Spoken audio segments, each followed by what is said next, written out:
Oh, baby, oh, baby, oh, baby, oh, baby. It feels weird. It's a Thursday. We started our week on a Wednesday, but I'm not mad at it.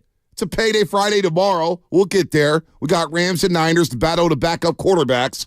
Good luck watching that one. We got Warriors tonight. The Dubies tomorrow. The Dubie Awards tomorrow. The Dubie Awards is officially tomorrow. We're going to unveil some of the categories today. Yeah. And go over some. I don't know if we should play all the music or all the cuts and stuff that we have, but B, there are some loaded categories. The categories are great. We'll get to that in just a second.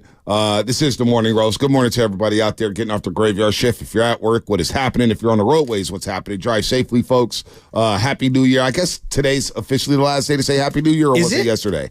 According to Larry David, yesterday was the last day to say Happy New Year. I always go like the first 10 days, hey, Happy New Year, Happy New Year, Happy New Year. And then once you get like to the 10th day of January, you're like, you move on. I'm optimistic, Bonte. I'll see you next year, Bonte. Yeah, I'll see you next year. That's what people say on like the 30th. Yeah. Oh, I'll see you next year. I'll see you next year. Like, it didn't even feel like the holidays this year. Anyway, good morning, everybody out there. Good morning. We got a lot of stuff to get to.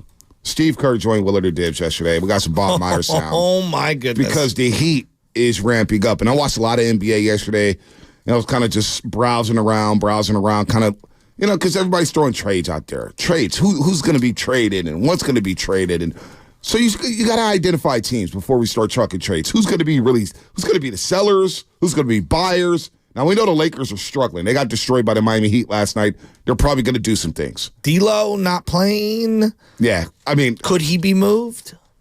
Maybe, but the Warriors probably won't go down that road. But maybe the Lakers and Warriors could be part of a 3-team deal. And I'm looking at the Chicago Bulls.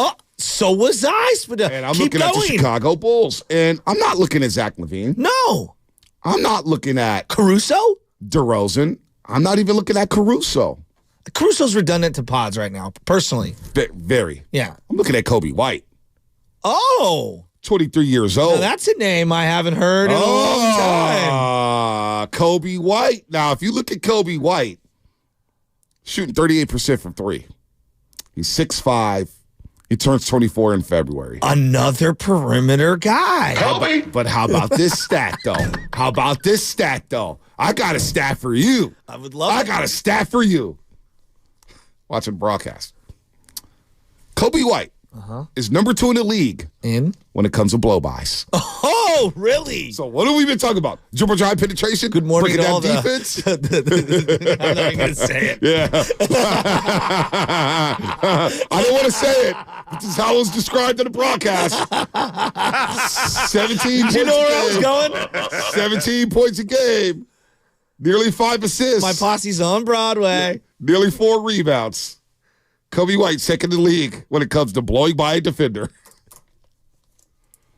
So I'm just trying to look at just teams. And look, honestly, a lot of deals get brokered in all these leagues now through the agents, right? Yes. Whether it's baseball, whether it's football, whether it's basketball. Happens all the time. And Rich Paul, I didn't find this out today. I was reminded about this yesterday. Rich Paul, Clutch Sports, apparently don't do business with the New York Knicks.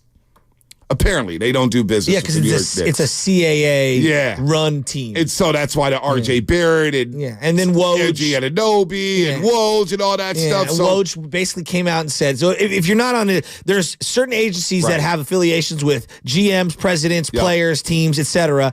And because of the affiliation, Woj was hyping up the Knicks as a potential landing spot for a superstar. Exactly. And everybody was like, yeah, because you're affiliated with CAA, and so's the guy who runs the Knicks. Great. Mm-hmm. Yeah, exactly. So you got to look at agents, and you got to look at deals, because a lot of people obviously were talking trades because what do you do with Draymond Green? I was listening to Spinoni on the way in. By the way, Spinoni, I just saw that Tetris thing from the 13-year-old. Very impressive. I literally watched it this morning at 4:30 in the morning. Explain to people what you're talking about. So this 13-year-old kid beat the game of Tetris. There's like 154 levels.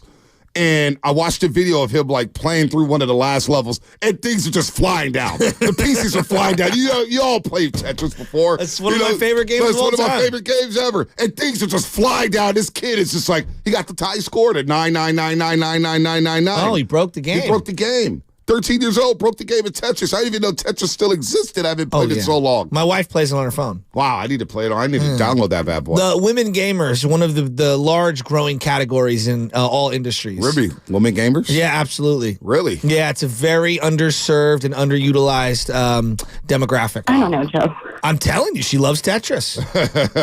Hey, Michelle, I'm not mad at you for loving Tetris. By the way, little LJ, man, what a little, you were beaming. handsome fella. What a little handsome fella. I started getting baby fever. Not. Anna was texting me. She's like, he's looking at that psycho going, what's going on? That's why I had to put out the little tweet with the Led Zeppelin. I am a psycho. I am psychopathic. Listen. She also has baby fever. She's like, when can I hold him? Yeah, I know. And they don't get any ideas. We're broke right now. Listen. So I'm working 2 damn jobs. I know all about that. Yes, he will. And it only gets worse from here, Shasky. It only gets worse. I hope you enjoyed your last pair of shoes you bought for yourself. I bought myself a pair of shoes yesterday, actually. Oh, wow. See, look at you. 1985? No, I had to get some Air Maxes. My feet were killing me in those. Dude, I bought these Durants, all right, at the Nike, what is it called? The Petaluma outlet. They were like $45, right? Yeah. And I was like, oh, great deal. They squeak. Everywhere I go, they squeak. You can't like. It's like the worst. Yeah. It was like annoying the heck out of me. It's like somebody wore them, all right? And they go, well, no, what they told me was, some shoes squeak. And I go, what do you mean some shoes squeak? So like some shoes experts, I guess they're non-slip or whatever, because they're basketball shoes. Yep. Some of the basketball shoes squeak. Sometimes you can get moisture in between. They're brand new. Well, we had Ed Wallace on, Steph Curry's shoe designer. Yeah. We had him on television, and we had him on the roast here. And he told me that Steph Curry likes when his shoes squeak. Yeah, I hate it. Yeah, I don't like it either. Okay, it feels like nuts. the air bubble pops. Exactly. So when I'm walking, like one of my J's, they squeak. It drives you nuts, and I'm just like, it's the left foot. I've only worn these like 5 times. That's exactly what's going on. Yeah, I don't like squeaking shoes. It drove me crazy. And I told Michelle, we got to get rid of these. Yeah. It was like my OCD was like on 1,000 yesterday. Yeah, the squeaks. Because people start looking at you like, what's that sound? What's that sound? And you're like, man, I got some bootleg shoes. What's going on here? While we're here, my wife and I spent the day, because we're over here at the Westin for a couple of days while we build a closet for the baby. Don't tell everybody. Paparazzi maybe showing up. Well, bro, we were in downtown San Francisco yesterday, just, chilling. Much exaggerated demise of San Francisco. It was beautiful yesterday. Oh, wow. The rotunda over there at the Neiman Marcus up top. Yeah. It was beautiful. Oh, it's beautiful up there. Absolutely we had beautiful. some lobster bisque. No, we had some like a cheese charcuterie type deal, and then my wife had a nice little something that'll be undisclosed, and then it was nice. We had a really good time. Yeah, no, I loved it. It was a really good couple of years. And then I had lunch there not too long ago, man. Had a nice little day date after work. So, no, the rotunda's great. And, yeah, the demise of San Francisco, I mean. Greatly overstated. I was just in L.A. Yeah. I drove by some places in L.A. I bet it was pretty skank. Come on, man. So, that's on the Giants, though. That's on the Giants for doing that. Yeah. And I'm still getting tagged in these posts when I went on that rant about the Giants and the city and everything because they really bother me. And Posey, I understand what Posey did, and he talked about the perception. But Bagley carrying his water, the Giants' water. Andrew Bagley, by the way, if you're out there listening, come on, man. Stop. Stop it, dude. Stop being a shill for the Giants. It's not a good look for you, brother. And then you're coming down people's road and you're trying to swat at other people. Stop, dude. Stop it. It's pathetic what the Giants are doing right now. And by the way, these stars that they were supposed to sign, we're in a new year. Pitchers and catchers report in 6 weeks. All we got is the grandson to win. That's our offseason. Todd Murphy. I do like him, though. No, I do like, but that's the only player. I know, and my favorite was he did a podcast with TK. He said, quote unquote, we're targeting 3 guys: Shohei, Yamamoto, and our boy, the grandson of Wynn. They were only targeting 3 guys. Yes. I love this song, though. I do.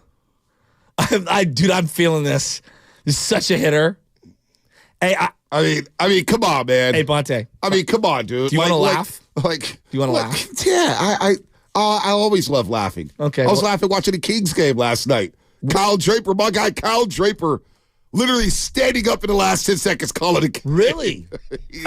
Well, Drapes' Eagles got him down bad, so I'm not surprised. No, he was lighting the beam on his Mercedes last night. Oh, was he? Oh, I was texting. I was like, Drapes, dude, you're standing up, dude, calling out flops. Is he leasing or is he buying? I don't know. He got a sponsorship deal up there, man. Oh, does he? Yeah, he's one of the voices of the Kings, man. He's big time up there in Sac. Let me hold something. I'm looking at the outfielders for the Giants, just if you want to laugh a little, okay? I'm already laughing. Okay, Okay, they've got the center fielder of the future, quote unquote, in Jung-Hoo Lee. Okay. And then they've got Conforto, Haniger, Slater, Yaz. That's 4 guys. Oh okay. And then they've got 4 young guys, Matos, Meckler, Ramos, and Jung-Hoo Lee. They've got 8 outfielders.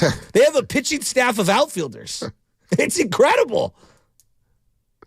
I don't want to rip Farhan. We might platoon per inning. Dude, seriously, we've got an outfielder per inning. I just they exhaust me like Draymond Green exhausts me sometimes. Well, honestly, the Giants are embarrassing. And Bob Myers used it. I know. Exhausting. Yeah, the Giants. Everybody is. I am monitoring them though. No, I am too. I'm like waiting for some news to drop. It's like they're done. What's going on? You hear nothing. And please don't sign Matt Chapman. Well, they will. I just want to see Casey Schmidt strike out 50 times in the first month of the season. Let him play. I'm with you on Luciano, let him play. Well, right now, it's Tyro at second, Luciano at short, Bailey at catcher. If you gave me that with Jung-Hoo Lee in center field, I can live with the other positions being, platooned to death. I mean, seriously, the minute you see Yaz batting third. Oh, it's going to happen. The minute you see Conforto batting 6th, or you see Luciano batting 9th, or you see Bailey batting 8th. Despite hitting 280, or you see Slater leading off. Slater leading off. Come on, man. Stop it. Well, here's my favorite of all of the geography talk when we talk about, San Francisco is holding back the Giants from acquiring players. Let me give you a couple of destinations that if you were just telling an average American, hey, you could live in one of these towns, most people would. How about living in Orange County? Is that pretty good? Not bad. Yeah, the Angels get no one. Not bad. Okay? Not they bad. overpay for like Rendon. Right. All right? How about Miami? Is Miami a good destination? Oh, love me some South Beach. By the way, the Niners play at South Beach next year. I know. I'm excited for that. And typically before this year, Arizona. Most people would love to live in Arizona. Love Arizona. All especially the golfing, Scottsdale. Exactly. The weather. The tax-free stuff. Yeah, yeah. What about Chicago with the White Sox? Those are all teams that suck. That's why they can't get free agents. Right. Yeah, well, you're one of those teams. But the White Sox have gotten free agents, which is crazy, right? It is. In the south side of south side of Chicago, they've been able to sign some guys. Well, who's a free agent? I wouldn't mind Tim Anderson. Just in the mix. Love Tim Anderson. In the mix. I'd rather see Luciano. No, I would too. I'm just saying in the mix. They don't have a backup shortstop. Yeah, I mean, if he wants to play backup, sure. I'm all for that. Problem is I think they would be tempted to play him more than they should. I know. Bob Melvin and the veterans and everything like that. So anyway, the Giants. Wake me up when they do something. Can I ask you a question? Yesterday, the internet was exploding. There's 2 things. I don't want to get into too much of the first.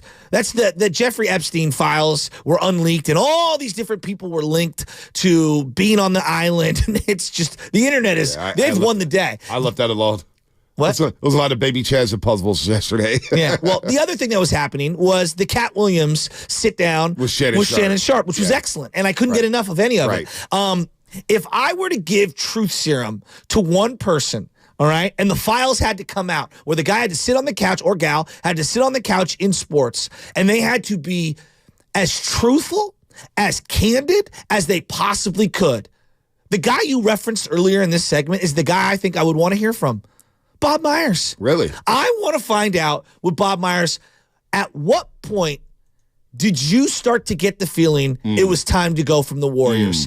And why? Was it all Lakeup? Was it roster construction? Was it the inability to be able to move some pieces?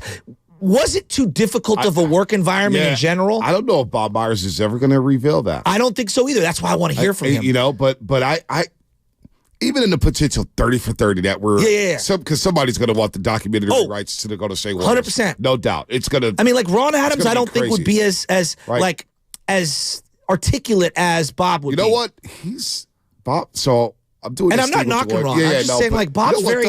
Ron Adams is a very, very smart dude. Okay, so you think he'd be good? I think he'd be really good, but he probably won't give you much either. That's what I'm saying. Decline because he's too thoughtful. So I'm doing this video series with the Warriors.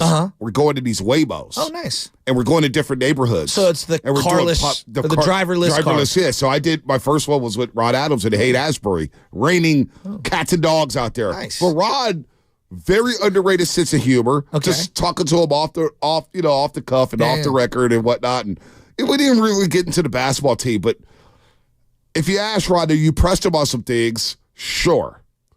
I think he may say a little something, but I don't think anybody. I think the Warriors will be so tight-lipped about what's going on. That's why I want to hear from Bob. Maybe it's Kevin Durant who just... Ooh, Durant's actually a good one. But he's been in so many different locker rooms because you'd have Harden dirt. He would have Westbrook dirt. I mean, wow. David West? David West. Would it be Sean Livingston? See, I think the one guy who may give you the truth. Okay, who is two that? guys. Draymond? Draymond would definitely His truth? His truth. There's three truths. There's Draymond's, and Draymond's. Absolutely incredible. But Andre Iguodala. Ooh, that's a good one. Yeah, that's actually really good. But now good. He's working with the NBA. But he would want to profit off said sit down. He will profit. I want Iguodala. Right? He will profit. And a book deal. He would profit. But boy, because Bob Myers, and I want to play this right now. And this is how I feel. I think this is how you feel. And we kind of started this conversation yesterday. And I think a lot of people feel like this. A lot more people feel like this. Play this sound. They're exhausted with Draymond Green. Now, Spinoza, if you could go ahead and roll it. This was on ESPN because I did see Bob Myers yesterday on Countdown. Here's Bob Myers on the Draymond Green situation. Look, they don't know what they are. Without him, he's the fulcrum. And Draymond Green is such a good defensive player and has been such a great leader. That's been tested lately.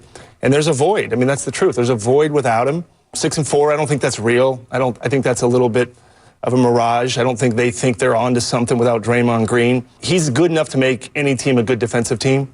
So without him, they're what, a 16th, 17th in the league in defense. He's always made the Warriors a good defensive team. The hard thing with these things is when a player goes through something like this, or a team, and I was there for many distractions. I mean, you guys covered all of them. It's just hard. It takes energy. It takes energy to deal with these things. It takes energy to have to lose a player for an amount of time, to bring him back into the fold. Steve Kerr's trying to figure out the rotations. And when Draymond gets back, that kind of all starts over again. Steph has had to try to figure out the reliance of Curry on Draymond is something we all know and know well. Mm-hmm. So and then he loses him and says, okay, I got to figure out how to play with CP, which CP's great at it. But it's something that has caused, in many ways, a period of time where it's just a great amount of uncertainty. And now they got to come back.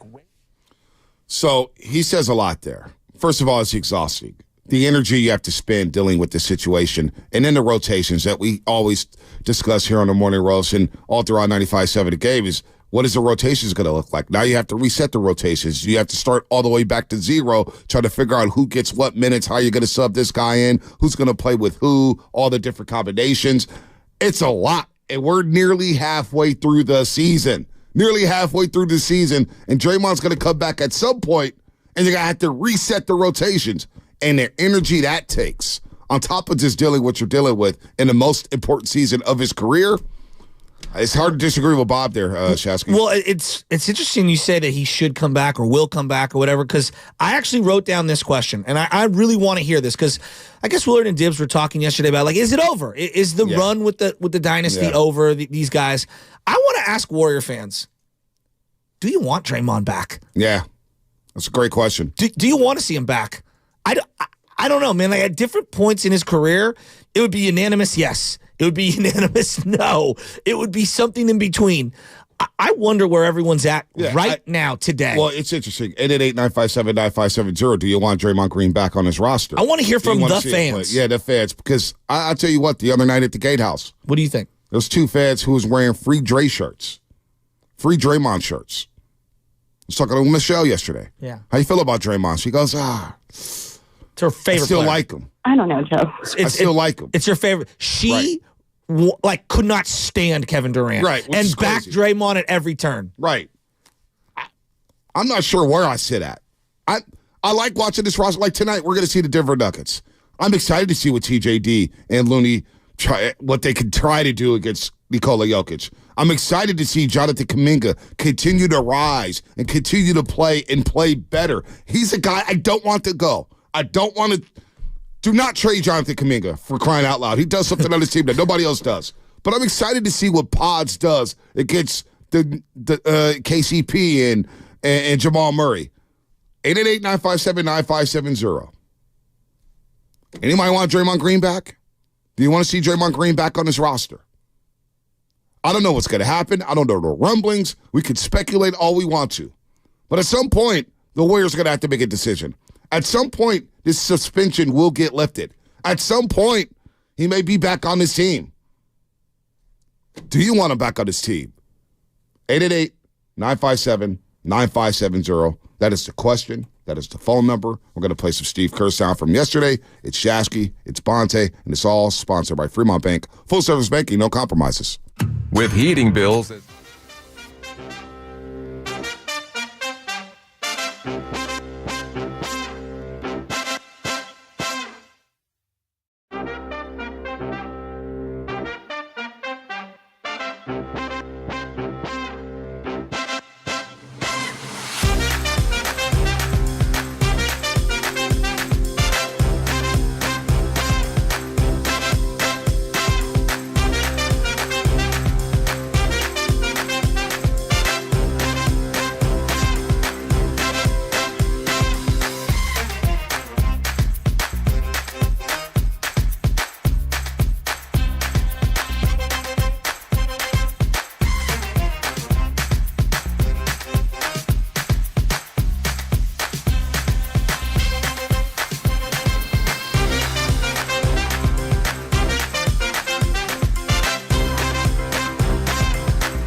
All right, Dub Nation, it's Draymond Green. Tip-off is coming later today with the great Tim Roy, and then tune into the Morning Roast tomorrow morning for the best Warriors coverage.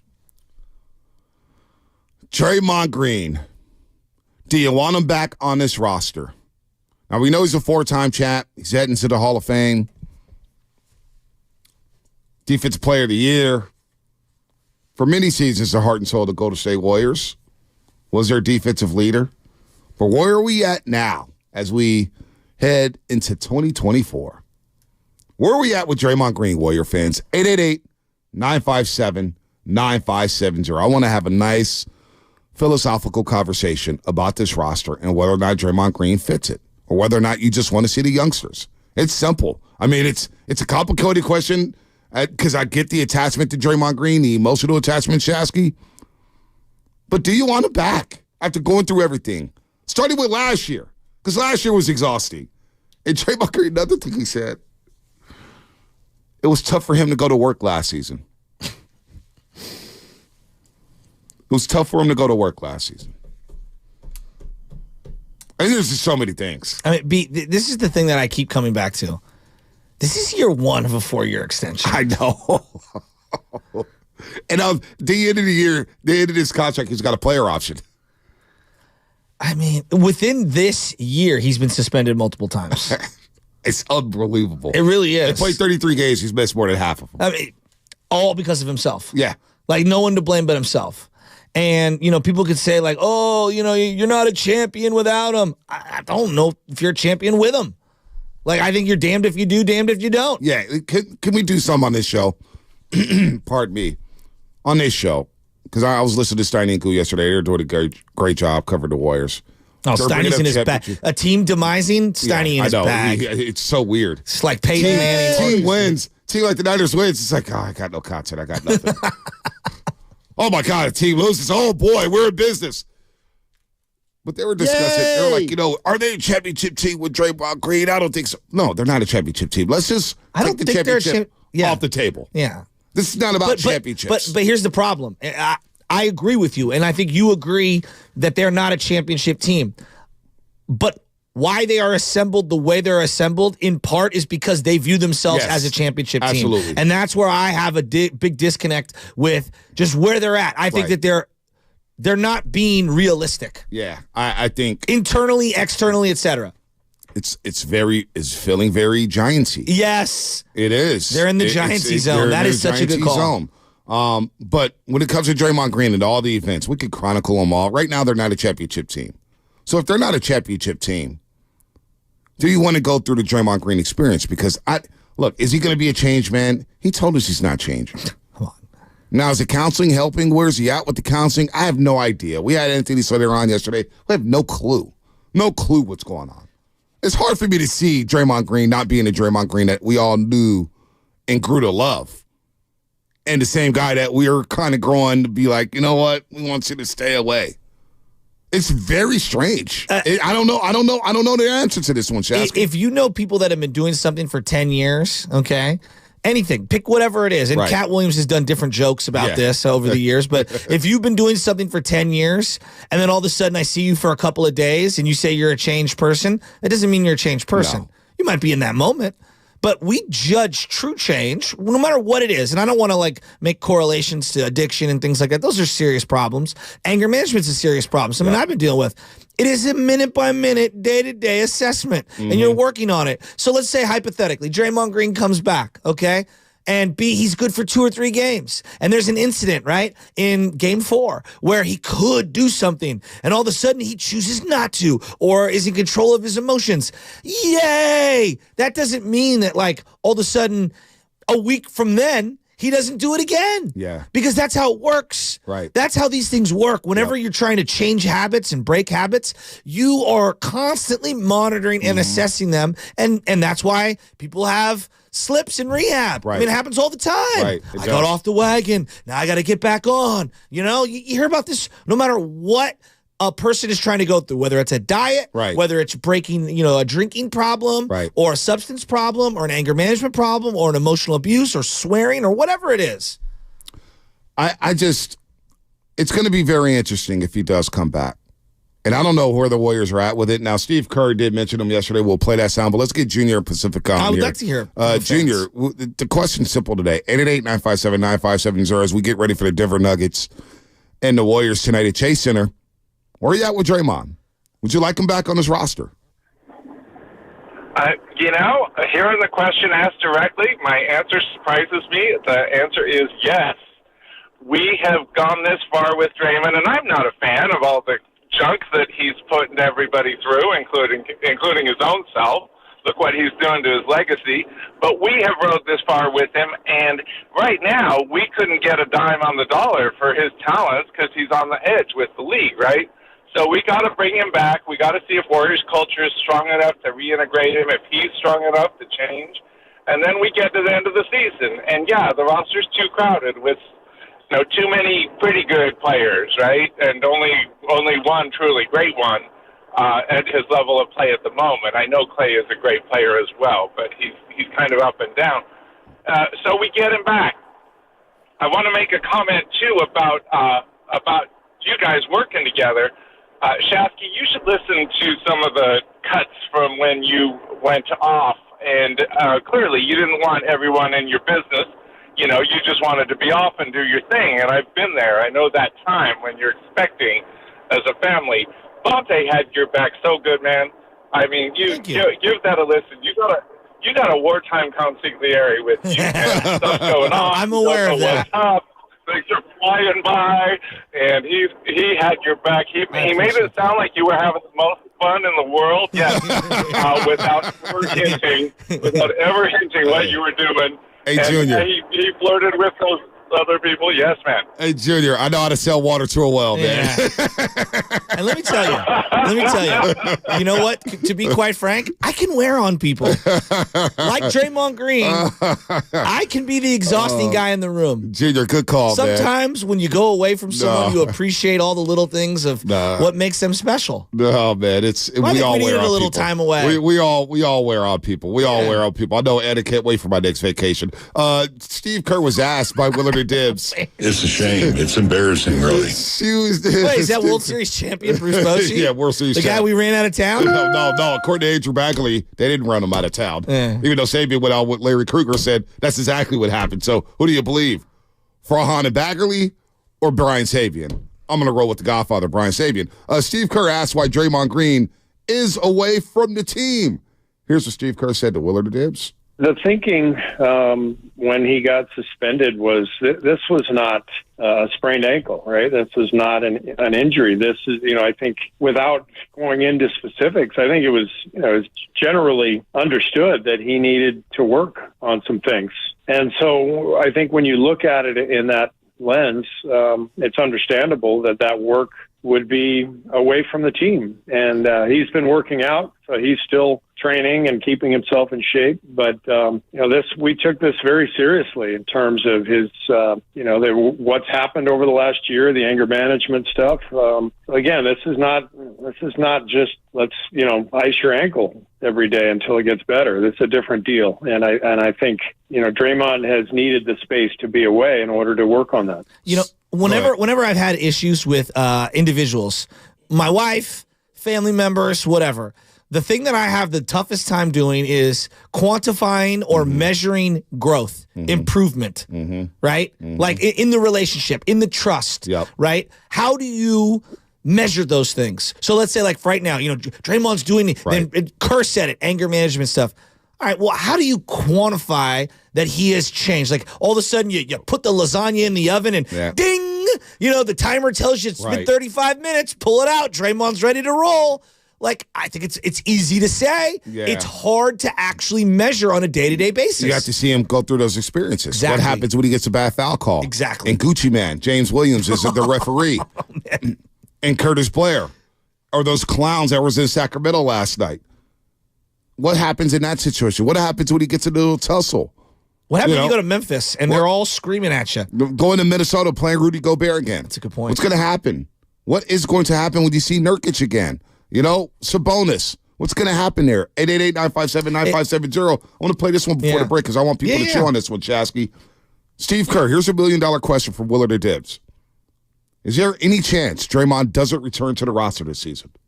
I mean, I don't know that there was ever any timeline given. You know, when someone is suspended indefinitely, that just means they're suspended indefinitely. There was never a time frame given, and so we're just going along with the process. And as I said, I'm busy with the team, and Draymond's working on his stuff, and the league will work with us, and we'll see where it all goes.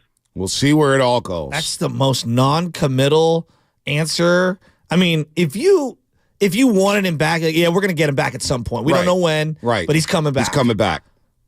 We haven't heard that yet. That's the most non-committal I think Kerr's ever been regarding Draymond. And I understand where Steve Kerr's at here.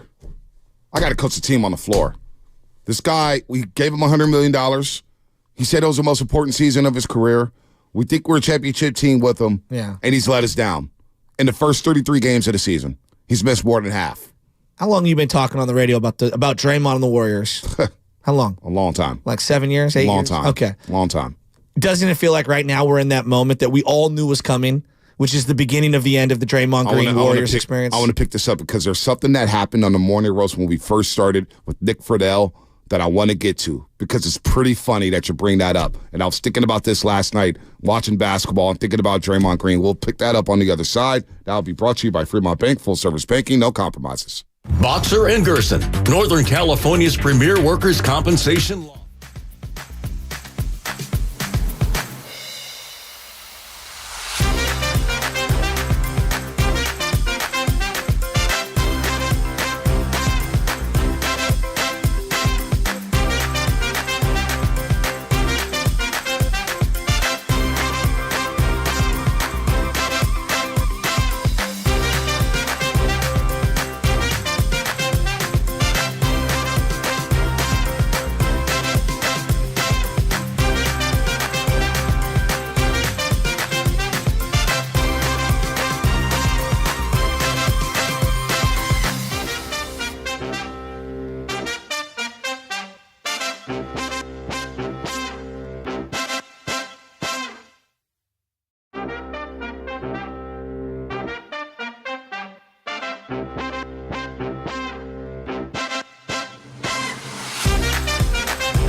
This is Andre Iguodala, and you are listening to The Morning Roast with Bonte and The Butcher on 95.7 The Game.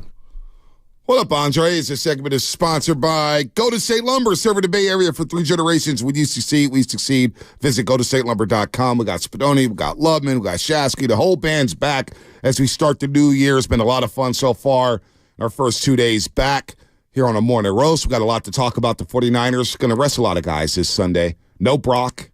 It's going to be Carson Wentz versus Sam Darnold. Carson Wentz versus Sam Darnold. Seen ghosts. Which flameout do you want on your team? Gosh, what if Darnold balls out? What if he balls out? Great. Oh, not everybody will be saying that. I believe not everybody. I believe he can make $200,000 or $300,000 if he takes more than 25% of the snaps in any game and they win. Wow. So it's a big game for him. It's a big game financially. Financially, a huge game for Sam Darnold. But we're rolling on Draymond Green. 888-957-9570. The question is simple. Do you want to back out this roster? Do you want to back out this roster? And before the break, we're talking, and we got some other sound here. And you're like, you said this 3 years ago. We were about to have Nick Friedel on. Kate Scott was on the roast back then. Shout out to Kate Scott. Kate, get your Cry Eagles Cry shirt. It's okay. We got your back out here in the 415. Don't be nervous out there, the 215. Hey, careful. If you cut too deep, she'll bleed red and gold. Just be careful. Is that the Draper laugh? Give me the Draper laugh. I need to hear Draper. Dude, that guy is 100% a villain. 100% a villain. He is unbelievable. Batman, I'm going to leave you here under this scalding hot oil, and I'm sure you're going to die. That dude, he called me to check on me after the Kings with the Warriors. I'm like, Drapes, I'm fine. We're all good. Yeah. We're all good. But 3 years ago when Kate was on his show, we had Nick Friedel on. And before we had Nick Friedel on, you're like, Draymond Green, it's like Death Row Records, man. I was like, Shasky, Death Row broke up. Yeah. Death Row ended. Death Row died. Very ugly. Very ugly. And you go, come on. The Draymond Green situation is going to end ugly. And that was 3 years ago. I've been knowing that forever. But I think everybody kind of knew, but we didn't know if it was going to look like this. Because this conversation is hurting my soul. No, it is hurting my soul too. Because I miss that man. We should maybe get him on. It hurts my soul too because last year was the moment. You just said, what was that moment where you're like, boy, we got to move off Draymond Green? You just said, and I felt like the moment was last training camp. I agree. Hell, I felt like the moment was when he sat down with Kevin Durant and said, Bob and Steve screwed up the situation. And then we put together 3-team deals, and we had people ready to drive Draymond Green to the airport.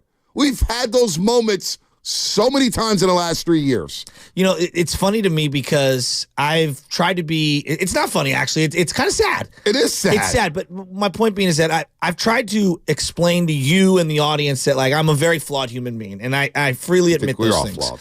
But the thing that I find the most troubling about Draymond is he has zero shame when it comes to his own shenanigans. And to me, that is a form of delusion and a lack of self-reflection.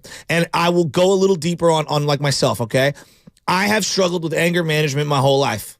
It's been a big struggle. And there was a point in my life, Bonte, where I knew no matter where I was employed, no matter who I was with, whether a friend, a relationship, whatever, a school I was at, it was going to end ugly. Because I was in such a toxic place in my life and I had so little self-reflection and so little shame that I didn't care about the ramifications of my actions and I didn't care how it ended. I didn't care. I just moved on to the next thing, right? And I get the same sense from Draymond Green. And the part that's the most troubling to me is that there are a ton of people that think, it'll be different this time. It'll be different this time. And his actions have continued to tell you it's never going to be different. Does anybody think it's going to be different with Draymond? Because I meet people all the time at the Gatehouse, and they got the free Draymond Green shirts, and they're like, come on, Bonte, it's Draymond Green. That's our guy. That's our guy. That's our guy. And I struggled with anger management very early, and that's when I started going to therapy, and I learned, like, you know what? My grandma used to always say, the late, great Lorraine Williams Tyndall, you can't win them all, but ice it. She's right. I did not handle losses very well. Whether it was Monopoly, Connect Four, pickup basketball, I hated losing. Yeah. It bothered me to the core. So we all deal with some sort of anger management. We all deal with some sort of depression at times. We're all flawed human beings, and Draymond Green's no different. We get it. And part of the reason why we loved him was because he had that edge, and he was our enforcer, and he wouldn't allow anybody to punk Steph or punk Clay. But at some point, you do have to evolve. And I remember we had a conversation a couple years ago. I was like, Shasky, that's what makes Draymond. But then you went off the deep end and you slugged the teammate. And it hasn't been the same since. This team, this culture. When we talk about culture, what makes a culture? What makes a winning culture? Well, first of all, you got to win. Yeah. Right? But what makes the Niners culture right now so good? They got high-character guys who are about the team. Yeah. They're not about individuals. Now, they all have their little separate podcasts or whatnot, and they're doing And Drake Greenlaw does wild stuff from time to time. He does wild stuff. You're going to have a wild boy. I don't want all choir boys. Yeah, I agree. I want a roughneck on my roster. It is pro sports. We're not acting like you're part of the church. But the culture. Everybody said the Warriors' culture, the culture. The culture was definitely fractured last season. It's undeniable. And it hasn't been changed. Like, I was excited about this season. And I was like, all right, man, Draymond Green's got his 4-year deal. We got to ride with it. And then early in the season, you get what you get. You get what you get. I mean, the crazy thing is, like, the Nurkic one was so unnecessary. I mean, it was so unnecessary. Come on. It was, he said you were selling the foul. You were selling the foul? At least the Gobert one. Like, all right, Clay was getting into it. He gave you an excuse. Like, I could kind of maybe get talked into the Gobert thing. I mean, you dragged him 12 feet. I can't get talked into No, but I'm saying, like, I can't get talked into I know, it's nonsensical, but I'll meet you a little bit. The Nurkic one was just, come on, man. I can't even meet you in the middle on Gobert. You can't? I can't, because I was like, oh, he saw an opportunity. He took it. And it was funny. I was on the. They're tantrums. These are I would classify these as tantrums. It was so random that day. About 1:30 in the morning or 1:30 in the afternoon of that game. I was on the phone, and just flippantly, I was just like, watch Draymond Green tonight. No Steph. Draymond. I swear to God. I swear to God. I swear to God. That's sad that day, you have to say that. Yeah, and I was like, watch Draymond Green tonight. There's some times when Steph is not playing. He's on that edge. And he goes over that edge. What happened in the first 2 minutes of the game? And you had him for 9 seconds. And then when you come back, this is the worst part. Nobody even talks about this one. the Nurkic thing is a Nurkic thing, and he's popped now, and we haven't seen him since December 12th. But when he did come back from the 5-game suspension, Sacramento game, he made it one half. That's right. And in the third quarter, that's right. He's chirping at Gucci Man, James Williams, and I think it's Curtis Blair, the other guy from Chicago. It's sad that I know these referees. And he's chirping at both of them. And Kenny Carroll, I had a conversation with Kenny that night. And Kenny goes, dude, I'm sitting there courtside, and he's ripping these referees for 2 minutes straight. Just nonstop verbalizing, just undressing these dudes. Finally gets teed up, and he's mad about a carrying call. And then he gets teed up, and he fouls Malik Monk in half court. And Kerr has to take him out the game. And Kenny's telling me, Kenny Caraway, ESPN 1320, he's like, yo, Steve Kerr was talking to him. 3 possessions went by. They go up and down, up and down, up and down. And he's still talking to Draymond, trying to calm him down. That was his first game back from the 5-game suspension. What was the Cleveland game when they played at home against Cleveland? Oh, yeah, that was they played Cleveland twice. That was 2 games before the Rudy Gobert incident. Okay. I was at that game, and I had the best seats I've ever had, the Odyssey. Thank you, Odyssey. And Bonte, it was the same thing. He was cruising for a bruising to get thrown out of that game and wanted to just jar it up with everyone. And you could watch, when you're that close, I'm never that close. When you're that close, it's like, damn, Draymond, pipe down, play back. And here's the thing. Just play basketball. Just play basketball. I don't know, I get it, the extra stuff, I know, it's what makes him. But he had gone above and beyond. It was too much. And not only that, the way he exited that game, the same way he did Sacramento and Memphis. He's like getting the crowd all hyped up. Why are we getting hyped up? They're getting kicked out. We need you against Cleveland. I know, and they're kicking your butt. Like, what are you doing? Well, he was yelling at Tristan Thompson. Tristan Thompson wasn't even in the game. Right. He's screaming and yelling at him. I just don't. So I don't know if he's going to change. And so that moment, you say that moment, the culture's fractured right now because of this guy. It is. Our culture's up in the air. Like, and then I think about the young guys. How are they supposed to follow him? How are they supposed to follow him as a leader? And he's doing what he's doing. I mean, how can you?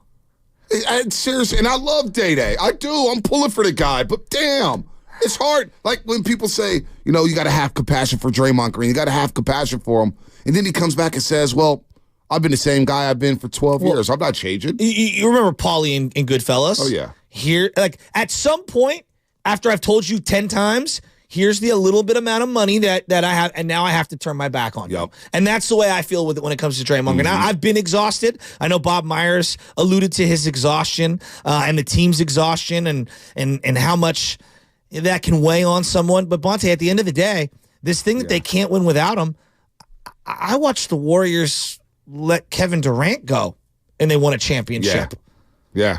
Okay? I watched Kobe separate from Shaq and win a championship. I watched the Miami Heat lose LeBron James, and they've gone to 2 finals in the last 10 years. Beat up on the Lakers last night. So to say that the Warriors can't win without Draymond Green, well, you're not paying attention to sports. Tyreek Hill got traded from the Chiefs, and they went on and won it all immediately. And won a championship. So I love Dre. Dre's a very good player.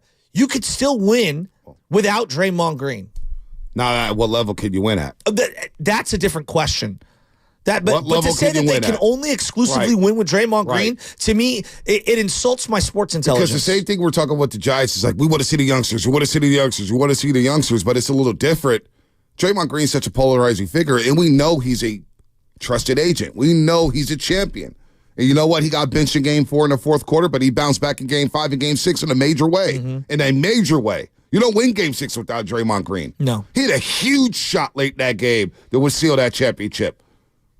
But when is enough enough? Here's what Steve Kerr, when he was asked by Willard or Dibbs, on if their relationship with Draymond Green has been fractured.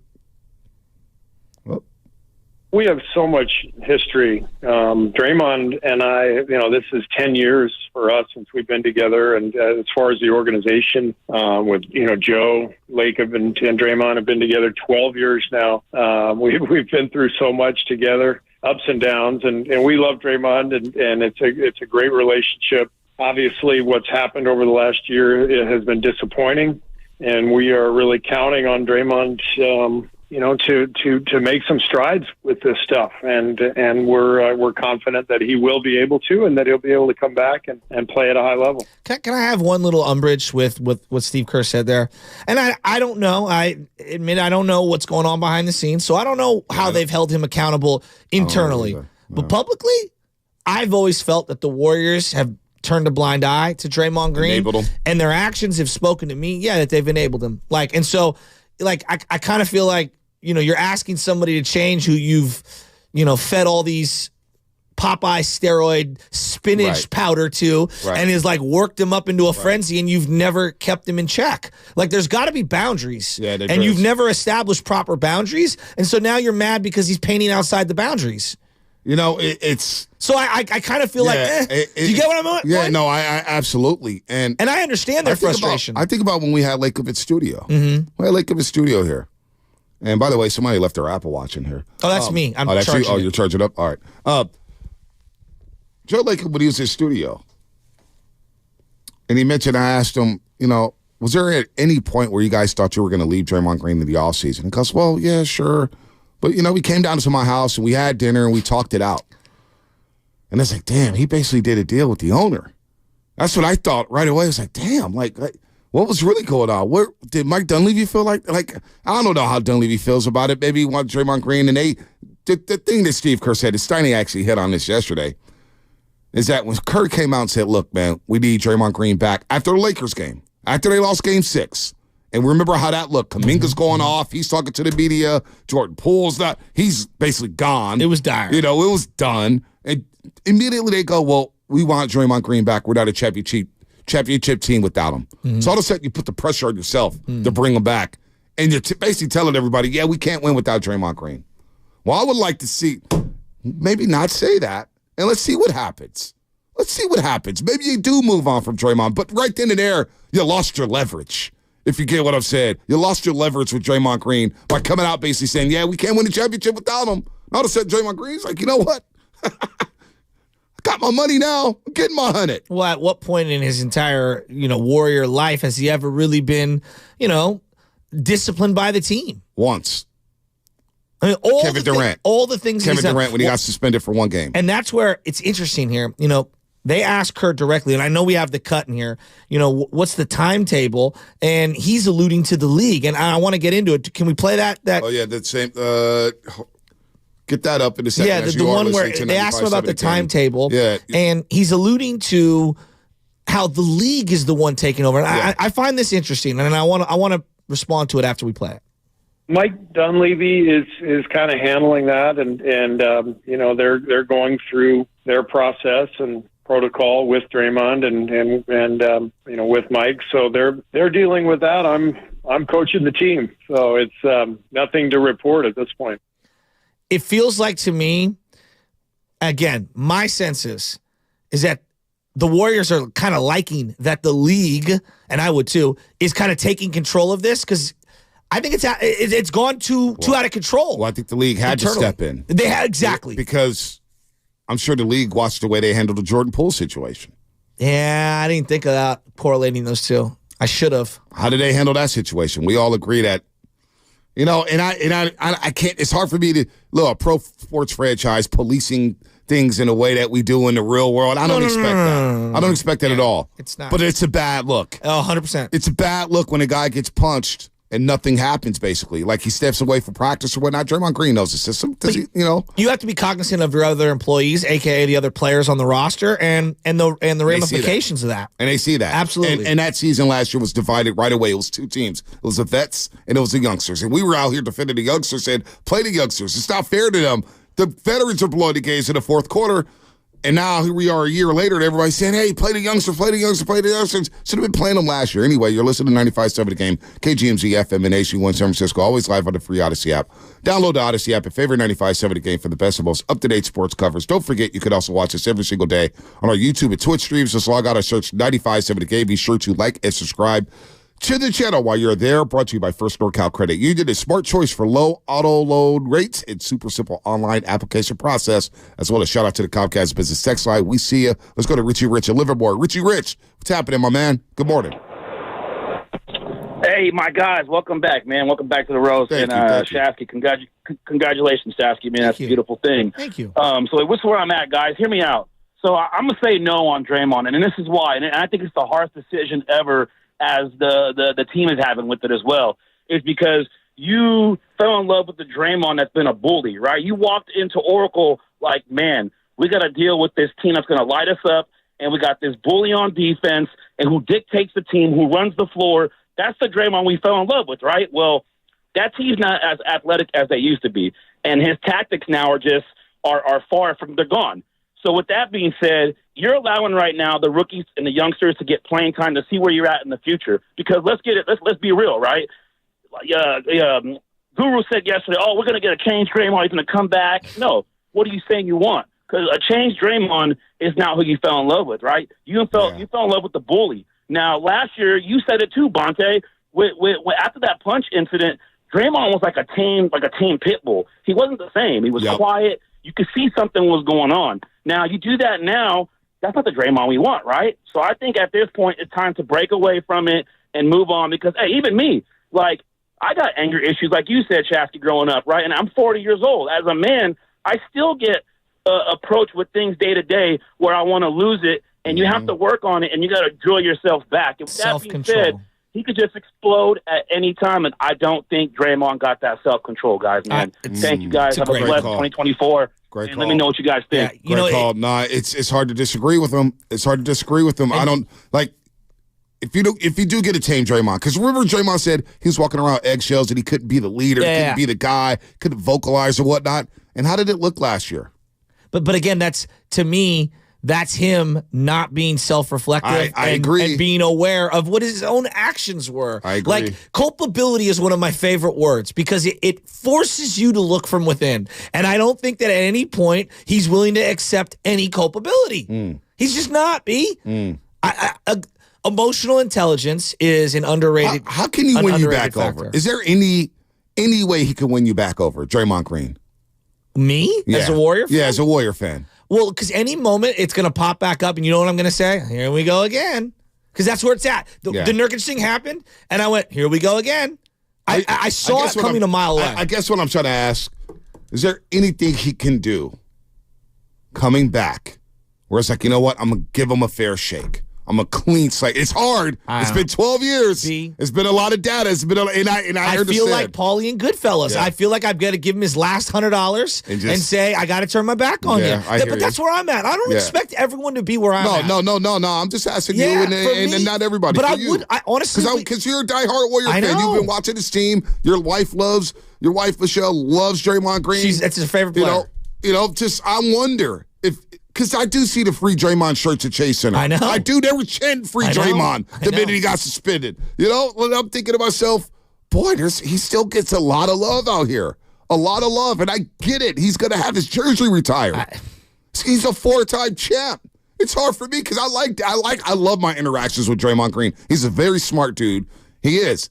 He's sometimes too smart for his own good. but like as a human being, Nate Ford, he kind of put it in perspective when he called when you're out from the SF Rebels. Like, look, he does a lot of great things for this community. Absolutely. I love the way he's embraced the Bay Area.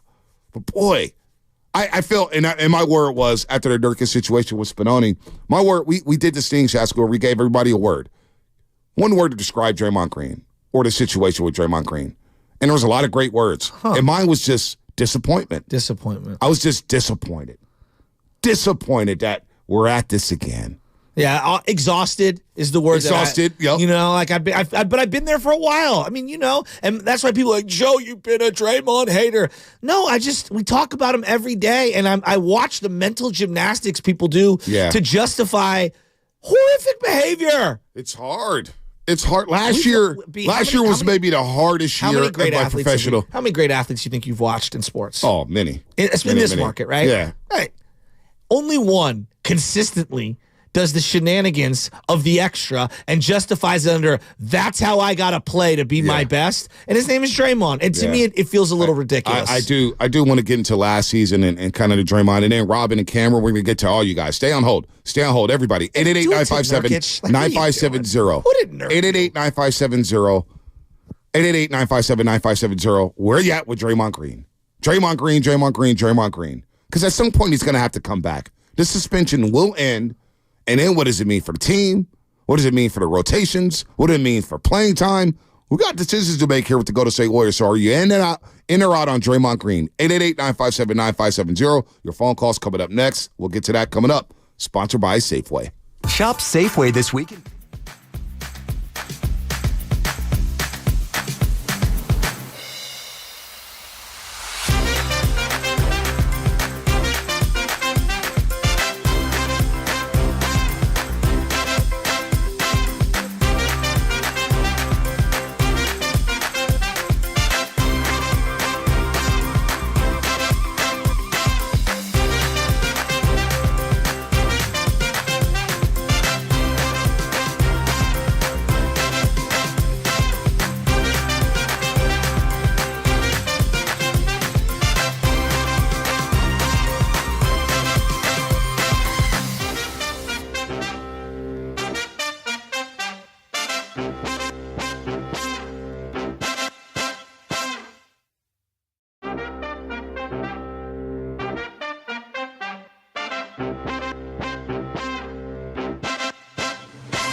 Come on, man. You got Larry June in the building. You listen to the Morning Roast, and we're doing numbers, man. Good job, Morning Roast. Sock it to me. Hey. Yeah. Larry June, he's still doing numbers, man. I got pumps out like 2 albums a year. That's what I like. Consistency from my rappers. Consistency. Keep dropping albums. Keep dropping songs. Not those 2-3 minute thing. You know, Drake always comes out with those singles. And it's like 2 to 3 minutes. It's like, come on, man. Give me something. Give me something. Give me something. I stumbled while I was building a crib and different things at the house. I stumbled across DMX, the verses with Snoop Dogg at Snoop's house. Oh, yeah. Incredible. Incredible. It was incredible. Incredible. There's DMX doing the same two-step. Dude, Absolutely incredible. I love DMX. I miss you. It was such an odd pairing, that versus It was great, Snoop though. And DMX, it was great. Doing Snoop songs with him. Yep. Oh, it was incredible. Oh, it was unbelievable. God. Unbelievable. The Noriega interview. Oh, all time.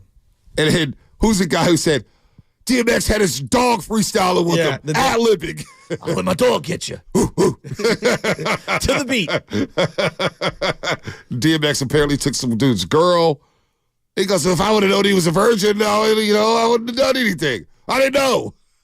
Dog's got to eat. Ooh. Let me ask you about the Warriors right now. Do you think there's any buyer's remorse when it comes to Steph Curry and just what's been going on? Like when you endorse someone for so long, like I remember giving certain people like endorsements for a job, right? Like, hey, I endorse that person. Yeah. I co-sign that they can get it. This is at one point in my life, a lot younger. And then that person totally doesn't live up to their end of the bargain, and you look so foolish. Mm-hmm. I feel like Curry has vouched for Draymond on a variety of things, internally, externally, for years.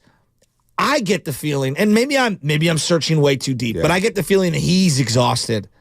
It feels like it. By everything. It feels like it. So buyer's remorse, when I think of buyer's remorse, I go straight to Joe Lacob. What do you mean? What does he think at courtside? What is he thinking? Because there's been so much emphasis put on keeping the core together. Let him retire all his Warriors. And we just celebrated 11/23 Day. You know, got to keep the core, got to keep the core, got to keep the core. And I keep going back to this. Joe Montana didn't end with the 49ers. He ended it with the Chiefs. Ronnie Lott played for the Raiders and Jets after he left the Niners. Roger Craig played for the Minnesota Vikings after he left the Niners. Tom Rathman did not finish his career with the Niners. Dwight Clark was told by Bill Walsh, hey, I'm about to cut you. You're done.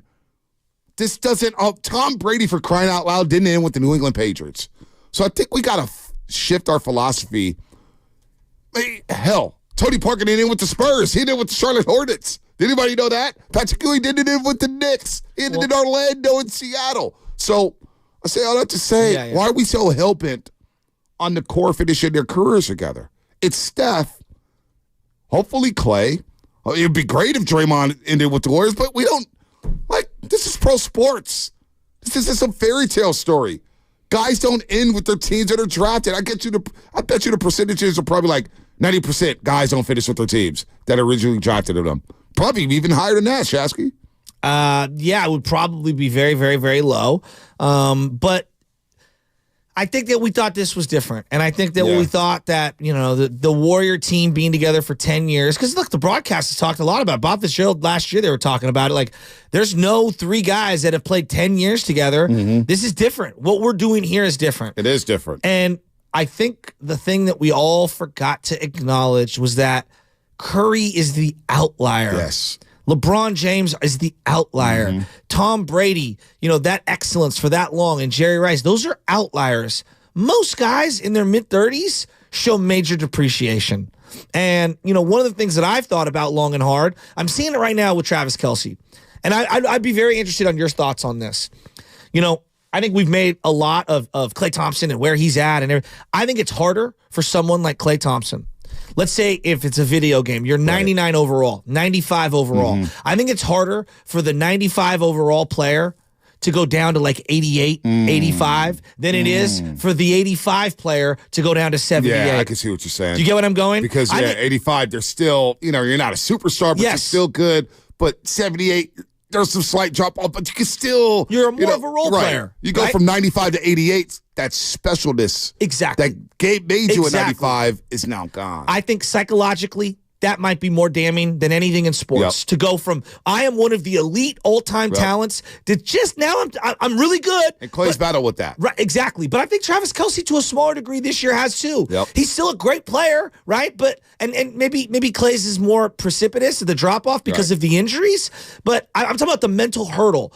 And so I think it's really difficult to expect all three of those guys to age gracefully and go out on top. Think about just sports in general. How many guys have gone out, or gals, gone out winning a championship on top? Not many. Elway. Not many. Tim Duncan. Not many. Peyton Manning. And even Peyton Manning was so bad at the end. Right. It was really C.J. Anderson so in the bad defense. At the end. Yeah. They had to line up a shotgun because he couldn't move. They were playing the other quarterback for half the year. Right. Brock Osweiler. Yeah. No, he was cooked. So, and I get why they would have made that bet because Clay at the time, before he got injured, was an Iron Man. Yep. We've forgotten he was an Iron Man. He was the top 25 player. Right? And so, I don't know. Sports is very unforgiving and very cruel at the end. But even then, you look at Clay's game. Mm-hmm. I think he's going to age better than Draymond's because of his shooting. I'm looking at Orlando the last 2 nights. His availability. I'm looking at Orlando the last 2 nights, right? Yeah. And Orlando had a crazy day from the three-point line yesterday. We're going to get to the calls in just a second. Robin Aiktight, Cameron, Jay, Gene, we're going to get to y'all in a couple seconds here. But I'm watching Orlando, right? And they're 30th in the league in three-point percentage. They're terrible when it comes to threes. Yesterday, they had an outlier day. Paulo Banchero hit like 6 threes. He had like a 40-burger. I love Paulo. And then Jalen Suggs actually balled out yesterday. I know. He had like 5 or 6 threes yesterday. We were talking about him. Right. So they had an outlier, but I'm looking at that team. And with all the dribble drive penetration that Wagner and Banchero does, and they get to the cup at will, and then they kick it out, and they've got no shooting. And I'm thinking, boy, if they had a Klay Thompson, oh my gosh, they'd be top 4 to East, no problem. Yeah. And because Klay would be the third option, maybe the fourth option, but a knockdown shooter that they need. That's a good point. So I think teams will value Klay. Look, I know you got into the true shooting percentage. 41% is 41%. At the end of the day, 41% is 41%. Teams will see that and say, we can work with this. We can work with that. The stretch Klay Thompson just had, we're like, damn, okay, this guy looks maybe not your second option, but as a third or fourth option, there's going to be teams that value Klay Thompson. Well, forget the Draymond Green, if he was on and last year was very interesting with Draymond. He's a free agent. How many teams are courting Draymond Green? Well, that was the question I was going to ask you because I think you're talking on court. You're not even calibrating the off-the-court stuff because I think that matters more than anything. Think about Carson Wentz, who's going to start this weekend. Why wasn't he on an NFL roster until recently? Locker room cancer, apparently. Right? So how many NBA teams are sitting there saying to themselves, I don't really care what he can do on the court because I don't want that guy around these guys. Right. I think many more are saying that about Draymond than Klay Thompson. Yeah, and Klay Thompson, he had that come to Jesus moment after the game against Orlando saying, my negative attitude, I realize I'm a mentor to a lot of these guys. And you know what, Klay? We seen him on the boat with Wiseman. It takes courage to say that. It takes her, but we seen him on the boat with Wiseman. He was rehabbing Wiseman. He has a special love for Wiseman. He's like, dude, we spent a lot of days together. Moses Moody, he's in L.A. in the drop top with Moses Moody. Hell, it just tripped and comes to Moses Moody's basketball camp in Arkansas. You know what I'm saying? Like, he's embraced the Kamingas of the world and everything like that. And Draymond has to a certain extent. We don't see it a lot. But Klay, at least with his game and the locker room presence, that's somebody you could manage. Okay, low maintenance. He's not going to go out there. Doesn't care about doing a lot of media. We can work with that. And we know he's a knockdown shooter. Draymond Green, you got to have the right pieces around him on the basketball team, and you got to deal with the other stuff off the court. Well, and the one thing that he has failed to do as a player that the Bruce Bowens and the PJ Tuckers have done, guys that are, I would call specialists defensively, he's failed to add the three-point shot from the corner. I mean, all of those guys that are like niche type of players, and Draymond's more than a niche player, but all those guys added elements to their offensive repertoire. As their physical skills started to diminish, they added a three-point knockdown shot to be able to play with different lineups, right? Dre's never really added that. No, he hasn't. And that's crazy when it comes to Klay. And I'm not going to lie, it kind of bothered me that the narrative about Klay, and we're hyper-focused on Klay to start the season. I'm looking at Andrew Wiggins saying, this guy's shooting 23% from three. What the hell are we looking at here? The pumpkin. And what the hell's going on with Andrew Wiggins? Don't even get me started on him right now. But I'm looking at Clay thinking he fits a lot more teams than any of these, the Andrew Wigginses or the Draymond Greens. Him just being on the three-point line, even when he was struggling, how many teams are face guarding this guy with one of their best defenders on the floor? That's the people don't look at all the time. Look at the defenders who's defending Klay Thompson. Yeah. We can't get this guy airspace. And I'm not saying Klay's some great player right now. I'm not saying he's one of the best two guards in the league, but as a shooter, he ages well. Well, watch the Lakers series last year. Anthony Davis was guarding Draymond for big stretches of that game, or Looney, and he was just sitting in the paint. Camped out in the paint. He was like, I dare you to take an elbow jumper. Camped out in the paint. And Austin Reeves and Vanderbilt, they're in Klay Thompson jockstrap. By the way, Chef Sharadia, you knew this was going to happen with the Lakers. What? Chef Sharadia just reported about 30 minutes ago. There's currently a growing disconnect between Darvin Ham and Lakers locker room stemming from disjointness around the rotation and adjustments. Oh, weird. He's done. That's crazy. Losers of 3 in a row, 9-12, and now why under 500. Why doesn't LeBron just coach the team? Yeah. I mean, seriously. I know he needs a patsy. Like, 39 years old, and he still can't get enough help. It's crazy. Well, you know what? You know what? Draymond? Hey, no. No, but listen, though. But does LeBron want Draymond? LeBron has been known to bring his friends onto the roster. And that has the Lakers are desperate. Has that gone well for him? Draymond for Austin Reeves, straight up. Who says no? They couldn't even score 100 yesterday, and Jimmy Butler wasn't playing for the Heat. Yeah, Draymond's really going to help. Get out of here. Robin in the city. Robin, happy Robin New Year. in the city. Happy New Year, you guys. Happy How New you Year, doing? Robin. Happy New Year, sugar. Hey, sugar. Hey, y'all should watch, if you haven't, have you watched that, the Dynasty I have. collection of the Niners? It's excellent. It's awesome. Yeah. The Dynasty collection of what? Yeah, I'll send it to you. She tagged me in a Facebook post, and I'll send it to you. You've probably seen portions of it. It's excellent. Thank you for sharing that, Robin. What was it about, Niners? Yeah. Did you get a chance? Did you get a chance to watch it, Shafsky? Yeah, I mean, how can you not love Bill Walsh? Yeah, I saw a side of him that I never saw, like at practice, telling people off. That was, you got to watch it, Bonte. Hey, you guys, a few points. Hey, I had so much. You already know I got a lot to say about Dre, so let me just run it down. Yeah, he could go. Not only but hell yeah, he can go, okay? First of all, this is a hot take. I think this is what y'all call a hot take. I personally don't think there's a damn thing wrong with Draymond Green. I think Draymond Green is arrogant, and I think he's narcissistic, and I think he's manipulative and calculating. I don't know where he's going to go, but he got a plan. If he ended back with the Warriors, it's not going to work. I mean, I don't know why they've enabled this guy, but there's a pattern. Now, when he first started, like in 2015, his behavior was kind of cool, right? It was kind of cool, but then you notice he kind of chilled out a little bit when you got more vets like Wes and Livingston, and then when those players left, then he ran KD off. The money, anything's a threat. The money, follow the money. Okay. Then when he became more responsible because all the playmakers are gone, and they put it in his head that they couldn't win without him, which is crap because they won with KD, okay? And KD didn't need him to set screens for him, okay? And so his attitude has just escalated more and more. I think he personally don't want to play with the Warriors because he don't want to play with a bunch of young kids, and he don't like losing. He is the cancer in that locker room. He also had the power. And now look, let's go backwards. He did the same thing to Poole, but Poole, didn't help because he pouted. He didn't play well, but there again, follow the money, and the people that still justify what he did to Poole, and he has the power in the media to keep painting that narrative. Yeah. Like Poole is the bad guy. Yeah. Just look at him. Just follow what he does, his behavior.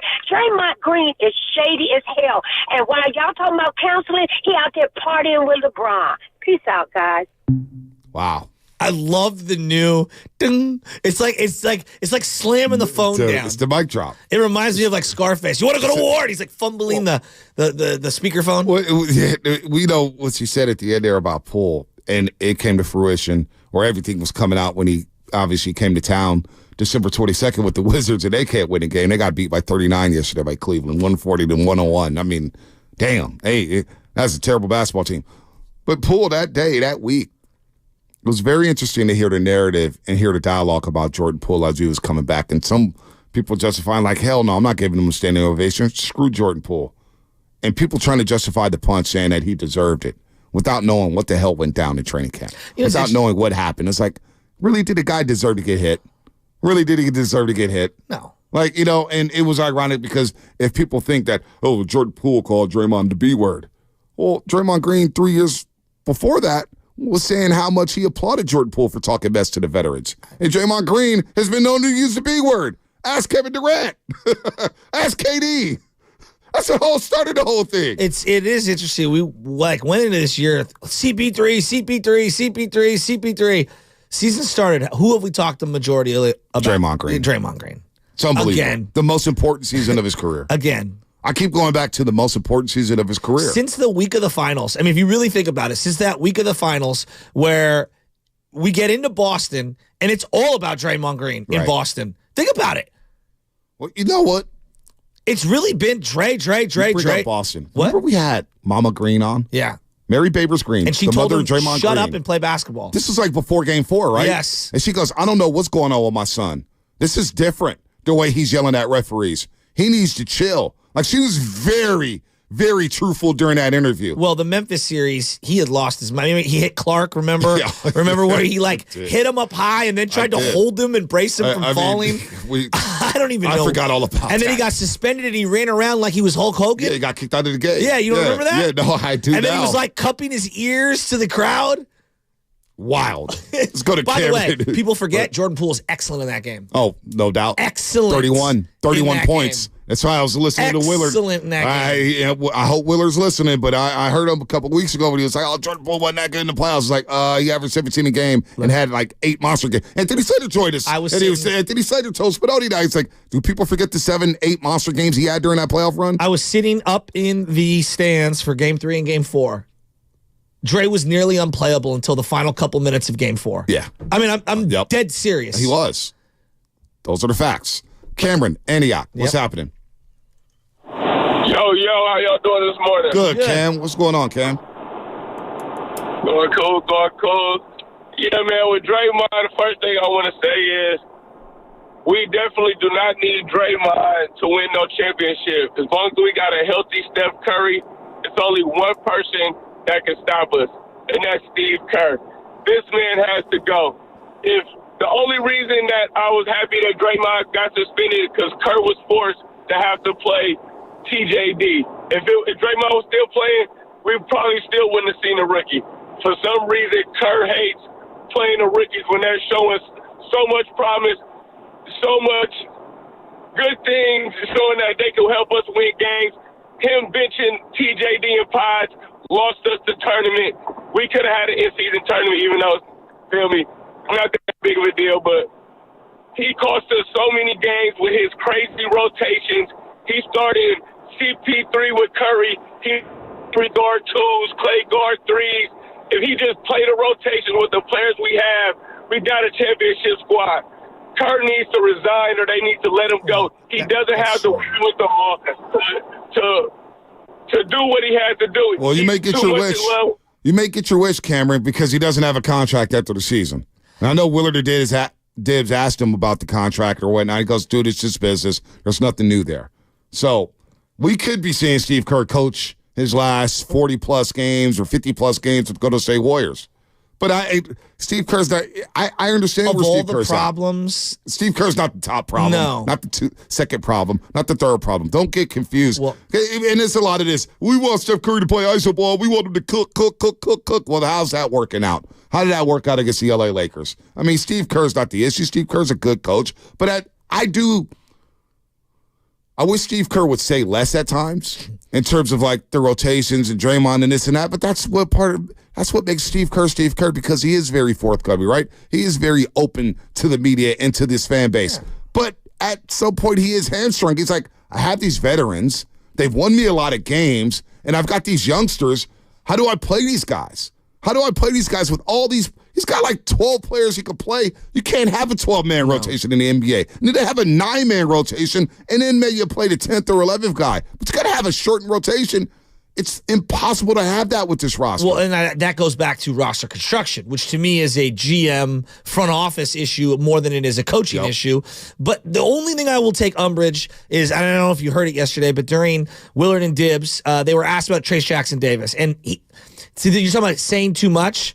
He contradicts himself here. So listen to what he says about Trayce Jackson-Davis, and we'll get right back into Draymond. Well, he's a pretty talented young guy, but he's experienced because of the 4 years in college. So we knew right away, first day of training camp, basically, that this guy had a fundamental foundation underneath his game, and that he was going to be playable right away. And, he's different from our other bigs, different from Draymond, different from Loon, plays a little more above the rim, as a shot blocker, as a lob threat. But he's really good positionally. He's strong. He's smart. So Trayce is an excellent prospect, and I feel good, putting him out there. And we've decided to start him just to change up the look and search for a little more offense out there to start the game. And he's done a nice job. So the only thing I'm taking numbers is, you knew right away he got like 6 or 7 DMPs that made no sense to me. Yeah. And again, like that's an X's and O's or a lineup thing. It's more on personnel because I think he was forced to play other personnel. But don't tell me you knew right away he could play. And then I look up, he's only played 23 of the 33 games. And you send him down to Santa Cruz unnecessarily. Yeah, no, I hear you on that That's one. all. We'll get back into Draymond. I hear you on that one. Because that is the one criticism I will have with him, is that there are and I think it's easy to critique, but combinations, lineup combinations have driven me nuts throughout the tenure of Steve Kerr. Yeah, and it's driven me crazy this season. It's driven me crazy. Like, think about this. Jonathan Kaminga's had 13 straight games where he scored at least 10 points, right? Yes. 16-9 against Dallas on Saturday. What did he have? 19-6 the other day with 4 assists. He hit his free throws the other day. Jonathan Kaminga, 3 weeks ago, was out of the rotation against Portland. Out of the rotation. How? Out of the rotation, Jonathan Kaminga on this team. I know. And now we're saying, you can't pull this guy out of a starting lineup. Think about that. And now Moses Moody, who was playing, and we're all going crazy about him getting benched in the last 4:26 at a Sacramento game when he hits all 4 threes in that quarter. Nah, he's out of the rotation. Well, he's Peloton. That's his new nickname. Peloton. He's on the Peloton. Yeah. I mean, it's just, it's a tough job, man. And you just wait till Draymond comes back. And that's what I'm saying. When Draymond comes back, and Bob Myers touched on that, now you got to start back at 0. Yeah. With the rotations. It's really helping your team. Absolutely incredible. Let's go to let's get to Jay in Oakland. Jay in Oakland, then we'll get to Gene. You want Draymond back? And Duke and San Bruno. Yeah, basically, do you want Draymond Green back? Do you want Draymond Green back? And then with the Nuggets in town, I do want to spin this forward. How far away are the Warriors from catching a team like the Denver Nuggets, who are the reigning champs? I do want to spin this forward as we see the Nuggets tonight at Chase Center. Jay in Oakland, what's happening? Hey, what's going on, fellas? Happy New Year. Happy New Year. Hey, Joe, also in that interview, just to piggyback on your point, Steve also said that we're a 500 team, but at the same time, he said he still likes the roster. Like, what? You like a 500-team roster? Like, this he is definitely kind of... Jay, I don't mean to cut you off, but Steve Kerr also said, and I love Steve for this, but he did also say he had the most fun coaching that 15-win team.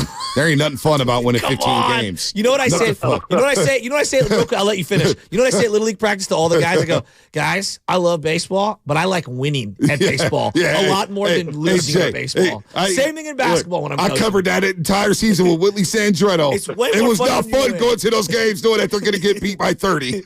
I had the most fun ever coaching a 15. Go ahead, Jay. I call cap on that. Go ahead, Jay. Go, Jay. I just had to throw that in there, man. Like, what? You love a 500-team roster? Anywho, on the whole Draymond thing, to be honest with you guys, I'm super conflicted. Like, you know what I mean? Mm-hmm. So allow me to take a different approach. Give it to me. Do I want Draymond to return to the team? I guess. Like, I'm not. Like, I guess. Like, you know what I mean? Like, I'm not 100% in love with it, but I guess. But do I want Draymond to return to this roster? Absolutely not. Ooh. Absolutely not. And the reason I say that is because this roster currently is constructed, it's not good enough. It's just not good enough. So the only way, the Warriors, I don't know if any representative from the Warriors are listening, like, do not bring Draymond back unless you guys are willing to do a hard reset around Steph. I kind of like even what you're then, saying. I really keep going. I like what you're saying because I get the point that you're going to like. He comes back. This is so flawed that they need to shuffle some stuff around. They got to shuffle some stuff around. But like at the same time, this gets to the point where I say I'm conflicted. But like, do you really want Draymond to be a part of a reset around Steph? So, like, you know what I mean? So I'm still conflicted. I think Steph would want it, so I'm okay with that. But to be honest with you guys, like, you know, we had a great run, you know, but all dynasties come to an end. And I feel like this feels like the whole death row dynasty, right? And I just feel like we're going to crash and burn. And we look up, and you look up and you see, after all of the ashes is still, you know, scattered around, you see Corrupt and Dabs left there to pick up the pieces. And in this case, it's Steph. Like, you know what I mean? Yep. That's a good call, Jay. By the way, from here Bad on Boy out, Records, Death Row, Cash Money Records, No Limit. They all did well. Oh, no, they weren't. And then all of them. Bad Boy. All of them. Yeah, I don't know if you've been paying attention to what's going on with Puffy. Oh, yeah, no, well, we don't want to touch Puffy. Yeah, we're not touching that. Puff did too much touching himself. But if that doesn't signify the Draymond Green experience over the last couple of years, I don't know what does. That sound of, like that's how we all feel. Dude, the Death Row analogy. So who would he be if this was Death Row? Who would Draymond Green be? Yeah, I think Dr. Dre is clearly Steph Curry. It's Tupac, because right? he's timeless. Is because Tupac? No, Durant's Tupac. Oh, wow, he got shot and killed. Well, I mean, you know, he ain't the same. Damn. He gave his best years to the crew. So is Draymond Suge Knight? Is he's in jail right now? Like, where are we going with this? Give it to me. Why are we going with this, man? The last few years of Draymond Green with the Warriors has been. Man. If that does not encapsulate. Dre Suge? Is he shook? I don't know. Was he in the car with Tupac? Setting it up? Oh, man. I've been listening to a lot of Tupac lately, too, man. Well, I've listened to a lot of different interviews from Corrupt and Daz. Guys would get beat up in the studio routinely. All the time. Yeah. It was just normal. So that does fit was the common Draymond practice. fighting at practice thing. Damn. Was it Miss Chalet? What was her name? Oh. Is that Wiseman? Who's Jordan Poole in this scenario? Yeah, who is Jordan Poole? Oh, Vanilla Ice? Yeah, getting hung over the balcony. We said it simultaneously. Held by his ankles. Oh, one hit wonder. He is Vanilla Ice. One hit wonder. After 1 year, got your championship, got some platinum records, and then it was like, sign this contract right now, or you're done. Because I've already bestowed the Suge Knight label on Trent Williams. Because like the last guy that I would want to mess with is Suge, and it absolutely is Trent Williams. I might have to take that off him. Dude, somebody said, I read something about Suge. It may have to do with Puffy. It's like, oh, you know, Suge, he was trying to kill it. He found out we were in L.A. and we had to get out. Something happened when Suge found out. It was like, oh, he was coming with the hitters. Yes, facts. I remember who was it? Was it Jim Jones? Like, we're going to do East Coast Death Row. And I'm like, nah, I don't think you want to do that. I don't think you want to do that at all. Stay away from that, homie. Stay away from that. Damn, that is crazy. No Limit Records, Cash Money Records, Bad Boy. Get Low. It did not end well. It did not end well. I mean, record labels don't end well. They don't. It's at the end of the day, maybe Capitol Records. Those are big. I mean, we're talking more independent. But even Rockefeller didn't end well. Dave Dash is still going crazy about Jay-Z. Sick With It has really changed a lot over the years. Yes, it has. Although I love the pig. We were running it. Rap-a-lot Records. Rap-a-lot. It's not doing a lot of stuff. I'm not talking about the guy Jay Prince. Yeah, I'm not talking you about don't want to do that. I don't want the... be walking out of the studio one day and I was having a conversation. Get ran over by a car. I was having a conversation with somebody. They were like, Javon Kinlaw is really struggling. I said, look, man, we don't really talk about Mook Talk on the Morning Roast. We're good with Mook Talk. We don't really talk about that. You know what they say? Pick and choose your battles. And we don't really want to pick a battle with him. You don't have to ask that again. Yeah. Hey, if I comment out Mook Dog stuff, he likes it. Hey. You know what I'm saying? If I throw fire emojis to everything he posts, Mook Dog, you're with us, baby. Hey, but you know what? Look, just real quick, guys. I know that the Warriors, we feel down bad right now. We do. We feel that we're in uncharted territory. At least we're not WIP right now, Philadelphia, where they have 26 people watching on YouTube. My gosh. And the title is Go Birds. Did A.J. Brown save the season? They're down bad. By the way, we may see them Hey, you know what, though? We're the collision course for Philadelphia in the second round. Oh, good. Bring them on. Hey, I want that. I want to kick the water down. I need a Philadelphia. Now they are all over Howie Roseman. Oh, they're firing everybody. It was all good just a month ago. They were talking about all the draft picks they didn't hit on. Oh, my God. Jordan Davis has quit on the team. He doesn't play hard. Oh, you Philadelphia people crack me up. Oh, man. Dude, I'm telling you. All 26 people watching. The fact that RJ and Sean is now taking shots at Howard Eskin. They won't battle with us, but now they're fighting with each other. Is the friend of my the enemy of my enemy also my friend? I guess so. What is that? The war. What is it? I don't know. The art of war. Is that it? I don't know. Let's go to Gene in Oakland. Man, Gene, what's happening? What's up, Gene? Morning, fellas. Happy New Year. Happy New Year. Welcome back, and congratulations, Joe. Welcome to parenthood. Thank you very much. I appreciate it. It's the greatest blessing ever. How's the great kids, Gene?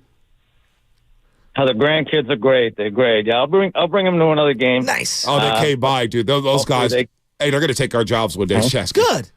No, it's not good. Yeah, watch out. The apprentice becomes the Jedi Master. It's not good. I'll never take a picture with them ever again. They'll never take a picture. Right. Okay, so my favorite subject, Draymond Green. All right, look, guys. Listen, I think you've already covered it, but basically, we got to keep him. Nobody's going to take him. Okay, what are we going to get for him? Nothing. You're not going to release him, and unfortunately, you still need him. Okay, we had three quality defenders on the team. All right, GP2, Wiggins, and Dre. GP2 can't stay healthy, can't stay on the floor. Wiggins is MIA emotionally and physically, apparently, and Dre is not playing. So we're giving up, it seems to me, about 120 to 130 points every game, all right? You're not going to get within sniffing distance of a championship if you do that, all right? Yeah. Back when we had Durant, we were the best scoring team in history, so we could afford to be, I believe it was 7th in defensive rating at the time. But without him, so we have to do our best to help this guy, all right? Well, I don't know what's going to take. Yeah. What is it going to take? I have a suggestion, but go ahead. Yeah, go ahead. What's your suggestion? Because what is it going to take to help Draymond Green and get him to where he can help this team? Because the sad part, Uncle Gene, he was playing some good basketball this season. Dr. Melfi is not going to save the Warriors. Okay, a psychologist isn't helping the situation. She might help Draymond. Okay, how's this for a suggestion? Put DJ back on the bench, his son. All right, he doesn't want to embarrass himself in front of his son. Okay, even if you have to get a private tutor so he can go on the road with him, whatever. All right, I'm telling you, if DJ's sitting on that bench, you know what? He's much, much less likely to go off. Hey, you know what, Uncle Gene? Thanks for the call. Do you know Gene's up for a Dubie Award, too? Oh, yeah, he's up for a Dubie Award. He's up for like a couple Dubie Awards. The Dubie Award is tomorrow, Friday. Yeah. We're wearing tuxedos. I was a little in shock. I mean, he might be in the running for best freestyle, best poem, best call. Who knows where Uncle Gene's going to land? Will he win an award? Did he win a Dubie Award last year? Who's our Dubie Award winners last year? Some guys win every year. Yeah, some guys win every year. Bill Romanowski won Interview of the Year at the Jim Rome Show 2 years in a row. Yeah. Okay? Let's go to Raj in San Jose. Raj, what's happening? Raj Mathai? Nah, it's not Big Raj.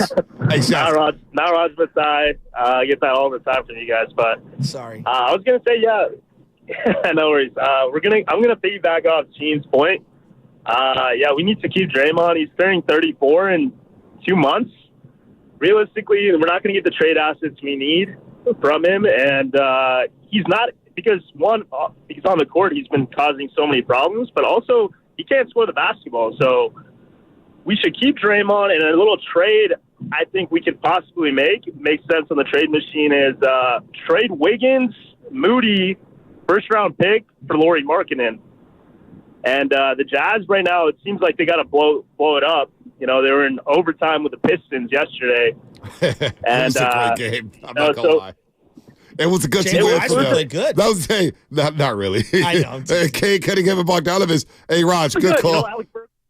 Alex Burks. You want Alex Burks again? Ex-Warrior. Yeah, former Warrior. He was good for that 15-win season. But here's the thing. Okay, you bring in Lauri. Where does he slot in? I don't know. I don't do the trade machine. How would you say? A 4 or 5? What is he? A 3? He plays on the 3-point line. That's what I'm saying. So what is he on this team? He actually looks stiffer this season. I've watched a lot of Laurie. Wait, you're telling me guy who was boo-boo for multiple seasons, had a great run on a crap team for a couple of months, and now is back to being a pumpkin? Sounds like someone I know. Oh. He wasn't horrible on the Bulls, though. He wasn't horrible. No, he wasn't horrible. He was okay. He wasn't We're acting horrible. like he's a difference maker. Yeah, and I don't know. Who's he defending? Kobe White in Chicago intrigues me, though. Kobe White in Chicago, and maybe you get Vucevic. I don't know.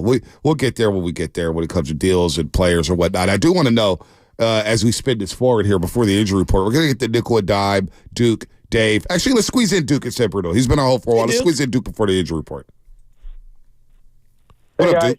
What's up, bro? Hey, nice to have you guys back. Hey, listen, so my crystal ball's firing on all cylinders. So I called in a couple weeks ago, and I said that Draymond's got to go. Most likely he's going to go to L.A. I still think that. I see Lacob eating $50 million. Send him to L.A. with LeBron. L.A. might part with Hashimura. Yep. And he'd be a nice guy to have up here with the Warriors.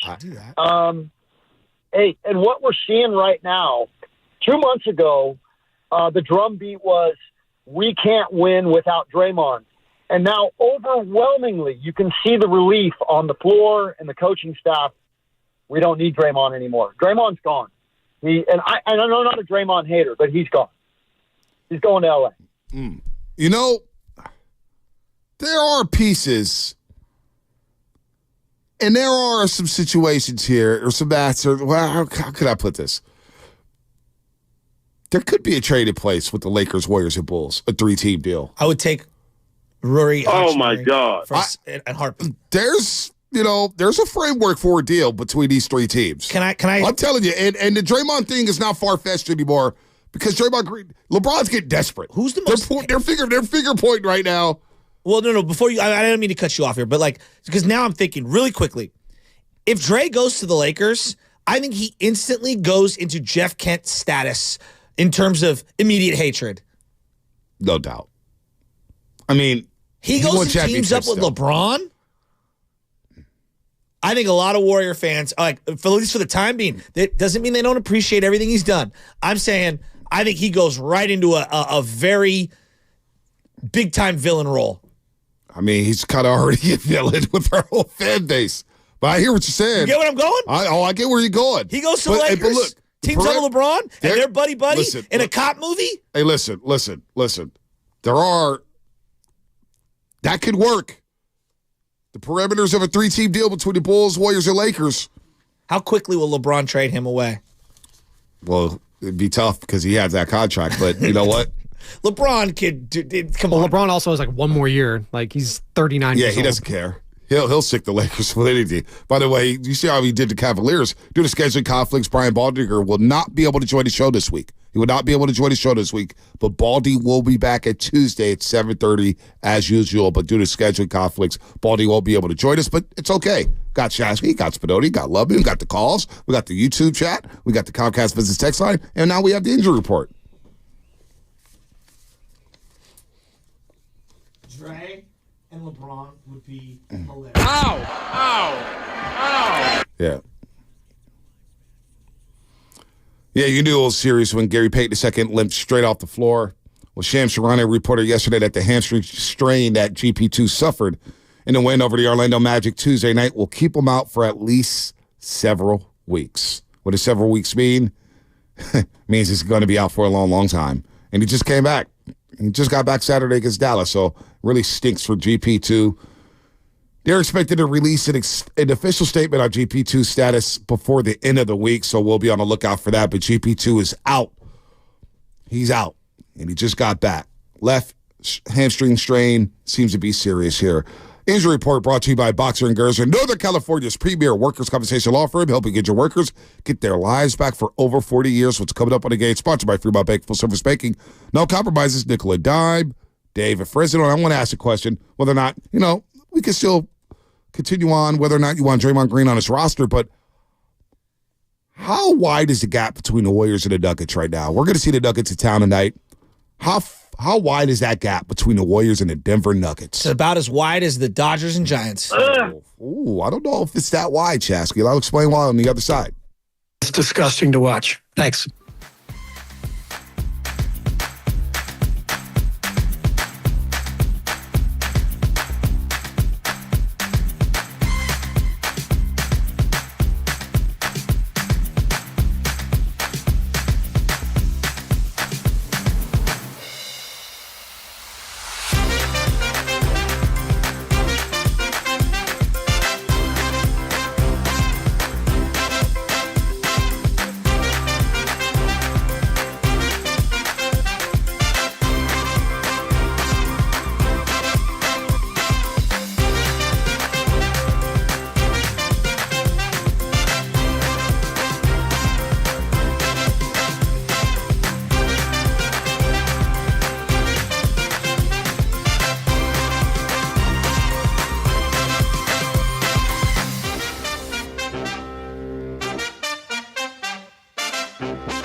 What is happening on a Thursday morning? Good morning to all our workers getting off their graveyard shifts. Good morning to all the garbage men, janitors, carpenters, muni drivers, cops, highway patrol, nurses, doctors, psychologists, therapists, you name it, students. And you great parents who deal with this every single day. We love you. We love you. We love you. We also love the overnight dancers. Good morning to you as well. Spadoti, Lutman, YouTube, Shasky, YouTube and Twitch. YouTube and Twitch, brought to you by First NorCal Credit Union. They're back on board, baby. First NorCal Credit Union back on board. The smart choice for low auto loan rates and super simple online application process. We're rolling out Draymond Green to Golden State Warriors. I do want people to think about this. With the Nuggets in town, and we've seen the Nuggets twice this season, Shasky. Christmas Day, saw them earlier in the season. 2 close games in the Mile High City. First visit for the Nuggets out here in the in the Bay Area. I just want to know, as we talk about Draymond Green, and we see the way that the Warriors lost to the Nuggets, we all assume that the Nuggets are going to be back in the Final Four, the Western Conference Finals. They're going to be one of those teams in the Western Conference. How wide is that gap between the Nuggets and the Golden State Warriors? Because I don't want to talk championship, but if we are, and we say Draymond Green's that missing piece, is he that missing piece against a team like the Nuggets? Are the Warriors that far off from the Denver Nuggets? So how am I answering this question? Because, like, are they as far as the Pistons are? No. You know what I mean? Like, the Pistons, 0% chance of winning a championship this year. Yep. The Warriors have a percentage chance. Right. I don't think it's as good as, and I'll just rattle off a couple of random teams. Phoenix. I don't think today it's as good as Dallas, which I had a hard time seeing before the season started. I would say Minnesota has a better chance. Yeah. How far are they? Even though Minnesota, let me push back a little bit. Hasn't won any playoff. Hasn't won any playoff series. I acknowledge all those things. Yeah. But they feel like they're in their prime. And the Warriors don't. I thought that Steiny was in his bag yesterday when he was talking about there's not one guy in his prime. And I think I had brought this up maybe 3 weeks ago. You were out on a Monday, and we were just talking about it, or maybe it was a Tuesday. It was a Tuesday you were out, and me and Spadoni were talking about it. And I said, like, it's pretty obvious to me the Warriors don't have a clear-cut second-best player. Yeah. They're the only team in the league that we view as a good team, and I don't even know how many people view them as a good team, that doesn't have a clear-cut second good player. Yeah. You know, like, and that's the problem with them right now. That's why I wouldn't want to, even a Laurie Marketing, like, I don't think it solves their problem. We've got a lot of 3s and 4s and 5s, but those guys that are their 3rd, 4th, and 5th best player, I don't know if I can rely on them to consistently contribute night to night. Right. Would you say LeBron was in his prime during the bubble championship? No, but Anthony Davis was. Think he was in his prime? Yeah, he was the best version of Anthony Davis. I hear you. In the bubble. I hear you. And I think, you know, and when I LeBron, think about the prime, go ahead. No, I was going to say LeBron and Steph Curry, not in their prime. I mean, we're talking about better than 99% of players who have ever played the game. That's where I was going to get to. You still have Steph Curry, who's dropping 30 a night. So you still have that. But the drop off from Steph to the next best player, it's a big drop off. There's no doubt about that. Now you got Kaminga ascending, not even close to his prime. Still raw, but he's coming along. Pajemski's a rookie. TJD's a rookie. Yeah, Clay obviously is not in his prime. How could he be after the injuries? Yeah. Andrew Wiggins, was he ever in his prime? Was his prime 2 years ago? Yeah. You know, was that his prime? I mean, right now, he looks like a shell of himself. Right. And so, or a shell of that season. And so when you think about championship teams, definitely have to have a player in their prime, right? It feels like it. Who's playing good basketball right now, consistently? For the Warriors? Yes. Steph had the 3-game mini slump. That's about it. Okay. So Clay, but you know what? Before Clay went on that 3-game hiatus, he had a good 16-game stretch. Okay. Was solid. I'll meet you there. Solid. Pods has been solid. 1.5, 2.5 guys. Pods has been solid, but no, the consistency, there hasn't been any. And trust me, I'm covering every game. I'm watching every game. I see it. I'm just like, you kind of know how things are going to play out. The eyeballs tells me that this is just not a excellent team. Like I'm sitting there with Sakti, one of the games. May have been Brooklyn. And it's a Brooklyn game. It's either Sacramento. And the Warriors will build a lead. And we know, okay, this game's coming down to the wire. What was the game where Steph hadn't hit a three-pointer? Portland. Okay. I almost blew that game in Portland. I'm watching that game. They're up 18 or whatever in that game. And I'm saying to myself, I don't care about the record. Win the damn game. And I'm not ripping Steph. I'm just saying, like, dog, I don't stop jacking up threes. You saw it in the night. But he was wide open, though. There's wide open. You got to tell Steph not to shoot wide open threes. I wanted to work the clock a little and not shoot with 21 seconds left on the shot clock. Right. Because you need to stack wins. Yeah, you do need to stack against wins. a horrific Portland team. But it's Steph Curry. You got to tell him to stop shooting. Yeah, yes, because I got to tell Steph Curry he owns every shooting. individual accolade ever, and that's why, like, to me, it felt again. I'm going through my television. I'm just saying, like, that was a great example of like, dog. We are not where we were 3 or 4 years ago, where you can gun and go after something, and we'll still win going away. But I don't think he was. I personally don't think he was gunning for it. Just the way I was watching it. I was like, those are wide open shots. I want Steph Curry shooting wide open threes. I'm so down bad watching this team that I expect them to blow every lead that they have. Yeah, well, that's where I was getting at. And grind it It's just out. like, you kind of know, like the whole stat, they've been in 25, 26 clutch games. And Bob Myers, you heard him say it. I don't know if that's a good or bad thing. I don't know if it's a good or bad thing that they're in all these clutch games. It tells me that they can't gain separation when they're playing, whether it's Orlando or Detroit or whatever it is. The personnel on this team unable to sustain leads, and it's that one quarter. Well, we always talk about third quarter where they're going to explode and blow teams out. Well, it's always that one quarter this season where it's like, oh, it's going to be a grind because they're going to turn it over. They're going to foul, and they're one of the worst teams when it comes to fouling. Or they're going to have that bad shooting quarter like they did against Miami, or they're just not going to be involved. Or superstars like in the Clipper game, are just going to step their game up. We're just going to step up and just take over the game. Exactly. And you can't do anything about it. And we don't have the star power that we used to have. So I don't know. So when I look at Denver and they're coming into town, they played Denver tough for 2 straight games. 2 straight games, they played Denver tough. So that's why it gives me a little hope to say, boy, if you do make a deal, because it does feel like the Warriors are going to make a deal at some point. If they do make a deal, who's that player who could at least give them a puncher's chance to get back into it? And I don't know if that player exists.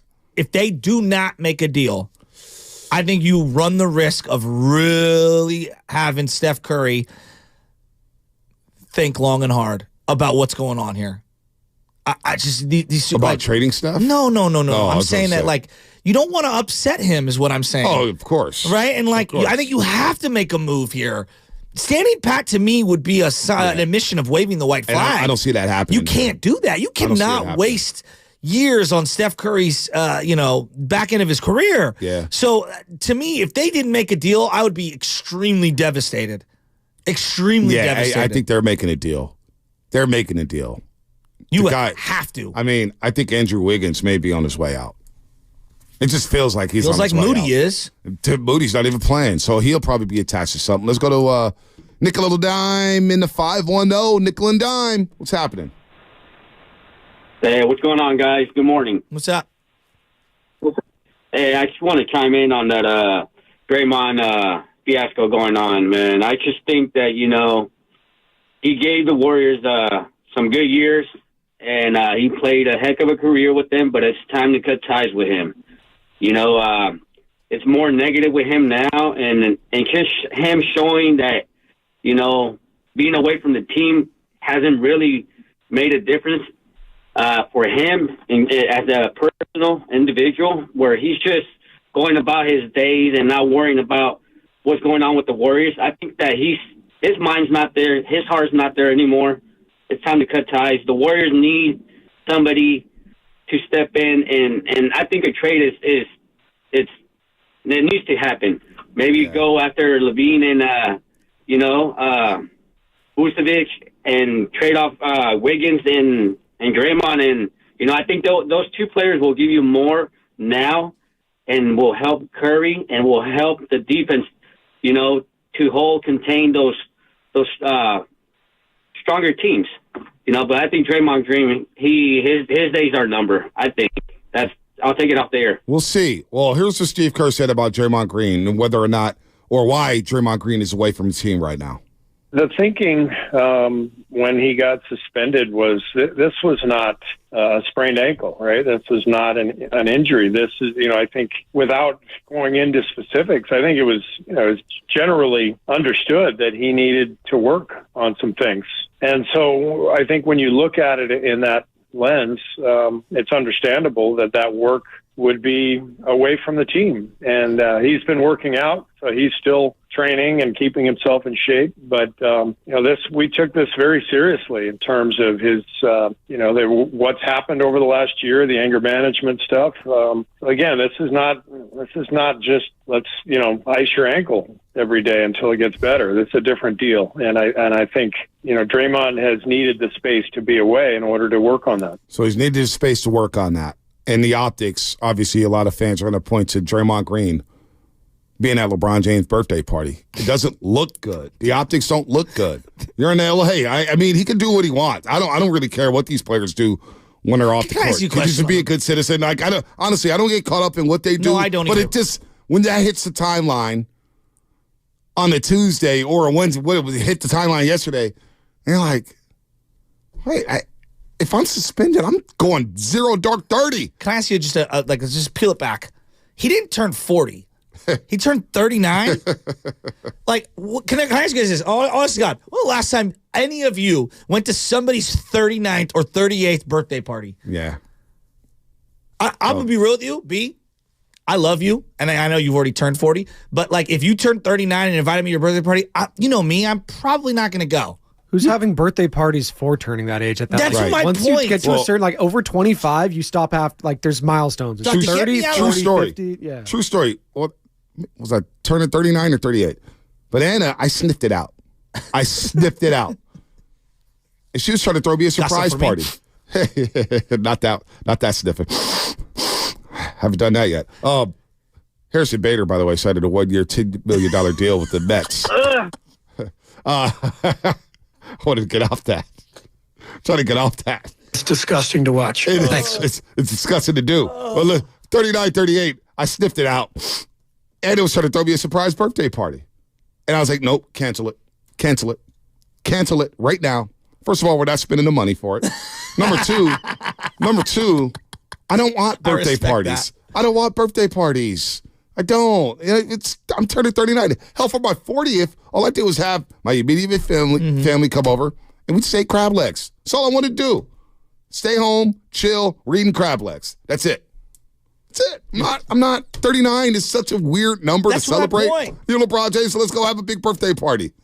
And a guy who's on another team goes to your birthday party while being suspended. Look, I don't care what Draymond Green does. I don't really care that he was at the party. I'm just saying it don't look good. So LeBron's going to turn 47 and Draymond's going to yep, I'm here. He was at the party. You're suspended. It's so ridiculous. It's just kind of like, if you're a teammate, it's just like. Can we get back to some of the Steve Kerr sound? Yeah, the optics don't look good. It's horrible optics. But here's the thing. When I listen, I want you to listen to the tone of Steve Kerr here. To me, it sounds like, and I'm interpreting it my way, and people say, you're a Draymond hater. I'm just exhausted by the guy, and I feel like the coach is finally exhausted by him. It's the first time that I've felt an admission of this might be over from the Warriors. And I'm telling you, it's what I hear when I listen to Steve Kerr. Oh, wait. Which one was it? Any one of them. Here, I'll play this one. There's so many of them, I don't even know. I'll play this one. I thought you were setting up a specific one, and then and then it is like, oh. Well, I thought so I'll go with this one. I'm trying not to be run on and interrupt him. Like the boss, in 2024, stop interrupting him. Well, that lasted 6 seconds. Yeah, I know. Somebody has to say it. I know. But listen, you're so good at what you do. Actually, Anna was there in the car when she heard that. She goes, Shasky doesn't believe that, does he? I was like, no, the boss man told him. No, it's awful. Listen. The boy doesn't know the zone as well as you do, Bonte. Tony, you're right about something. Shasky's not in the zone. The police at the mobile unit on Union Square were like, yo, I feel like we've arrested 10 Tonys today. This is the one I think you wanted to get to. Steve Kerr asks if there's a chance that Draymond doesn't return this season. I mean, I don't know that there was ever any timeline given. When someone is suspended indefinitely, that just means they're suspended indefinitely. There was never a time frame given, and so we're just going along with the process. And as I said, I'm busy with the team, and Draymond's working on his stuff, and the league will work with us, and we'll see where it all goes. We'll see where it all goes. So the league is handling this right now. It's in the league's hands. Okay. So let's say the league, hypothetically, a week from now, Draymond's able to return. Does the team punish him then? Does the team want him back? Sounds like it. Sounds like they're bracing for it. Somebody, Jocelyn Debate 405. Can we call Philadelphia radio station for fun? We could use the laugh today. No, I'm thinking, man, we're in 2024. We're 33 games in, and we're talking about Draymond Green being suspended and whether or not we want him back on the roster. He had more minutes. He had more minutes at LeBron's party than he had minutes on the floor this year. It feels like no, right? No, right? It does feel like that. But seriously, but seriously, like we're 2024. What's the date? January. What's it gets into Today's years, the right? 4th. The 4th. January 4th, 2024. I've been at the station for over 7 years. Feels like the last 6 has either been Jimmy Garoppolo or Draymond Green. A little bit of Clay, a little bit of Poole, a little bit of Brock, some Debo, some Shanahan, but mostly Draymond Green and Jimmy Garoppolo. It's January 4th, 2024.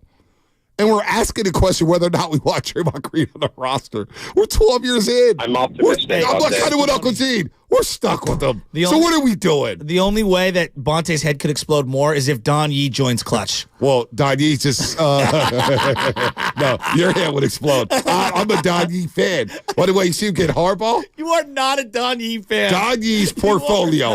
He's a G. This is why Don Yee's a gangster. He's got Jimmy Garoppolo, Sean Payton, Tom Brady, and now Jim Harbaugh. He doesn't need to be Rosenhaus. He doesn't need to be... He doesn't need to be Scott Boras with 100 clients. He doesn't need to be Rich Paul at Clutch. He's got 4 clients, and they're all money makers. Jimmy G, Tom Brady, Sean Payton, and now Jim Harbaugh. When you saw that, what'd you think? I said, yes, Don Yee's back in my life. I said, stick it to Shasky. Don Yee is a great agent. I can't stand that guy. You hate Don Yee so much. Dude, if I hear Jim Harbaugh. If I hear touchdown San Francisco reference Don Yee one more time, my head will explode. By the way, since we're on to Harbaugh and we're going to get to the calls 1 second. Actually, you know what? Let's get to David Frizzo because I think it's going to lead to a laugh, which will lead to another laugh. Okay. Then we'll break it back to the Golden State Warriors. We are the David Frizzo. We are the roast. We got to laugh a little bit. David Frizzo, what's happening? Hey guys, I just wanted to get on this Warriors talk with you, and Shasky actually took some of my points earlier where you're talking about, it's kind of hard to win this league when you don't have that second consistent score. Mm-hmm. I think what the issue is right now with the Warriors is it's like kind of like football where you don't have an identity. You just when they don't have a set rotation, you look at all the major teams, the Nuggets, the Sixers, the Celtics. They're, even the Clippers, their rotation is set. The pecking order is set. Right now, it's Steph, and who knows who the next big guy will be. Every day, every game is a different game, and that's, the inconsistency is really, holding them back. And honestly, guys, they are what they are. Good things come to an end. We had a chance to expand on it. I brought this up, a little while ago, but we had the number 2 overall pick. We had a chance to maybe, give it a reshot, retool and bring in somebody that can kind of extend this dynasty. But it's just sad because it's not like Steph is at the end of the line. He's still great. That's the most frustrating thing is that he's a great player, a top 5 player. In my opinion, it's just that I don't see the light at the end of the tunnel. I don't see, to you guys' point, who you can bring in, a Siakam or, the guys from Chicago. I don't know. But in this league, if like Shasky said, if you don't have a consistent number 2 or just put it like this, if you don't have 2 All-Stars, it's just too hard. It's hard. We can talk about Draymond coming back. He's not an All-Star anymore, so whether he comes back or not, it's still, they're not going to compete for a championship. So I get it. It's something to talk about. But at the end of the day, there's no easy, quick fix. And it's just sad. Because we had a chance, and I feel like our opportunity, we blew it, and you stuck with what you got now. This is James Wiseman. You listening to the Morning Roast. This is James Wiseman. I mean, did we really, honest to God, though, I think Halliburton's an excellent player. Do we really think Halliburton would be the Halliburton version with this team? I don't know. I I personally don't think so because of the way they play and who has the ball in their hands and whether or not he's going to be allowed the room to grow, which we see it has been a struggle with Jonathan Kaminga and Moses Moody. They've been in and out of rotation. And they were going to take him I want to be realistic here. Forget they should have and we're going to trade it. No one traded back with them. No one was going to trade. They were going to take Halliburton at 2 at that time. Yeah, I don't think so. I find that to be kind of unfortunate revisionist history. Unlimited possibilities. May have some breaking news in a second. You want to last? Are you okay? Yeah, no, I'm oh my okay. God! Yeah, what's going on here? I'm very okay. Very okay. Seen ghosts. I mean, I'm very okay. Hey, Sam Darnold, you ready to let that thing fly? No, it's. Oh man. Oh, I don't know if I can. I gotta wait till break to release this information. Is it sports related? Just hearing. A sauce. We'll be here for Draymond Green very soon. On this show? No, not on this show. Damn. No, it's not coming on this show. He's never coming on. Is the podcast episode dropping? Podcast episode may be dropping. Oh, hasn't had one all year. He's recorded one this week. Oh, he has. Breaking news. That's like new media. It's like the Blueprint album. He did it all in 3 days. It's just ironic that he's going to podcast. And it should be very interesting. Is it on the floor of LeBron's party? Oh, see. With the mini mic. Sal's going to go to the Harbaugh Sal, but I just got sidetracked for a second. If he's doing a podcast, I'm 100% convinced he's not coming back then. No, why would you say that? Because I think that there's a reason why he hasn't had a podcast dropped all year. No, stop. Unless he had some deal in place where he wasn't allowed to drop a podcast at the end of 2023. Yeah, I mean, why is this news? Because I'm interested to hear from Draymond Green on this situation. Which one? On all these situations. Okay. On the latest situation. Okay. But I do want to hear from Draymond. Oh, we're gonna get a sincere, apologetic Draymond. I don't know what we're gonna get. Pleading for mercy. You sow, brother. I don't know what you're gonna get, but you believe if he's podcasting, he's not coming back. I believe if he's podcasting, he's for sure coming back.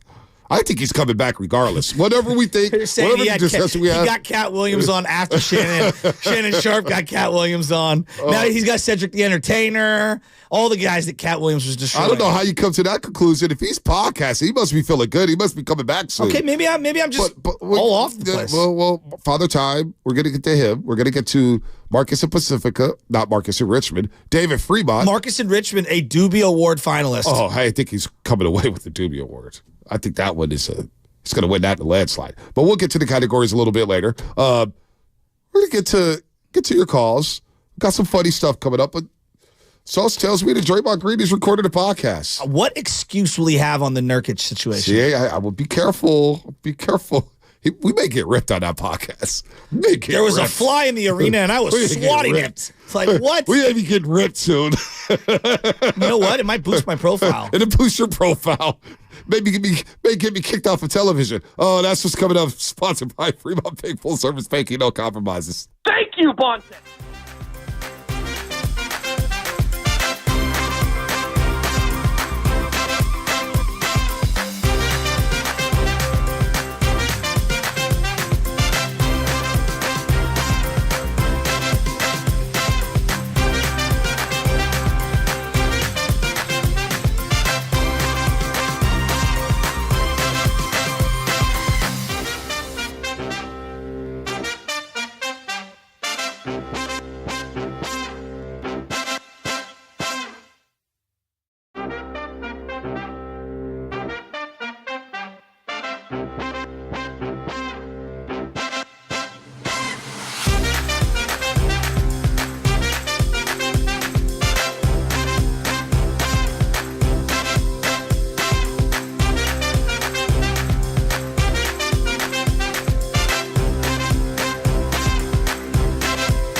Hey, Dub Nation, it's Chris Paul, and you're listening to The Morning Roast with Bonta Hill and Joe Shasky on 95.7 The Game. You know, B, I know we're going to get right back into sports. Yeah. Another dimension, another dimension. I love this song. Can I ask you a question? Yeah. Did you see what happened on the internet that wasn't Epstein or Cat Williams related? No, what happened? What's going on with these tumblers?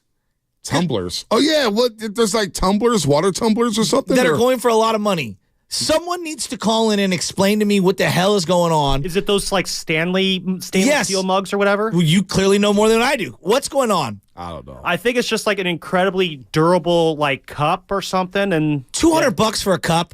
Yeah, that's better be in it. Well, I guess so. There's this thing a cup better last me a lifetime. It better be the Stanley Cup. Well, no, so this thing went viral like a month or so ago. We're like, that's a one. That's a one. This guy don't even like hockey. What is he doing? That's his first hockey reference ever. But no, like some woman's car like caught on fire and the whole thing went up in flames and was destroyed. The only thing that was remaining in her car was the Stanley mug.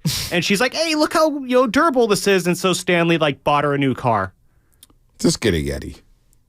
Just get the Yeti. I got my wife a white Yeti coffee cup. I guess I don't even know what it's called. Tumbler. I don't even know what it's called. But like a white coffee one that fits right into the tumblers have the lid with the straw. Like that's the tumbler one. Oh, okay. Well, this is not that big of a one. It's more thin. But anyway, $20 delivered Amazon next day. Just throwing it out there. $20. $20. And it's dishwasher safe. Yeah, my Yeti. I've had my Yeti for 2 years now. It's got a couple dents because I've dropped it, but still works. Still works. Legit, huh? Yeah, it's legit. I would never pay $200. $200? That's insane. That's insane. Before we get to Father Time and David Fremont, we're talking about Don Yee and Jim Harbaugh. Yeah. I don't know if you caught this on the internet. I need Don Yee to represent me. Don You got to Google it. I do. I'm telling you, Don Yee's one of the best agents out there. Small client list, small portfolio, but boy, he maximizes it. By the way, Giannis was saying they lost to the Pacers 4 times this season. Giannis said to Kupo, he goes, yeah, you think about it. When you go home and sleep and wake up, you think about it. When you go back and work out, you think about it. When you're about to get freaky, you think about it. I was like, Giannis, dude, chill. We got the sound. You go into our Marcus needs to call Giannis. Dude, go into our morning roast text thread. You'll see the Giannis thing there. But Jim Harbaugh, right, represented by Don Yee, and Brad Galley. Brad Galley's a news reporter, sports reporter out in Detroit. Sounds sports like director. a fine Italian. Yeah, sports director down in Detroit. And he's really good. He gets the one-on-ones with Jim Harbaugh in his office. He's got the one-on-ones with Dan Campbell. And he got the one-on-one with Jim Harbaugh's parents. Oh. Check this out. Shortly after the Rose Bowl, Brad Galley with Harbaugh's parents. Your son talks about the two of you all the time. He's talked about this moment coming for this program for a long time. How do you put into words your emotions right now? Are you kidding me? They won! What's better than that? We have a thing in our family that we've used for a long time. And it goes like this. Who's better than us? Nobody! I know you get tense during these games. Were you on the edge of your seat throughout this one? Well, of course. We were yelling and screaming. That's what we're supposed to do. The biggest play in the game was right before the long drive. Jackie decided that we should switch seats. Oh, my goodness. And I moved to her seat. She moved to mine. And this is the result that we get. All right, so you'll have to do that in the national championship at a certain time, maybe a little earlier in that game. Yeah, for everybody's happiness. Thank you so much. Congratulations. Thank you. Congratulations. Oh. Harbaugh's mom and dad. And his father looks just like Jim. He looks just like his father. 84 years old, has the same smile. Same. John doesn't look like any of them, right? John looks like an outlier, like I said, and he's the oldest one. Well, John was getting, I don't know, it wasn't the gritty, but he was definitely hitting it in the locker room. The locker room, the Ravens. Yeah. That's a scary football team. Now, if you're Joni, don't you feel like the Manning brother that doesn't get a lot of love? Cooper? Yeah. Cooper Manning. I mean, even Cooper's son is more popular than he is. Arch Manning. But the Harbaugh's is crazy. Well, he had to switch seats, and he has the same mannerisms as Jim has the same mannerisms as his father. And Jim, I was just going down the rabbit hole with Jim Harbaugh. When they beat Ohio State, the same guy, Brad Galley, he was interviewing. He was like, there's a lot of celebrities at the Beck House. There was Charles Woodson. There was, Mike Hart. There was all these guys. And Harbaugh goes, Derek Jeter. And he's like, yeah, Derek Jeter. And then Harbaugh goes, the captain, how about that? And he's just so quirky. It's weird. By the way, they're saying the tumblers are in stock for $30 to $40. I thought they were $200. Well, maybe you got taken to the woodshed. Well, no, there's just certain brands that are probably way more expensive than others, but it's just a type of it's a type of cup. Gotcha. Tumbler. Yes. Gotcha. It's so weird there was a what's big going on. frenzy yesterday online, and then I saw the memes going everywhere. And then it was Cat Williams. Oh, yeah. I muted the Epstein word because that's just cringeworthy to me, and I don't want to get as into long that. as my name's not on that list, we're good. Why would it be on that list? I'm teasing. Why would it be on that? Were you on that plane, Chasky? No. Is that why you took a break? Stephen Hawking, though. I mean, he's all over that bad boy. The memes on Stephen Hawking on the internet are out of control. Oh, man. And then Cat Williams. And that interview with Cat Williams with Shannon Sharp is like 2.5 hours, right? Dude, it's incredible. You listened to the whole thing? No, I got about halfway through. And then I went to the Netflix special, Natalie Grace Speaks. I don't know if you saw the Natalie Grace doc. I started doing some of that. It was, wow. A lot going on with Natalie Grace. I don't know if you saw that in original net docs. No, Netflix. I did not see that, man. It's very sad. I've been watching too many documentaries. Yogi Berra. Oh, it's a good one. George Gervin, the Iceman. Oh, I haven't seen that one. I'll check He went that through out. some things. He went through some things. You know, Malik always says that, Draymond maybe should go speak to him because George Gervin has some anger management issues early in his career and stuff like that. And John Lucas had to save the Iceman. John Lucas saved a lot of people, man. Saved himself, saved the Iceman. Really good documentary on the Iceman, George Gervin. I recommend it. So I've been on that hype. But Draymond Green apparently is going to release a podcast at some point, either the end of the week or early next week, which to me it means, and that's the breaking news. It's not big-time breaking news, but somebody just texted me, hey, you didn't hear from me, but Draymond's he just recorded a podcast. I was like, oh, wow. Is this the most important podcast of his career? It might be. It might be. And you know what? To me, it screams that he's on his way back. To me, it screams that he's getting closer and closer to getting back on. Absolutely incredible. Because it's been 10 games. It's been 10. He's had a 5-game suspension and a 10-game suspension. He's suspended indefinitely. Is it going to be a 20-game suspension? I don't see that. I see it maybe being a month-long suspension, which in that time frame is going to be about 12 to 13 games. How many did Ja miss?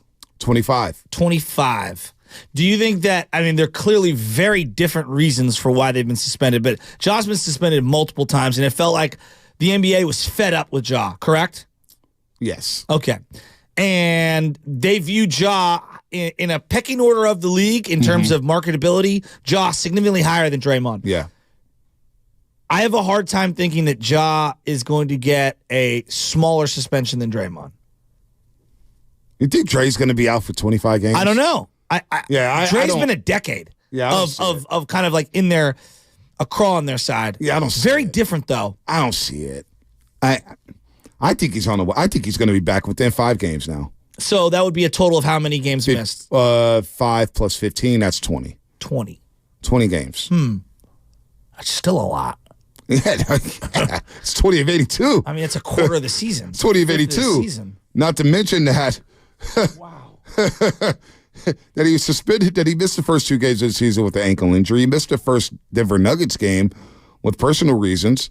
And, of course, he's got kicked out of a couple others. So if he's recording podcasts, and here we are, podcast gate, we're speculating when he's going to return. What does it mean that he's recorded a podcast? They're saying he's announcing that he's going to box Jake Paul. I saw that. That's what the podcast announcement is. I saw that.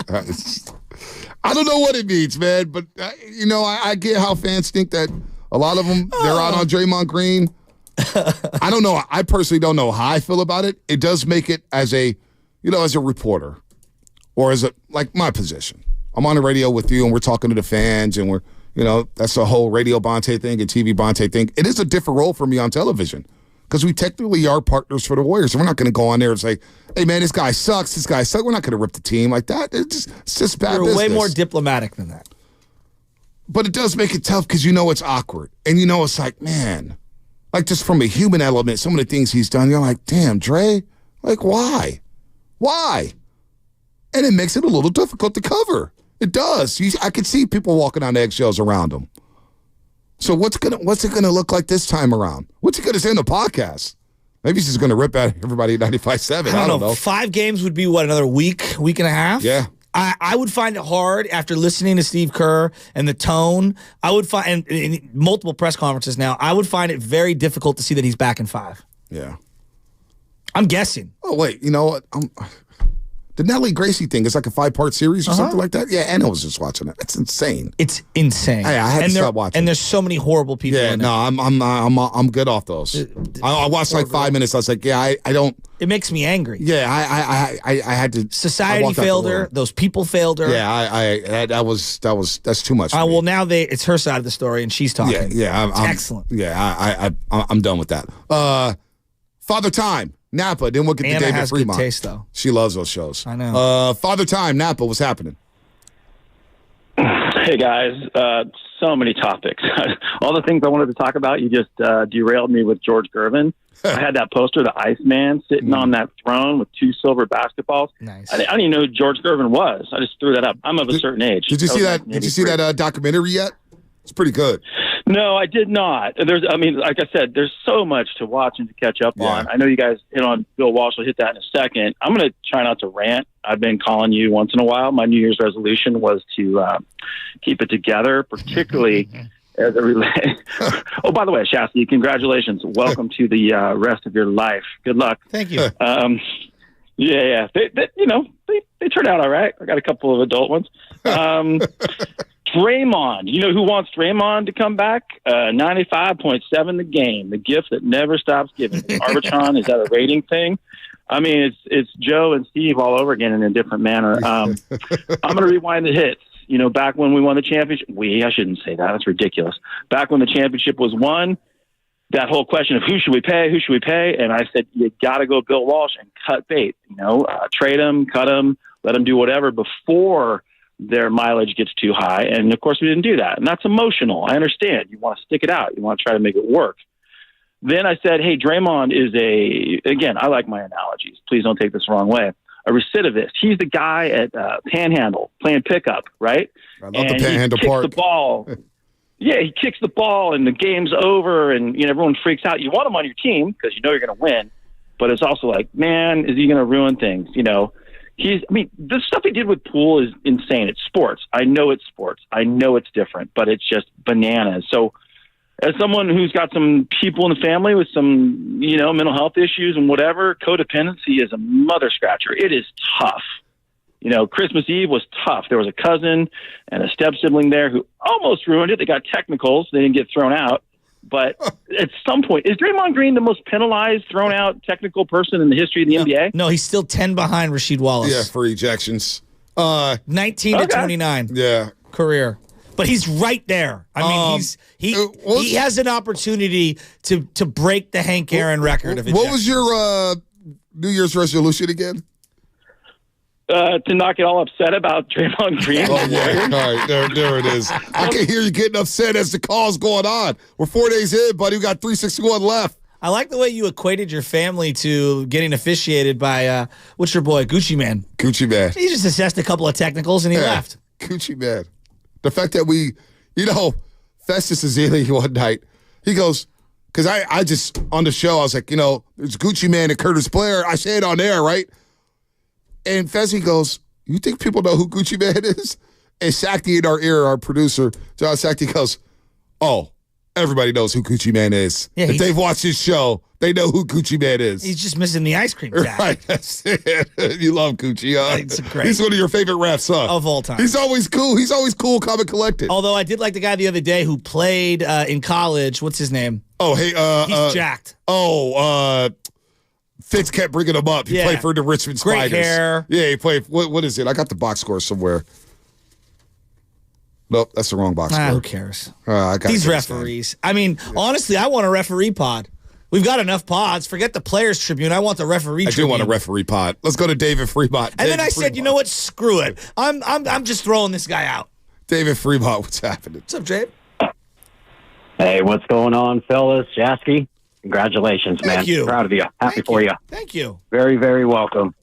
I just want to make a couple of quick points. I mean, it's hard because I feel like we're all, kind of harping on, Draymond and his antics and everything like that. But I mean, guys said over and over and over again, I'm not going to change.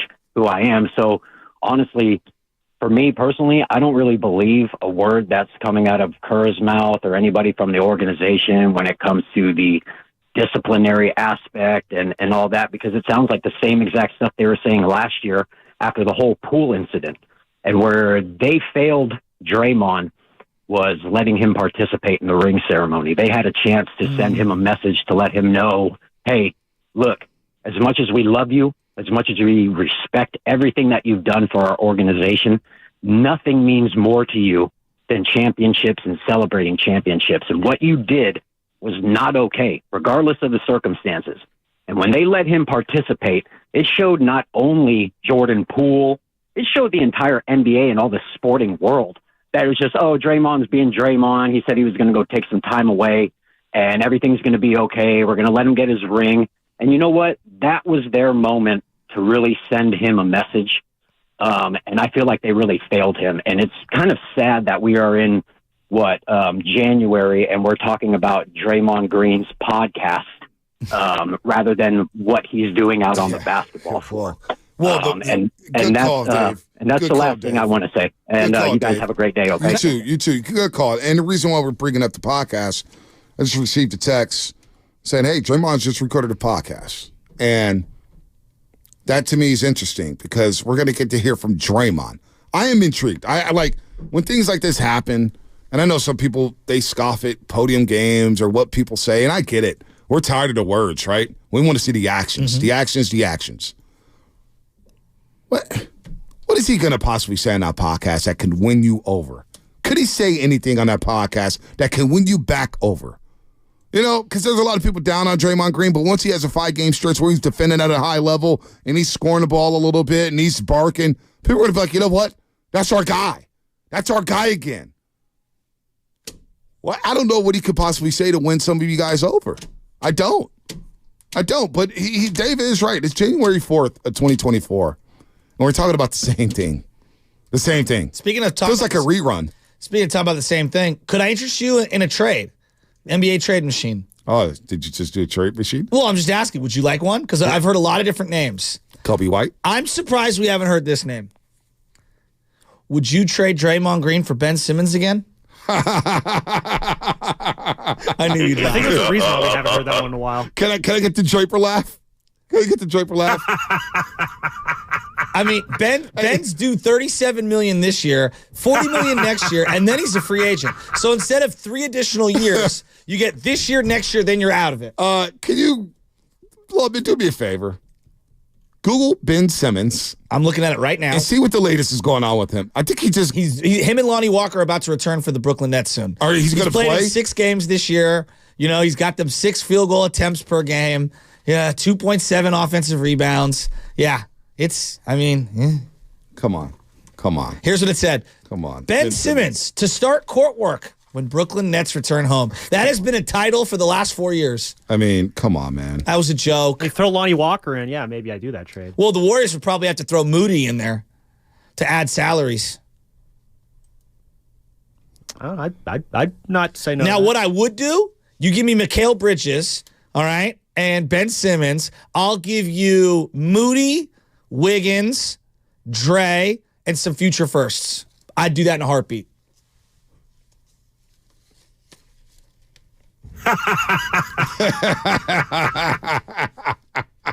Now we're talking ourselves into doing deals. Wild deals. And listen, where does that get us? Nowhere. To maybe the 17th. Nowhere. See, I want to try a lesser deal first. Okay. And I think you could get out ahead of it. Like, what's going on with Andrew Wiggins? Is Andrew Wiggins happy? Is he not, No, he looks thrilled. Yeah, so he looks so fulfilled. So everybody's focused on Zach LaVine. Could I flip Wiggins for Kobe White? Could I flip Wiggins for Kobe White and Vucevic and maybe add another piece? I would love that. A big? Are we allowed to have a guy over 6'8"? Absolutely. I would love to have Vucevic. That'd be fun. And I think, you know what? Kobe White is back from the dead, folks. The boy's balling. He's 6'5". He's 23 years old. You'd have to move a wing player, though. Yeah, and to free things up. up. Wiggins is a wing player, and maybe another guard. That's what I'm saying. Payton Seconds out. Gary Payton II is going to be out for a while. But you know that once he comes back, the coach is going to play him. It would not shock me if Gary Payton II didn't play another game this season. It would not shock me. It would shock me. And no, Zidane, I don't have beef with Andrew Wiggins. Don't be that dense. Come on, dude. Don't do that. I don't have beef with none of these players are great. They're great dudes. I get to meet all of their players are fine. This is strictly basketball. Wasn't the soccer player who got headbutted in the chest? Zidane. Yeah, Zidane. Zidane. Zidane. Okay, I pronounced it wrong. Already, second show of the year, a YouTuber out here talking about we got beef with this guy because we're assessing the situation. Shasky doesn't hate Draymond Green. He doesn't hate Draymond. I'm exhausted by him. Right. We don't hate these guys. What are you talking about? But Wiggins is not playing well. That's the one thing. So guys like you, Zidane, it's not everybody, but it's guys like Zidane or Zidane, whatever his name is on YouTube. You're so hyper-focused on Klay Thompson and what he wasn't doing. While Wiggins he just signed a 4-year extension, had a player option, and he missed 2 months last season due to personal reasons, but you don't see that in pro sports, where you just get PTO for 2 months. It's like, hey, handle your personal reasons. That's what makes the Warriors organization special. I had to file specific paperwork to take off the time that I had to take off. And then I felt an obligation to explain to the audience why I was missing. Exactly. And then he misses 2 months, and he comes back and he plays well in the playoffs here. He gets hurt, comes back, and he's averaging 12 points a game and shooting in the 20s in the three-point line. And we're hyper-focused on a two-guard who's helped us win 4 championships, and this guy just signed a 4-year deal with a player option at the end of the deal. No, I don't hate Andrew Wiggins. I just want him to play better. Well, if I were to ask Warrior fans right now, like, what is this team? Right. And most people would say something to the effect of not good enough. And so what happens when you're not good enough? Yeah, we talk about plausible trade scenarios, lineup changes. To make you good enough. Exactly. To make you good enough to compete with a team like the Denver Nuggets tonight. What do you think the owner's thinking when he's paying $150 million in luxury tax? Not payroll, luxury tax. Luxury tax. You think he's satisfied? He's 16-17 right now. Like when you're the San Francisco Giants and you have no hope of competing for a World Series, whatever. We're not going to lose our minds.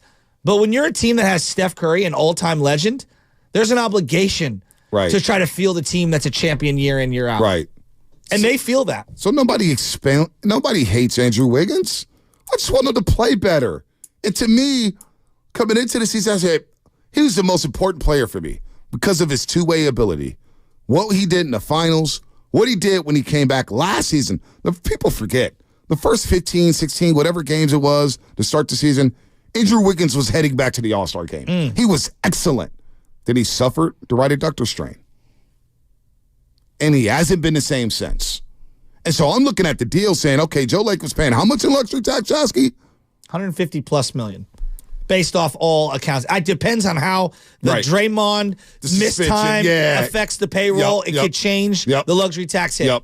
So there's a lot of variables with that with Draymond. He's missing I'm sorry. I didn't mean to get No, because I know what you're talking about. I know exactly what you're talking about. When people realize how much money they're saving with the suspension, they're like, wow. They're saving damn near like $5 million to Draymond being suspended. That's what I'm saying. So gets you a small forward in the mid-level market. Exactly.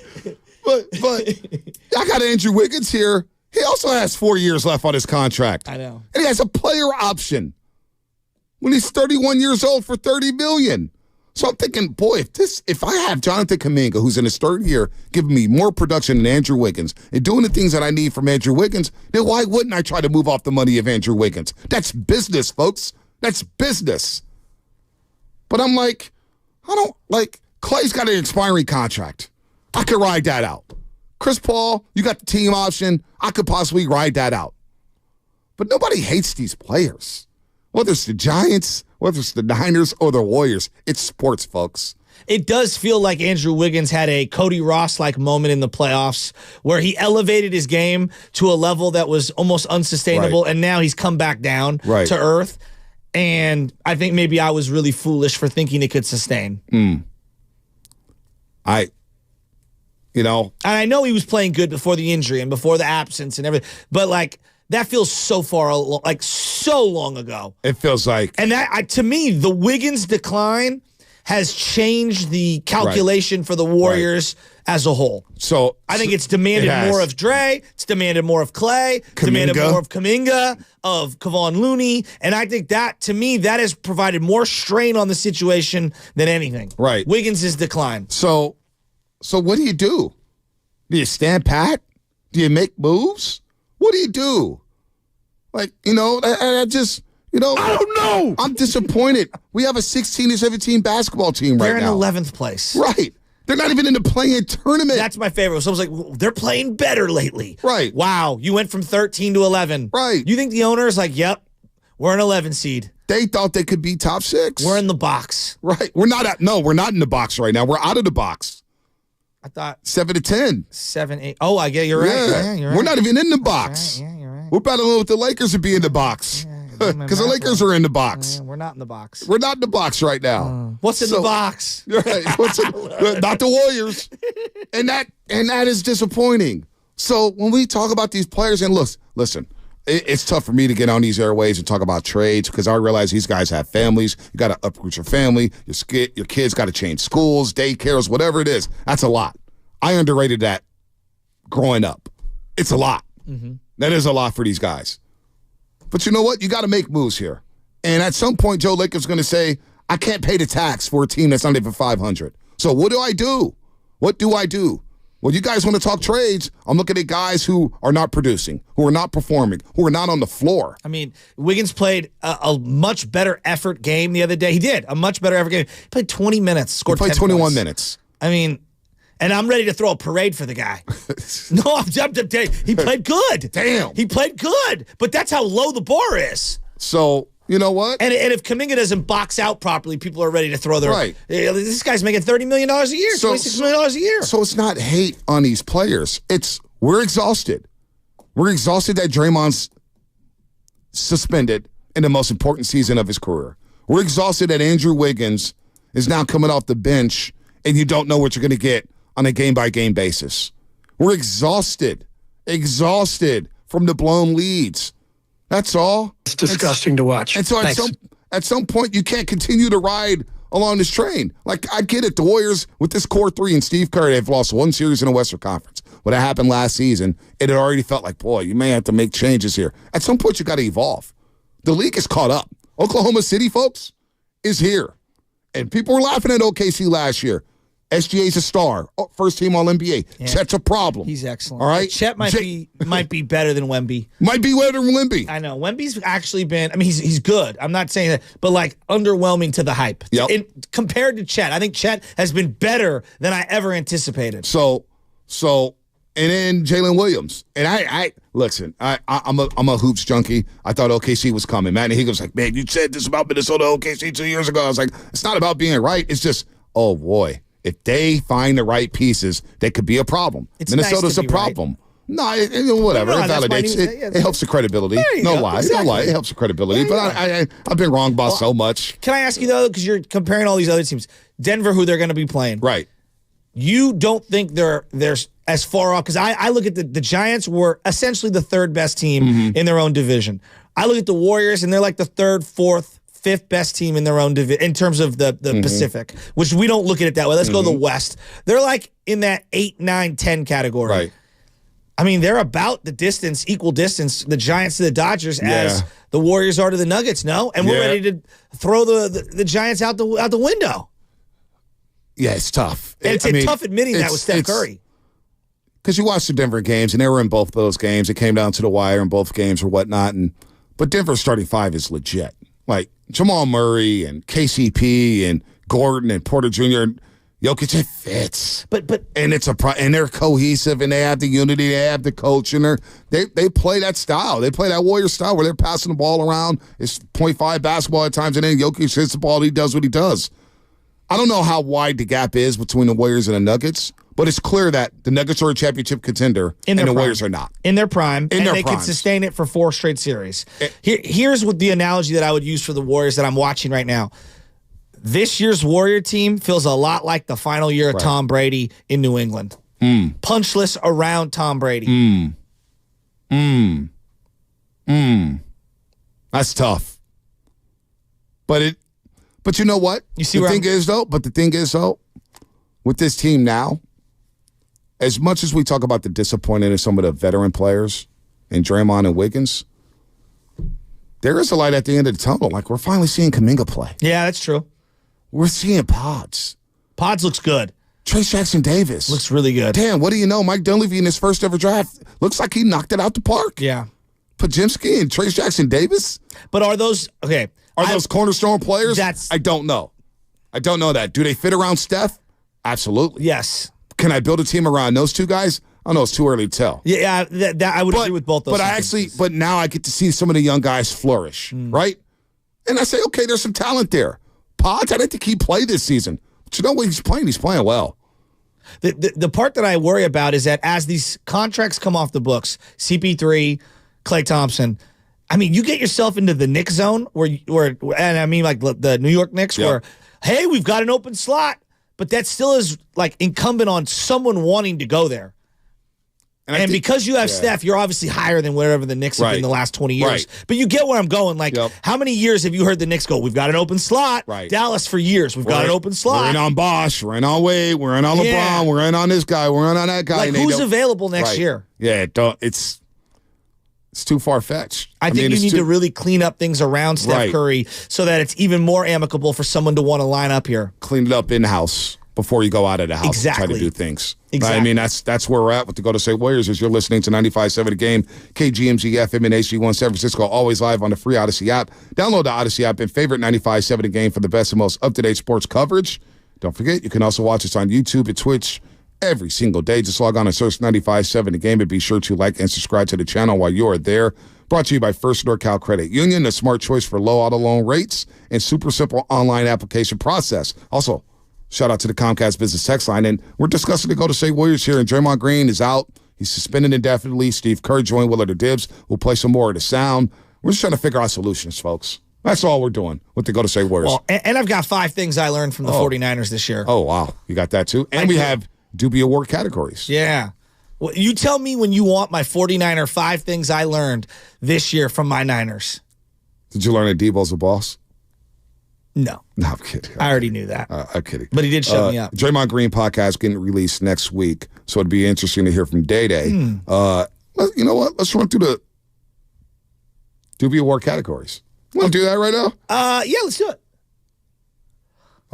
So tomorrow is the big show, the ceremony. Tomorrow's the big show. I'll be wearing my, are we going tuxes or are we going suits? We'll go tuxedos. You want to go suits or tuxedos? Well, you tell me. I can wear what a do you suit think, and just Johnny? wear the bow tie. You guys can pretend like it's a tux. I don't have a tux. I do. A suit. Just dress nice. Okay, I'll wear a nice dress. Okay, I'll wear a nice suit. You about to say nice dress? Yeah, nice dress. You're going to wear a nice dress? Honey, put something nice on. We're going downtown. How long? Are you going down to the ankles or are you going short skirt? Well, it depends. You gonna show the legs off? Yeah, how classy the suit is. It gets a little cold in the studio. Yeah, it does. It's a little frosty. Sam Lubman, you ready to start unveiling these bad boys? Yeah, I am ready to start unveiling these bad boys. Do we have like a guest announcer to be able to read these things off tomorrow? No. It could be one of you guys. Maybe we present. Yeah, no, we can't. We can barely afford our salaries, much less. We could get Steve Stone. No, not available. Steve Stone, the voiceover guy here at 95.7 The Game. But go ahead, unveil some of these categories. Yeah, so we have 8 categories that we're going to be giving out awards for. One of them is going to be the call of the year. So when you call into the roast. Ooh. The nominees are Brianna in Detroit, wanting to slide into some DMs. Wow. May Money when she said Bonte blends into the couch. Oh, he be blending in the couch, bro. Daniel out in Belmar when he said, now I gotta go. Now I gotta go. I forgot all about that. There is young Kobe when he said the Niners should go get Dalvin Cook. He's out there, by the way. He's available. Kobe, you could have some there. You got Marcus in Richmond when he called in. Oh, the greatest, Marcus. You got Nick in San Jose with his debut call and his "We're a 43-win team, 43-win team, dude." We're a 43-win team, dude. There you go. And then Johnny Wingo back in October when he called in and started playing the harmonica. Johnny, do you have that? Do you have that right now? I don't have it in our system, but is that Trey Wingo's brother? The harmonica? I forgot about the harmonica. And that's not up for original roaster song? I didn't even know we had original roaster songs. We do have roaster freestyles. Freestyle. We have 3 freestyles that are going to be up for an award this year. Adam in San Francisco back in January called in with one. Okay. Duke is going to have a freestyle in there, so he's in there as well. We'll be playing all these tomorrow, right? Yes, of course. We'll play all these nominees tomorrow. I'm just announcing them now. Everything will be played tomorrow. And then Gene in Oakland, when he had his little Christmas freestyle after the Eagles lost. That's right. Was that the one where his wife was banging the pots and pans? I think that was last year. No, that was last year. Yeah, he won it last year, right? Didn't he win who won Freestyle of the Year last year? It had to be Duke. It was either Duke or Gene, yeah. Or was it Mr. Britt? Or was it Mr. Britt? Yeah, Mr. Britt, Laura Britt's husband. Go back and check the tape. Laura Britt's husband. Laura is, what do they call people that go on horses? What are they like? Equestrians? Equestrians. Yeah. She does a lot of horse activities. She's from the South. Is that what I didn't know? She's from Bama. Yeah. Equestrian sensation. We also have some bad name pronunciations. You guys are great at botching names. Oh, gosh. I won't say how you guys botched them, but these are the names that have been botched this year. Oh, you have basically all of them. No. So we have Alexa was botched. Do we have the sound for these? Yeah, we do, but again, we'll hear these tomorrow. Tomorrow. I want to hit this one today. No, I want to tease. That's part of the tease. All right, so you had Alexa, Stetson Bennett's name, Kyle Juszczyk's name was botched. No. Amber Thomas's name was botched numerous times. Talanoa Hufanga's name numerous times. Are they all me? And one of my personal favorites was Bonte's guy, Adley Rushman. Oh, you're gonna want to hear this one tomorrow. So if there's ever a reason to tune into the Dubie Awards, it's hear how Bonte Hill said, "My guy Adley Rushman." He did not pronounce it anywhere near correctly. I gotta hear one. Just give me a sample. Maybe on the other side. I gotta throw it in our system. Wet my beak, please. I'm serious. Hey. I'll give one of the mispronunciations on the other side. So how about because that? of the way it happens in real time is I'm gonna go say someone's name and then I lose confidence and I start leaking. So I hit the eject button and I parachute out of the word. Whoa. That's what I do. I'll admit something. What's that? Warriors pregame live.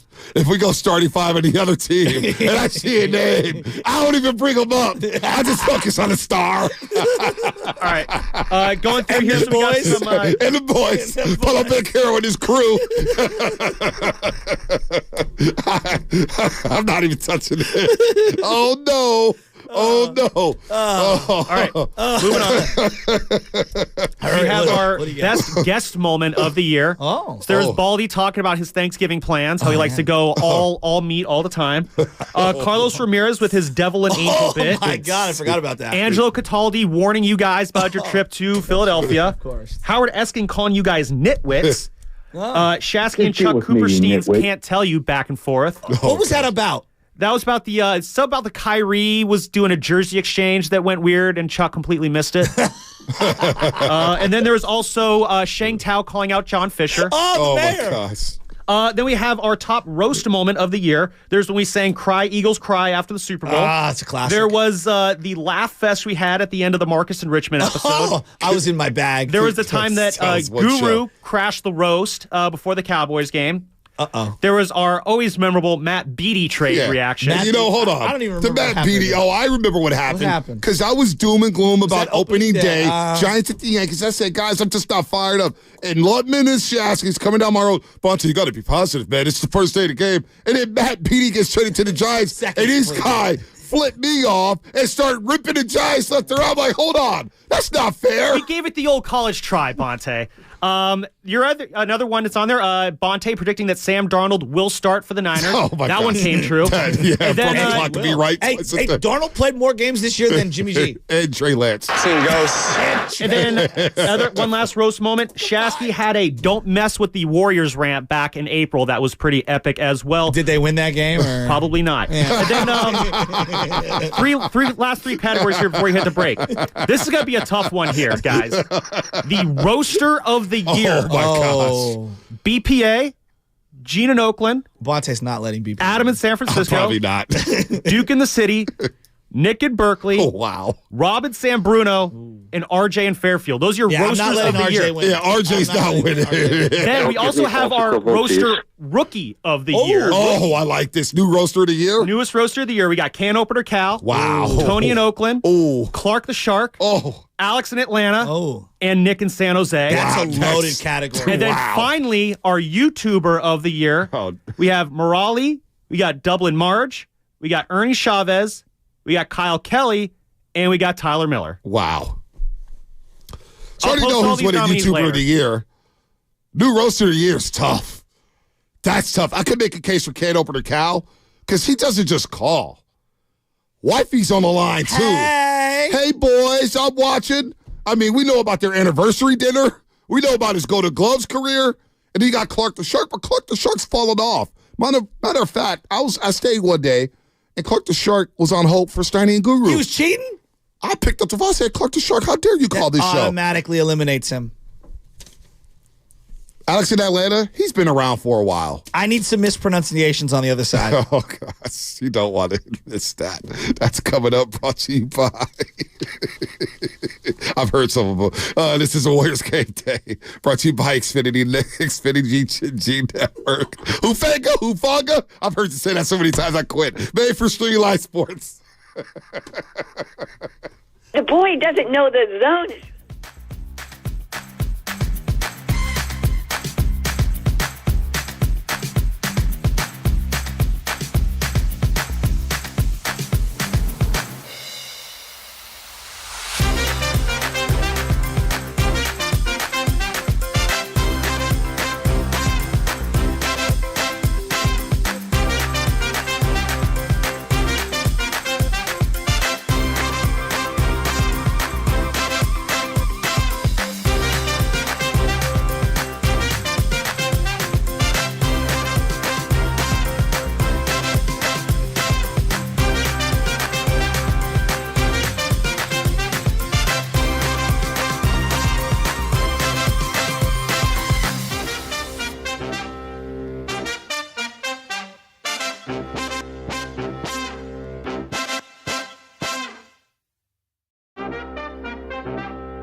Oh man, It should be fixed now. We might have to replay some of these for the YouTube all right, so audience. play it for the YouTube audience. All right, give me I have no which one do problem. you like the best? No, I like all of them. So I'll let the YouTube audience and the Comcast business sex line, they can. Do we have any others? Yeah, we have two more. No, but hold on. So the mispronunciations, the biggest mispronunciation of the year, one of our Dubie Award categories. You know, playoffs in Seattle with Shanahan How and about everything. Sennett Benson being compared to Brock Purdy? We're already here. So that's for Stetson Bennett. If you think about it, Ayuk and Debo, Juwan Jennings on third down, George Kittle, you got Ute Juice, you got CMC. Kyle Juszczyk. He stays with people. Ombre Thomas hasn't been horrible.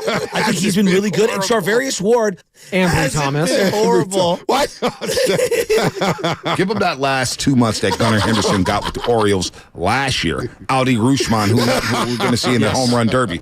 Adley Rushman. Adley Rushman. Audi Rushman. More Orioles. Shows me how much Orioles baseball I've really been watching. But I would much rather have Mosley there. I think Mosley's a more complete player. Yeah. Hufanga has been out of position how many times? This one's the most unforgivable. It's Hufanga at least 90% of the time. Even Joe Buck got it right. You always say Hufanga. I always mess it up. And then always followed up with Hufanga and trying to give Shasky hint who's Hufanga, not Hufanga. Audi Rushman. Give me one more time. Fired up and rocking and rolling. You could tell your Alexia to, basically fire up the Odyssey app and let's do this. Alexa. It's Alexia. For Alexia. Jeff Bezos They were disapproves. sponsoring Is us. that a commercial? Oh, yeah. No wonder they pulled out the sponsorship. Yeah, no wonder. We get it right. God. Thanks for the check. Oh man. Give me that one more time. Oh. Fired up and rocking and rolling. You could tell your Alexia to, basically fire up the Odyssey app and let's do this. Oh, was that music quiz? That was music quiz. No wonder That's the name I haven't heard. No wonder they bailed on us so fast, London. Oh, man. So that's one category of the Dubie Awards. That's bad. Oh, man. That's Give him bad. that last 2 months that Gunnar Henderson got with the Orioles last year. Audi Rushman, who we're going to see in the home run derby. Yes. Yes. That's We're so another terrible. example of me clearly not listening. Hey, every broadcaster just grins like, how are these guys doing morning radio? Somehow, some way it's worked. We survived and made it to 2024. You got to make fun of yourself. Oh, man, I'm crying here. My Anyway, heart so hurts. yeah, I sent the ballots out to you guys yesterday. Make sure you fill them out and get them back to me. All right, the ballots. What's your favorite category? Oh. I don't know. I think I'm really excited for the call of the year because going through them, man, we had some really good calls here. That's going to be a really hard one to pick. Do we have Call any of the Year. snippets of that? Can we just get one? While he does that, why don't you give me NFL music, All right. okay? Just give me some let's snippets. Give them I some gotta hear time. some snippets. I want some NFL music. I've got 5 We're things I've losing learned about the sponsorship 49ers so this much. year. What? No wonder nobody wants to sponsor us. What are you talking about? One of the hottest show in the bag. Alexia. No wonder Music Quiz left us after like 4 weeks. Oh, Pipe down. We're good. We're good. Tell Draper to send me that Mercedes dealership. No, you just bought a new truck. I need a Mercedes. I'm getting kind of tired of the Dodge built Charger. right now. I got an email. Oh, It's getting boy. built. Shout out to Sarah Monty Ford the best place to go get yourself a vehicle. They've got all the Fords on lot if you want to test drive one. I'm telling you, Serramonte Ford, buy in San Francisco. Go over there. It's in Como, but it's right there on the border. Celebrated their 40th year anniversary the best. not too long ago. Shout out to Mama Kay, who sets it all up there at Serramonte Ford. You know, most people say, like, I run things at my house. Not me. I admit it. We bought a truck. My wife got to pick out the very specific trim and all the different stuff that she wanted for us, and it's getting built right now, and I can't wait to get it. It's going to be awesome. But here are 5 things. 5 things that I learned about the San Francisco 49ers this year. Number 5. Number 5. Oh, my gosh. Brock Purdy's really, really, really good. And whatever you saw last year is not an aberration. Bonte, he backed it up with the best 16-game quarterback season that I've seen from a 49er quarterback in 25, 30 years. Yeah, it's just Steve Young. A first Pro Bowl for a 49er quarterback, a legit Pro Bowl since 2002. Most passing yards. He's about to broke the touchdown mark in the last 20 years. Every single way you measure it up and quantify excellence at the position, whether it's breaking down the film or looking at the EPA, expected yards average, whatever the hell that thing is, per play. David Lombardi, call us and let us know what that is. This guy's really good. Hold on. David Lombardi hasn't replied to London. Why? I'm going to call out David Lombardi. What happened? We have him on the show on time. We had to cancel him and move him, and he hasn't replied to London since. Come on, Lombardi. Don't be that guy. Stuff happens, dog. Yeah. Like Brock Purdy in the pocket. Sometimes you got to have a quick 5-yard split dash run or whatever the hell that thing was. I don't know what the hell you're talking about. You know, like he was comparing Lamar Jackson to Brock Purdy. Oh, the 10-yard split. 10-yard split. The 10-yard split. Sometimes there's a free rusher in your face and you got to make a guy miss. Well, I guess there was some plagiarism part of that process there. Oh, I didn't even know. I guess I missed that. Took that from Reddit. And, the Twitter goons got him. Okay. Didn't you realize this year Brock Purdy's really, really good? Yeah. I mean, We're late to the party, but we're here. No, you're late to the party. No, sometimes showing up late's okay. I might do an Irish goodbye in the playoffs. I'm not in that trade. Don't throw me in that trade. All right. Give me number 4. Number 4. This is the 4th thing that I learned about the 49ers this year. Okay. They still need a defensive end opposite Nick. No, you think I'm joking? So you don't want to pay Chase Young now? Well, I told you to wait on that. I'm lukewarm. But I don't think he's going to cost a lot. But here at the same time, Randy Gregory, obviously the drafted Drake Jackson has been on a milk carton. Is he even on the team? No, he's on IR. What's going on? I don't even know. I forgot all about Drake Jackson. The Moses Moody treatment, the DMP. The guy got a sack against Pittsburgh and hasn't been seen since. Not 1 sack, not 2 sacks, 3 sacks against Pittsburgh. Hasn't been seen since. So, Chase Young, and I may be unfair, but it smells just like Clowney. I know. It smells just like Clowney.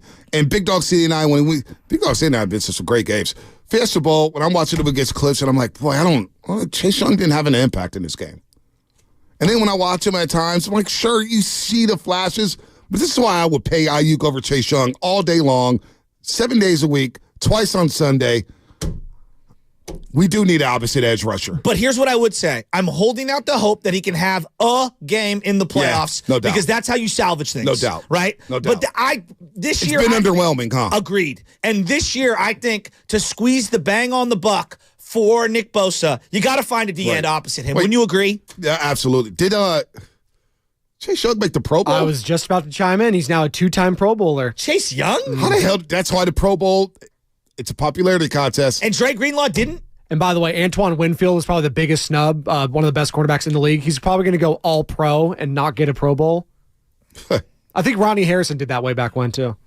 Dude, come on, man. The fan voting's out of control. Come on, guys. Give me number 3. These are things. Number 3. 5 things I learned about the 49ers this year. By the way, Dylan out there on the Comcast Business Text line said, you guys don't have a text shirt a year? Ooh, good call.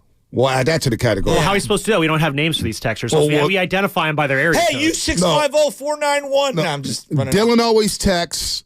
There's another Gutter Trash in the PDX always texts. It's a hell of a name. Zucci Man always texts. No, Zucci Man's the man. Yeah, I like Zucci Man. Zucci Man, he pulled Dylan. up in a fresh A's jersey throwback. Buonvino. Yep. Yeah, I like Zucci Man. Zucci Man, he's a real one. Yeah. Dylan and Gutter Trash at PDX. All right, I like that. All right, number 3. On 5 things I learned about the 49ers this year. Christian McCaffrey isn't just one of the best players this year in the NFL. I think he's the second best player to ever put on a 49er uniform in terms of overall talent. Offensively and defensively? To me, wow, he's as good as any player the Niners have ever had in terms of what he brings league-wide. Comparing him, he has no hole in his game. It's Jerry Rice and him. And I'm not diminishing Ronnie Lott. I'm not diminishing Joe Montana. If we were just having a talent draft of the all-time players. Patrick Willis? I'm telling you, I'm taking CMC. Ooh. Bryant Young? Great players. Charles Haley? I mean, there's some greats. That's how highly I think of CMC. Wow. I'm not on that. Yeah, no, I'm he not. He had 2,000 all-purpose yards this year. It's your opinion, and CMC is awesome. In basically 15 games. Yeah, no, I mean, the guy's incredible. And they got away from running the ball in my opinion. Against Baltimore? I mean, come on. He's an all-timer. He's an all-time talent. He's an all-timer, no doubt. All right? He is. Okay. These are 5 things I learned about the 49ers this year. Bonte, you can get in here at any point you want. Give me number 2. Number 2. We talked a lot about Kyle Shanahan. His relationship with the quarterback. His game management. His ability to evolve as a coach. I think Kyle Shanahan this year shut up so many naysayers about evolving. And here's where I'm going with this. I actually think the way that him and Brock Purdy have handled some of the success, some of the failures, some of the injuries, situational, game planning at the end of halves and then leading off into the second half, late game situations, short yardage situations. Has he been perfect? No. But I've seen evolution from Kyle Shanahan, and I think he's grown more in the last calendar year than I ever thought. Shanahan should be the coach of the year. I think he should be the coach of the year. Probably won't go to him. Probably go to Dan Campbell or DeMeco Ryans or even John Harbaugh in Baltimore. Stefanski's the way leader in the clubhouse right now. Yeah, Stefanski, with Flacco. Stefanski's been really good. Yeah, he has been good. But Kyle's you could say he's not even. But you know what? You could say Stefanski's not even the best coach on his team. Jim Schwartz may be the best coach on that roster. What he's done with that defense? Yeah, that defense is nasty. But have you seen an evolution from Kyle Shanahan? Absolutely. And I noticed it in the first drive of the season against Pittsburgh. How so? 4th and 3. He didn't even think about punting. He didn't think about sending out Jake Moody. Run the play. Let's go. Purdy hits Kittle for a first down. You go up 7-0. I saw it at the end in the Rams game, first half. No timeouts. How many times did we see him run the ball at first, run the clock? Nah, they went for it. They got aggressive, and they scored on the last play of the first half. Yeah. No time on the clock left. Quarterback sneak, boom, tie the game up. You go on to win week 2. There's been a lot of growth with Kyle Shanahan. I haven't had a lot of beef. Even the Baltimore game, I know a lot of people say they should have run the ball more, sure. But I don't think that game was on him. I got no issues with Shanahan. I've grown to love Shanahan a lot more than I have. But when you say shut up a lot of people, they're quiet right now. It's the playoffs. It's the playoffs. Just like when Purdy threw those 4 picks. Yes. A lot of people came out the woodwork and was ripping Brock Purdy. But that's what's going to happen in the playoffs. In the playoffs. He's got to win the Super Bowl. Well, and that's where I go back to Shanahan, and I want to ask you this follow-up question on Shanahan. Bill Walsh is number 1. Almost feels like he can't get knocked off that perch. 3 Super Bowls in 10 years, essentially. Yep. Is number 2 for you in your lifetime? Is it Harbaugh? Is it Mooch? Is it Shanahan? Is it Seifert? It's George Seifert. Okay, then who's 3? In my lifetime, Walsh 1, Seifert 2, Harbaugh 3, Mooch 4. You taking Harbaugh over Shanahan? Right now. Barely. I think I'm leaning Shanahan. But you know what? But But you know what? No, I'm going to Harbaugh 3, Shanahan's 4, Mooch is 5. And it's really just top 4. And with the Super Bowl win, not only does Shanahan leapfrog Harbaugh, you could make an argument that he leapfrogs George Seifert for the number 2 spot with a Super Bowl win. I'd be willing to listen to that. I mean, because Seifert won that first championship, and look, he gets credit for that. I mean, he went to the 92, 93, 94 consecutive NFC championship. And he's got rings due to being the defensive coordinator for so long. Yeah. But he went to Super Bowl. You could make the argument that Shanahan in our lifetime is the second best coach in Niners history. It's crazy to say. Yeah, it is crazy to say, but it's there. Shanahan has flipped the system. Him and John Lynch have done a great job. Think about where they were when they took this job to where we are now. We are contenders year in and year out because of the coach, because of the personnel they've had, and some of the draft picks. And they whiffed on a lot of picks. The whiff on the number 3 overall pick, give up all those draft picks, not even bat an eye because you got Brock Purdy with the last pick of the draft. You get credit for that. Shanahan has been awesome. Absolutely. All right, the number 1 thing I learned this year, and this number 1. This might sound a little foolish, but sincerely believe this. Deep in my soul, and you and I have had a taste of this. You went on the road, I think, once or twice this year as a fan. For the Niners? Yeah. I went to L.A. In Seattle? No, I didn't go to Seattle this year. Okay, I thought we went to Seattle. Anyway, point being, the number one thing I learned this year about the San Francisco 49ers, fans. The 49er fans are a top 5 fan base in all of North American sports. Yep. They travel as well as Yankee fans, as well as Laker or Celtic fans. They travel like every iconic, classic, blue blood organization in North American sports. Wow, quick. I'm going to put you on the spot then. Yeah. Top 5 fan bases, North America right now. In terms of traveling. And fan support. Yep. I got to go in no order. Yankees, Lakers, Cowboys. Mm-hmm. I like that. Niners are in there. And I'm going to go Red Sox. Ooh. Over the Cardinals. Over the Cubs. Over the Packers. Over the Cubs. Over the Cubs. Over the Steelers? Yeah, I know. That's what I'm saying. Bears? I think Niner fans travel better than the Steelers. The Niner fans will There travel. might have been a point in time where those other, like, the Cardinal fans travel really well. I'm talking about St. Louis Cardinals. Travel very well. Right? Yep. I mean, that's where I think they're a top 5. No, you know what? I think they're a top 5 fan base in sports. Baldy in said North it. American. Baldy said it with this earlier. And by the way, Baldy didn't join us today. Scheduled conflict. He'll be back on Tuesday at 7:30. But Baldy told us earlier this season, he goes, it feels like Niner fans want to be known as a team that travels, as a fan base that travels more than your fan base. Like, we take pride in that. Yes. And going down to Dallas a couple of years ago, that was my first ever Niner road game. And Big Dog's always said this. Big Dog City, he's been going to Raider games all over. He goes, Bede, you got to travel. It's not like going to a road game, supporting your team. And I finally did it that Dallas wildcard game.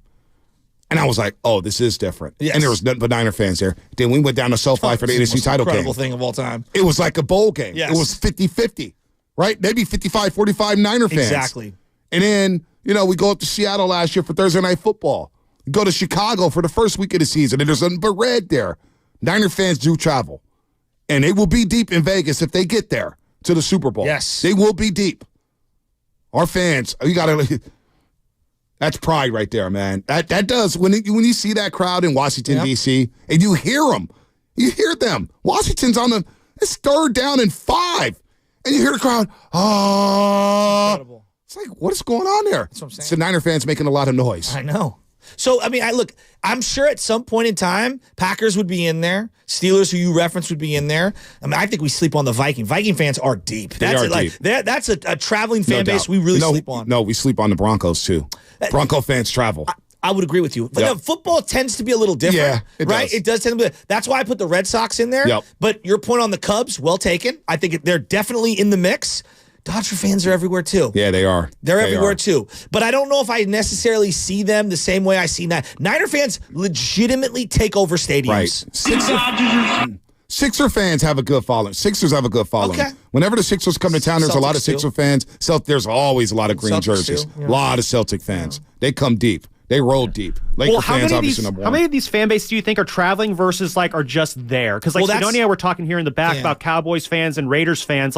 Are they traveling, or are those fans just already in those cities? Yeah, and they're a national brand, so it tends to be different. That's it is. More it's like Ohio State. Right. I know a lot of people that never have stepped foot in Ohio State, and they're like, I'm an Ohio State Buckeye fan, which is fine. Right. But there are a lot of those, you know? No, there are a lot of those. Michigan fans, too. Michigan fans are like that as well. Florida State Miami is another one. It's got 2 big national followings from their time. Stop that.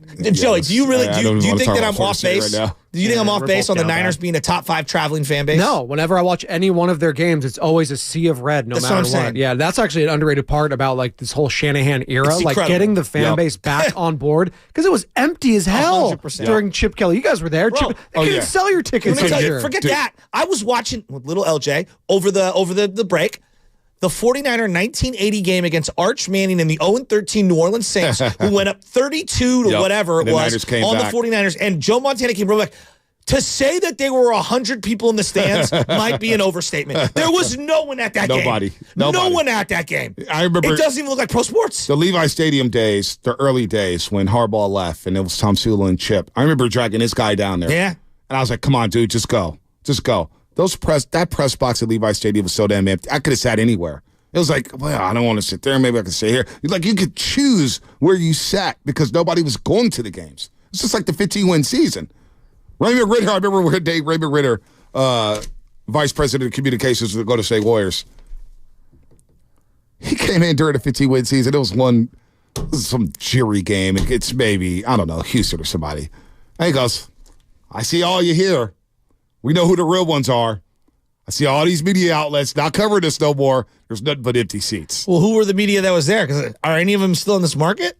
There's a couple. Okay. Anthony Slater. Oh, well, Slater, yeah. Slates. That's a good one. Slater. Friedell's gone. Kind of like a mashed potatoes guy. Yeah, Friedell's gone. Did I see CJ Holmes left? Yeah, he went to the Brooklyn Nets. I didn't know that. He was gone. He followed Lonnie Walker. The Lakers. Canes legend. The Lakers. The Lakers. Tearing disarray. The Lakers. Right now. Yeah, they're done. They're done. I have to admit, I never thought that the Niners would get back to how big they were in the 80s and 90s. I never thought, like, Shanahan has done that. Harbaugh did it, though. No, he remember that game in Dallas, up, that opening game in Dallas, his last season with the team. No doubt. It was like 70-30 Niner fans. Yeah, that was the Vernon Davis touchdown in the middle where Alex Boone sat the game out. Yep. Because he reached the mountaintop. And they had Patrick Willis had a pick in the end zone. That's right. Because Tony Romo. But I truly believe, like, whatever this recent phenomenon of traveling, it's fun. It's insane. It is fun. And you get to travel, and it brings everybody together. It's a united front. Like, going to SoFi Stadium, even though they lost that NFC title game, I think back to that day. Incredible thing ever. It was one of the best days of my life. It was all the dudes. Wiser at home. We had a good time. We behaved ourselves. And that photo we took in front of SoFi Stadium with the random dude from Fresno with the two pigtails. It's Shirley Locks. And he goes, I got to get in this photo, man. I got to get in this photo. We're like, you know what? This guy's about that life. Go ahead and get in the photo, dude. And there's Warren Whitehead. There's Mondo. There's Pop Shasky. There's Shasky. There's Rocco. There's me. It was like Ryan. And it was unbelievable. That photo, I look back at that photo, I was like, that was an incredible day. From the Mafia breakfast to everything. Yeah. And when I go travel now, Chicago was fun. I wish you came to Chicago because you had the Giants and Cubs at Wrigley Field. That's Saturday. And you go to the bar across the street, it's nothing but Niner fans. And I got to meet a lot of great people who I still keep in contact with today from that trip. And then you go to Chicago and it's raining. And then the Philadelphia trip. And we all walk out of there all sad. We're all at the airport sad. But you know what? It was great. It was great. And then I think about next year's schedule. I'm already thinking about next year. You know where the Niners go? They go to Buffalo. Ooh. Going to Buffalo. Got to go to Buffalo. They're going to South Beach, Miami. Oh, that sounds Playing awesome. the Dolphins. Sounds awesome. They go to Green Bay. That sounds good. They go to Minnesota again. Ooh. They're going to either Atlanta, New Orleans, or Tampa Bay, whoever wins that division. Okay. There's one more team they're going to visit that's going to be a good trip. Obviously, Rams, Cardinals, so Seahawks. Which one are you going to go to? Or which ones? Dude, I want to go to Buffalo and Miami. You taking the Waymo there? You and Ron Adams? Going to Buffalo and Miami. Hey, Warriors, if you guys want to make the playoffs, get some playoff checks, that'd be nice. Do you know that there's a huge matchup tonight? Who? Denver and the Warriors? No. We've got the number 7 St. Ignatius Wildcats facing off against the number 9 Archbishop Reardon Crusaders. And that's the boys matchup. There's a girls matchup that I'm going to go to where I believe SI is ranked 10th. I'm not sure what Reardon girls' basketball is ranked currently, but I'm looking at these rankings for the guys here. Salesian number 1. This is just Bay Area News Group top 20. De La Salle 2. Yep. And then now, of course, the thing doesn't want to let me look at it. So let me get this straight because I saw this on the internet. Reardon played St. Francis last night. That game was last night. I don't know who won or lost. I'll look it up. I think Reardon won. Apparently, they had a 23-day layoff. Yeah, long time. Why? I don't know. Scheduling conflicts? Was it? I know SI had like 2 weeks off too. Yeah, that was their last game was, I believe, Oakland Tech, the girls team. Yeah, that's strange. That was a great game. I went and watched that game. That was straight. Really SI win. SI won. Yeah. Oakland Tech's excellent. Yeah, back-to-back state champs. Their coach is an excellent coach. I love the way they play. We had their coach on. Yeah, but they've got some really tall girls that are very skilled. They're going to be a better team by the end of the year. We're gonna have to get back to our high school thing. Yeah. Maybe not the podcast. So I'm going to the girls, but the women's game tonight. Yeah. Is that Reardon? No, it's going to be at SI because the boys are playing at Reardon. Yeah. The girls, JV and varsity, is going to be playing at SI, and I'm going to go see my niece play. I ran into Angelique at the Rotunda.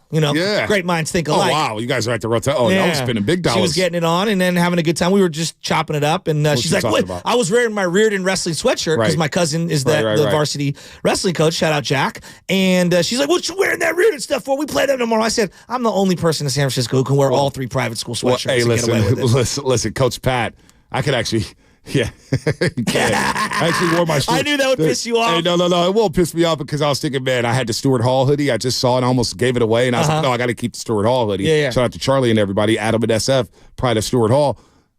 I was like, boy, the university guys got a little mad at me. So I was like, give me a university hoodie. I got no problem rocking every high school in the city. I covered the city when it comes to high school sports. I got love for everybody. I just give you a hard time. I wanted to go to that Reardon SI game tonight, but Warriors and Nuggets, I know stuff's right? going on. I will report back and let you know what's going on both. You can watch the games. I'm going to go. My buddy Joey Curtin. NFHS or whatever it is. I watch all the Daylight South. Shout out Joey Curtin. I'm going to go check him out at some point soon and his team. He's got a stacked group of dudes. And then I ran into your boy Justin LeBaugh. And I walk at Justin LeBaugh, and I'm over at basketball practice. This is about 2 weeks ago. His little 4th or 5th grade team practices after my 7th grade team. And I said, question. How did Bonte find out about my assistant coach, Guido, a.k.a. Bobby Knight? And he's like, oh, that guy's crazy. He's just screaming and yelling at kids left and right. And I go, well, we do good cop, bad cop. I'm the good cop, and Bonte, my buddy Guido, at times can be the bad cop. He thinks Guido's out of control. He didn't tell me that, though. I ran into Adam. I ran into a lot of people. Yeah, well. Coach Adam's son's on the 8th grade team. Oh, yeah, too. Big Max. Big Max came by the Gatehouse a couple weeks ago. I love Max and Anthony. They're doing such a great job. Anthony's now a freshman at SI. Yes. Steele is a sophomore. Steele's a sophomore. Steele's a stud. Yeah, Steele is a stud. He is a stud. So SI tonight against Reardon. By the way, I got a text from Coach Charlie Johnson. You're a Stuart Hall guy. F the rest. Oh, Charlie. no. I got to rep all of them, Charlie. I gave you all love in Stuart Hall. You know you're my guy. I got to give Coach Grady Basello some love to a university. He's been doing it for a long time. I actually love the Crusader Forum, though, you and I together. Yeah, absolutely. All right, let's go out there. We'll go out there. I think it's the best gym in San Francisco. It is, but I do love me. I do love me some university gym. Because it's on the rooftop. And the rooftop leaks, but it's so small. And it's good. I'm telling you, and this is going to tick off the Reardon guys and Coach Buck. Yeah. It's going to tick off S-Side, Mo Cairns and everybody. And it's going to tick off Sacred Heart. Mo Cairns are good. But you know what, though? The best league I covered in this city as a high school reporter was the Bay County's League West. Yeah, you like that Gucci. Stuart Hall University, Liquimerding. No, they played a great brand of basketball. What do they charge you, $100 to get into that game? Yeah, probably. Well, I had a high school credential, so I was good to go. Those are some beautiful dude. They go arenas. up and down, play good brand of basketball. Where the WCAL at the time was like, it's like watching Big Ten basketball. Run the shot clock down, post up, pass it back out. I was like, dude, it's like Greco-Roman wrestling, dude. Like, come on, man, let's play. Well, I believe the best girls program in the Bay Area currently is probably MIDI. Yeah. And we're gonna get a chance to see them at some point. They are stacked. Real quick, we got to go to this. A cut from Johnny Wingo. Oh, one of the calls of the year.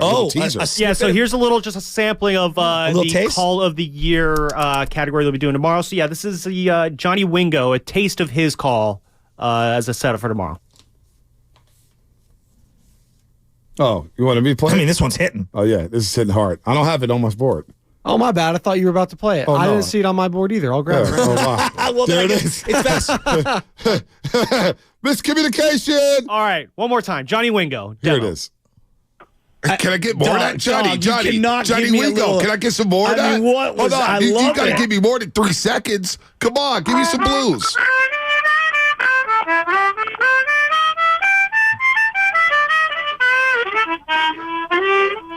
B, I feel like I'm out on the dusty trail right now.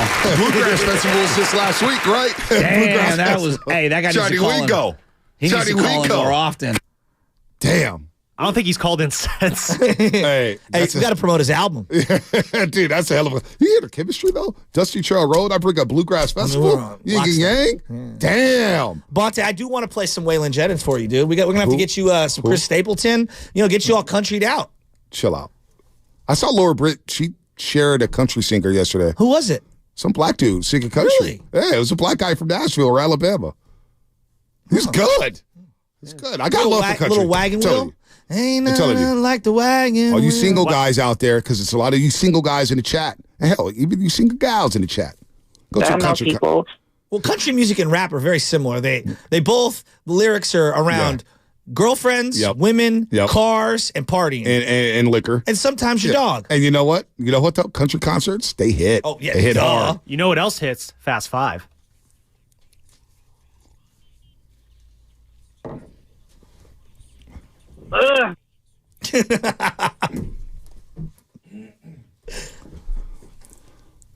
You know, Shasky, my final thoughts. We know the Niners are 2 games away from the Super Bowl.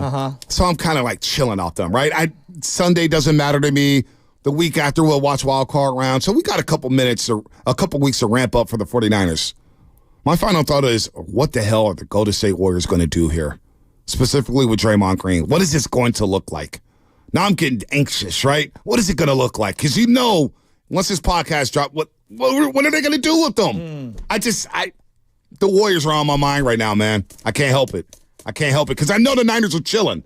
They did what they had to do. We'll see you in 3 weeks. But what the hell are the Warriors going to do here in the next month? $1 million question. My final thought is this.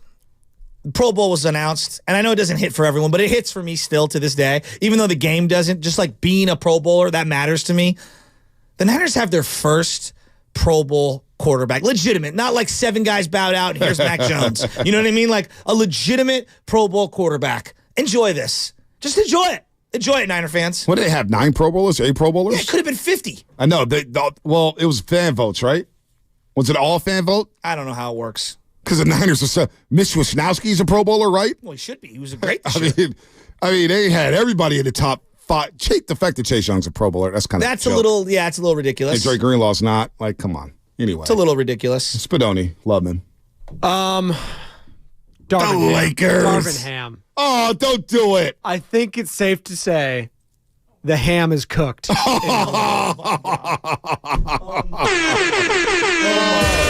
Oh man. God. Oh, you're too much, Spadoni. Oh, my God. You're too much. Oh, my God. You're too much. You're too much, man. Did A.J. Brown save the season? Next on WIP. Oh, whenever you're feeling down about the Warriors, just think about what they're doing. What's up, Sam? Dubie Awards could be so lit tomorrow. If there's ever a reason to tune into the roast, it's just to hear all these Dubie Awards and get hella high. Oh, it's a lot of fun stuff we're gonna be hearing tomorrow. And Zena Kate is gonna make her morning roast debut, right? Oh, nice. We get to talk to Zena. Very cool. You get to talk to her. She did a little Dubcast. What is it? Dub Talk Live. Yeah, Dub Talk Live. Zoom me in. She's a star. I better hurry up and stack all these checks, man. Boy, maybe out of sports cave soon. This up-and-coming talent in this market. Well, I heard that the RSNs might get purchased by Amazon. You might want to stay in the game. Oh, well, maybe I will stay in the game. I mean, can you imagine? Hi, I'm Bonte Hill. I'm not any Bonte Hill. I'm prime Bonte Hill. Oh, boy, don't do that to me. Don't gas me up like that, because I'll start to thinking and wondering. Amazon? Hypotheticals. That was Fast Five, brought to you by Xfinity, the next generation 10G network, only from Xfinity. The future starts Bezos now. Checks hit hard. I know they do. Guru. I go all the road games now. In order for small businesses to thrive, they need to be smart, efficient.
tell me to pray and you don't say what for.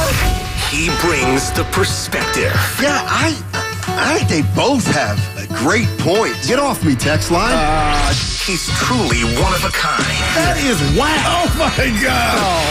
And he's doing a great job. I need you to man up and say what you really want to say. Simon, you're doing a great job.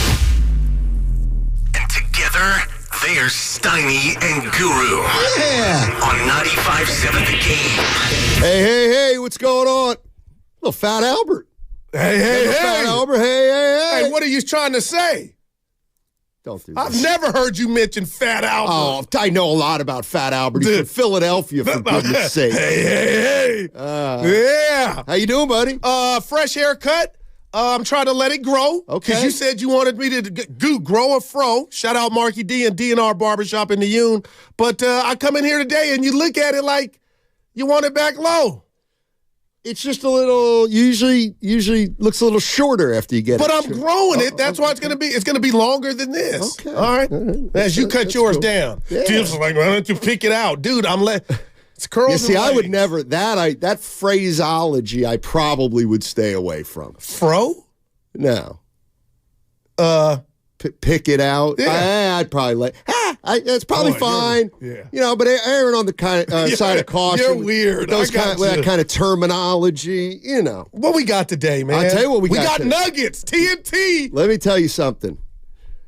Mark Willard and Dan Dibbley, our colleagues here, interviewed brothers. Steve Kerr yesterday, and it was phenomenal. And nothing left on those guys asked Steve Kerr about Draymond Green for about 4 or 5 minutes. I felt bad for Kerr. They were coming. Well, they did a great job. And Kerr was his usual forthcoming self, and listened to it yesterday and then listened to it again with the boss.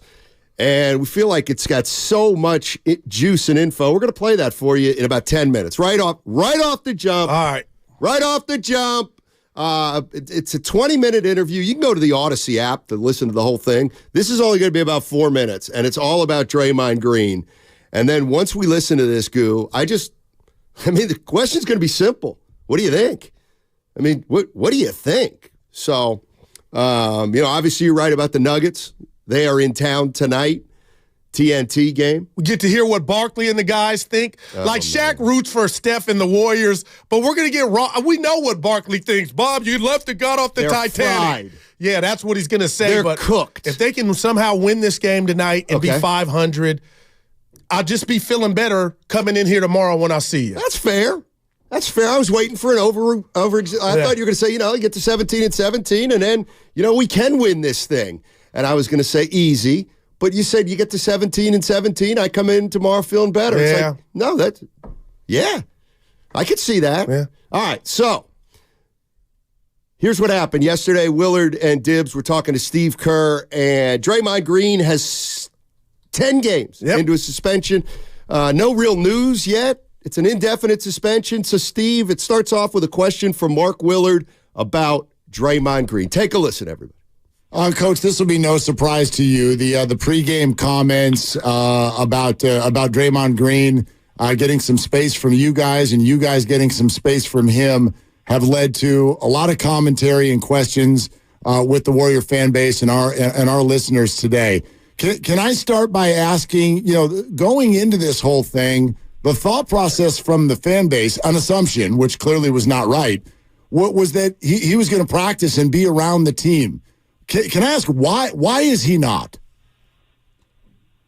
Well, I think the thinking when he got suspended was this was not a sprained ankle, right? This was not an injury. This is, I think, without going into specifics, I think it was generally understood that he needed to work on some things. And so I think when you look at it in that lens, it's understandable that work would be away from the team. And he's been working out, so he's still training and keeping himself in shape. But, we took this very seriously in terms of his, what's happened over the last year, the anger management stuff. Again, this is not just let's, ice your ankle every day until it gets better. It's a different deal. And I think, Draymond has needed the space to be away in order to work on that. You mentioned yesterday in your pregame comments that there hasn't been a ton of back and forth conversation with Draymond. Have you gotten a sense as to where he is in his treatment or in his process, shall we say, as it pertains to when he might be able to come back and start resuming some activity with the team? Well, he's in good spirits. We've been texting, and he's doing great. The league has to decide when they're going to lift the suspension, and I don't know when that will be. Frankly, for me, I've got enough to think about and worry about each day, preparing game plans, getting ready for the next opponent. So I'm not even thinking about it until the league lifts the suspension, and we'll just keep carrying on with our work. Are they in contact with you on that? Like, do you get any guidance at all about a timeline? Mike Dunleavy is kind of handling that, and they're going through their process and protocol with Draymond and with Mike. So they're dealing with that. I'm coaching the team, so it's nothing to report at this point. Yeah, is there is there a chance this goes way longer than anyone was thinking? Is there a chance that Draymond's not going to be back this year? I mean, I don't know that there was ever any timeline given. When someone is suspended indefinitely, that just means they're suspended indefinitely. There was never a time frame given, and so we're just going along with the process. And as I said, I'm busy with the team, and Draymond's working on his stuff, and the league will work with us, and we'll see where it all goes. Has this changed the organizational feelings about Draymond Green in any way? I know there's disappointment and frustration in the frequency of incidents, but in a more general global sense, has this changed or soured the relationship between the two at all? No. I mean, we have so much history. Draymond and I, this is 10 years for us since we've been together. And as far as the organization, with Joe Lacob and Draymond have been together 12 years now. We've been through so much together, ups and downs, and we love Draymond, and it's a great relationship. Obviously, what's happened over the last year, it has been disappointing, and we are really counting on Draymond, to make some strides with this stuff, and we're confident that he will be able to, and that he'll be able to come back and play at a high level. Steve Kerr with us on Willard and Dibs. Coach, I'm mindful of a couple of things that you've said to us, even in recent weeks. I can remember at the start of the year, you really like this roster. You've also said even today, right now this is who we are. And Mike Dunleavy said that, by about mid-January, it would be time to start assessing things. Do you still feel the same way about the roster, and what is the potential openness to adjustments in the next 5 weeks? Yeah, I do still feel the same way, and I think we are going to be better. I think what's been tricky is just between the suspensions and then some of the struggles early on for Wiggs and Clay. We just haven't, hit our stride. We haven't had that couple of weeks where everybody kind of started, playing well together and found a rhythm and, found rotations. And so it's been a mixed bag for sure. But I still believe, I think that both Clay and Wiggs have played way better here the last couple of weeks. I think it's in us to be a really good team. I believe that. And that's, my job as coach is to keep us moving forward through all the choppy waters and get to that point where we can hit our stride and play our best. All right, that was from yesterday's Willard and Dibs show. That was Steve Kerr, coach of the Golden State Warriors. There's plenty more to that interview. If you want to hear it all, just go to the Odyssey app, and you can listen to all 20 minutes so of that. That was just the 5 minutes pertaining to Draymond Green. 888-957-9570. What's your takeaway from that? What's your takeaway? I mean, it was all about Draymond Green, where he is, where Kerr is, where the team's at. What do you think you're supposed to take out of what Steve Kerr said about Draymond Green? Go. My first thing is, I honestly don't think he's playing basketball anytime soon.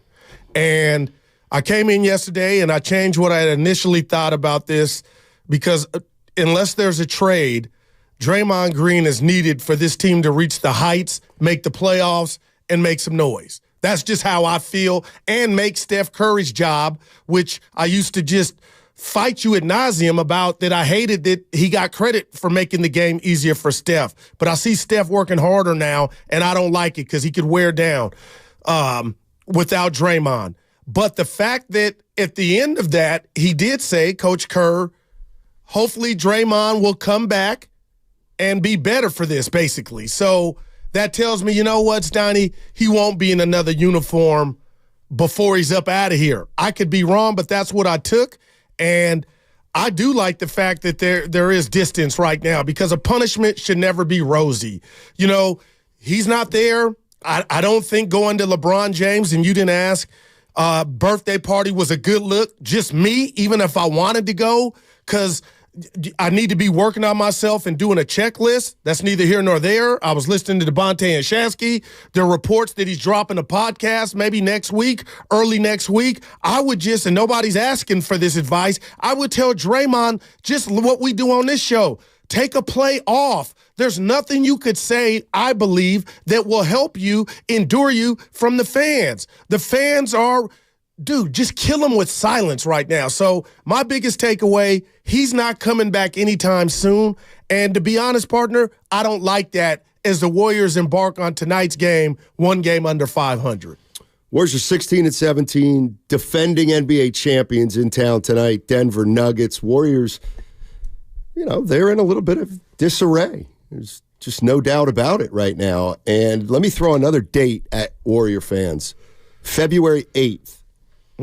That's when the trade deadline is. It's about a month away. A month. The two things I took away from the Steve Kerr part about Draymond Green, one is I don't think this is close to over either. I mean, now, when you say over, the suspension. Yeah. I mean, we're at game 10 right now. I mean, I don't think he's playing in the next 2 weeks. Yeah. I would sure doesn't sound that way. It also sounds to me like there's two things going on. One is the Warriors are just saying, hey, it's the league's call. It's indefinite. We just told them to hit the pike during the suspension, but when the suspension's lifted, you know, then that's going to be what's interesting. Because I said something earlier and some people disagreed. I said, well, let's just say hypothetically he gets, and I didn't look at the schedule, but let's say hypothetically they say the suspension's over on January 15th. I said, I don't think that means if the Warriors have a game on January 16th, Draymond's playing. And some people said, what? Really? I said, no. I'm not saying he won't play, but I think there's two levels to this. There's the NBA will lift the suspension, and then it's, well, what are the Warriors going to do? Well, they need him on the court. Do they? See, because what I heard Steve Kerr talking about, too, is, number two, Steve Kerr is out of the Draymond Green business at this point. Yeah, he's got other fires to tend to. He's just not interested. When Draymond Green comes back, he'll figure it out. And see, I think there is where you got to really peel a layer or two off. Because I think Steve Kerr's sending that message, not just to the fans, but he's sending it to the players in the locker room. I think he's telling Podziemski and Curry and Clay and Wiggins, you know what? Dre ain't coming back. At least not now, so we can't worry about it. And I think that may be a message to the team that we're moving on. Doesn't mean permanently. Means we're just moving on right now and stop asking me about Draymond. Go ask Mike. Go ask Mike Dunleavy.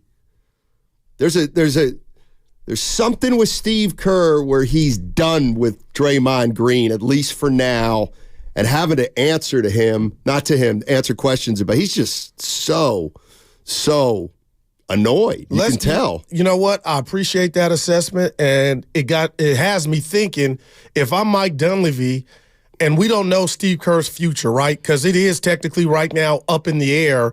but let's be proactive. If Mike knows that something's going to get done and Kerr is going to be the coach of this team for the foreseeable future, that would mean something to me that my coach is done with said player. So in this instance, that would lead me to a conversation that probably is going to be had with Lakeup and Mike and Coach Kerr about, okay, is there life without Draymond? And you got me to thinking about something yesterday as I drove home in the caddy, thinking about, I thought Draymond Green would be a good soldier and take his punishment in this whole scenario. Now I'm starting to think the Draymond Green I know, and I'm not being messy, this dude's a prideful guy, he's passionate, and he's going to tell you how he feels. But, Stoney, I'm starting to think what you brought up and alluded to yesterday, if there's some venom on his part about the Warriors kind of maybe not standing up for him or not standing up enough for him to the league enough.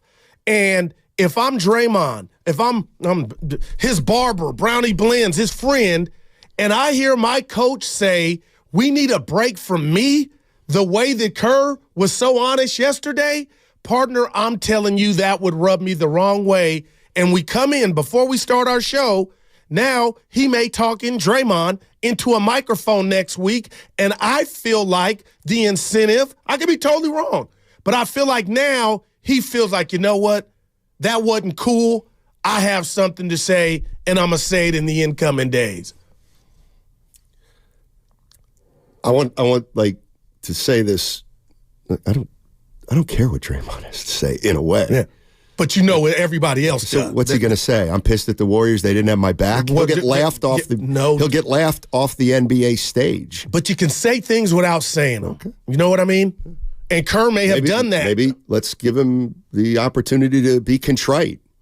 Maybe. Or how about just pass on the podcast? Okay. Like, what can you say? You're in the corner right now. You're in timeout. It's okay. What you can say is, in the last month, I've learned a lot. I got a lot of things to work on. It's going to take a lot of time, but I've started. That would be great. Yeah, well, I think that's within the realm of possibility. Right. 888-957-9570 is the number. We just listened to Steve Kerr talking about Draymond Green, and just from a practical standpoint, that's actually, when I listened to that interview, I mostly thought about basketball. So what I thought was, okay, after hearing Steve Kerr, to me it just invites the question, so how long will it be till he comes back? And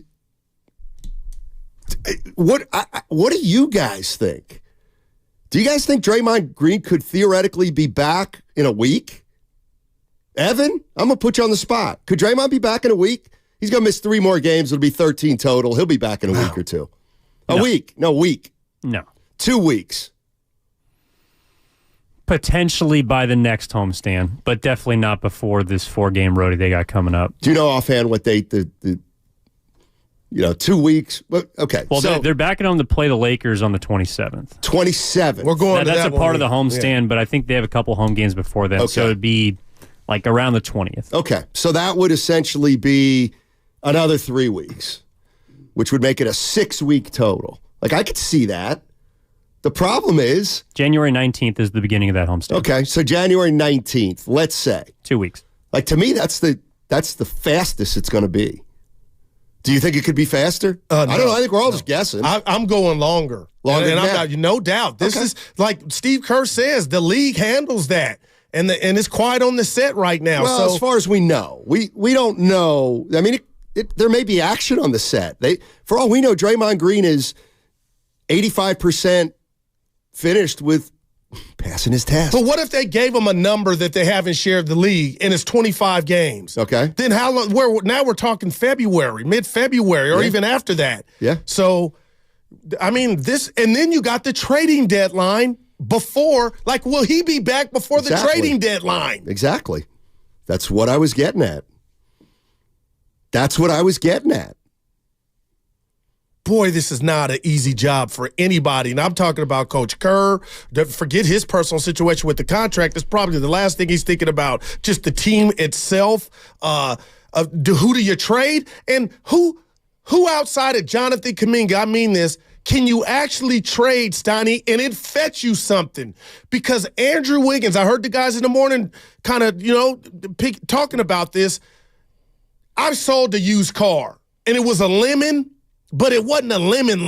Was it a lemon booty? No, it didn't have no booty. It was just a lemon. But Steiny, my thing is, how attractive would one Andrew Wiggins be to another organization? Not his game, because he checks all the boxes for me with his game. It's his mindset. So you're not going to move Kaminga. I think Kaminga is the future for the Golden State Warriors. I think he's not going anywhere. Okay. So what can you package that could really get you something to help this season and get you past the play-in game? That's what scares me. Now, Draymond could be part of that. I think he's attractive. But, you package that with Chris Paul? I don't know. But I'm starting to think what the value that Andrew Wiggins would have on other teams. None. He stinks. Well, that's the problem, man. I'm sorry. Yeah. Andrew Wiggins does not stink. But his mindset does. He's at the lowest value of his career. He's still sitting on 4 more years of his contract, and nobody demoted. He's been demoted. Yes, and he hasn't been good for a year and a half. Well, what can you do? Nothing he can do. And yesterday you got me to thinking about the youngsters. Play the youngsters. That's what you do. But I love the youngsters, but I don't love that being the title of the jam. Well, then your veterans should have been better. Then the veterans that you said you were counting on should have been better, and now there's going to be a little price to pay for the front office for a little price or whatever. Yeah, it's not a big price yet. How do you think this dynasty's going to end? With another trip to the second round, and then another second round, and then they're going to get back to the Western Conference Finals. Then 4 years from now they win it, and then. It's like, you do realize the Spurs they've gone 5 years without making the postseason. I know we're up against it, but when you say, how's it going to end, where somebody's passing the baton and there's a young player that you think not is on Steph Curry's level that you could see. And I thought I talked myself into, I'm not by myself, but I can honestly admit, on the best day of Jordan Poole, I thought he was that guy. Not that they were going to win chips, but you saw something to root for in the future. And now that's gone. So is that guy Jonathan Kaminga? Is it Pajemski? I don't know. Right now, I'm doubtful. Those are good pieces. I know we're up against it, son. I pay the bill. 888-957-9570. What did you hear Steve Kerr say on the interview with Willard and Dibbs? How long do you think Draymond Green's going to be out? And now let's just get into some ain't no hypotheticals anymore. Trading deadline's in 32 days. It's a month away. You might not have Draymond Green for at least half. How do you even assess this team? What do you do at this point? By the way, it's a great time to download the Odyssey app. You can catch all 4 hours of Steiny and Goo on the free Odyssey app. Go back and listen to the Steve Kerr interview with Willard and Dibbs. It was 20 minutes of just great, useful information. We'll address that, too, in the show. You can also watch us on YouTube and Twitch, powered by First NorCal Credit Union.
Move on, Joe. Now, back to Steiny and Guru on 95.7 The Game. Steiny and Guru. Little Wayne. Oh, you know it. Not like his teeth. The gold ones. Excuse me? They call it a grill, Steiny. I know what they call it. Yeah. Have you ever seen one in real life? Have you talked to somebody and they had a grill? I'm going to say no. Yes, I have, actually. I can't remember his name. You sure it wasn't a denture? No, boy, damn, Evan, from the top rope. Would you rock a grill, Steiny? No. No. I'll get you one for your I got a 1,000-watt smile. What are you talking about? What do I need a grill for? No, we get you. You got a couple shades you can go up. You and I. Yeah. Got a little coffee teeth. You got great teeth.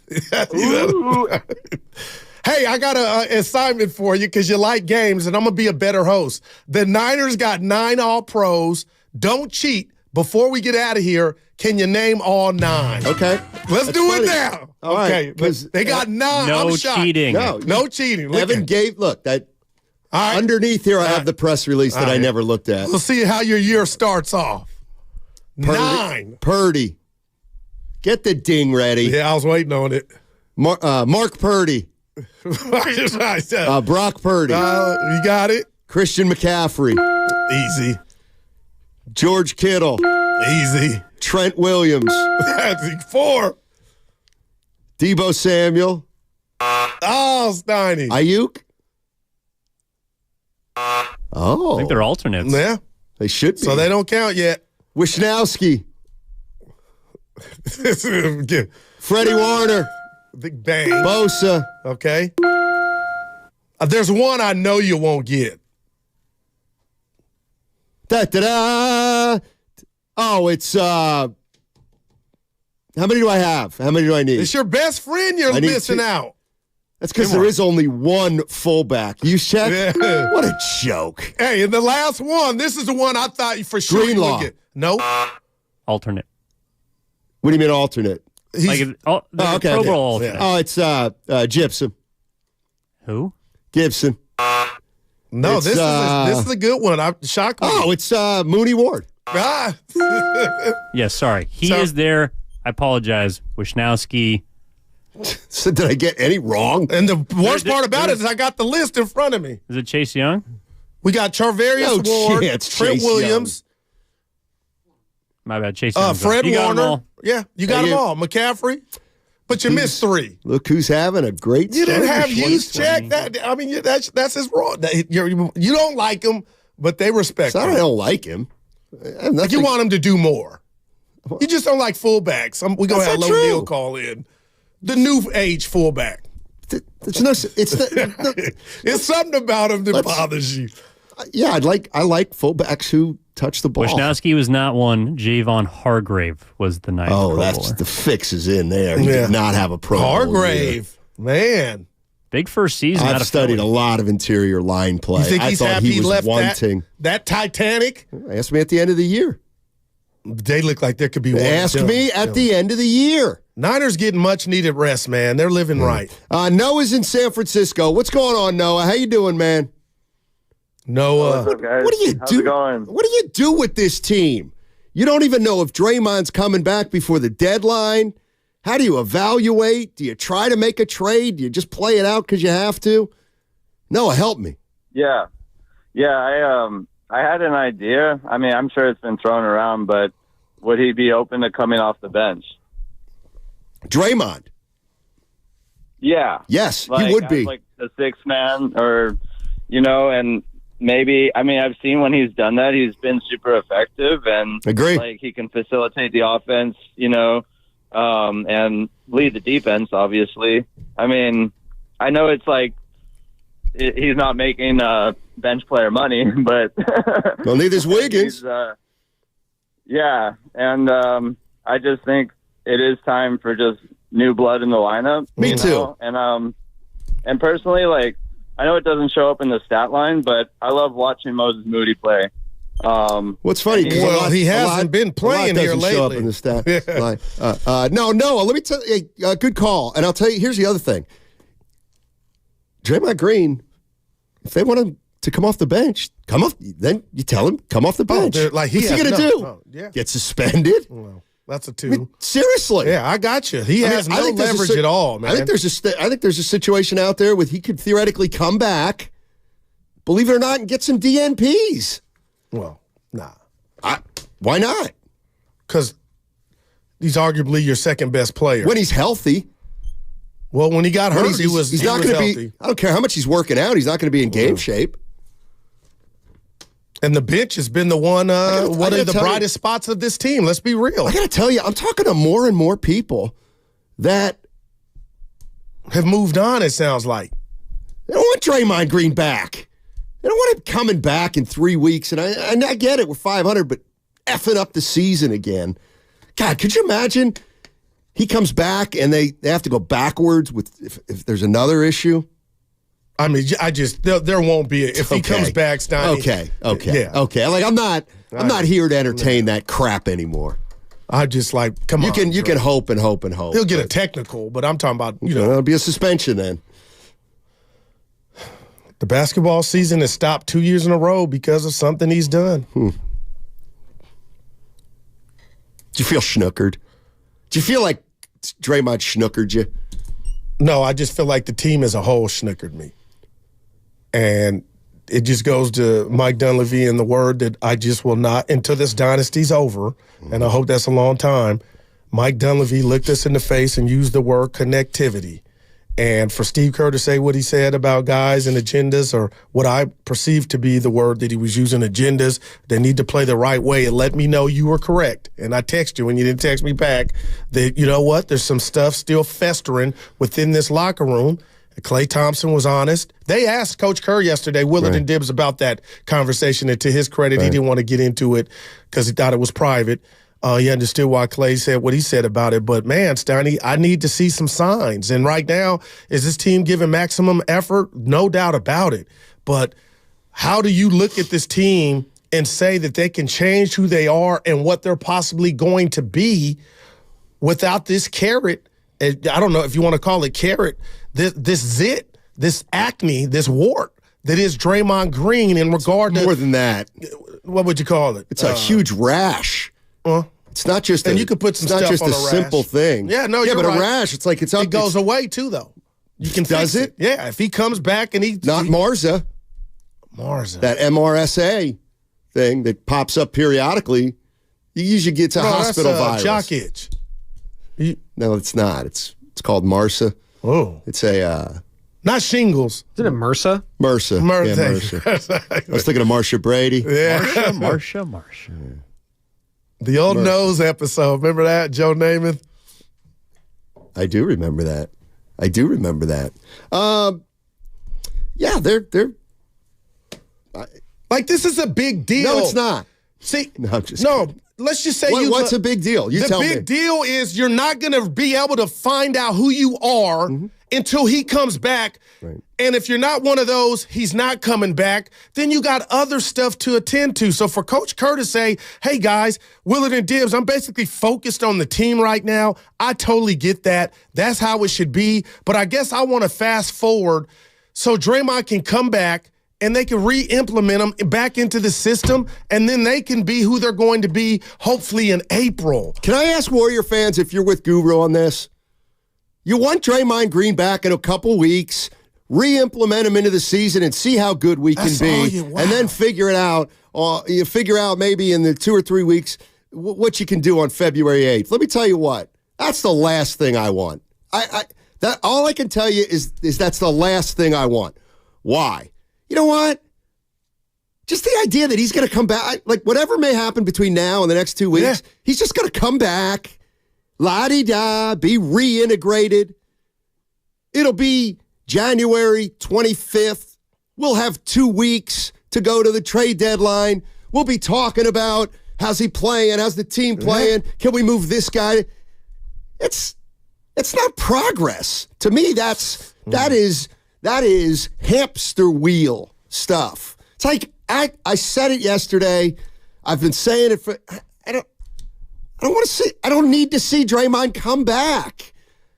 I just don't. I don't think it can be dramatically good enough for it to be worth it. Wow. That's all. I just gosh, the idea of hey, Evan, get the schedule up. Get the schedule up for me if you can, real quick. Hey, who we got? We're home against the Denver Nuggets. Warriors win. They go to 17-17. Nice win for the Warriors. Who we got after the Nuggets? Detroit. Wiseman. Detroit. Okay, we win. We're now game over 500. Then who we got? Toronto. You know what? We knock off Toronto. They're struggling. Tough, They're struggling. They're 20-18 now. Who we got after Toronto on Sunday? Zion. Okay, we get beat there. 2019. Okay, but we're 2019. Who we got after them? You're on the road. Now we go to the road. Chicago. That's a win. Yep. 500. Then Milwaukee. That's a loss. Then you go to Ja. That's a loss. Then you go to Utah. That's a win. So you're about 500 now. You're about 1 or 2 games under 500. Now it's like, hey, guess what? What's the date? What's the date? January 18th. January 18th. Hey, everyone, Draymond's coming back. Hey. Like, for what? It's his job, and they need him. I mean, of course, I hear it's you. His job, but go ahead. Is that's your best case scenario? That's not mine. Well, if you told me that this hasn't impeded progress in regard to moving him and getting a player of substance or his caliber that could change some aspects of this team, I would be interested in that. But I mean, how much do you think Joe Lacob and company are thinking like you are? That they're tired of this. They can be tired of this, and Dre still comes back and resumes his activities. I haven't heard Steve Kerr talk about. We need Draymond to win a championship. Now that I haven't heard him say, we need Draymond to be at our best even. All I'm hearing is we need Draymond to get better. And we hadn't heard anything. We need him to get better. Yeah. And then we'll figure out the other thing. Let's go to Don in Hayward. Hey, Don, how you doing, man? What do you got? We got to find out where Warrior fans are. Taking my call, Yes, man. sir. Yes, sir. You know what? I'm with you on this one, Steiny. All right. I don't think we need Draymond Green back. We should just go along with the season as if he's not coming back, man. It's just a lot of negative energy surrounding that guy, and it's just not worth it anymore. You know what I mean? So I don't mind trading Draymond or keep him under suspension for a while, but we need to move on as a team and as a fan base. Without Draymond, I think so. Thank you for taking my call. Absolutely, Don. Appreciate the call. I mean, it's really this simple. If I told you guys, I got a source. I don't, but for the purpose, I have a source. Draymond's going to be back on January 24th. My sources tell me January 24th. What's the first game after that? Okay, this is a joke, but bear with me. Who do they play after the 24th? Let's just make up a team. Let's say it's the Celtics. It's not, though. But we're playing a game. Okay. let's say it's the Nets. Yeah. They already played them. Wake up with the Hawks. Yeah, all right. They got the Hawks on the 25th. Like, would people be excited? Hey, looks like, if I told you right now, hey, Draymond looks like he's going to be reinstated on the 25th, which means he's going to be back on that game against the 27th. Is everybody excited? No, I don't. I believe. But you just said that's what you're I'm talking. Forget how you feel. Right. I'm talking about this team climbing the hill. And right now, they can't climb the hill to be contenders without Draymond Green or a move. So, from my vantage point, since this last transgression, I believe Matt Steinmetz, Joe Spadoni, and Evan Giddings, 80% of Warrior fans are over Draymond Green. Yeah. And when that news does come, it won't move. Nobody will be excited.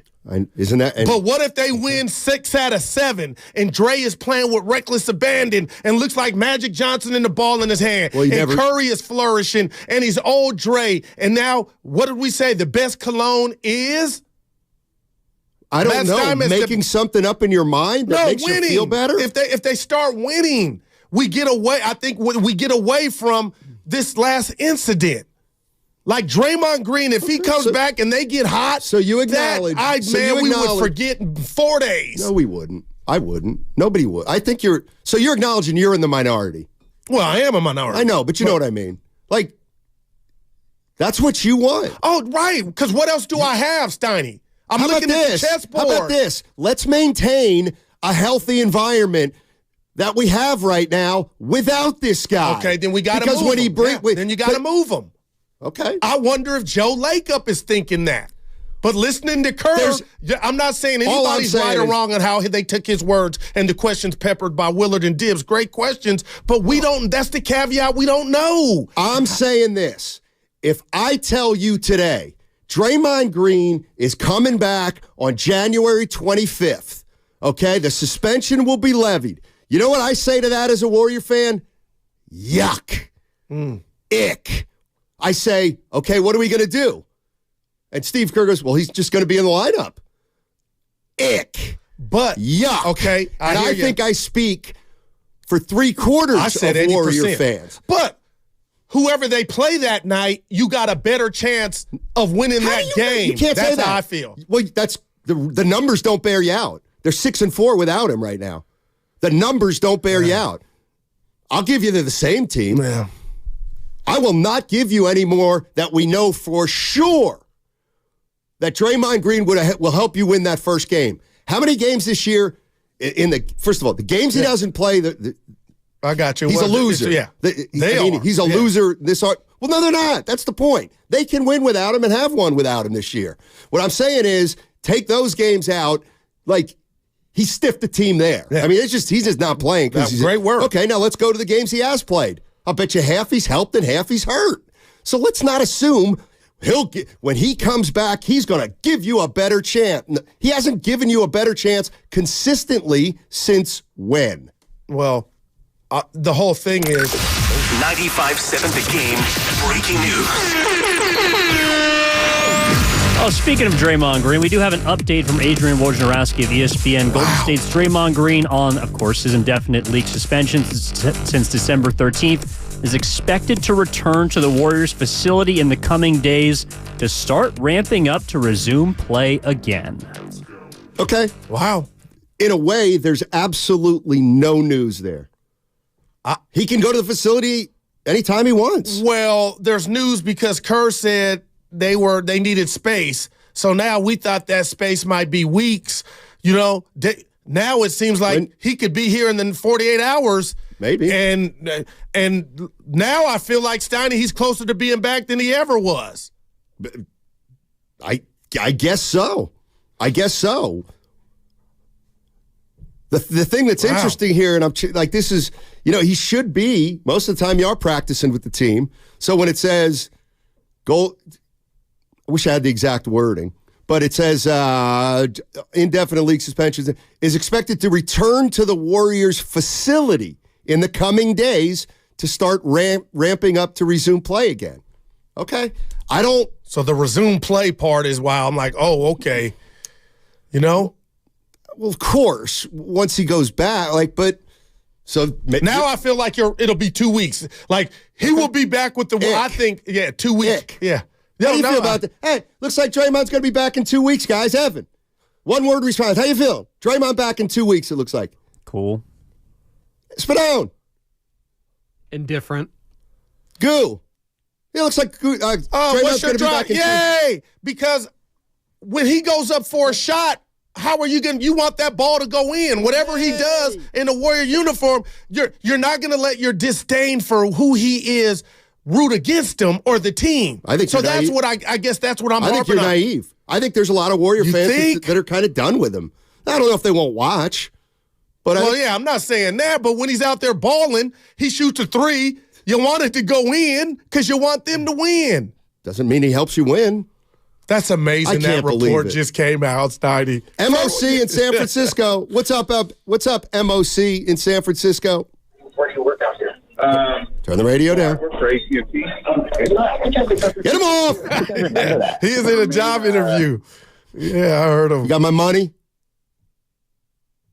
Lucas, you have my money? Thank you. Hey, you can't talk to him like that. We're going to stand up to you in 2024. You got my money? You cannot talk to Lucas like that. People driving, they think you really – what are you going to do about so it? much, but I love my job. Do a thing. But the way you need to be an actor. Your voice is Richard. You got a Richard. God gave you a Richard voice.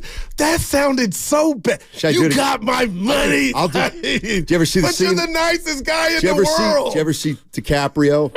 I've seen them all. It's that behind the scenes one where he's in the room and he's just, it's right before they go action. Right. And you just see a genius at work. It was unbelievable. Guys, he's one of my favorites. The Wolf of Wall Street. One of the best movies. And he's just there, and then it's action, and he just goes, "Hey, you got my money? You got my money? Lucas, I got your back, baby. You better greet me with that money." Oh, boy. Margot Robbie. Oh, man. She was terrific in that film. There's nothing. All right. Yeah. Well, we got info. Adrian Wojnarowski reporting that. Yeah, I kind of agree with this. The 925 breaking news: Draymond beginning to begin something. Well, I would give you a 2 on that one. I got to go find the exact. He'll be back, Steiny, sooner than later, man. I still would not necessarily bet on. I wouldn't bet on it, but I wouldn't bet against it either. Per Woj, Adrian Wojnarowski won last time. Golden State's Draymond Green. How we feel about this, Warrior fans? If this report's true, no reason to believe it is. Adrian Wojnarowski, Golden State Warriors forward Draymond Green. He's on an indefinite league suspension since December 13th, which he still is. He's expected to return to the Warriors facility in the coming days to start ramping up to resume play again. Now, what's interesting here is he could always be at the facility during the suspension under league rules. So I feel like the Warriors have said, Draymond, and Steve Kerr essentially told Willard and Dibbs yesterday that, hey, they told him to get away from the team. But that seems to be over. And for Warrior fans that want Dre to come back, now you feel a little better that part of it. There's one fan probably that wants that. Well, I said 70% didn't. But anyway, how you feeling, Warrior fans, about the idea that Draymond Green is going to be at the facility in a few days, ramping up, and who knows? He's already missed 10 games. Maybe we're looking at another 4 or 5, and then he comes back. I want to know how Warrior fans are feeling. I know years back, this would be great news. Me? I wouldn't be excited. I wouldn't be excited. I'm not saying I would be against it, but I'm not going to get excited about Draymond Green coming back. I'm just not. Yeah, and I want to know because I don't know if you're better. I don't know if you're better or not. Believe it or not, I got to give him that. This team needs him. Like they've needed him the last 2 years. He's hurt the team the last 2 years. Facts. But okay, so you're still in the camp of Draymond comes back January 25th, and it is smooth sailing. That's what you're saying. No, go ahead. No, I don't want to cut you off. No, for something Sam like that. Cook, the change going to come, so he'll be a change man. All right, 888-957-9570 is the number. Don't miss the kickoff show this Sunday with Larry Krueger and Lorenzo Neal live 2 hours before the start of the game. Join us at the Hilton Santa Clara for delicious food, great drinks, and the best pregame show in the Bay. Presented by Habas Law. You've been wronged. Habas Law will fight to make it right. Call 1-800-INJURED or visit habaslaw.com. Hey guys, at Primeail Medical, their mission is to provide you with the medical care you need to improve your ED.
San Francisco. Always live on the free Odyssey app.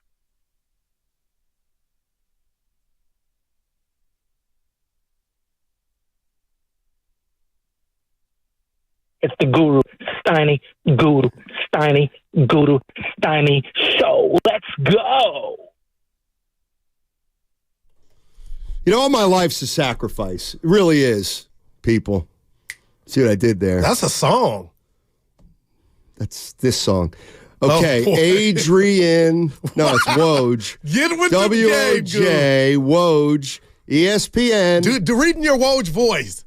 Okay, I will do Look that. how excited he gets. Okay. There's a follow-up, too, apparently. Kendra, Golden State's Draymond Green on an indefinite suspension with the league since December 13th. I'm hearing he's expected to return to the facility in the coming days to start ramping up. Now to presume that he'll play again. That's what sources are telling ESPN, Kendra. Greeny, I have a file. Greeny, Golden State's Draymond Green. Where's the new one? Okay. Kendra, I'm hearing Draymond Green, he's going to miss his 11th game tonight. Conversations are still ongoing about whether and when he's going to return from the suspension, according to my sources. And Kendra, his return is getting closer, though. Sounds like somebody. Well, I'll give you a 3. I got to do it off the top of my head. I can't be reading it. That's hard. So, but man, 5 minutes ago it sounded more imminent. You meaning to say Malika? Kendra, Malika? Oh, boy. What's the difference? And I don't mean it that way. I mean, it could be Kendra. She writes. It could be Malika. She's on TV. Usually it's Greeny. Hey, Greeny. Who I love, by the way. I like Mike. You think I don't know the difference? Draymond Greeny. Do you think that I don't know that Malika Andrews is does the TV and Kendra, her sister, covers the Warriors? I was just checking. Come on, man. Take that to you nailed the Pro Bowl. Take that to another. Yeah, wow. Take that to another host. Hey. Get out of here. Oh, Draymond Green's back. No, jinx it. Not yet. Oh, I would jinx it if I could. I think it's less than 5 games now. 5 more Warrior games without Day. I'll bet you on that. No, I got one bad bet with the Warriors in that road. It bothered. And I'll bet you it still will be 5 or more games for Draymond. Then that would be 15, right? We'd be, tonight, 11, 16. Yeah. Well, I'll get back to you by the end of the show. No, won't be there. I'm going to crunch some numbers. See, Woj's second tweet. Somebody's like he has not agreed to come. Like he's not coming back to the facility yet. Those talks are ongoing. Because Kerr gave us the real update, saying we needed some time. Let's go to Austin in San Jose. Our guy. What's up, Austin? How Happy you doing, New Year, man. What's up, fellas? Hey. Great conversation. Guru, let me come to your rescue here and back Steiny down a little bit.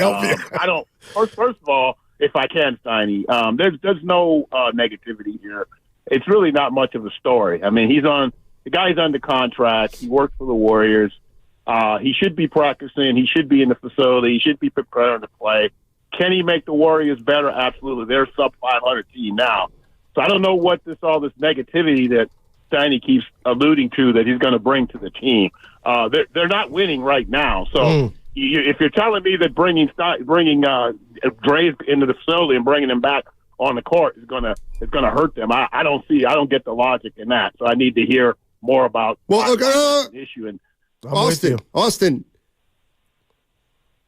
can we assume that Draymond Green in the last year and a half has helped the Warriors? Draymond isn't the only guy responsible for winning games for the Warriors. When did Draymond become the only guy? I mean, you seem to want to assign Draymond all the blame. No. Not give him any credit when something good happens. No, what I'm saying, Austin, is every single problem from last year has lingered into this year, and it's been exaggerated, or it's even more so with Draymond Green. Like, Draymond Green punched a teammate last year, and it went a long way towards sabotaging the Warriors season. That's what the coach said. We came on this year. They're 32 games in. He hasn't played half the games because he's indefinite league suspension. It's like, I don't think I'm being negative, and I certainly don't think I'm alone saying, I'm not excited for him to come back. Why?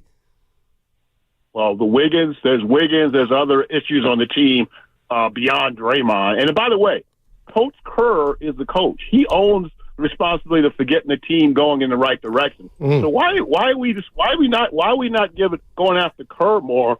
Draymond is not the coach of the team. So let's go where we should go. Do you think with these criticisms? That's all I got. This is a 500 team that Kerr's coaching. I think it's a 20-12 team.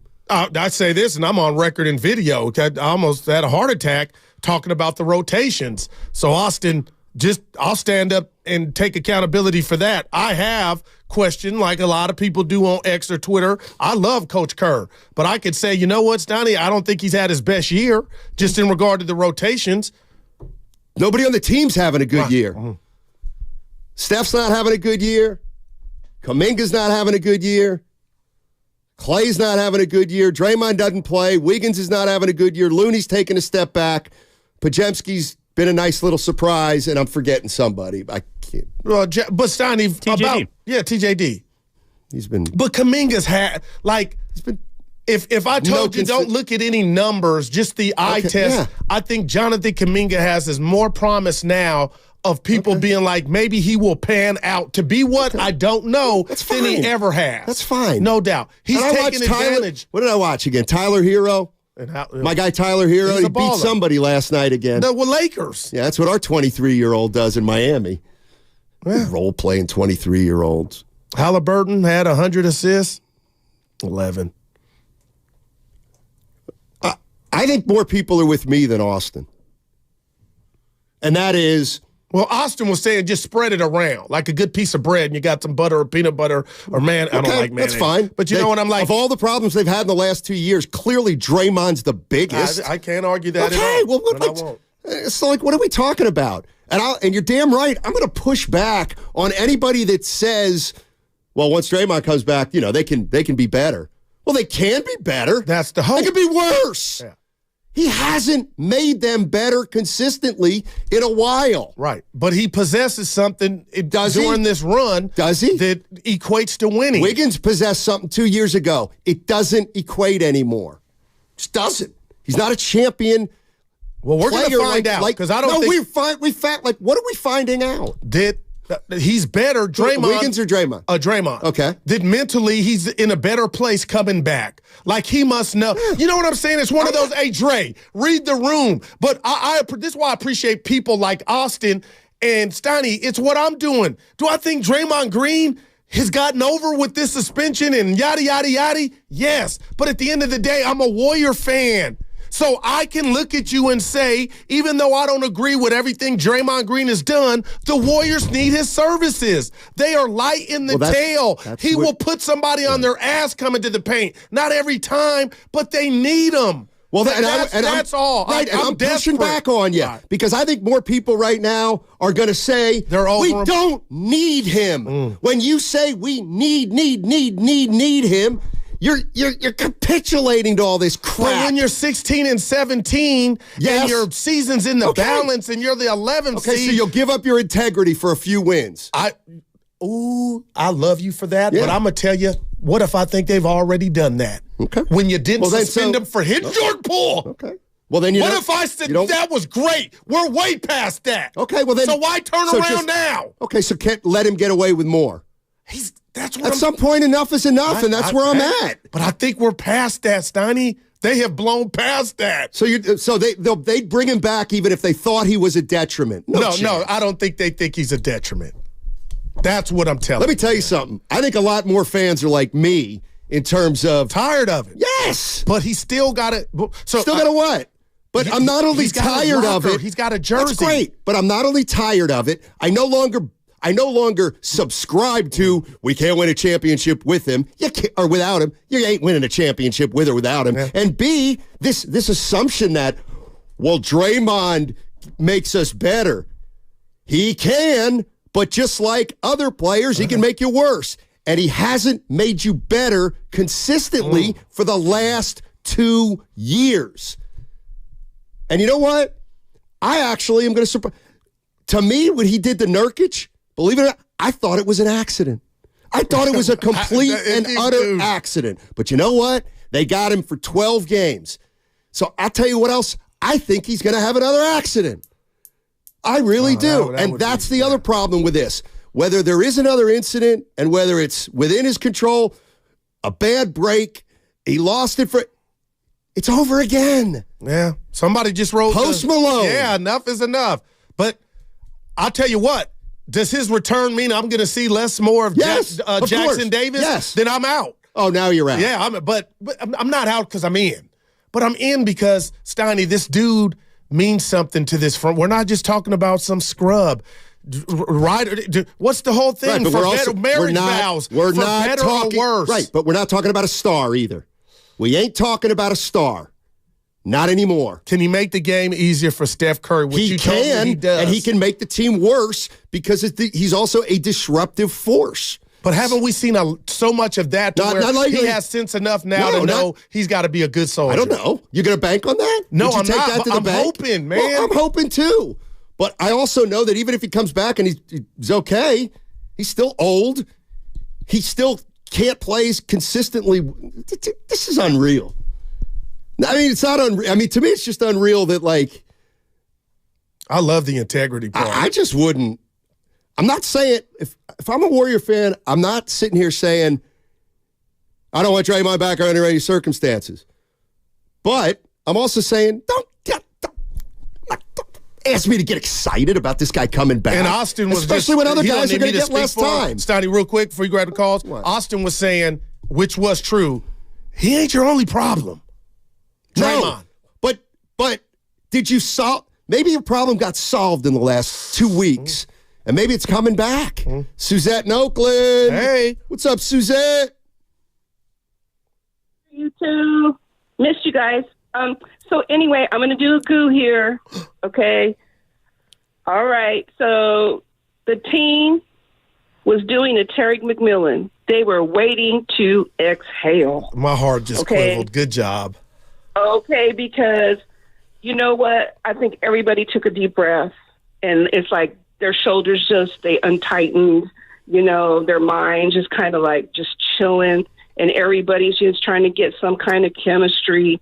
Because I'm sorry, Draymond, he's held this team mentally hostage for so long that it's just draining, and everybody's saying it's draining. And I'm sorry, he just wore out his welcome. Everything he says, you can't take it at face value. Put your money where your mouth is. And as my mama said, actions speak louder than words. And that's all I have to say. Appreciate it. Yeah. Thank you, Suzette. And I think I would agree with Suzette. And I wonder. I think a lot of Warrior fans are. First of all, more and more evidence is coming in that you don't need him. And that's why I said 80%, Matt. But you keep and this is what we do. We interact with the fans. But I think you need to differentiate the organization. And that's where they're going to bring him back, I believe. The fans wouldn't. Okay. They're like you. And I'm like you, but I'm a realist to know Draymond can bring more good than not having him. That's just what I've seen. I've seen Steph work hard as hell here recently, and I think there's a connection. Let me ask you this. Let's say there's 15 players in that locker room, and they just saw Adrian Wojnarowski. Hey, looks like he's on his way to coming back. You think 15 guys are like, yeah, exactly.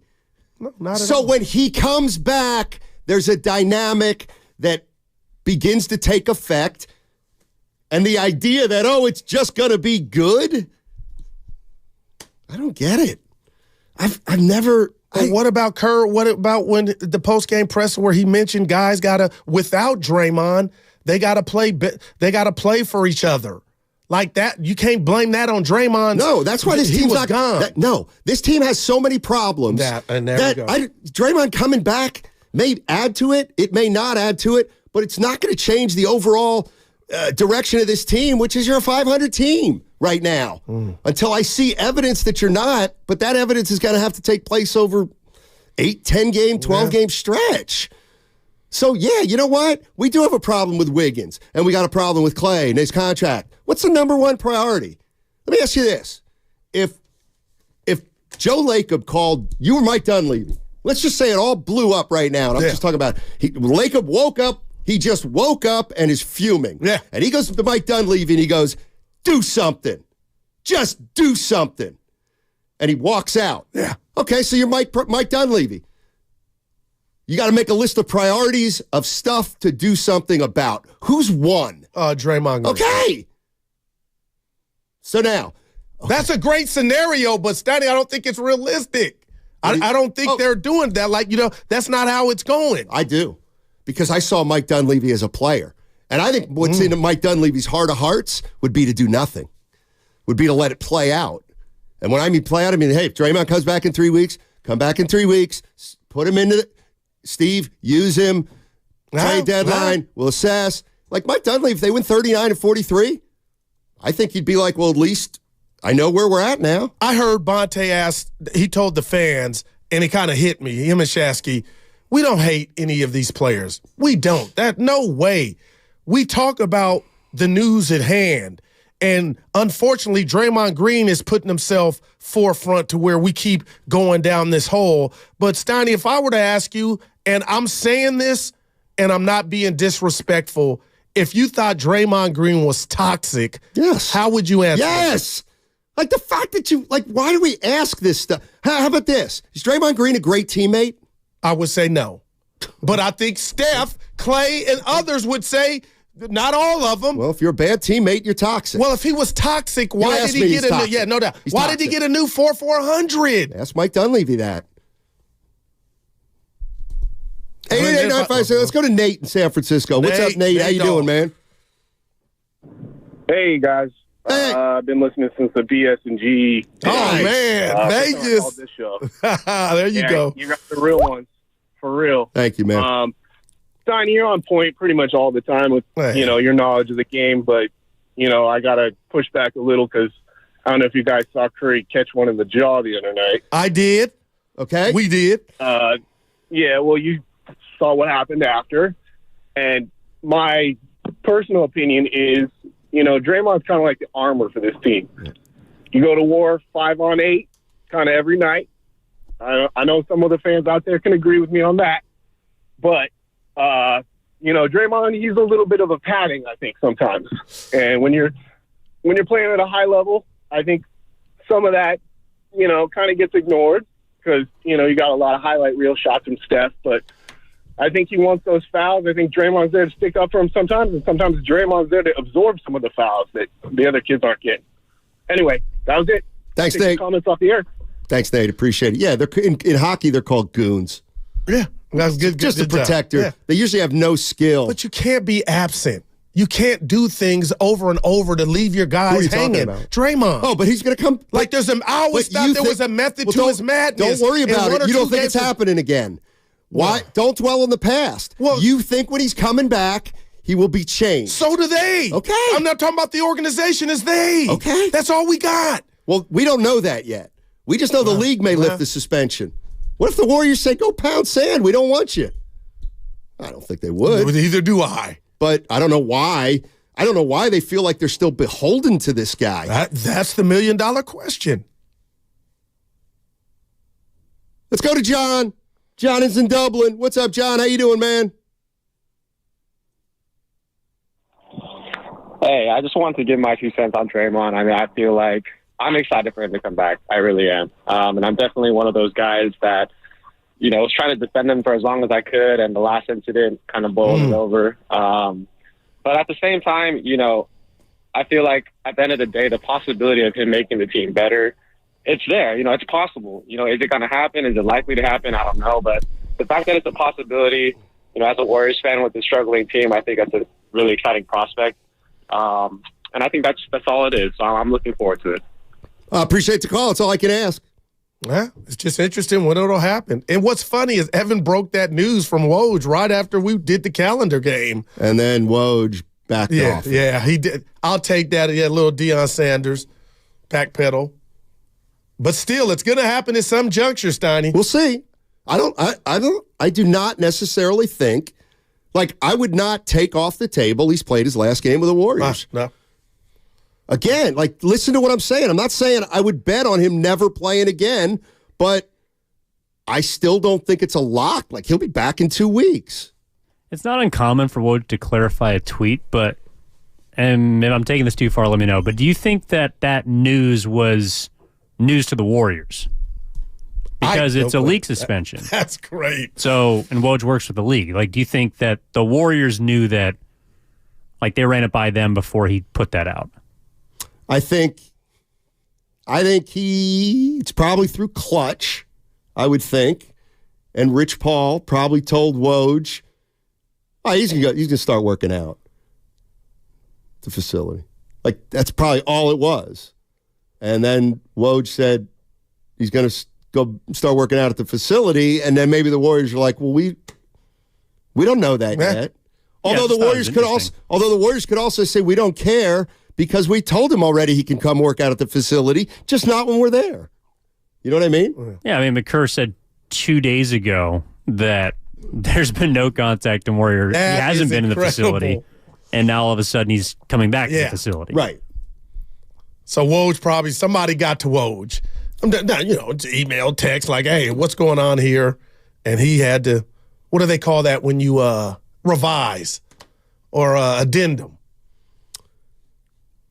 Well, I think he just basically went from, it looks like Draymond Green's going back to the facility to they're still talking about when that's because Coach Kerr, like Evan just said, his words didn't paint that picture. How about give me that? Well, but his something Coach Kerr's words painted distance.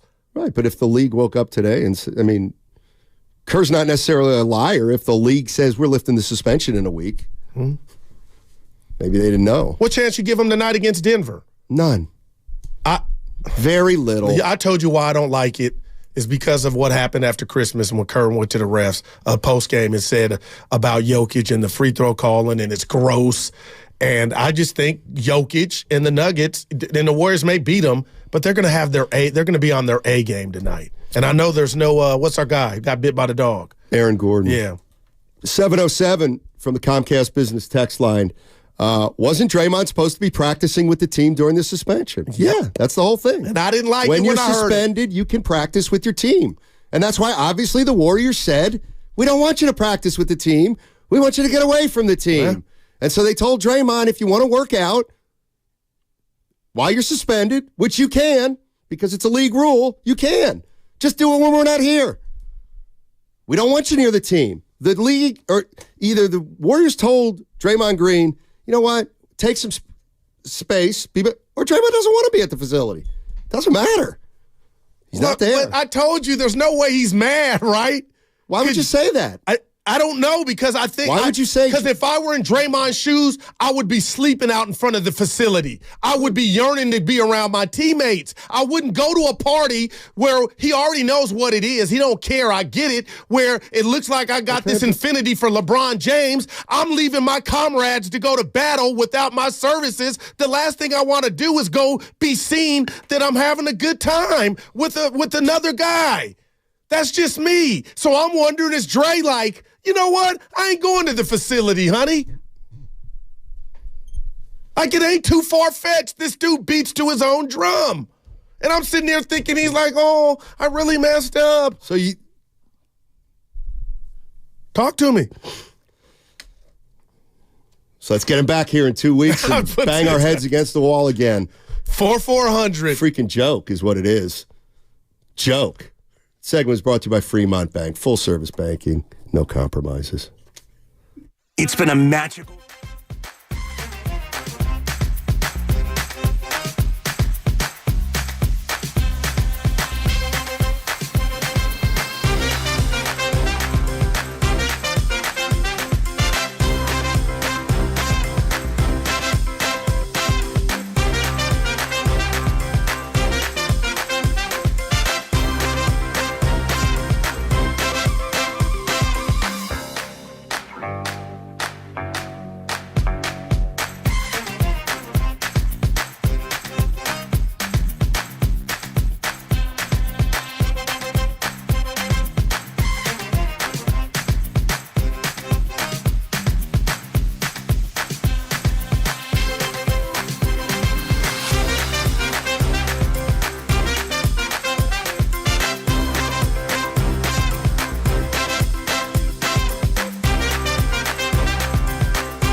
Draymond go bye-bye.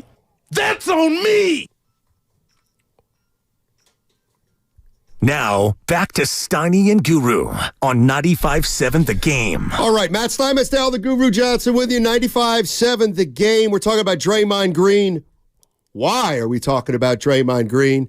The reason we're talking about Draymond Green is because there's an update from Adrian Wojnarowski, and this is going to be on the heels of the Steve Kerr interview with Willard and Dibbs yesterday, where he pretty much said, I don't know when he's coming back, and we'll see. But anyway, I'm throwing this to Evan because I don't have it in front of me, and my eyes are terrible. So please read the latest from Adrian Wojnarowski on Draymond Green and the Warriors. Yeah, guys, so you read his first couple of tweets about him ramping up.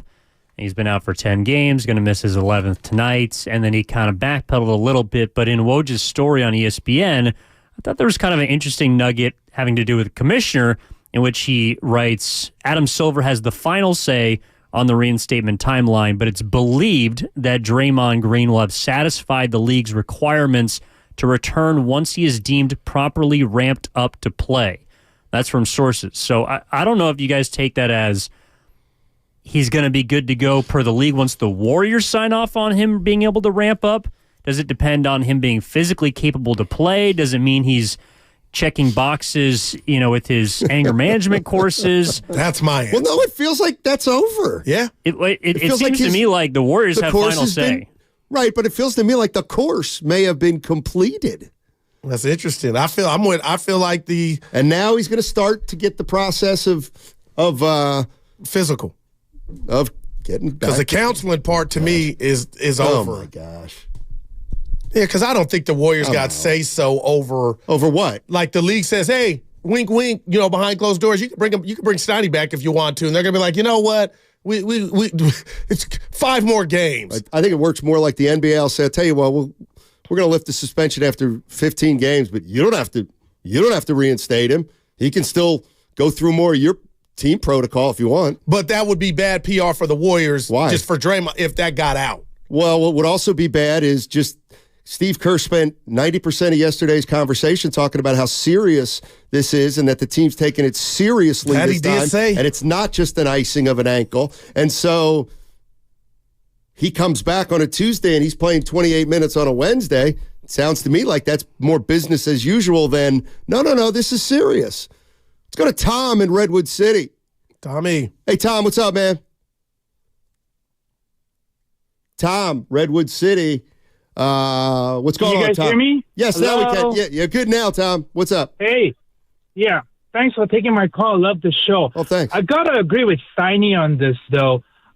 In fact, I would go as far back as the suspension in the finals against LeBron James, and then the fight with Kevin Durant. And then for the past 2 years, I think people are just really tired of Draymond Green. It seems to me that the Warriors organization has coddled him from the beginning till the end, and gave in to him as opposed to trying to fix the problem. For the past 2 years, every time we've talked about the Warriors, the only thing we hear is about what great Draymond Green is going to do, or if he's going to cause any problems for the organization. I think the team will play it out this year. They won't win the chip. They might make the playoffs, but they'll probably try to gain some value with Draymond playing and then probably trade him next year if they can. That's my take. Yeah. Appreciate it.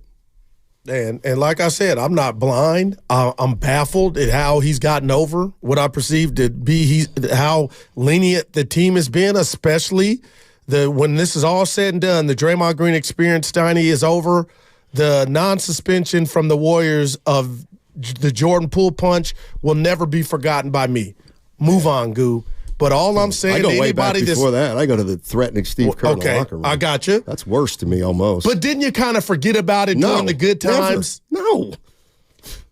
No. I mean, there's times you don't think about it, but damn, security had to be called into the locker room.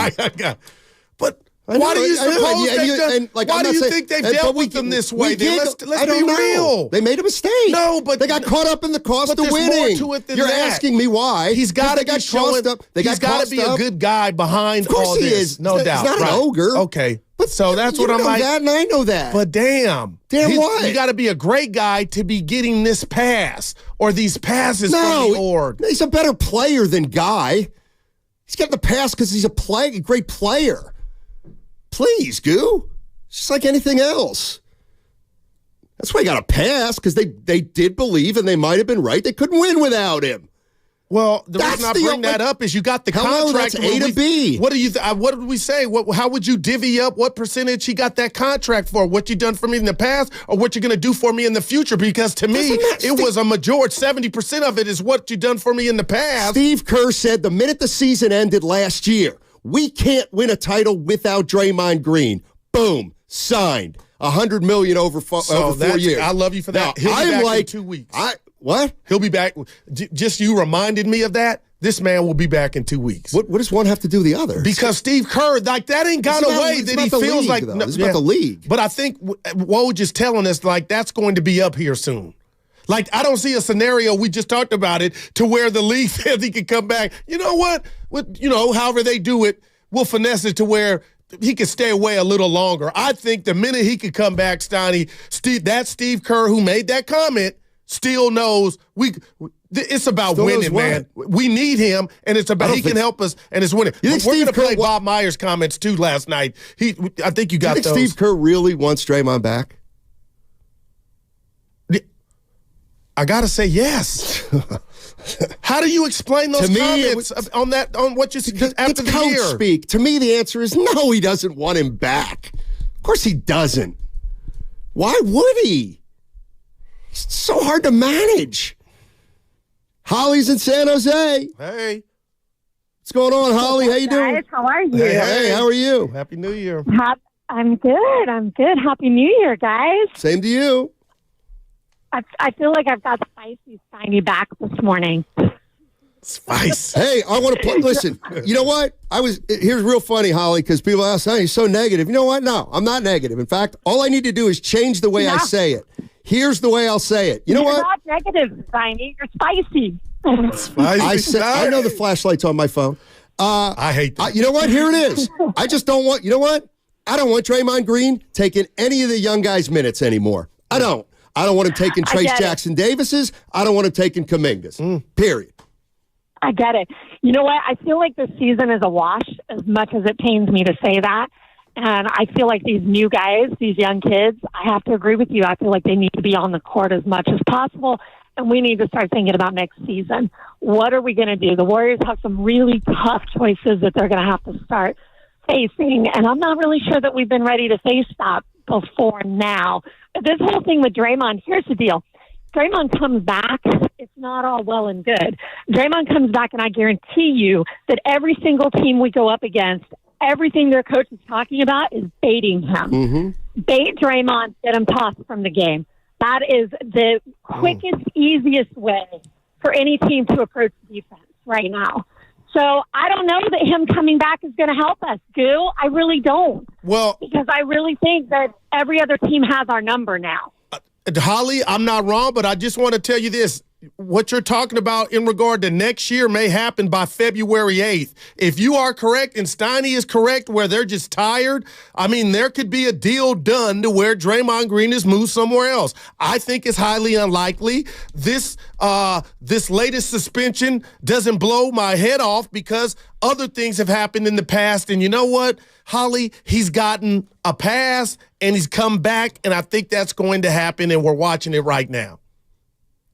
Thanks, Holly. Here's the other thing. Spicy stuff. These teams aren't dumb. Yeah, I'm sure the Lakers wouldn't mind having Draymond Green. They ain't giving you anything for him. I don't care. He's LeBron's boy. You're still not going to give up. You're still not going to make a dumb move. You're just not. And in fact, word gets out around the league that the Warriors are trying to move Draymond. Who's going to give up much for Draymond Green? You can't. If you're the Lakers, are you even trading Austin Reeves straight up for Draymond Green? I wouldn't. I thought the Lakers need a little more shooting. Although he's shooting 42%. Man, that's the irony in this. He's having a damn near big career year from three. I know it's only 2 or 3. But exactly. Yeah, he's improved it. That was my start. He's made no threes in the second half of a game this year. Is that a fact? It's fourth quarter for sure. Evan had it. It was a great stat. You know, I'm sick of people saying, Steiny, you sick of negativity. What would you do? It's like I've tried to say this 4 times, and every time I say it, Goo goes, well, they're not going to do that. All right. And I say, okay, but you asked me what I would do. I want you to hear something. No, I'm going to tell you what I would do. With the Warriors. Yeah. Okay. Steph Curry's making 55 next year. He's not going anywhere. Klay Thompson, I got to let you walk. I'm sorry. Not Chris bad. Paul, I got to let you walk. I'm sorry. Andrew Wiggins, you got to stay just because you got to stay. If I could move off Draymond Green, I would move off Draymond Green. Problem is, you probably have to take some salary back. But I would trade Draymond Green right now for an expiring contract if I could. That would mean that the guys under payroll next year are Steph, Wiggins, and then we get down to the Paytons and the Loonies. I need my main man, Rotz, to help me.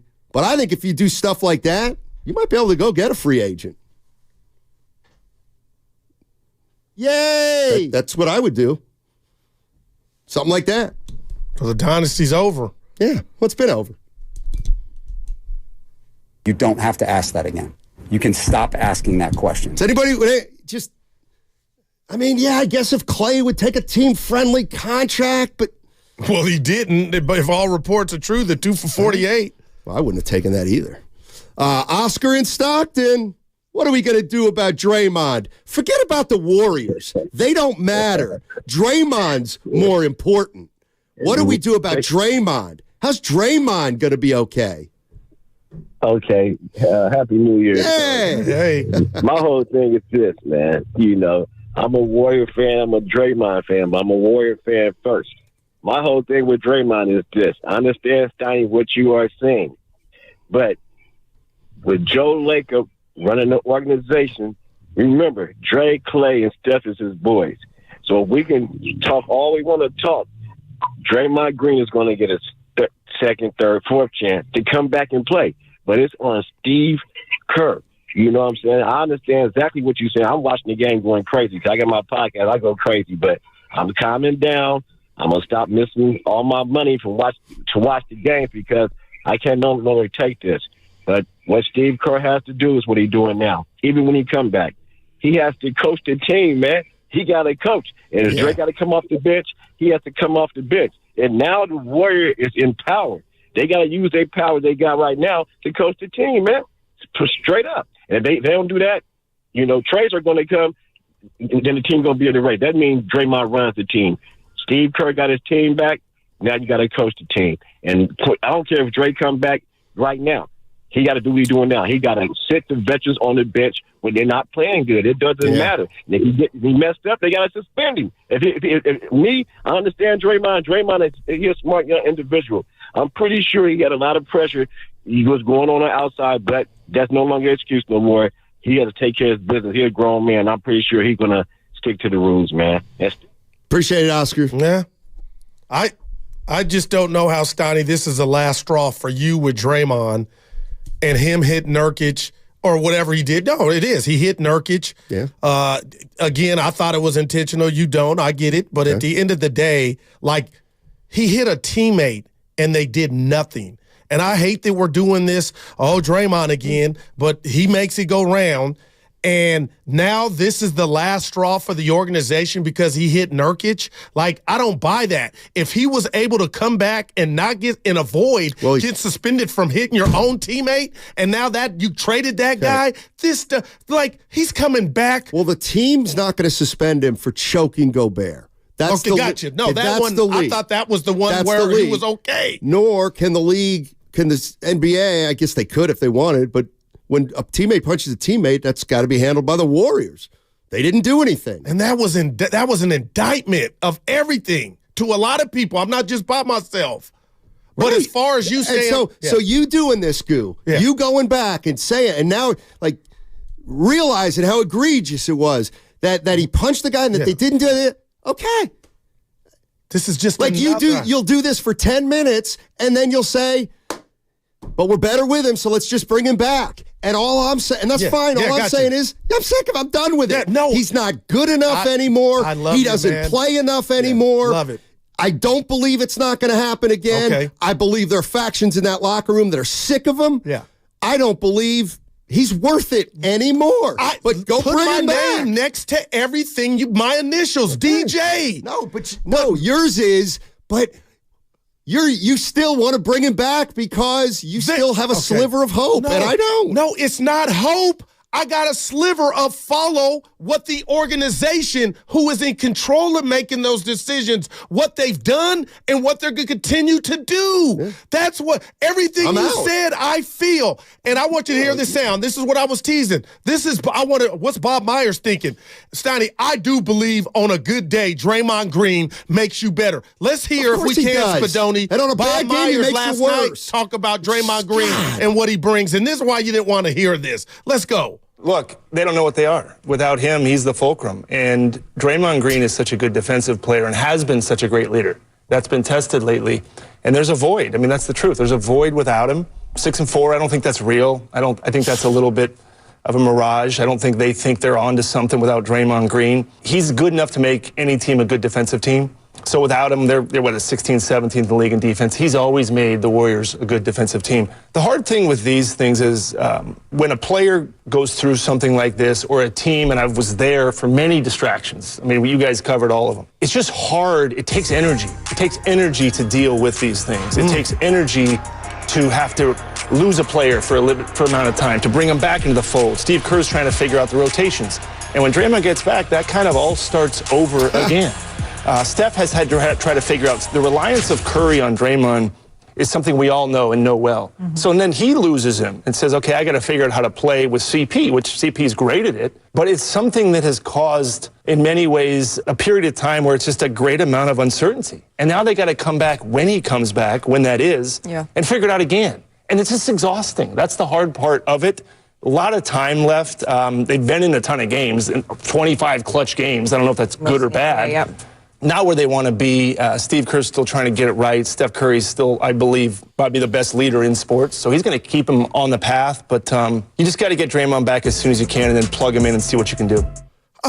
Bob, I agree. But if it's so exhausting, why do they keep signing up for this?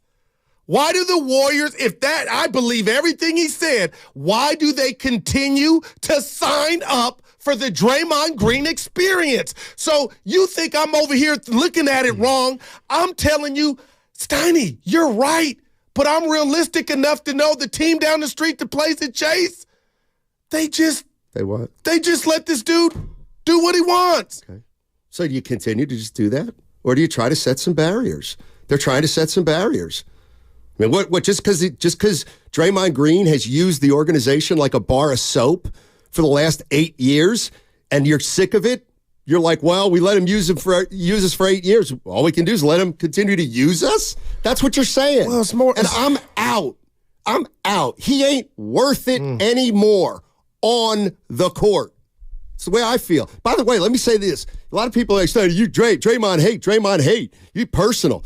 Let me tell you what I also think. Goose sends me over the weekend. He sends me that Draymond Green went to LeBron James's birthday party on New Year's Eve. So what? Who cares? He's suspended. He's not at the facility. The guy's his friend. What a whole bunch of nothing. Zero, nada. Like, I have no... if I hated Draymond Green, I'd be like, you traitor. Who cares? Don't you think if you're the organization, though, it's a little bit of a bad look? Not if the organization has told him, stay away from the facility. It's one thing to say, stay away from the facility. Spadoni, but hey, can you not go out partying and you're on TMZ and stuff like that? You're serving an indefinite suspension. I'm just telling you, that doesn't... And you're supposed to get I your agree mind 100%, Spadoni. Zero dark 30. Just read the room, Steiny. Okay. You're right. He can go wherever he wants. Yeah, well, I'm just telling you. But is that what you really want to... I would have said, it won't be a good look. Doesn't bother me. But he doesn't care. See, since when does all that matter? Looks. I mean, So all this counseling, whatever you're doing, that's a hater. No, it's self-reflection. That's what this is about. Oh, he's doing this and that, and he's talking to this and that. A grown adult would say, you know what? My team's playing without me because I put him in that situation. You know what, honey? I do want to go to the party, but you know what's going to happen? There's going to be a video of us walking to LeBron's house after he's playing for his team, and you know what? It just might be a bad look. You know what? Let's Netflix and chill. Or let's go and go through the back door. But for you to think that it's not Draymond, it's not a bad look. If I'm Looney or I'm Steph, I'm like, what are we doing? I think the first mistake we're making is making a comparison. And forget you. It's like, he doesn't care. He doesn't. Do you think he cares about a look? Guy's got $500 million in the bank. Absolutely incredible. That's the issue with some of these players in the league. It's like they're in a bubble. They don't care. But what about what Bob Myers said? Curry's the greatest leader in sports. I disagree with that. I know, because the one he can't control is Draymond Green. The respect that Draymond has not shown Curry He's coming back in 2 weeks, and you're going to be happy. That's all we know. Yeah, because I'm rooting for the Warriors. Good. Okay. Malcolm X. And you know what? He's necessary. And you have no integrity. How about that? What? How about that? You got no point that at the wrong person. I root for who's in the uniform. Spadoni, how bad of a look is that, though? Steiny, you're a grown man. You're a father. I didn't care. You're smart. Your mother's name is Mary. You guys are Draymond haters. But you know that's a bad You're look. a hater Just for that. because I learned this from you. You're a hater. Spadoni, just because you can do something, Goo, it's true. doesn't mean you have. Well, it does when you have $500 million in the bank. Guru. Hey, Goo. What? You're a Draymond hater. You're a hater. I'm not. If you think I am not. If you think I'm a team you're guy. a hater for I'm that. a team guy. You know I what? love our meetings. We got one today. Hey, Draymond. Basically, I can't stand you, but I had no problem with you going to LeBron James' party. Not and even that I want to throw something at did not bother me I one wonder iota. if you're telling the truth. No, I'm being Spadoni. dead serious. No, I swear to God. I Wow, swear Steiny. on. I was gonna. Yeah. No. It's almost like calling sick to work and somebody seeing you at 7 o'clock at happy hour. Well, how sick were you? Just come on, man. Do something for the look. And so your guys don't have to answer, hey, Curry, did you have a problem? Which nobody asked with him. And I get the premise. Hey, what's he supposed to be in a dark room in fetal position? But, man, have some self-reflection, man. Just know that video's not good. And I'm going to be honest, I think he went now because he might be saying middle finger to Guru and whoever, I'm doing me, and the people, they don't want me there, I'm going where I'm going. That's the rat on the table. What? He might be upset. Who? And that Draymond, and that's why he went, because he didn't care how it looked. You know what's and funny? he knew what it would look like. And here's the difference between Goo and Steiny. There's a chance Draymond Green might be upset, Steiny, and I go, who cares? Oh, and my Guru God. will be like, but Draymond might be upset. No, I'm just saying that could be more friction, not his feelings. Oh, now we're measuring more friction, less friction. Let me tell you, it's always going to be friction with Draymond Green. Oh, we're up against it. This Can guy, you help me? and juice is not worth the squeeze. You reap what you sow, brother. Thank you. Hey, Warrior fans, if I told you that Draymond looks like he's kind of getting closer to being on his way back, who knows? Maybe it could be a week, maybe 2. You excited? You excited, or are you more like 1, 2, 3 Cancun? Yay! That segment was brought to you by Safeway. Also, Shop Safeway this week and pick up Sumo Citrus, an incredibly sweet, easy-to-peel, nutritious mandarin. Available for a limited time. Plus USDA Choice Boneless Beef Chuck Roast for just $4.97 per pound. And buy one, get one assorted berries. Restrictions apply. Sincerely, Safeway. You use your cell phone for a lot of things, but you shouldn't have to use it for everything. You deserve reliable home internet that fits your life.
Hey, it's Moses Moody with the Golden State Warriors. Now back to Steiny and Guru. God, I wish you were playing Moses. Yeah, at whose expense? I just hate that's how it comes. Yeah, like, that's the bottom line, Goo. E40, sprinkle them some minutes. It ain't got to be somebody's not going to go in. And they'll sprinkle him some minutes, and it won't be enough. It's like that game in Sac never happened, where he saved you. Well, you still lost. Yeah, thank you. Steiny and Guru with you on 95.7 The Game. Let's see. Draymond Green, looks like some baby steps are being taken toward his return. I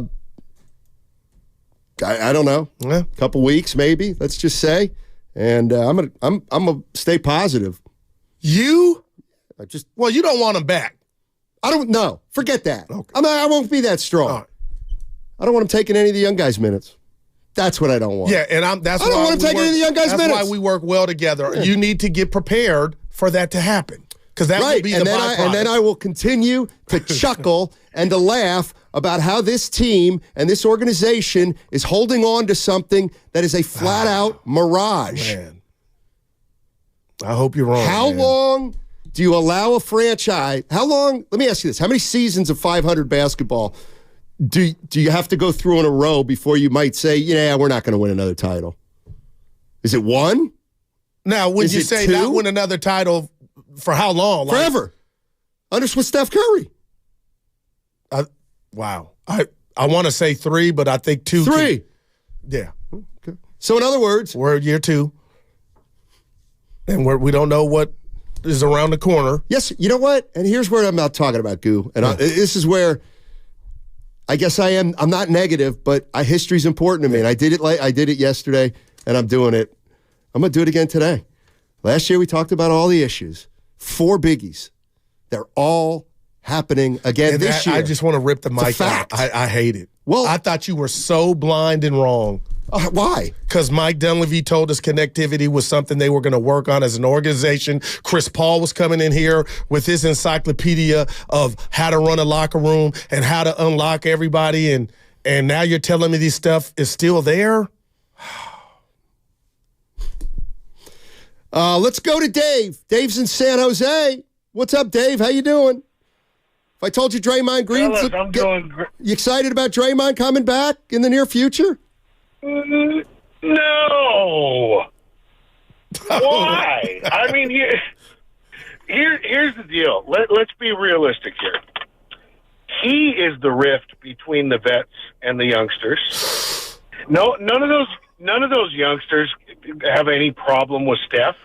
Nobody has a problem with Clay. Look who Clay is, right? Okay, so then you go to, what does Draymond offer, right? Let's be realistic. Let's go to Jimmy Garoppolo. The Jimmy Garoppolo supporters finally got to a point where they say, okay, we got to give up Jimmy because he's never available.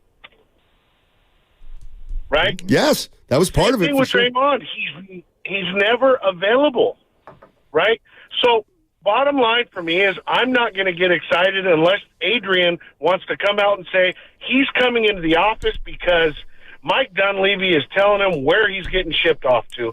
Because if management or coaching staff think that Draymond's going to turn us into a championship team, they are crazy. They are blind. I don't know what's wrong with them. And, Goo, I love you to death, but you're wrong on this one, buddy. He can't offer us anything to get us over the hump. Wow. Period. Thanks. Appreciate it. Well, we're talking. If the hump is the finals, yes, I'm with you. Make us better, Steiny. That's how I lowered the bar. Make this 16 and 17 team better. How much better? 5-10 games. So what? Like, we got to get to the playoffs. Like, I'm worried about that. This team can lose 3 games in a row and be at the bottom. Our girl, hey, Karen. Thank you. Yeah, she's the best. She is. Yeah. Welcome to our new intern, Kieran. Yeah, absolutely incredible. I love people that smile. She walked. You know, she did me a favor because we're out of sugar substitute here in the building. She walked next door to get me some. So that's 2 days in a row. Tim Jordan hand delivered. Yeah, boy, you're a diva. Right. In other words, you got diva tendencies. Fire the coffee supply person. Right. Wow, man. Joe Hawks. Yeah, and I let it go yesterday, but yeah. Let's go to, how can I not go to Giovanni in Santa Clara? Giovanni. Gentlemen. Hey, buddy. How are you guys? Hey. Good. Italian. It's great. Just a little. Listen, I'll be quick about my comment. I'm older, and I've seen a lot of successful championship teams from the 80s, hearkening back to Celtics, Lakers. That was a dynasty. We're now at Warriors, even the 90s, Bulls. There's something that was there that we're overlooking or maybe don't want to address. The cohesiveness of a successful team is an emotional tie between the guys playing. You remove one of them, you start to deconstruct them by trading guys off because they're getting older, there's going to be a decline in performance. But on the business side, you just got to ask yourself, is Draymond a standalone player that adds value to the team? Or if removed from the team, is he just another asset or liability? And I think that's what the Warriors front office is looking at, but the players are looking at it from a difference. And we as fans are emotionally tied. And what's going to end up happening is the guy loses his cool, and he doesn't think of the team. He thinks of himself. And when he loses his cool, he sacrifices the team's success. So I love the Warriors, but I hate to say it, Draymond will never be, within a couple of weeks of training or anger management, he will never be a team player. He will always be a loose cannon when he loses his cool, and that's too costly to the Warriors' success. Thanks, guys. Thanks, Giovanni. Kind of sobering. Surprisingly, though, I got some good news. Evan, our producer extraordinaire, put out a poll to Warrior fans about how excited, indifferent, or do you care about Draymond coming back? And Stoney, the leader in the clubhouse, I believe Evan was. People are excited. I thought it was going to be the other way. They didn't. I'm out. I'm calling about 50-50. Yeah, it's 50 people are happy, 35 people don't care, and then 15 are on the other side of the fence. Yeah, I might even be like, 2%. I don't even care. You tried to throw it. You're so special. The others, the indifferent is to, they ain't in. Well, they're out. I was like, well, no, I could get that. I just clarified. I was just like, I don't want it coming back. I don't want to come back taking the minutes from the young guys. I looked at Evan, I go, I could get that, but I'm out. Yeah, he's got, man.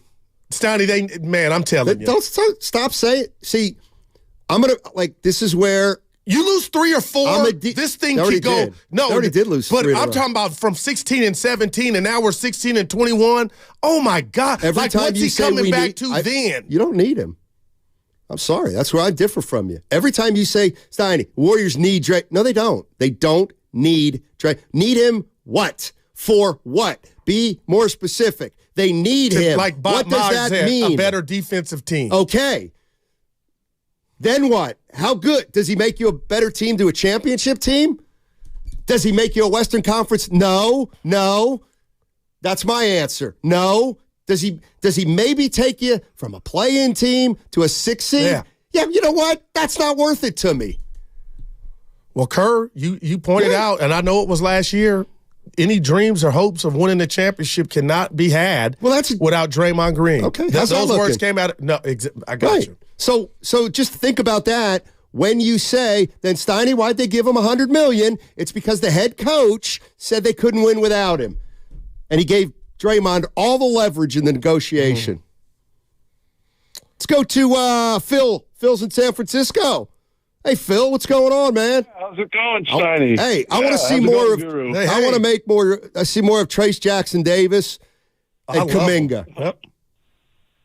No, I would say with Draymond, when he comes back, this could be a blessing in disguise. How so? Hello? Yeah, how so? Yeah, I think because he's getting vital resting time right now. It's by radical means, I guess, but Draymond has always been known to be a kind of a radical guy. So I think, we're going to find out when he comes back, of course. But, I mean, what are you going to do if he's that disgruntled and he wants a trade? I mean, it'd be really stupid to trade him to any contending team as well as sitting him on the bench. So he's just going to have to play through it when he comes back, but he's getting the vital rest time that he needs to, he's no spring chicken. Mm-hmm. His body is depreciated over the last several years. So that's all I have to say about that. And appreciate that. Yeah, less wear and tear and miles. You can't argue that. Zicky 01. Steiny. Draymond Green makes the Warriors a better team, especially defensively. Try using every metric. Okay. He makes them better defensively. That doesn't make them a better team. Well, he makes the game easier for Steph. They're not a better team. There's more than defense. There's chemistry. There's camaraderie. There's playing within a rotation. There's strengths of a team. There's weaknesses of a team. He doesn't just make you better when he's not available all the time. Because the day he makes you better, the next day he makes you worse because he ain't around. It's about that. Of course, the defensive metrics are better with Draymond Green, but are you better overall? Are you better offensively? No, you're not. Are you better in the locker room? Doesn't seem like it anymore. Is the game easier? Does this matter? Hold on, this one. Here's one. Yeah, it doesn't matter. They're not a better team. I don't care what he does. If they're not a significantly better team, then what's it matter? I hear you, but the team thinks they are, and that's why they brought him back. Well, they haven't brought him back yet. Well, no, I'm talking about 400. They brought him back because they think they're a better team with them. Or Steph told him to. Maybe you're right. Maybe Steph told him to. And what about the caveat of what I'm starting to see is the game. Remember, I fought you tooth and nail. I didn't like that Draymond got credit for making the game easier for Steph. But what about that component? That doesn't bother me. It doesn't worry me. Again. But it takes less wear and tear off Steph to have Dre make the game easier on They're Steph. a 500 team when Draymond makes the game easier for Steph. They're a 500 team when he doesn't. I can't argue that one, and that's what I'm hoping that they, when he comes back, that's not the case. But if you're right, and then they got major problems if it's 500 with them. They do have major problems. Like, they have major problems. But I don't feel like they're willing to take on the major problem, which is Draymond. Again, the league intervened here and suspended him. But Steiny, what if they moved him? Like that's a reality. What? But the reality is, but Joe Lacob could say, you know what? Well, enough is enough. Do whatever he wants.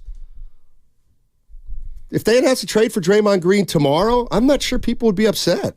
Oh, let me help you. I don't think they would. Well, and I don't understand why it's a big deal when I say, don't ask me to get excited when Draymond comes back.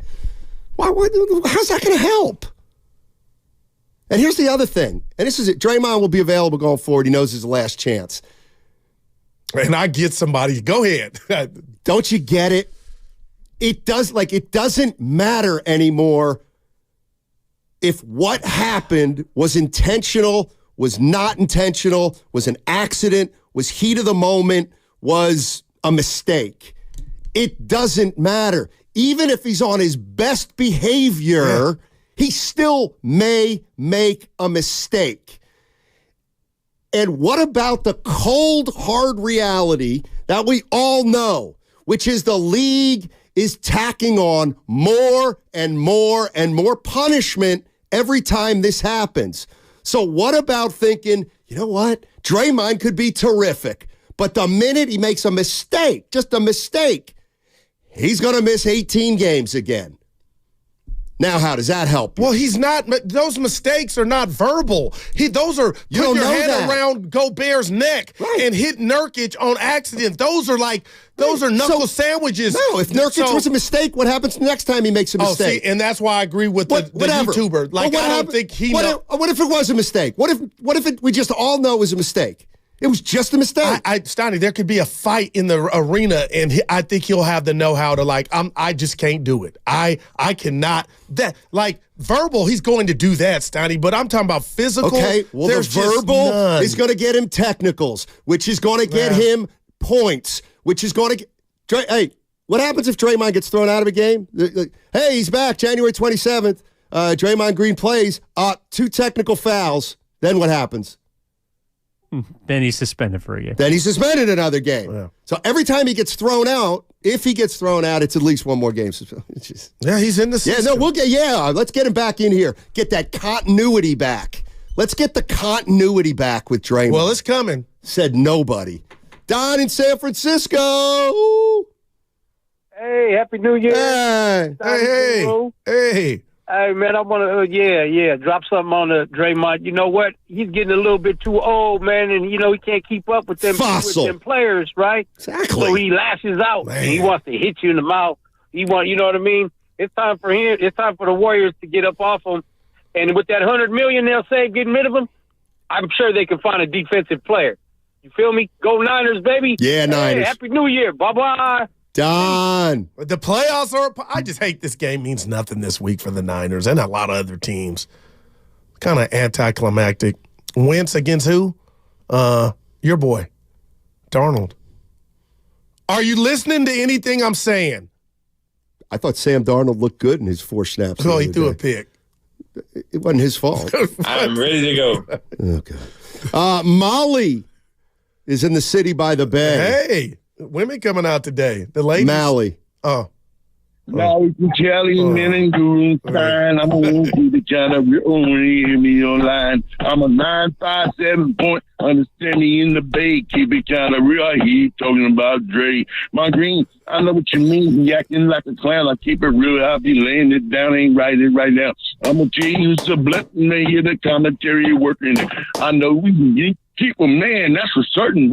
I'm going to tell you, if he got to go, he got to hit the dope. But Steph's going to be on another mission. He's going to even up. Oh, boy. Man, rack him. Stoney, that's a freestyle. Nah, he had those written out. You think he had? No, that was Stoney. You doubting my piece and you doubting my gift. I know you time you be the one not to miss it. I'm going to tell you right now, I'm going to flip the script. I ain't talking to SHITN. I'm gonna pop it about the city by the bay. You got to get him out now. I don't think you can spell those. You can't say like HE double hockey stick. I just like if he told me what win it. Congratulations, you got 888-957 and then go. He win. We gotta love that.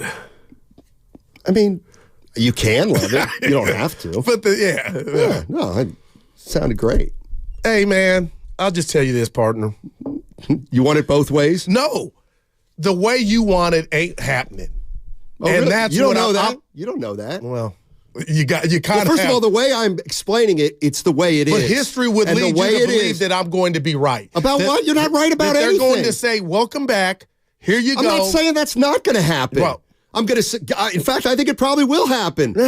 Oh. And what I'm telling you know what? Here's the other thing I'm thinking. At what does it ever matter? At what point would it matter? Does this affect the bottom line? Can you measure it? Does Joe Lacob care? Is there any way to figure out if it matters? What about the guy who's splitting the fan base in half? Does that matter? Oh, man. Does it matter that I'm done with Draymond Green, which many people are? Does it matter that it's like Draymond Green's coming back? Ugh. Does it matter? Draymond Green comes back. Half people are excited. Yeah, half the people are not excited. It should, Stoney. But it hasn't. Man. 5-1. See, this is where. What you got? Somebody's saying that was the worst freestyle they've heard. But so which was it, Stu? I don't know anything about freestyle. I'm not an expert. What did your ears You said tell it was great. Was it not good? Oh, okay. Now I'm Norman Powell, who's on American Idol, the brother. Simon? Oh, sorry. No, Norman Powell is on the Clippers. Simon Cowell? Yeah, Norman Powell's on the Clippers. Randy Jackson? Yeah, Randy. Boy, he looks different. But yeah, Randy Jackson. The effort was there for the freestyle, Stoney. Was it the best I ever heard? No, but the effort was there. Come on now. Let's go to Matt in Oakland. The town. What's up, Matt? How you doing? Hey, fellas. Hey, that guy ain't no two-pack, man. That was that was mediocre at best. So it does matter, Steiny, that everybody's sick of him. Right. This is business. he's done. They can't just trade him now. He's got to come back, play okay. Hopefully he doesn't explode, but he's out of here. He's got to be out of here. They are so sick of him.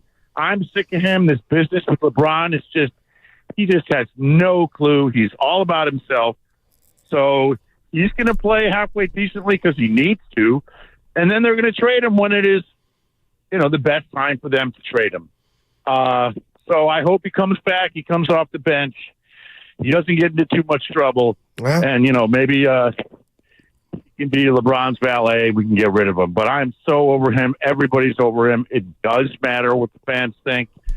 We can't stand him anymore. He's a cancer. Can I ask you this? Because I know that's strong right there. I hear you. But the natural way to move on from Draymond Green presented itself last summer. And they signed him up for 4 years for $100 million. I know you can move him, but how did you feel when you heard that news? Because you saying they're going to move on from him. I'm just telling Steiny I agree with them, but the reality is, how many times do you have to see the organization show you that they're going to stand behind this guy? Well, it's really not that bad of a contract for a player who's as good as he is. I mean, I think Wiggins' contract, if he plays a little better, those are actually, not terrible contracts that can be moved. Somebody's going to take a flyer on him. It happens all the time. Right. It's just now's not the time. $25 million for a reasonably well behaved Draymond Green. Here's a fair right, I hear you. Thanks, man. And here's the other thing it can be, Goo. And to me, it's a very simple. Yeah. It's very simple and it's cynical. But to me, it's what I absolutely believe. This team won 44 games last year, and everybody thought, it's just a bunch of crap that happened. Other than that, we're a championship team. I was one of them. It's a joke. All right, it's a joke. One of them. So here comes Draymond Green with the coach saying, hey, and you know what? Joe Lacob, maybe Myers might not have believed it, but three guys apparently did. Dunleavy, Lacob, and Kerr. Wow. And they said... And they looked at Draymond Green and said, well, we can't win it without him, so let's pay him. No, we don't like him, but it's about winning. We still think we have. Well, guess what? Now we're 32 games into the year. Maybe they're like, we can't win it.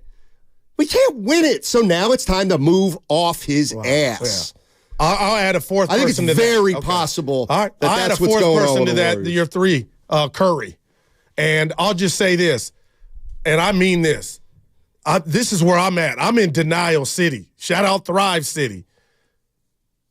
The one good thing about 16 and 17 and these close games, I believe it's 25 close games, I can sell you or tell you we've been without them in a whole bunch of those games. So if that doesn't show it, rear its head again, you got to think we'll be better with them the next 33 games.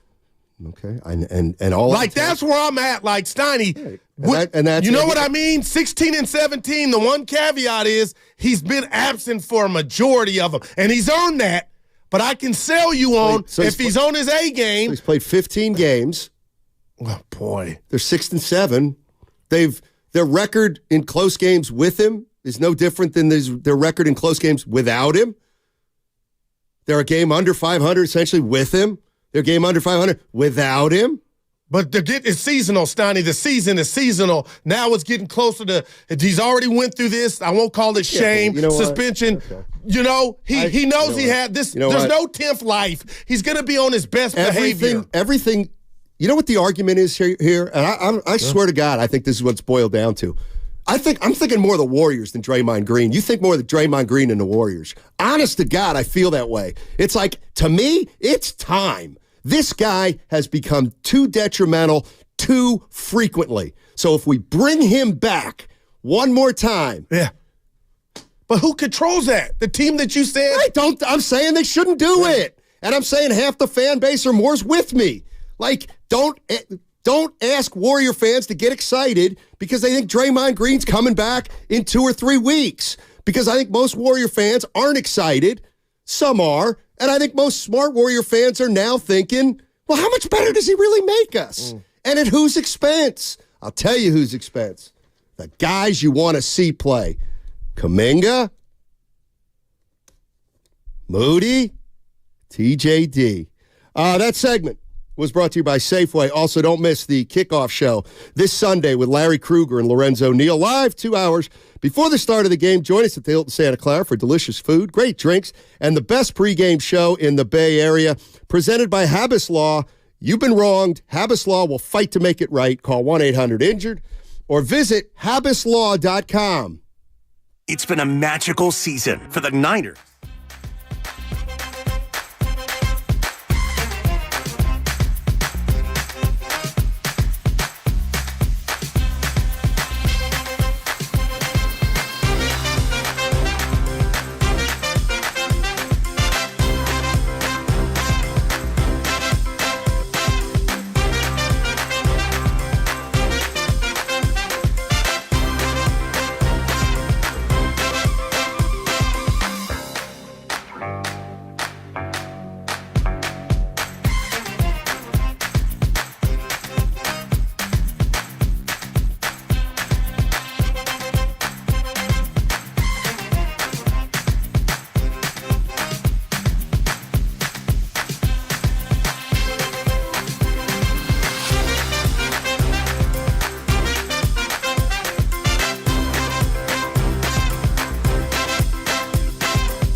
Hey, that guy ain't no two-pack, man. Now, back to Steiny and Guru on 95.7 The Game. All right, Matt Steinmetz, Darryl the Guru Johnson with you on a Thursday. And we got some full phone lines. We're going to get to those calls in a minute. But just to update you on the latest and what's going on with the Warriors, Draymond Green. Yesterday, Steve Kerr told Willard and Dibbs that he hasn't been with the team, hasn't been at the facility. They've been keeping in touch, but for the most part, for the entire part, Draymond Green has stayed away from the team while it's been practicing. According to Adrian Wojnarowski, ESPN, Draymond Green is expected to return to the Warriors facility in the coming days to start ramping up to resume play. Sources told ESPN on Thursday. Green's going to miss his 11th game tonight against the Nuggets, but the plan, according to Woj, is to rejoin the team to start working himself back into shape, and that's the final step toward him restarting his season. All right, so let's be optimistic here and say, he comes back to the facility on January 7th, works out for a week, maybe while team's back. And I say to you, you know what? It looks like Draymond Green's coming back on January 19th when the Warriors are at home against the Dallas Mavericks. Luka. I'm telling you, just doesn't do anything for me. Yeah, we've heard. I'm just so ready to move off Draymond Green. I don't think he makes you significantly better anymore. I don't think Draymond Green, and one of the reasons people are like, you move him that, yeah. And anybody might say it's personal. No, it's not. It's actually more basketball now than ever. Because you're seeing what they are without him. He's deteriorating. No, he's deteriorating as a player. And he's not available as a player. And he's not as impactful as a player, so that when you don't have him, you still got a chance. To me, it's like there's no acrimony. It's just time. And here's the way I believe. The idea of anybody's like, well, he makes him better, and he does this, and they need him, and that, and I just think we have over 2 years of evidence, by the way. The Golden State Warriors, the year they won the title 2 years ago, they had great stretches of basketball during the postseason without Draymond Green. That's that year. 2 years ago. 2 years ago, they had more snippets of success without Draymond Green in important games than ever before. Okay, that was 2 years ago. Last 2 years, he's hurt you. He's hurt you for the last year and a half, one way or the other. And all I'm saying is the idea that Draymond's coming back in a couple weeks, things are going to get better, we're going to win more games, get to the playoffs, and maybe make some noise. I'm out on that because, first of all, I don't believe that's going to happen. Secondly, that's what we just did last year. And third, I'd rather just kind of start something new. And what better time than the present to start something new? And you know what? Yeah, you may have to go to Steph and say, we need you to hang in for the next half year. Okay? There it is. There it is. I don't believe anything meaningful changes if and when Draymond Green comes back with his team. I just don't. Well, we know how you feel. You've been passionate. DJ on the YouTube chat says, Guru, why is Steiny mad at you? He's not mad at me. He's mad that Draymond is coming back. I'm not mad about Draymond coming back. I don't care. What I'm saying is, if you're asking me, don't ask me to get excited about Draymond coming back. No, but you're adamant that you don't want him back. And that's passion. That's what I'm hearing from you. Let me say it's more, I'm more adamant. It ain't hate. It's just you don't want him back. No. You know what? Let me clarify. It's not, I don't not want him back. I'm adamant that they ain't that much better with him. That's what I'm adamant about. I'm adamant that nothing's really going to change. Wow. I hope you're wrong. You're right. I'm just telling you, we're going to go through. Okay, so Draymond's coming back, and here we go. Up in the I'm standing. out on that. That's all. That's all. And you could be right. They could make a move. I just think I don't think one's coming, Stoney. Why wouldn't you make a move for Draymond right now? Why would you not make a move for Draymond? Well, it's not you wouldn't. It's what you said earlier. What you, Evan, and I talked about. What could you get back? What if Mike Dunleavy, with him? Forget the player. What if Mike Dunleavy says to Joe Lacob, I actually got something for Draymond Green. It's not very good, but it's better than anything we had. You want to move it? We can move him right now. Addition by subtraction. I'm just saying.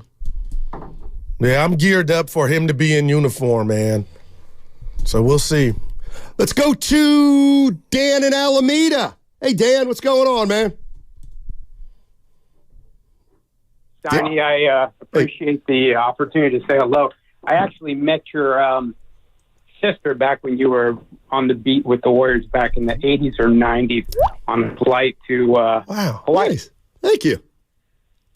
But, and actually, I was good friends with Ron Bergman. I don't know if you knew him back in the day. Yes, I lived with Ron Bergman for 4 months. He had a big house that he sometimes used as a place for wayward reporters, is what he would call it. Is that the one that used to date our girl? We used to see at the cafeteria, Susan.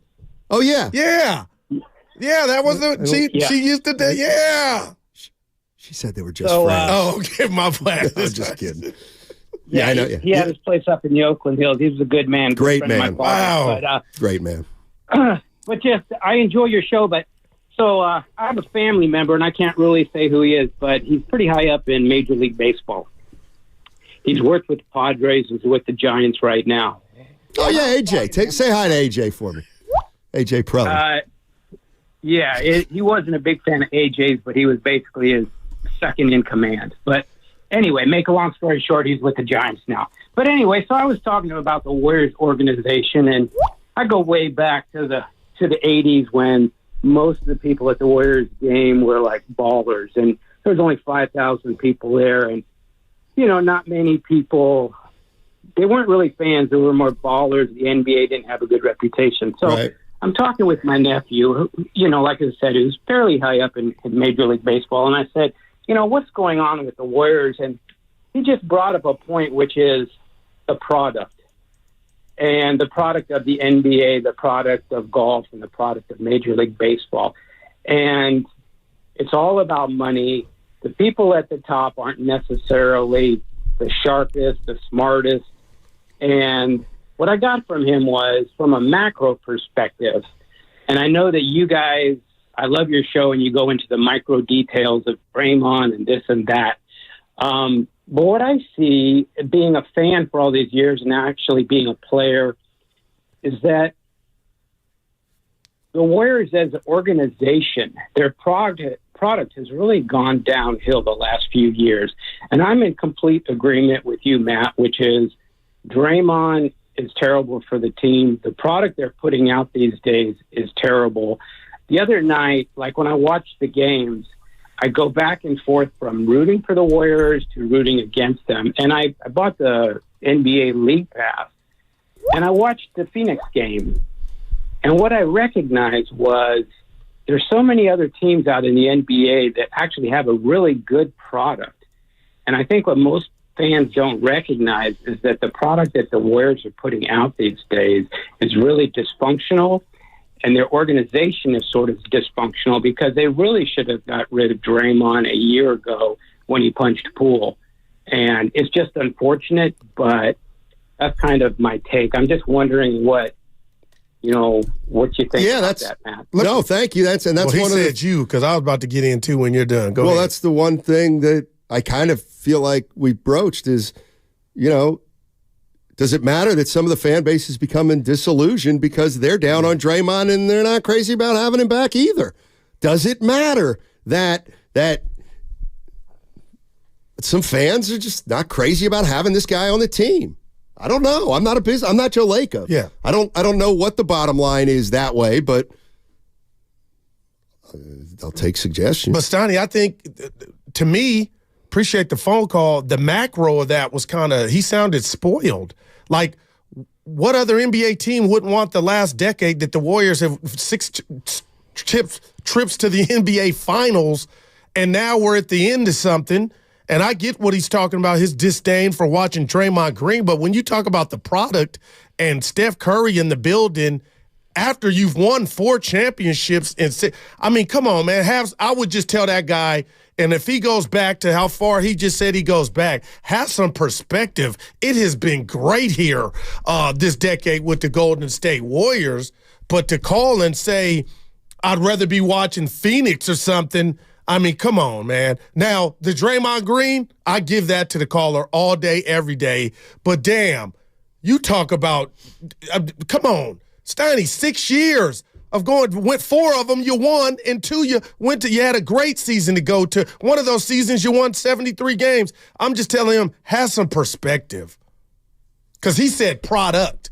Now, the Draymond I get, but the product, good God, Steiny, what other NBA team would you rather have been the last 10 years in the Golden State Warriors? None. Right now, it's at the end. It looked like, but okay. I would tell Warrior fans and you the same thing. Like, get over it. You're done. The titles are over. No. Like, in fact, if I told, the San Antonio Spurs, how many years has it been since they've gone to the playoffs? It feels like 100. Okay, so their dynasty ended, and they've missed the playoffs for 5 straight years. Okay, what about when Kobe, Lakers? Yeah. What happened? They went 5 years without, you guys, I'm sorry, this is where you guys tell on yourselves. It's like every time, they can do it. Show me a dynasty that hasn't ended with multiple years in a row of missed playoffs. That's what happens. Well, they didn't miss it last year. They went to the conference semis. And Robert Parrish, I'm trying to think of names of the dynasties. You missed my point. No, I get your point. But we're not. We're going there. Do you realize there's a good chance the Warriors are going to go, if not this year, in a couple years, I do. Multiple seasons missing the playoffs. It's him. I get it. And if they make the playoffs this year, then miss it next year and miss it the year after, and then they're back in the playoffs, that would actually be an incredibly short dry spell after a dynasty. Yeah, but nobody wants to hear that. Yeah, no, nobody does. But it goes to what we talked about yesterday. You got blessed. You had to endure a 15-win season to get your next Steph Curry, and you missed out on that with James Wiseman. But we're not there yet. There was not a Steph Curry in that draft, though. That's I can't blame the Warriors for drafting a guy who wasn't available in the draft. And? Well, LaMelo Ball. LaMelo Ball. Halliburton. Right, but none of those guys are Steph Curry. Yeah, well, yeah, of course. But, none of those guys are James Wiseman. These dudes are all-stars we're talking about. So it would look better had those dudes been a part of your team. There's never going to be another Steph Curry. I don't want – see, this is where I get PO'd. I'm not saying that. Step back and understand what I'm saying. If you would have got something that could help your team, a young stud like a LaMelo Ball, that's all. You would feel a little better about the future. And I love Pods. I love TJD. But the guys I just mentioned are a tier or two higher than that. And what I want to mention to you is that Steph Curry is 6 tiers above LaMelo Ball. Gotcha. So and then you get the next Curry. There ain't going to be a Curry. There may be a LaMelo Ball. And I guess what I'm saying, Stoney, is your next star. That's fine. Yeah, not Curry. And that's what I'm here to tell Warrior fans, too. The next star you get is not going to be nearly as good as Steph Curry was. It's just not. My thing is just because he can't who's your be. Guy of the future? They don't have him. They don't have him. They got a possibility. They never had him with Jordan Poole. Jonathan Kaminga. Again, I can't do this. You can. No, but I can't. If you think Jonathan Kaminga has the skills. No, it's sobering. Okay. Then that guy's not on the team. I just told you that. JK's further ahead of Steph where he was at age 21. I like Curry's at Davidson. I think Steph had some skill set that was a little bit different. You can't be a number one option on a team if you can't pass. All right. How's he going to make anybody better? Or your handle. Thank you. Thank you. I love JK, but the handle can improve. Well, you can't. You realize you can't be a number one if you can't. And my greater overall point is, You thought you had something with Jordan Poole. Not that he was Steph Curry's level, Steiny, but he could get you 25 a night. You know who you had? We thought he was going to average 28. You know like who you had? even thought, not just you, a lot of us were like, if Jordan Poole averaged 28 points in the NBA this season with Detroit, nobody would be surprised. But when Jordan Poole's, he's Kemba Walker. Like, that's not hard to figure out. Nope. But they don't even have that, Steiny. Who? Kemba Walker. You're right. They don't. That's sobering. They don't. But, like, this is what I mean. Like, this is they need either Kemba Walker or LaMelo Ball. It's like, those teams didn't even make the playoffs. Like, LaMelo Ball's teams don't even make the playoffs. These guys are just, I don't know. Murillo. Talk to me, Murillo and Petaluma. Hey, what's up, guys? Hey. All is well up here on this beautiful day in the north. Before I go to my Warriors take, did I just hear Guru saying that if he were 3 weeks away from work and he got an invitation to LeBron James' party, he would say no? That's a cap. Come on, Guru. No, you totally misconstrued. No. No, I know. I'm joking. Yeah. I said if I were Draymond Green in my current situation, going through a suspension, I wouldn't have went Murillo. That's what I said. Me, Daryl Johnson. I don't think it has anything to do. It might be actually part of his psychology program to enjoy his life and be around his friends. And let's be honest, PR and the interest behind being on that party, I think that's hating to go against that. There's nothing to see here, but that's not my take. Okay. Guys, Steiny, you know what I'm excited? Has nothing to do with Draymond Green. It has to do with our last conversation. Last time we spoke, right after I hung up, you said something that has stuck up with me, and I've been thinking about it in this last few days. I wouldn't trade the experience of being a Warriors fan for anything. Give me the highs, give me the lows, and give me everything in between. And, yeah, it's true. Living the moment, I do think a trade is going to be necessary because it's an inflated roster right now. There are too many jacks of the same trade. You got to get something out, something for that. But I don't know. I think they're going to have to wait this guy come back, play for a couple more weeks, and see if you have anything to trade, because I don't think there's no 12-man rotation in the NBA, especially with Steve Kerr's system. There's a ballet that needs to work on Steve Kerr's system for that offense to work. And if you can't have consistency, and I don't think you have consistency with 11 guys. So I think that's where the problem is right now, rather than Draymond's problems off the court. I think Steve Kerr has a handful, and with a lot of guys that bring something, but nobody that brings anything above the average. So that to me is my take. I think a trade is down the line. Is coming down the line, and maybe the guy who has no feel but is getting minutes. Maybe Kaminga is getting minutes to get traded. Hey, Murillo. Hey, you said 11. It's going to be 12, buddy, when Draymond comes back. So that's just going to be more convoluted. Yeah, I said 12. Yeah, I said 12, 11. So I think you're going to have to package 2 guys in a pick, maybe 3 guys. You get someone out there with an expiring contract. I don't like the Siakam name because, again, there's a ballet with the Warriors. I don't want to bring a guy that is going to disrupt the way we play, because it doesn't happen. They might just shoot yourself in the foot and trade everyone. I like a guy like Zach Collins with the Spurs. I know it's not a fancy name, but it's a guy who plays the way we play, and he has size. He can shoot. He has a little toughness on him. But I don't know how you package that. I don't think the Spurs are interested in anything we have. So I don't know. It's a tough spot for Steve. It's a tough spot for the Warriors. But, highs, lows, and everything in between. So each day is a blessing. Let's enjoy the game tonight. Thanks, Murillo. I mean, think about it this way. You go 12 years without making the playoffs. Then you get We Believe. Then you go 5 more years without making the playoffs. Then you have a dynasty. And now there's just one last thing to see. The end. The dynasty crumbling. Not fun. The crumbling. Yeah, man. I mean, I hate hearing that, but man, maybe Spurs, I'm watching it. 5 years, no playoffs. Who'd I just look at? The Bulls. Missed the playoffs 6 straight years after Jordan left, and their 6th title. Like, what makes Warrior fans naive enough to think they can keep it going? That's my question. And we did. The only time it's even been approached is by the Lakers, and they're such a different category because their history has shown the ability to land a free agent difference maker. Warriors haven't shown that. And what's scary to me is, Steiny, who's really out there that you can get? I said marketing. Okay, name a whole all-star team that you would like, but what's realistic for the Warriors if they were to make a move to where the fit would be like a hand in a glove? Always look at it the other way. If you're another team, who do you look at on the Warriors and say, let's get him? And you're going to scoff. I'm not saying give up the farm, but it's all dependent because it's all about the pocketbook, the purse.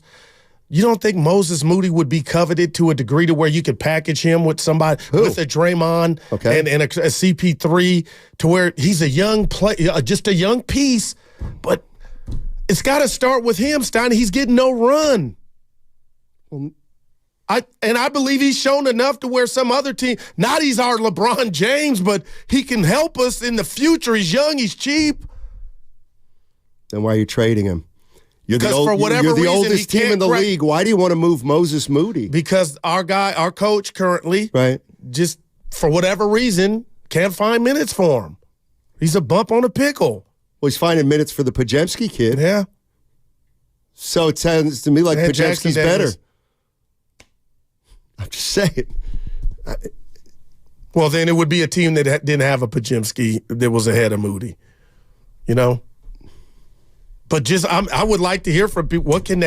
What's out there, and this is why I don't get paid. Well, I'm not. You know what? If we're talking trade, if you guys want to talk about what's out there, I'm in one of those moods where I'm going to talk about who we got, and what we got is a bunch of stuff that's overvalued. Steph's off the table. Well, we know that. Klay Thompson, could you find a place for him? Yeah, I think you could probably find a place for him. Shooter, for who? Nobody's going to bend over backwards and give you a ton for Klay. Why not, Steiny? Because he's a free agent. So Wiggins. We talked about Let me tell you something. If I can't even do it. Hey, Jim, give me a team. Throw a team at me. The Hornets. Yeah, you know what? Mitch Kupchak, she's still with Charlotte. You know what? That's a good. I could see Charlotte. They are clamoring for Wiggins. I could see Charlotte thinking, we get Andrew Wiggins, and we change the entire tenor of our franchise. Who does that, as Gary Radnich once would say. Don't miss the kickoff show. It's this Sunday with Kruger and Lorenzo Neal. 49ers starting a dynasty around here. I don't know if you've paid attention. 2 hours before the game, join us at the Hilton Santa Clara. Delicious food, great drinks, and the best pregame show in the Bay. It's presented by Habas Law. You've been wronged? Habas Law will fight to make it right. Call 1-800-INJURED or visit habaslaw.com. I started vaping my freshman year of high school, mostly because all my friends had vapes. I wanted to fit in with them and look cool and be a part of everything that they were doing.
I can honestly say I'm sort of built for this. Now, back to Steiny and Guru on 95.7 The Game. Steiny and Guru with you, 95.7 The Game. News of the day, Adrian Wojnarowski reporting that Draymond Green beginning to get ready to think about going to the practice facility and ramping up. And Adam Silver has final say, but I don't know. Could be a couple weeks. Maybe we'll see Draymond Green again. And we're going to get to some phone calls. We got Logical Mike in San Jose, and it says he disagrees with Steiny doom and gloom about Draymond. But that's my point. There's no doom and gloom. I've seen a 500 team essentially with Draymond this year. I've seen a 500 team without Draymond essentially this year. I don't think he makes us discernibly better. I think he brings the wild card back into the equation. I think he's just not worth the effort anymore in terms of putting you over the top to be a champion. I think those days are over. And so it's not doom and gloom, Mike. It's more that I don't think okay, I guess we're going through the second half of the season with Draymond Green and status quo, seeing what we got on our way to 42 wins. What's up, Mike? Which is fine, I guess. First of all, I don't know how I went from rational Mike That's right. to logical Mike. Yeah. I'm at Half Moon Bay looking at the ocean, wondering if Steiny will break 90. That's my thought for today. That means he knows they're not making a run. Man, and I'll be there, baby. First, Happy New Year to both. Hope you had wonderful holidays. Thank you. And kind of depressed after yesterday's show about how the world was ending with Clay and Draymond, so I drove out to Half Moon Bay today to see the sun glistening on the ocean and let me know that it was okay to get up today. So, Big Mike. It's all okay in Warrior Land. It'll all work out. I was close when I said I thought Houston, the Lakers, and New Orleans would back up. Where I missed so far is that the Warriors didn't go forward. That's been the problem with the plan. Now, but we got Draymond coming back. We got Draymond. And you got Denver and tonight. I'm one of the ones standing and clapping at the top of my lungs for Draymond, just so we're clear. Wow. I love Draymond and Clay. They still have another 2 years. I might lose 5 more bets to you along the way. But I will not give up on the guys. Well, there you go, Mike. I'm with you. All right, go ahead, buddy. There's only one trade piece on the Warriors, and everyone alive knows it's Kaminga. Correct. It's only if they want to do it. Moody's not a rotation player. Pods, he's untouchable. They're all rotation players. Yeah. They're not going to carry them anywhere in the next 5 years except be solid players without stars. Kaminga's the guy that brings market in if that's who you want. If not, no sense even talking about it. And then my last point to my friend Mr. Steiny will be, so you like to continue to say how ridiculous it is for us to expect change from Draymond Green. I will answer. But go ahead. Hold on, but I will answer. It's just as ridiculous to think the Warriors will ever trade him. He's not going nowhere. Really? Bingo. Okay. Nowhere. Okay. I wouldn't be definitive about that. I don't know that. I would be shocked at this point because it's on the at table. At this point, I wouldn't be shocked if they trade Draymond. This is the one time that I wouldn't be shocked because at the deadline. Yeah, I'm talking about now. Yeah, it's whatever.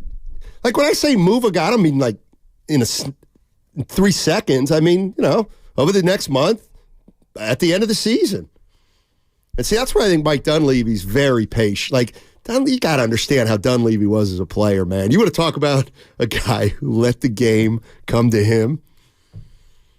I think I could definitely see Mike Dunleavy thinking, I never do anything fast, ever. And so we're going to bring Draymond back, and we're going to see what happens. Yeah. And then we're going to probably not make a trade, and then we're going to finish the season 43-39, and we're going to get beat in the first round, and then we'll figure it out. Now, what if that's 39-43? No, to me, there's no difference. Ooh. I don't think there's a big difference between 43-39 and 39-43. You ain't winning a title either way. But not making the playoffs would be a catastrophe. We'll forget the title and what you thought of that. If this team currently constructed somehow missed the play-in, I think that would be holy moly. Okay, so let's talk about Draymond comes back, blah, blah, blah. We finish with the 6th seed.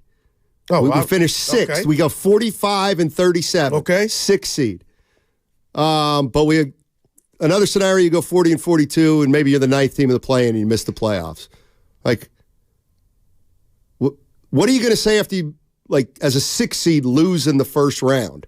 Then where do you go from there? I think that's a question regardless of whatever happens, but good God, Steiny, nothing would be off limits to me if I were Joe Lakeup, if we were 40-42 and lost to get into the play-in. Well, you're 16-17 now. Oh, man. And without his services for the Draymond's for the foreseeable future, is it the next 5 to 10 games? It looks dire than I ever thought. And that's why I got my boy Squirt texting me like, you're wrong, Draymond's this or Draymond, he don't make us better. Well, okay, then what do you got at this point beside hope? You're telling me we got the rotation players, which I like watching, but don't tell me I'm not ready to flush Draymond down the toilet. Forget what he's doing. I'm about wins. I'm with Mike. I'm trying to throw everything at the wall right now, and I know Draymond can help us and be a better defensive team. Right. Bob Myers just said it on TV last night. And I'm here to tell you that I'm done with we need him to win. Prove it to me. You wanted you played your bet. Draymond. How effective was Draymond when they won the title 2 years ago in the playoffs? Didn't he get pulled a few times? He did. No, they probably don't win it without him. That happened. City Boy. What's up, City Boy? How you doing? Happy New Year. Oh, Happy New Year. Happy New Year. Thanks so much. Yeah, things are good, man. You know, I just wanted to chime in on because, you know, I just want to give you my thought why he has to be traded and maybe a quick thought on Jonathan Kaminga, if you don't mind. But, you know, Draymond to me is, and Bob alluded to this, he's what you call an energy vampire. You know, he sucks the energy out of a room, out of the team, out of the fan base. And, you know, he used to give energy, right? It's a great point. But people roll their eyes. When he flexes now, when he screams, when he gets into it with somebody, that used to bring energy. Correct. Now people roll their eyes. And they look at him and they go, here he goes again, this guy. You know? So what does he really bring if he doesn't bring energy? Now he's sucking the energy out of the room. What's going to happen when he sets foot in that locker room for the first time since he was suspended? What do you think the young guys are going to do? When Jordan Poole got punched, what did he get punched for? He supposedly got punched for calling Draymond an expensive backpack for $30. What do you think the young guys look at when they see Draymond? They see an expensive backpack for $30. So he doesn't bring any credibility. He doesn't bring anything to this team anymore. I think he's a negative. So you got to get him out of here. And real quick on Jonathan Kaminga, I mean, this guy, you know, for one thing, I love to hear that his confidence is through the roof. That interview that he gave, I loved it. How he played the other night, I loved it. And, you know, I think Evan brought it up. So I called you guys a little over a year ago, and my comp for him, my pie in the sky comp for him was Kawhi Leonard. All right? Now, I want to think it to myself, when Kawhi came into the league, was he older than Kaminga is now, or roughly the same age, coming out of SDSU? So I think Kaminga's right on track with his development. Sorry, what were you going to say? Yeah, he was a little older, according to Evan. I'm just looking at him. So he's a little older. I mean, the skill set is very similar because Kawhi's shot was a little broken. You know what I see? Really put the work in and fixed it. You know what I see? The comparison with you know, like a upside, you know, what best case scenario? Amari Stoudemire. I see him more, but that's what you said the other day. I thought of another guy, James Worthy. Could be a little bit of like James Worthy. Wow. Worthy was a great post-up player. Thing is, Worthy got out on the Worthy can rebound and get out on the wing. But yeah, you know, I just Kawhi. I ain't mad. I don't think he can ever be Kawhi. Well, he wouldn't get traded then, too. Because I think Kawhi's skill chart is the handle, man. He tries to. Like the summer league, that I felt like a couple years ago, Stoney, they told Jonathan Kaminga, just go out and get your Kevin Durant on. And besides the spin move, his handles weren't there. And he's been 3 years now. You can improve on that. I haven't seen the greatest improvement, so I won't say he'll never be polished enough to. But for you, and I'm sitting here thinking about, now as Evan, do you think he could ever be a one on a winning team? Or no. Damn. So that ain't Kawhi then, City Boy. Not even close. What mechanism does Kaminga have to make teammates better? Like he doesn't. And I was just. He doesn't have Kawhi's vision. He doesn't have his vision. Kawhi wasn't really a passer. Like when he was the Finals MVP at age 22. No, correct. But he's a better defensive player. Certainly, he's a better rebounder, and he could get his own shot. Yeah. I don't think the comp is out of the. Yeah, Kawhi. Okay, here's one thing Kawhi Leonard can do that Kaminga's got a long, like when Kawhi goes into the lane to get his back into somebody and to create space, he doesn't get the ball taken from him. But we can work on that, Stoney, I believe. I don't know. Kawhi's also got mitts the size of the free throw. No doubt, the claw. No doubt about it. So do you believe Kawhi Leonard is going to the Hall of Fame? Oh my gosh, he's awesome. So and the Clippers are good. Jonathan Kaminga still has so much to learn about basketball. Yeah, but we're talking frame, body type, things, strength, those things. Jonathan Kaminga is jumping off your sheet. And they've been jumping off for 3 years. Okay, let's do and this. we still see some of the. Let me ask you this, Donnie. I want Evan. I don't want to trade Kaminga. I like it. That's where I'm going. Do you think the Warriors look at him as there's no way we're trading him, especially if we don't got anything remotely close to being deemed the future? I think he's untouchable. Steiny, if in your hypothetical, if you move Draymond, that would give Kaminga a runway, right? Sure, yeah. Well, do you think with 30, 35 minutes a night as a starter, do you think in the next couple of years he could blossom into something similar to Kawhi? It's off to a good start. No, I don't. Kawhi. Do you? No, I mean, Kawhi Leonard is like Thank the you. top 25 player ever. But that's Thank you. It's like that's what I take seriously. Well, we're talking about one of the greatest players ever. How about an all-star? See, if we do that, then we can step back and be like, because it's not fair to Jonathan. You're right, Evan. Kawhi Leonard. I know can he be an all-star? I think he's got all the strength, the stuff you can't teach. And you talk about him losing the ball in the post. I do. That stuff can be worked on when got the other natural God-given stuff that you can't get at the basketball Walmart. You know what you can't? Can you get feel? Man. That's man. And I don't know what aisle that's on. I mean, the idea, your best player, if your best player is he's not multi-dimensional. Yet. Someone like Jimmy Butler wasn't a player that... Jimmy Butler was a defensive stopper when he came into the league. Jimmy Butler averaged 8 points a game. That's right, but he had a jump shot in the lane, and he had a shot, he had a game coming out of Marquette. Well, yeah, he went to college. Right. Well, Kaminga still doesn't have, he but doesn't. Defensively, Steiny, he can only guard on the ball. Yeah. Okay? But can we guys fix who that? handle the ball? I don't know. Can you make guys smarter? I believe. I don't. I don't believe he's a great team. He's not a great. You think he's going to become a great rebounder? Typically, non-rebounders in college, early in their career, don't become rebounders. Well, then how come you compared him to Amari? Amari was a solid rebounder. One of my favorites. I mean, wasn't a passer. He's not the rebounder Stoudemire was. I compared him to Stoudemire because I saw he does have a little bit of a post game. I'll give Kaminga, he's got a little bit of a post game. Yeah. And he's got a standstill three. But he has nothing else. He doesn't have 1-2 dribbles into the lane from the perimeter. He doesn't have one dribble into the lane, kick to a three. He doesn't rebound. He rebounds smaller than he is. But he's got all the necessary skill set to be a good rebounder. He should get 8 a night in his sleep. Well, he should, but can't you work on that? No, I mean, he can get a little better at it. But he doesn't have a nose for the ball. And we saw a guy because he wants to get out on the break. Yeah. So that all can be, to me, in the lab by the right person.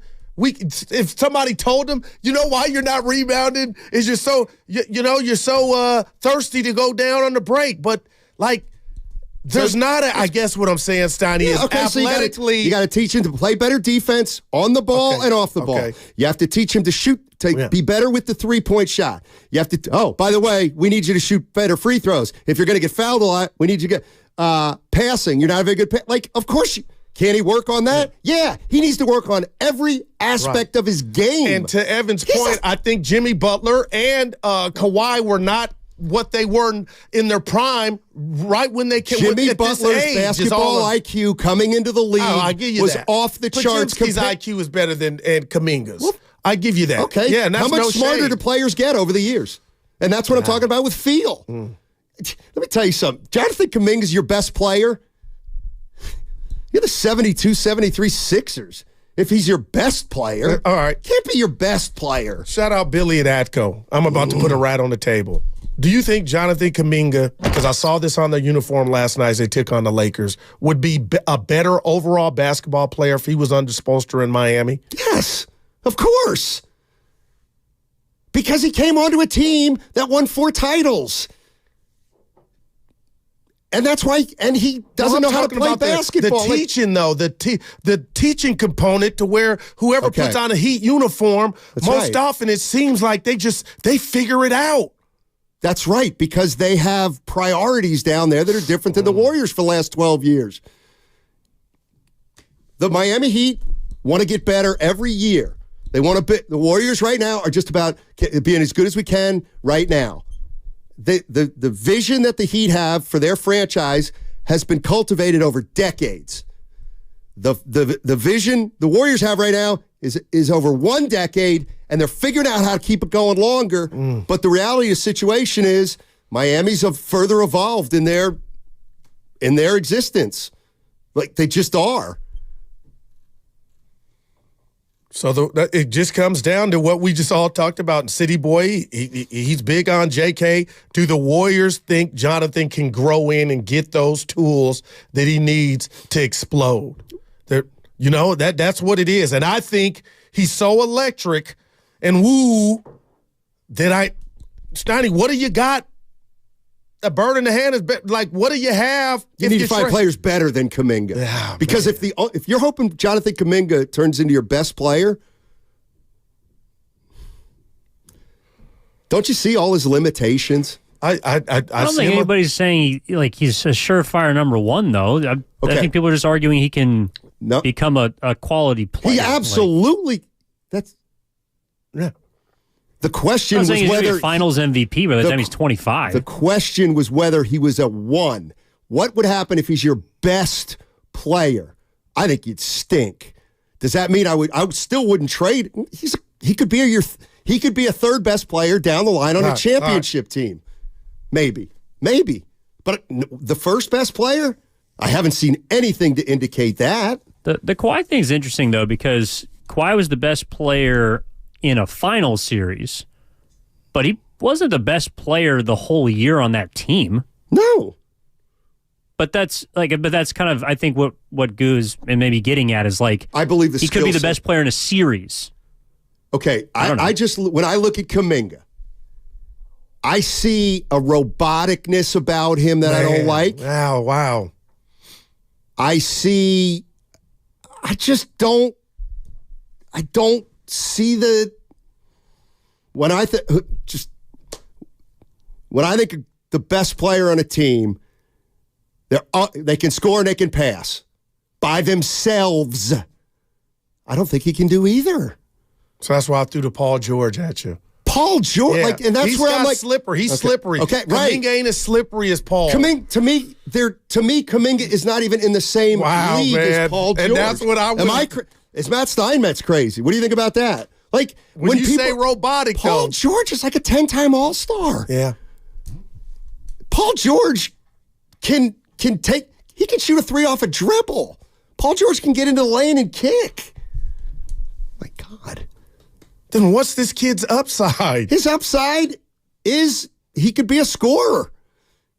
I think he's a kind of guy to get you 20 by accident. But I'll tell you, 6 on the break, 2 threes a game, couple mid-range and post-ups. I'll tell you this. What else you want him to do? I'll tell you this. Rebound. If Joe Lacob or you're a scout, Evan, you tell me if you think I'm off base here.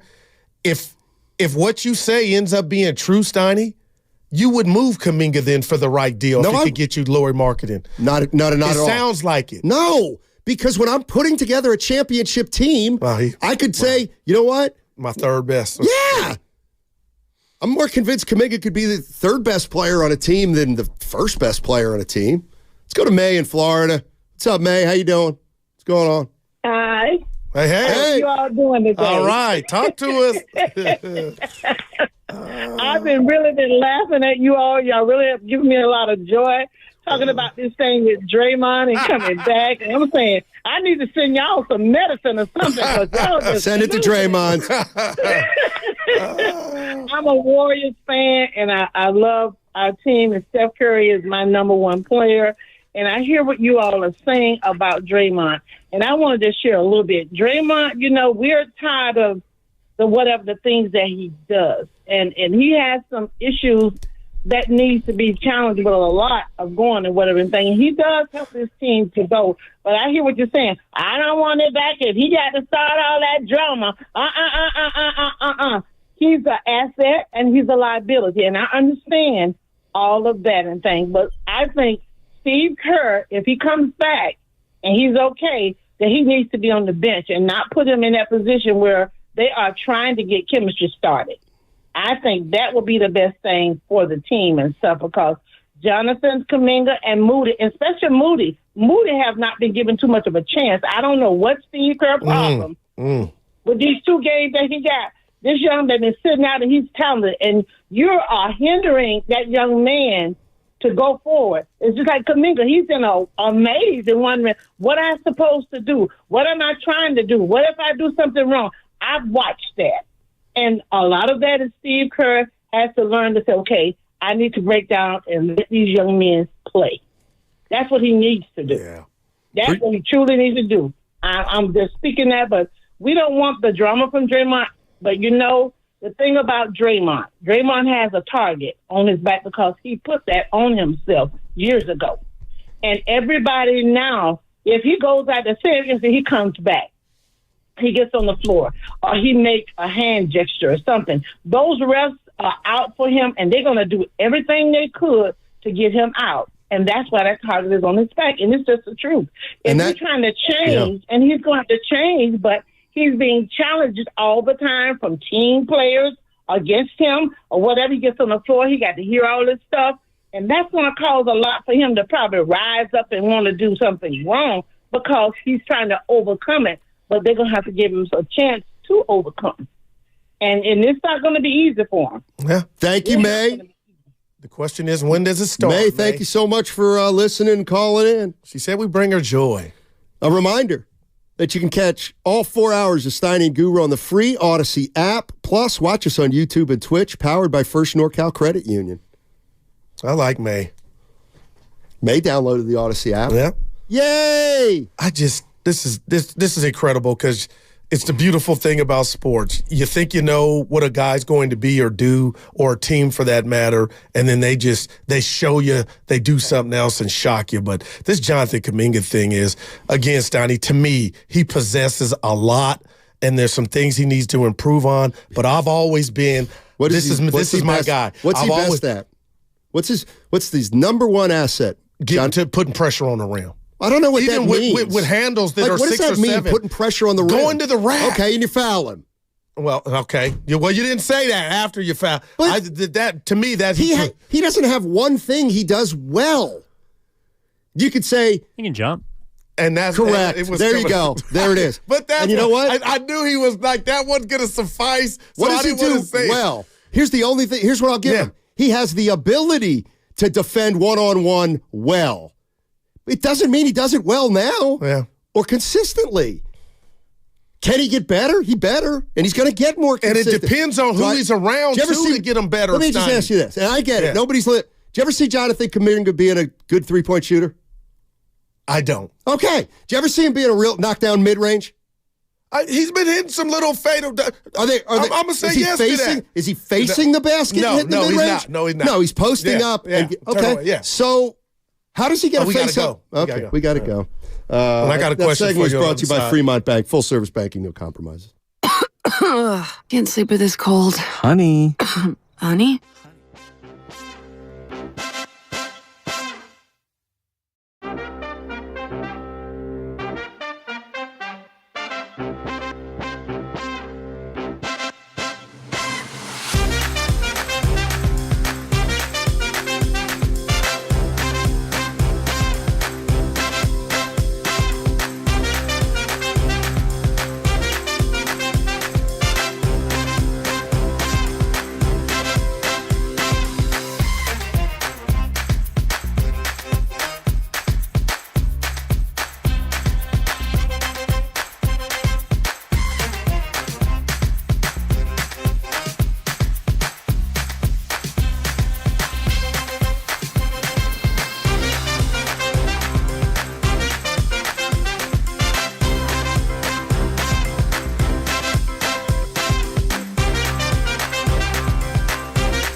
this is why I'm such a loser. Now, do I know how to milk a cow? No. Have I ever milked a cow? No. But you put a cow in front of me and it's ready, I can milk it. Now, back to Steiny and Guru on 95.7 The Game. I can also tell you why you're a loser. Why? So you guys are playing a prank on me. You're telling me I don't know what I saw Lucas Alexander, the great Lucas Alexander, give you $400 that you've been complaining about even since yesterday. Yep. You got it. Yep. And I'm sitting here waiting on next break. He'll say, hey, Goo, I got us. Let's hit the cafeteria. Right. So time's running out. I'm meeting my daughter today. Okay. After work. All right. We have a meeting. No, that's all. Then I have a one-on-one with the boss. Then I'm meeting my daughter. What's the one-on-one about? Because we got a show meeting. Money. Oh, look at him. You going to complain about $50 bills again? Lucas gave me two 50s. 50s are the hardest bill. I miss? 50s are the hardest bill to get rid. Like they're the most counterfeited bill. I'm serious. Right. But what, okay. Well, when I go to the liquor store after work to go get my pack of smokes and my 6-pack. They'll take it, baby. They won't take. A lot of places won't take a 50. Where I go, they'll take anything. Sonny, come on, baby, dude. For all you guys saying I'm bashing Kaminga, hit the pike. You guys just used Kawhi Leonard, two-time MVP, Finals MVP, a Hall of Famer, and Paul George, who spoke highly of Kaminga's potential. Right. Yeah. You guys said, well, what do you think he could be signing? I said, well, I view him more like a best guy. James Worthy. I say James Worthy. Why? And what I say? Who did I say yesterday? Amari Stoudemire. Yeah, that one. Yeah. Oh boy, that bashing. That's real bashing. The point is, when I look at Kaminga, I see a guy with certain skills. I do not see a vast array of Paul George and Kawhi Leonard are complete all-around basketball players. I don't see I don't see Kaminga becoming that type of all-around player. I see him as play. You know what? Can he get just 20 a game? Yeah. Can he get? I see him as a best case scenario. 24 to me, Steiny. Okay, 20, 24, 20 and 8. Yeah. Right. And again, to bring that ball up and defensively, you already given them on the ball. Like, okay, now you just got to play team defense. Well, that's Dre's best asset. Draymond Green is his help D. So you got to get that component, which I think can be taught. Well, you're not going to. The handles scare me. Like, dude, wait a minute. Why'd you bring up Draymond Green? Because his help D is awesome. Okay, well then Kaminga's not going to play very much. Oh no, I was just saying if Dre just his help defense, Draymond Green's a great help defender. I'm not saying they got to coincide or he's on the roster. No, but if Draymond Green's on the court, then chances are Kaminga will be on the court less. Yeah, no, and my whole point is I'm looking at Kaminga with no Draymond Green on the roster. I was just looking at and I like the best you can right. Be. And you know what? When you give that to me permanently, I'll get interested. Right. But, like, here's the other thing. You ain't getting as much development if Draymond's back. No, that's scary. Sorry. It's going to be a Wiggins effect, and we'll see who it impacts in regard to minutes. But I do got to tell you, isn't a coach's dream to have 11 dudes and you divvy up and have confidence? Coach's dream is to have 7.5 or 8. Nobody wants 11. How the hell do you pay? Hey, who are we going to tonight? Moody or Gary Payton II? Well, that's essentially what we got right now. It's the same player, essentially. Well, I appreciate that.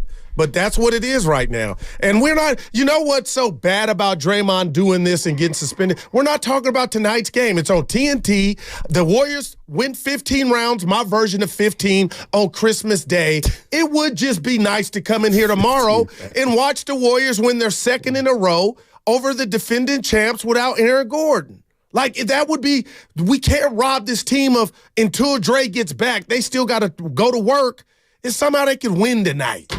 And I just hate that Coach Kerr gave what I believe Denver bulletin board material and Coach Malone about, hey, that was ugly, the way Jokic was getting fouled. Like, I just think the Warriors aren't good enough version of Denver. So the Warriors are not good enough to overcome bulletin board material. No, sometimes we're a long way from the dynasty. I'm not saying that, Seriously. But you let sleeping dogs lie. Well, speaking of, I'm sure Aaron Gordon's pretty happy that Draymond Green's not here tonight because, we define him as a junkyard dog. That is You told me he might have been impaired messing with the dog. He said he had eggnog. Just telling you what he said, not what I inferred. He said he had a lot of eggnog. What could he have done to the dog to bite its owner? Well, you could have. You could have read it on the internet. He was roughhousing with the dog. I'm laughing. That's what you get. Leave the dog alone. Go dance when you're tipsy. Do something. Get under the mistletoe, but leave the dog alone. That dog bit his ass and he's out. Oh, can their relationship be repaired?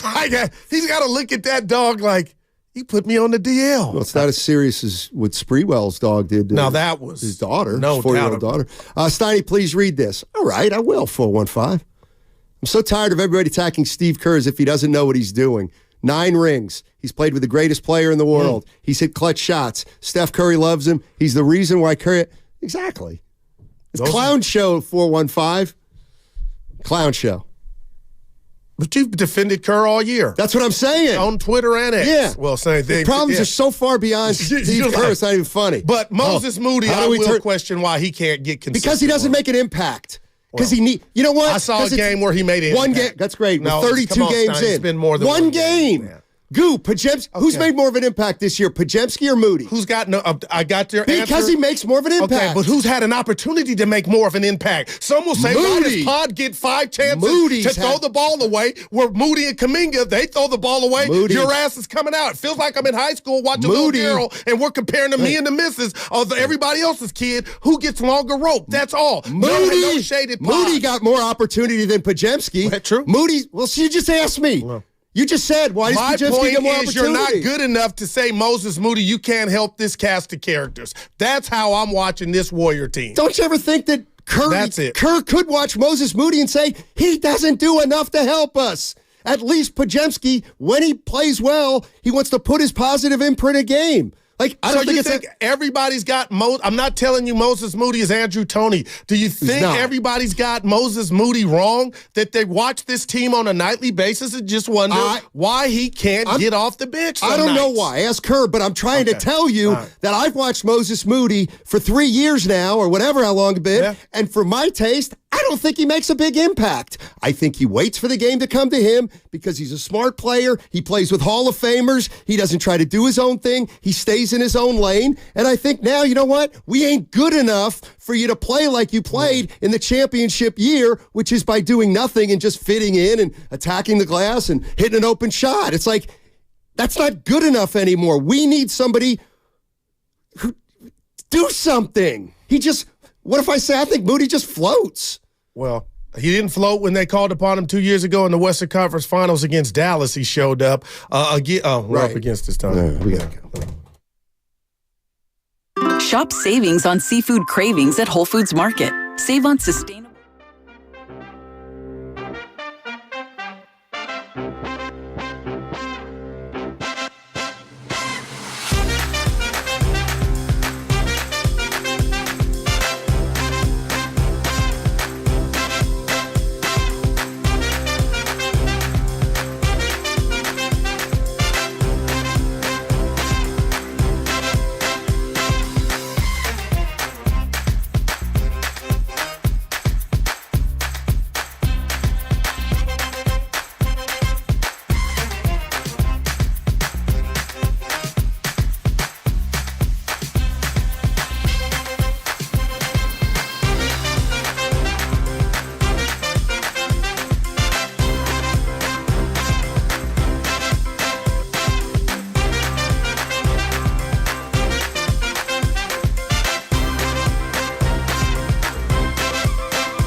This guy is such a D.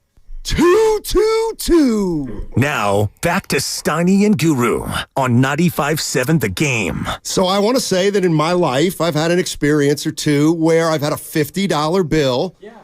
You tried to use it for a transaction at a corner store. Yeah.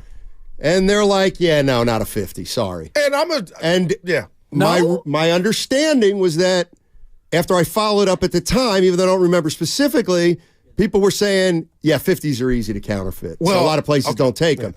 What you guys are saying is you've never heard that before.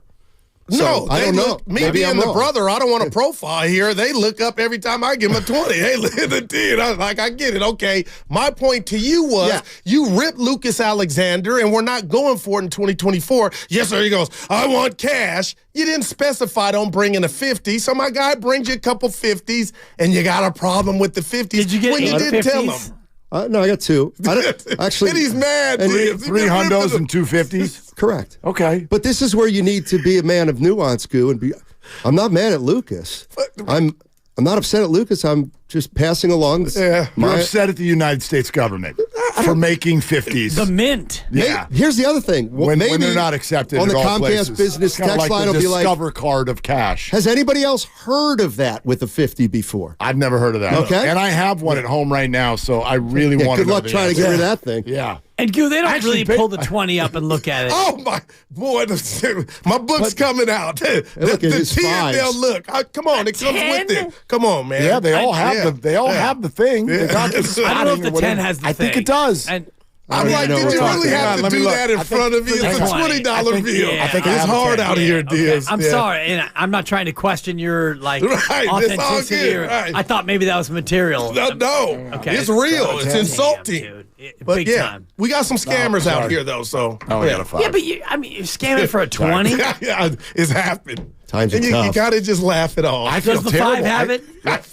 We weren't even asking about the 5, so I didn't look. I threw the bag back. I feel haven't terrible happened though. with the 5. I paid those movers all in 50s. I feel terrible.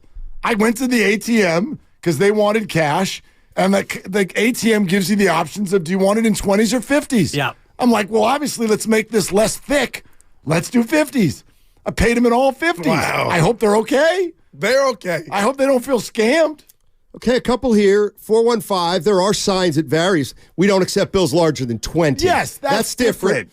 We don't want to get robbed. How about the 408? I thought different. The 408 on the Comcast business text line saying, I thought 50s being easy to counterfeit was fairly common knowledge. Oh, that I didn't. Well, now I got to go. And then the 209 says, I have Steiny, and they also won't accept old hundreds now either. Yeah. Hard to find an old 100 now, though. Most of those are out of circulation. Oh, they got the big 100. Exactly. The letters are very big.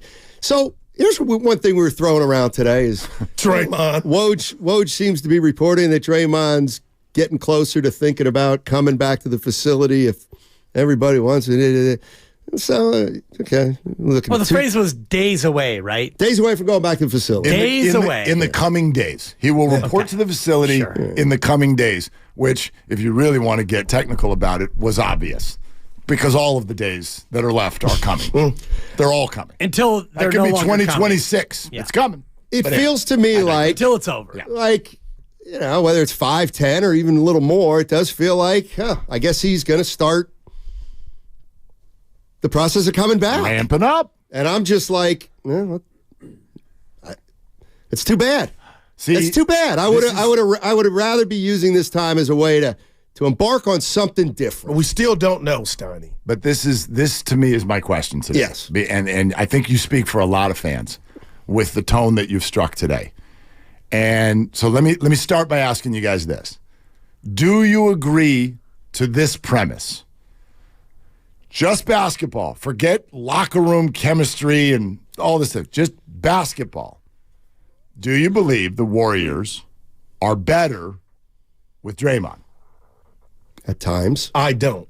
I thought I did. I don't. Okay. So you're saying they're not better? No, they're not better without Draymond. Oh, no, with. Yeah, they're better with him. Better with. Yes, sir. All right.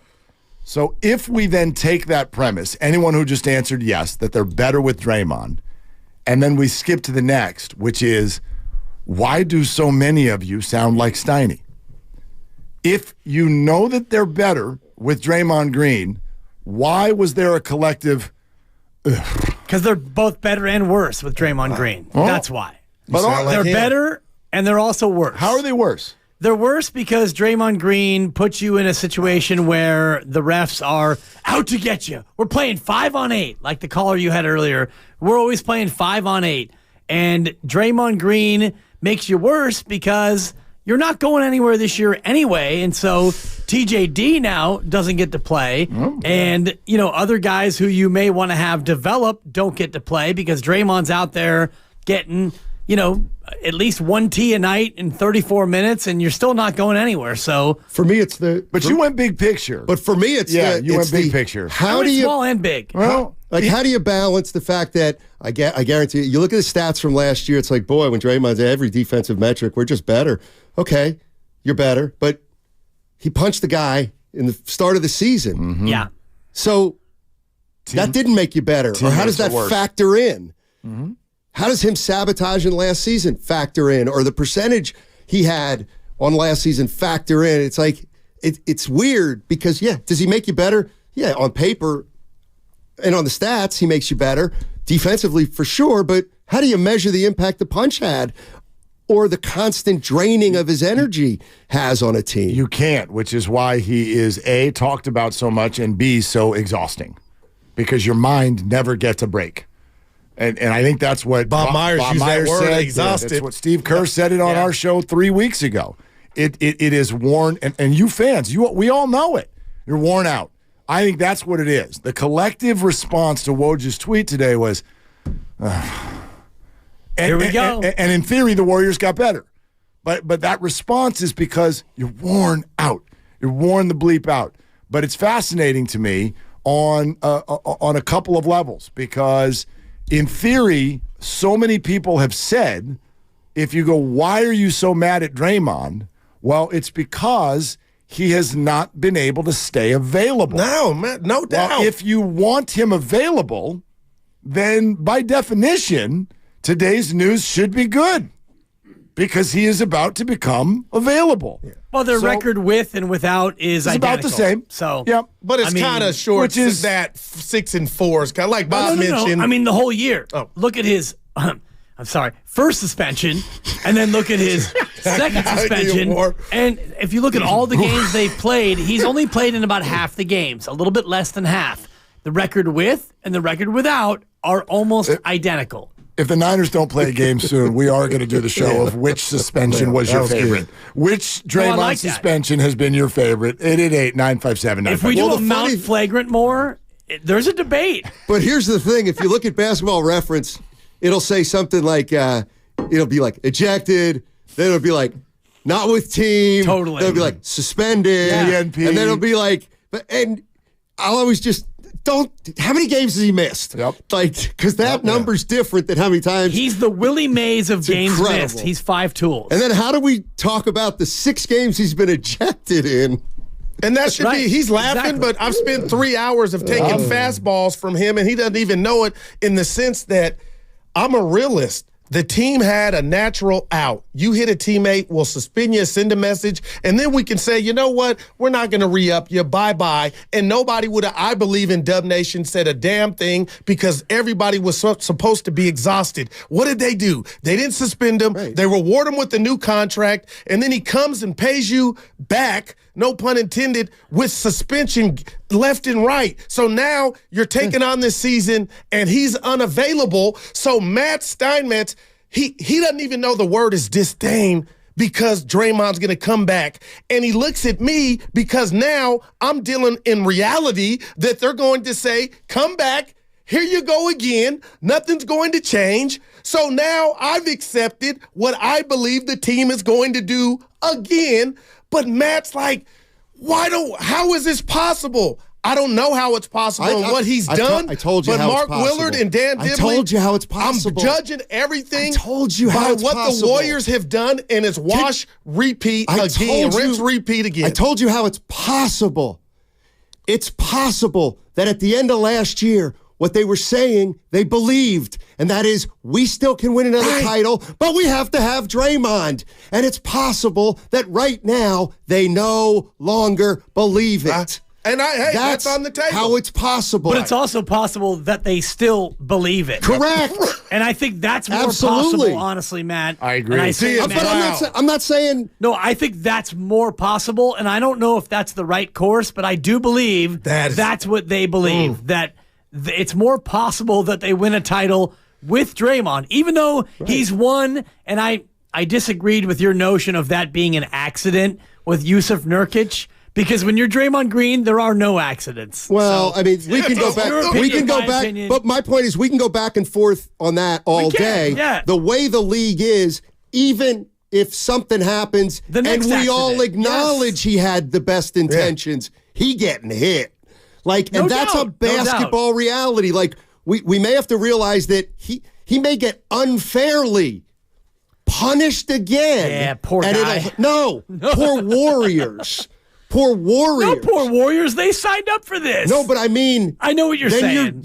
I know what you're saying. You're going to play 6 games without him. When if somebody else did something, maybe it'd only be 1 game Might without be 30. him. Is everybody ready with their Might opinion? be 50. Everybody working right now on their opinion when he comes back and Kaminga immediately goes back to the bench for 17 minutes a night. I've already. Is everybody I'm ready? waiting on it. Steve hates the young people. And that's just what I'm done with. Yeah. You know, I don't. Ready? But they're not, Matt. The team's not. But here's what they I haven't been, and that's why last year was a joke, and this year's a continuation of the joke. I would say this though. This to me, and I can't. I think it's appointment television when he gets back.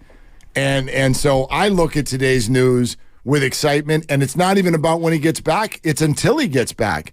Because I look at these games starting tonight, not starting tonight, it's already been starting, but another one is tonight. You got Jokic in town, and I look at these games and go, think of everything that's on the line. There's the win or the loss. That's the regular thing. But think of everything that's sitting there in terms of information, which is what the team is gathering right now.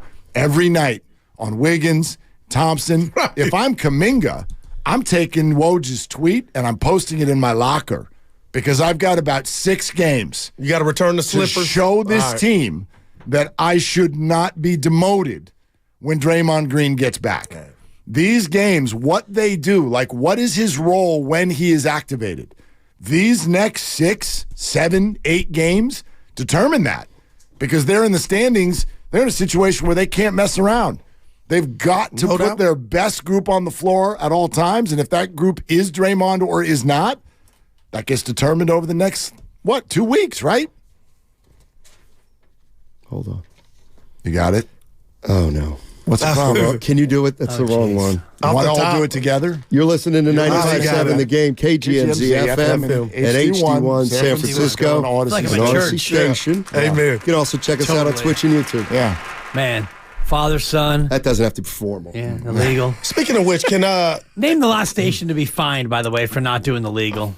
Anyway, go ahead. I was just going to ask you two because you did a great job on that interview. You guys were. It was a great. Oh yeah, well done, guys. It was just a real conversation with 3 guys. We ran it early in the show. I was listening. Yeah, I was listening. I was honored. It's crazy because we had and we don't always do this, but we had a full-on pre-interview confab with. Look. Guys, gotcha. You know I don't do this very often, other than twice a day to every show. But I have to. The boss, Lucas in, boss in, and we actually talked it out. They talked it out, and I listened, and we kind of had a little bit of a plan, and then when it all happened, it just worked out. I mean, Mark and I pinging and ponging back and forth, and thank you for saying that. We enjoyed it. So we held his feet to the fire. Yeah, it was great. And you tried to get the Klay Thompson, and to his credit, he didn't want to. And I love Kerr for, that was private. I know Klay talked about it, but I'm going to kind of keep that. I said, man, that's a real one. Yeah, but he also answered it, which I appreciated. Yeah. You know what I mean? Yeah. He's like, look, I'm not really comfortable with that, but here's what I will say. Right. And listen. He's great at that. Well, he's very good. He's very good. Like he takes PR well. Steve knows. I mean, the best example of it this year is when there was a drum beat from 2 to 5 o'clock. I mean, YouTube was just a line of people going, you better. Okay. This is the Moses Moody. Remember the Moody game? Yes. Moody scored like 100 points in the first half, and they never showed up. And people were like, ha, ha. I mean, it was just a march, pitchforks. And barely, we couldn't even get a question out. We and did? He opened with it. Well, he goes, I got out coached last night. And I said, oh, how? And he goes, well, and immediately just jumps into, I messed up. I messed up, and I should have put Moody in, and I want to record. End of story. Well, but then I want to record that conversation and bring it home because that's what you want to show your kids. Yeah. It's like so easy to just disarm anyone if you're willing to just be like, I messed up. Okay. I messed up. If Brad, what's his bleep, said the ref in the Lions-Cowboys Brad game, Wanamaker. Just they say, tried to trick everybody. They got just too cute. Say I meant no, the ref. Can you please just put some respect on his name? Say, Brad just Allen. say He I looks like messed JP up. Morosi, by the way. Everybody, they are absolute doppelgangers. Is he also on a flight to Toronto? And he got downgraded. He but won't you got be in me the thinking, playoffs. Mark, where I was going. Like the Warriors. You got me thinking. Over the weekend when that report came out or that video of Draymond Green at LeBron's party, I said, I don't care about that. And it got me to thinking when I heard Coach Kerr say, we need our distance and he needs his, it got me to thinking the light bulb went off. Draymond, he might be mad. And the reason I say he might be mad is that could have been taking his tough love from Coach Kerr because I thought that was a little, we need a break from him. Hold on. Because it was sold to us that he could go practice and be among his brothers. But Dibs, Steiny has taught me, just because you can do something doesn't mean you have to. And Draymond deciding to go to that party knowing he's not available for his team because of what he did, to do that and have that out in the Twitter streets tells me maybe he's looking at the Warriors like they didn't have his back. I don't know how through all this. And I'm just telling you, I wouldn't have went. I would have told wifey I want to go, but it won't look good. And to go, that tells me, man, this thing ain't done. Well, this man has never showed you that he cares about what other people think. And that's the one thing about that situation. Yes. But would you have gone? I don't think Dan Dibley would have went. Of course not. My mind went there too, but I also think, and this is one of the, I knew that Steve would want to address this last night because he was so quick pregame the other night. He was so quick with the idea of he needs his space and we need ours. And it made all of us speculate that maybe the relationship and then this report was really comes soured. out. Yes. And I was like, I wonder if we're just making that up because it sounded that way. So we really, that was one of the things that was very focused on yesterday, was giving him the opportunity to expand a little bit on it. And, Dibs, he's like, Draymond's in good spirits. And, and so there was a complete, he still didn't put a stamp on exactly where everything stands. Right. But it was a very different vibe.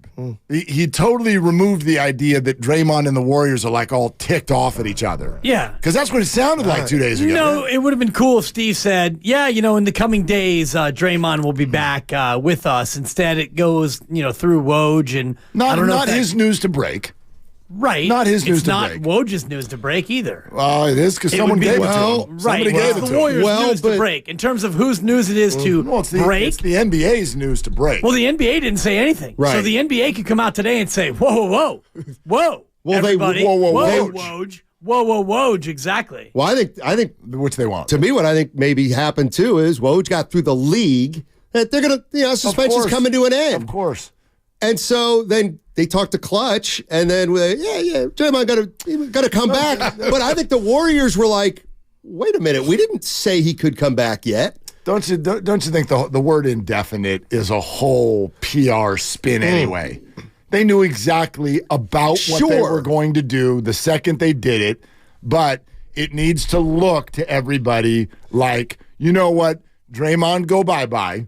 He's got to go away, and he's got to work on himself and all of that. That they needed that for PR. So that's why you present it to the audience as we don't even know when he's coming back. I think because I think there's a scenario which the NBA will be like, Draymond's eligible to play five more games. But at that point, maybe the Warriors aren't ready to have him come back. Well, what if they win all 5? While he's gone, right? Yeah. Here's the other thing about here's where I got to ask you what something. What if they beat Denver by 18 tonight? And don't forget to tell them about tomorrow's new segment. Here's the bottom line. Here's the bottom line with Draymond Green. Here's where I'm at with it. The risk of having him around, the risk of him being with the Warriors for the next 3.5 years, it's just not worth the reward anymore. Because I don't think the reward's a title. The reward, the reward is not a title. So that's kind of where I'm at right What do you now. guys think? Now, this question was It's not worth, let's move on. This question was posed to us earlier. Okay. Forget next year. Forget any future year. Just this year. Do the Warriors have any chance? And I mean even a flicker. I don't think so. Without him. No. Do they have even a flicker with him? I actually don't. Okay, so now that's not, and I don't like. But I got you. Yeah, there's a difference. You can't debunk anything, and I know that a lot of people are like, "There's no chance either way." But if you're Steph Curry, and you have that mindset that Warrior fans do, even if it goes from 0% to 1, I think the Warriors think it's incredibly worth it, and that's why you'll see him soon. Well, we got the Warriors think it's worth it because of what it does for ticket sales.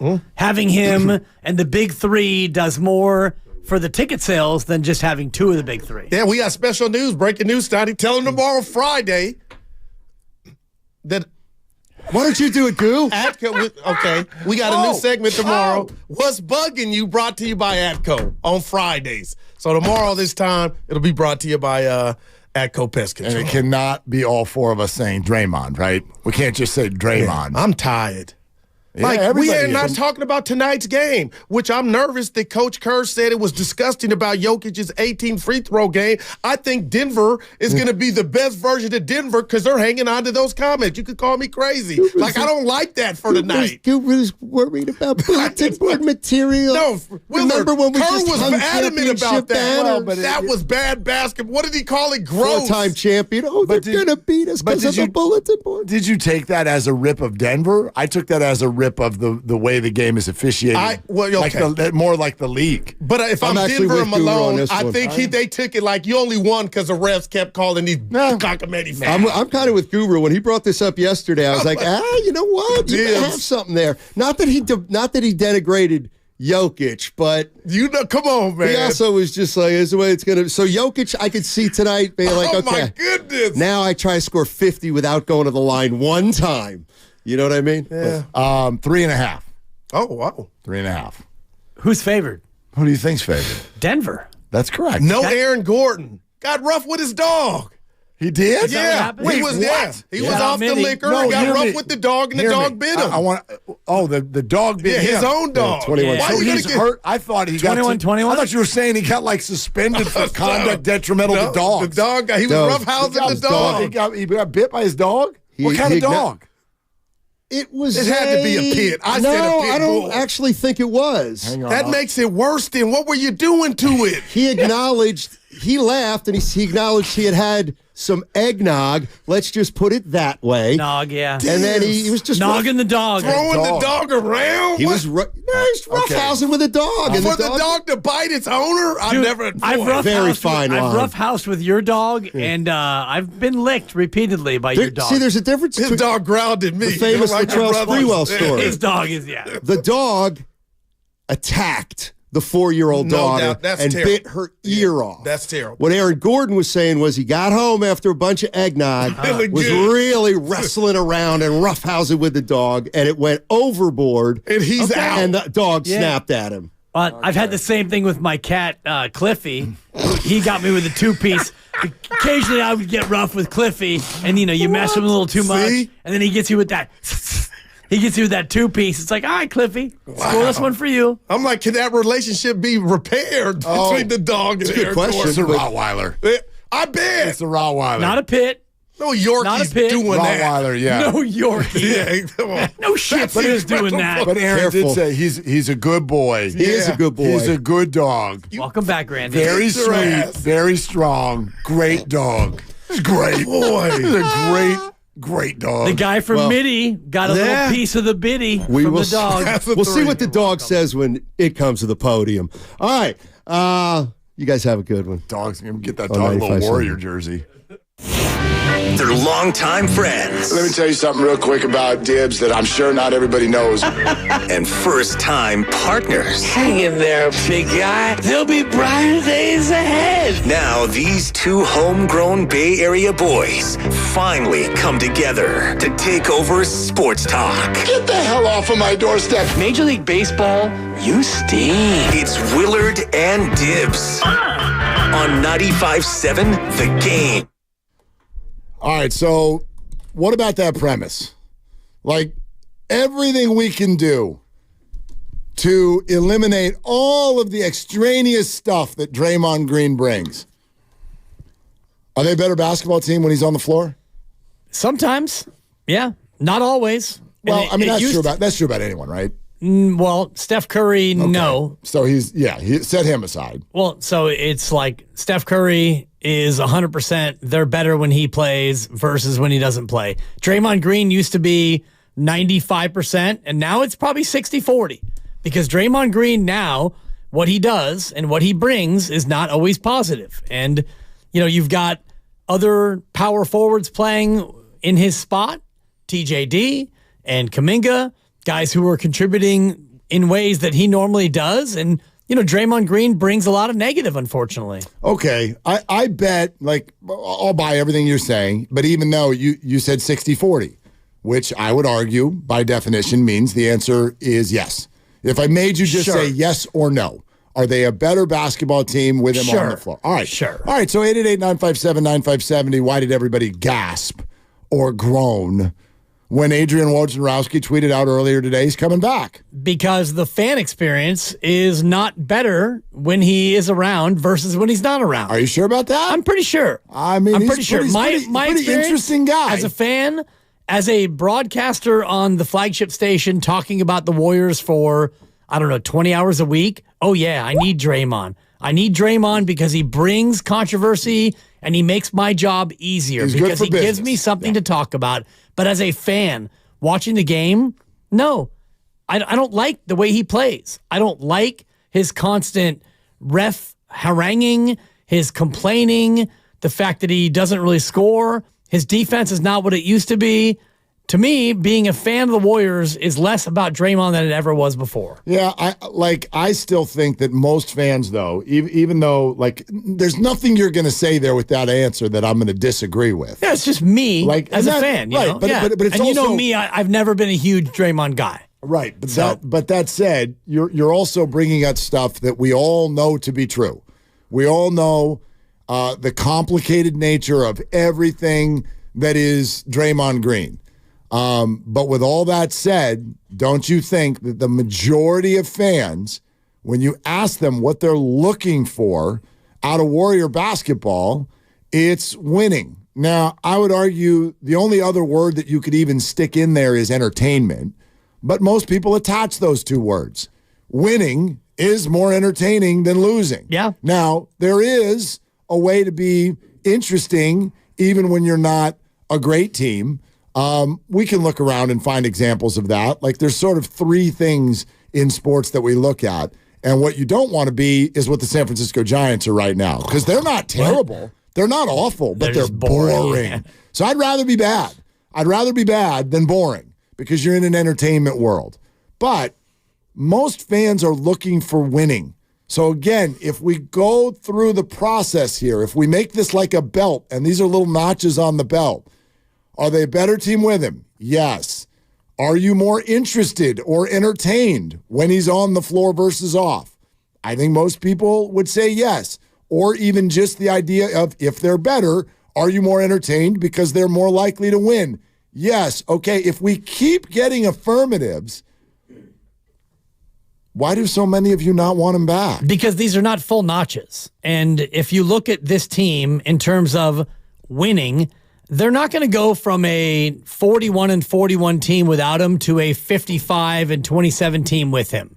They're just not. And this is the fan opinion. No, till you see it. This is the fan opinion. That's fine. You look at their record this year with him, and the record without him, it's identical. He is no longer the player that he was in terms of impacting, winning, and a championship. And I think that many fans look at this team and they look at them and say, they're probably not a championship team with him or without him anymore. Of course. So if that's the reality, so then what are we talking about in terms of winning? We're talking about with Draymond, 45 wins, and maybe you make it into the playoffs and maybe you win a round, or without him, 39 wins and you go in the lottery. What's the difference? You're not going to win a championship. So if it comes down for me, for entertainment value, I'm more entertained by TJD. I'm more entertained by Jonathan Kaminga. I'm more entertained by what the promise of the future brings, as opposed to watching a guy complain and commit flagrants and do all the things that I've already seen him do. I'm good. I'm good with all that, Draymond. If you're not going to win me a title, then I'd rather see somebody else. That's me. Promise me something right now, that you will not take what I'm about to say as disingenuous. No, of course not. Okay? You've always been very genuine. It's well past 2 o'clock. Anyway, so I want to weave you. Just don't put words in my mouth. I want to weave you toward something that I find to be a little bit of a push-pull in this conversation. If you feel the way you feel, which is totally understandable and fine, but if you feel that way, why wouldn't you trade Steph? Because Steph is entertaining.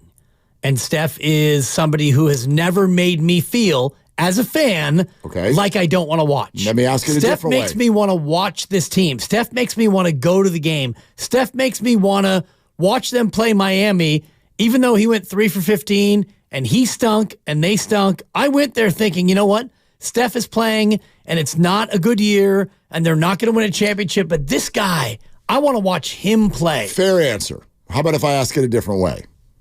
Why wouldn't Steph ask for a trade? I don't know. I can't put myself in Steph's mind. Well, I mean, we do that all the time. Right. Give it a shot. I think Steph would rather finish his career here and in an area where he's now raising his family, 3 kids. He's probably has a nice little home, even though he's got a NIMBY situation with a development outside his back fence that he doesn't love. He can always move somewhere else if he wants. I think Steph is entrenched in the Bay Area to the point where else would he want to be? I don't think that he wants to chase a championship. Remember, again, not being disingenuous, and these are complete, these are hypothetical scenarios in order to make a point. So people like you, Lionel on YouTube, calm the bleep down. I don't want Steph traded. That's stupid. Don't be stupid. I won't be stupid. You won't be stupid. You want Steph out. Agreement? Can we agree? No, agreed. You know be stupid. I know be stupid. Let's have fun. All right. Here's what I'm saying. I'm not, and you can be, I'm not in a spot where I want to respond to the Warriors' issues by saying, let's build for the future. I'm not there. It's not that I still think that they can win a title or think that they will or whatever. I'm just not there. So I'm not activated by the idea of, Draymond comes back and that's going to get in the way of young people. Oh, no. Oh, gosh. The young people are going to have to wait their turn again. Right. Can't stand it. Let's build to the future. If you're built for the future person, great. I get it. I totally get it. You've decided there's no chance in hell that the Warriors are going to win another ring. But if you've decided that and you sort of shrug, which I felt when I was listening to you, you sort of shrug your shoulders and almost you touched your tippy toes to the idea of, what's the point? What's the point this year anyway? Well, they're not going to win anyway. Well, then why are we even playing? Because it's entertainment. That's why. You're risking a knee injury or you're risking a this, that, or the other. Well, you're playing because it's entertainment. And Steph is entertaining. And Clay is a Warrior and he's entertaining. And you got Chris Paul and you have all these other guys. And this year has been, as much as it's been up and down and uneven, it's been fun watching Pajemski and TJD and Kaminga and Moody when he's allowed to put on a uniform and actually play. That's been fun. Watching Draymond come back and do what Draymond does, to me, is not something I'm looking forward to. Fine. I'm just not. And obviously, in an entertainment world, we all get to go to a movie and come out and go, loved it or hated it. Right. Totally. Obviously, that's great. Mean Girls is a remake that is about to come out, and I'm out on Mean Girls. I saw the first one. It was good. It was unique. Wonka has come out already. Really? I'm not interested in Wonka, the remake. I like the word wonky, though. You know, like that's kind of a way to describe the Warriors' starting lineup this year. It's been a little bit different. They come out and it's like, oh, they're down 16-5. It's a little wonky. But yeah, I'm largely with you. I kind of lost movies 5 years ago. Yeah. I hate that because I love movies, but between COVID and life, I don't even know what the hell's coming out. True. My daughter went to a movie last week. I'm like, how do you even know what's playing? I have no clue how to even access that info anymore. Anyway, point is maybe we've stumbled onto the question. What the hell are we doing this year? What's the goal? The Warriors, Bob Myers would suggest, without Draymond, don't know their identity. I think the fan base also doesn't know its identity. Do you want to win this year, or do you want to develop this year? Well, you want to win, Stop telling but you're me not going to. Stop telling me you're going to do both. That's silly. That doesn't exist in sports. We already got rid of that a couple of years ago. So what are we doing this year? What is the goal? Is it just to entertain you? Should we make popcorn? Is it there's a flicker of hope that things could all turn the correct way? Is it develop for the future?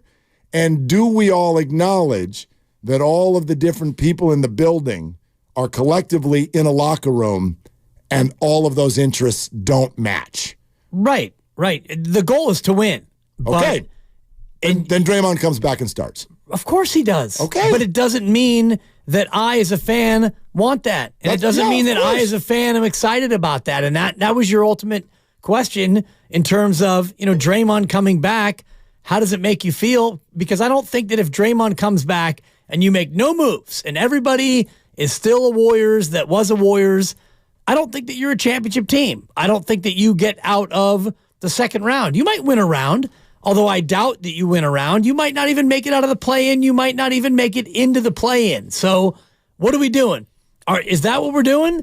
If that's what we're doing, then that's fine because you're trying to win. I don't think that Draymond comes back and you're not trying to win in any way, shape, or form. But as a fan, Draymond coming back does not make me any more excited about their ability to win or the fact that guys who I'm starting to really enjoy watching are going to play less. Well, and again, there's no wrong answer here. Right. Y'all get to watch this however fan you want. feelings, for sure. But I just personally find that if you're going to answer it the way that at portions you did, the goal is to win. Of course. Then you should be excited that Draymond's about to get reinstated. But Draymond this year, and forget the past. I know.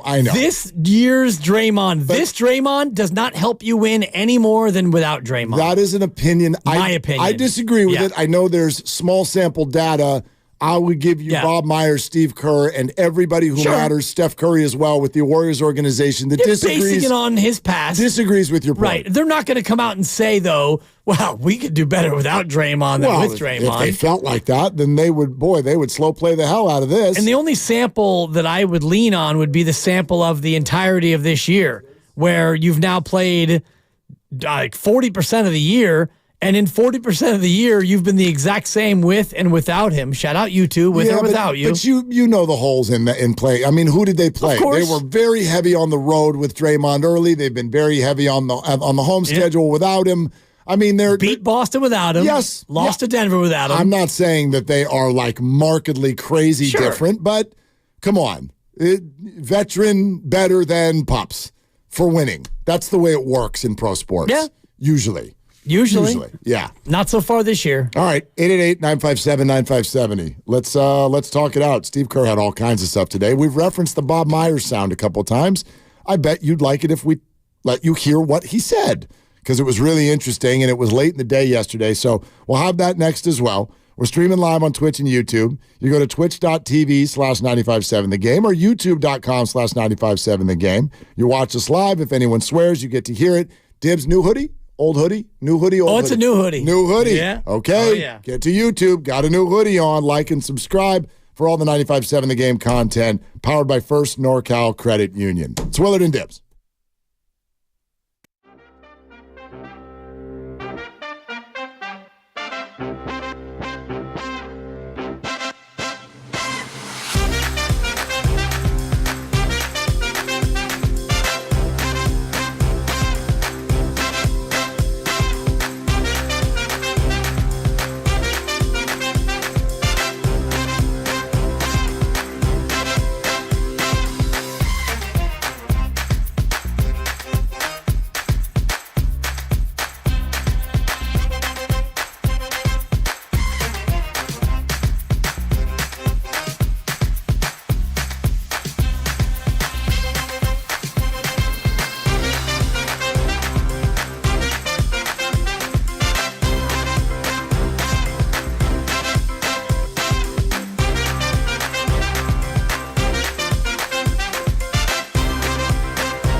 Bay Area, it's Draymond Green.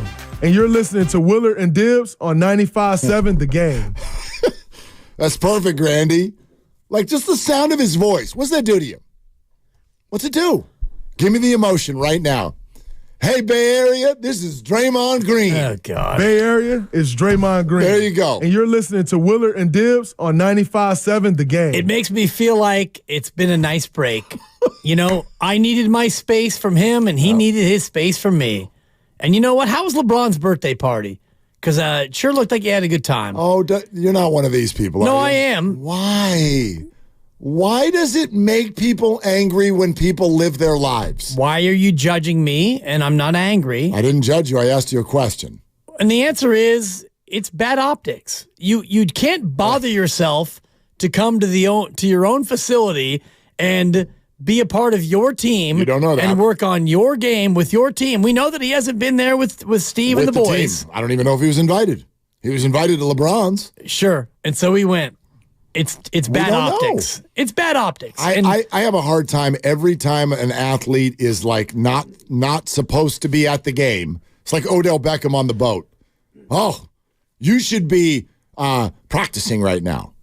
I'm sorry, round the clock? Like you can't take a bye week and go on a boat? You can do what you want. You can't. But when you come out and you lose the next week, you can't see your friend? You can do whatever you want. When you're suspended? It's, as a fan, you have the right to look at something that an athlete does off the court and have a feeling about it. And when Odell Beckham Jr. goes shirtless on a boat and then they come out and they lose the next week, you can, as a fan, you can look at that and be frustrated.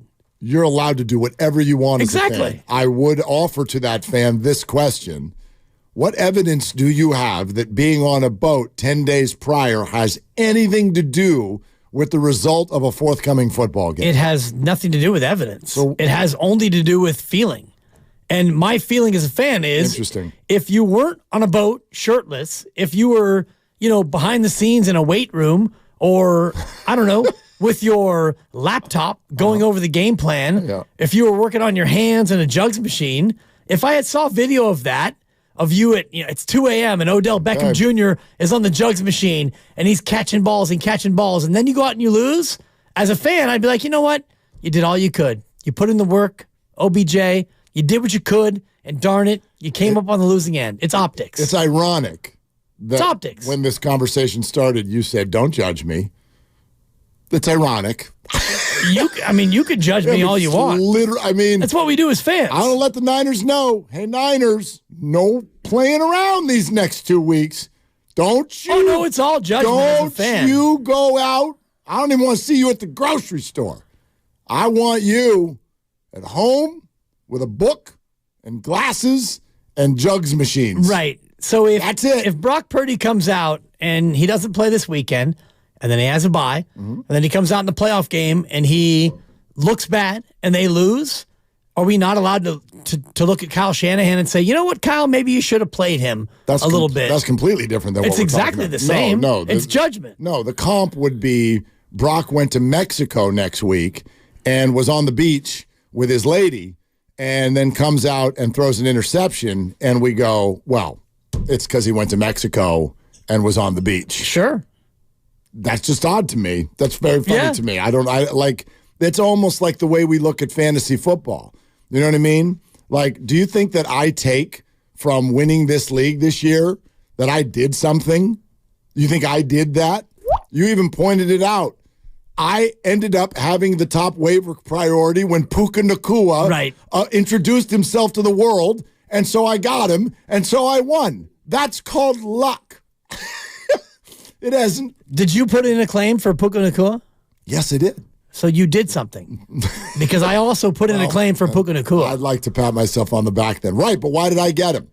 Because of some cockamamie league run by a half-wit commissioner. It's not cockamamie. It's the same rule that every league uses. But anyway. Untrue, but go ahead. No, it isn't because I picked later than you in the draft. Right, but normally after the first week, whoever's in last would get the first pick. Well, who's in last this 1 week? Half the league's 0-1. Whoever lost and has the fewest points would be in last. Which I don't think was you. And it wasn't you. It might have been me. It wasn't you either. Because I lost 7 of my first 8. But anyway, let's go to the phone. Neither here nor there. Let's go to the phone.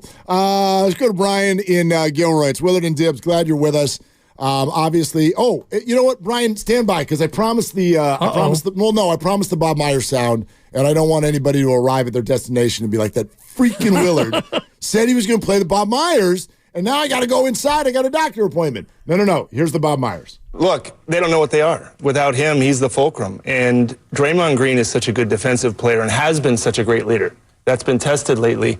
And there's a void. I mean, that's the truth. There's a void without him. 6-4, I don't think that's real. I think that's a little bit of a mirage. I don't think they think they're onto something without Draymond Green. He's good enough to make any team a good defensive team.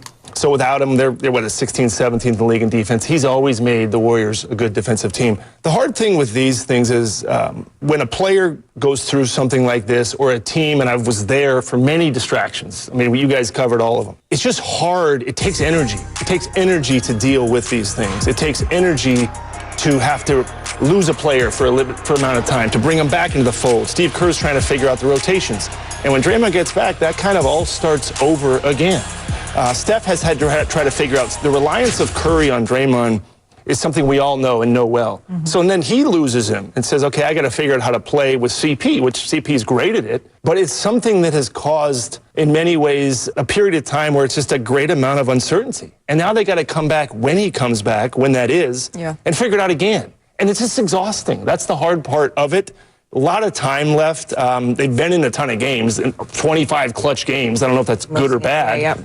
Not where they want to be. Steve Kerr's still trying to get it right. Steph Curry's still, I believe, probably the best leader in sports. So he's going to keep him on the path. But you just got to get Draymond back as soon as you can and then plug him in and see what you can do. First thing I want to do, we got all kinds of reaction there, but I want to shout out Veggie Delight on YouTube because I love this comment. It's weird listening to Bob talk from the outside. I want to acknowledge that. It is. It's really odd to hear Bob Myers' voice speaking about the Warriors as if they're them. They. Yeah. Those people over there and him analyzing what's going on. That's still, I'm not there yet. Yeah, they are them. And I know. I'm happy for him because he's, he made it through. He's chilling. 4 titles and, you go to Bristol or you go to ESPN, wherever they are, wherever he needs to be, and you come home and you don't have to worry about, hey, Bob, so Draymond, he choked out Gobert. What do you think? And, hey, Bob, when's Draymond coming back? Hey, Bob. There's no more hey, Bob. No. Bob is chilling. No, there's just, hey, Bob, what do you think of this mess going on with the Warriors? Right. That's it. And it's interesting what he said because Kevin O'Connor and Lucas shared this from The Ringer in terms of their defense, and the defensive rating with Steph and Draymond together is actually worse than when Draymond's not on the floor. So it's very close to being the same, but Draymond Green's not the same defender that he used to be. So in terms of Bob's comments and, all the fans who want to talk about Draymond and what he brings to the team, I think that it's largely a History Channel take more than it is current day take. Yeah, but he's not the same player he was. No, even if everyone acknowledges that, I don't think that anyone thinks the Warriors are just flat a better basketball team without him. That's different. I understand what you're saying. Right. He can be not what he was, and he can still be better than what the Warriors are, especially defensively, without him. I'm more focused on the one thing that Bob said, like, in the weeds about defensive rating and whatnot is one thing. But I look at what Bob's saying, which I think is a more view from 10,000 feet. They don't know who they are without him. And this is something we've literally, on this show, listened to Steve Kerr work through on a daily basis, which is, so we're going to just figure out who our closing 5 is that night. And Moody is not in the rotation, but he will be. He was, and he will be. Right. But he's not. Right. And Jonathan wasn't, and then he was. And then we put him in, and it was good, so he stayed. But if he's not good, maybe he won't. My God, this man is showing up at the arena, and it feels like he's putting a blindfold on and hucking darts. They haven't a clue who they are. But that's not solely Draymond related. Of course and not. I would argue that the helps. Draymond piece is a very small part of it. I think a bigger piece is Kevon's regression, Andrew Wiggins' current state of not being a real playable guy for the most part. I think those are bigger pieces than Draymond or no Draymond. I think he's got bigger issues in terms of who do I even play?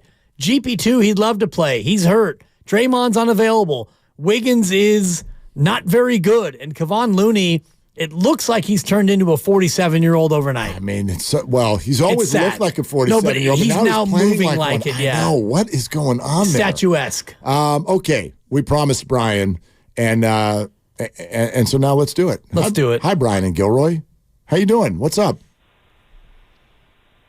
Brian. How you doing, fellas? You. Enjoy listening to your show every day. Thanks much. Hello. Hello. Hello. Hello. We got you. Are you there? Yep. Go ahead. Right on. Enjoy listening to you guys every day. Thank you. I wanted to chime in on this whole Draymond topic that I've been listening to like everybody else for the last couple of weeks. And my take on it, I'm going to jump in there with Dibs.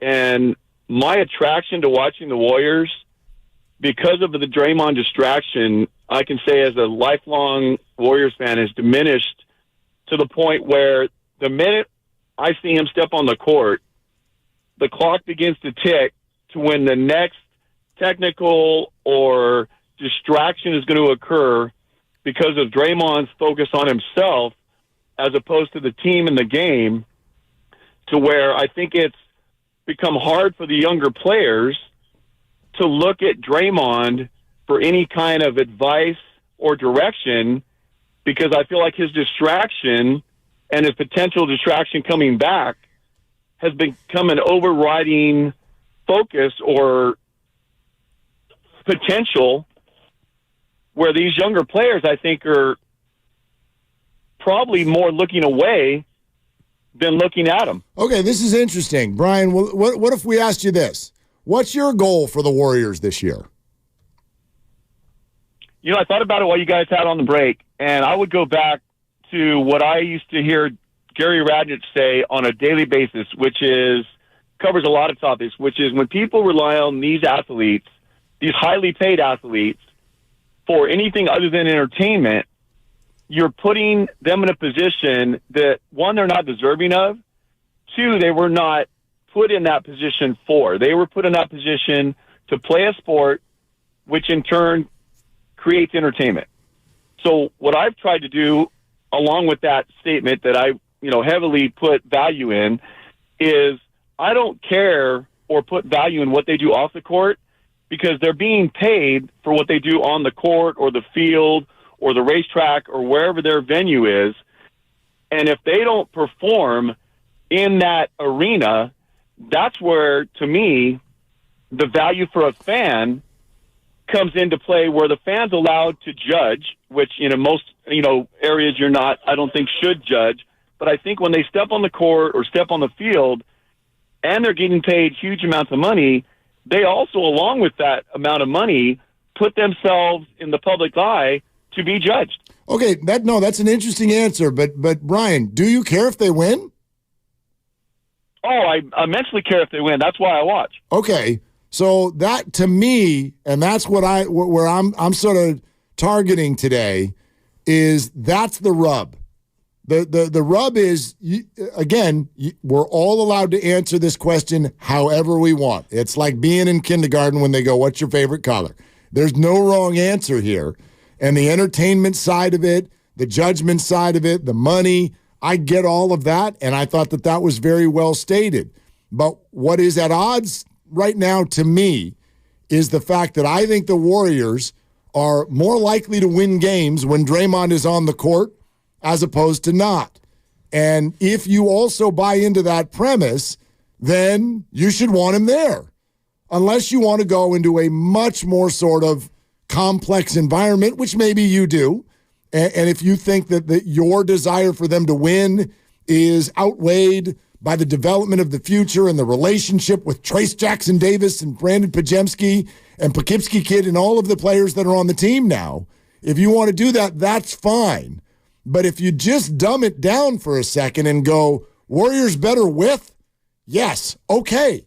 Then, in my opinion, you should want him there. See, I don't think that is a universal belief any longer. Totally fine. And I don't think that the chasm between better with or better without, I think that gap is much more narrow than ever before. Maybe. Because of how he plays, how he carries on, and the players behind him who are coming in now and playing. So it's easy to say, are they better with him or better without him? Well, yeah, they've been better with him. But right now, are they better with him or better without him? Because remember, if he plays like he normally does when he's available, and it's 30 minutes a night, that means less Kaminga. And when there's less Kaminga, you get bad Kaminga. Kaminga's only good when Kaminga's able to start and play a lot. And TJD has come in and now been a real part of the rotation, and maybe he still plays because Kevon Looney's fallen out of favor, and maybe Draymond takes Kevon's minutes, and you play with Draymond and Kaminga and TJD as your bigs, and maybe Kevon becomes a DNP guy. Want to continue this conversation, but we've got some breaking news. 95.7 The Game breaking news. Warriors have released an injury update on GP2, and it is not a great one. The official word is a grade 2 strain of the left hamstring, and Gary will not be reevaluated for another 3 weeks. So that is a minimum of 3 weeks, and obviously it will mean more. They're not even going to look at this thing until almost the end of January.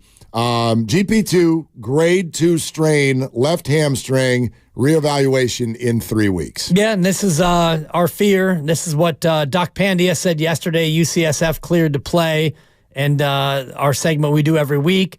And if you look at a grade 2, which is what everybody thought it was, it's 3 to 8 weeks to get back to being better.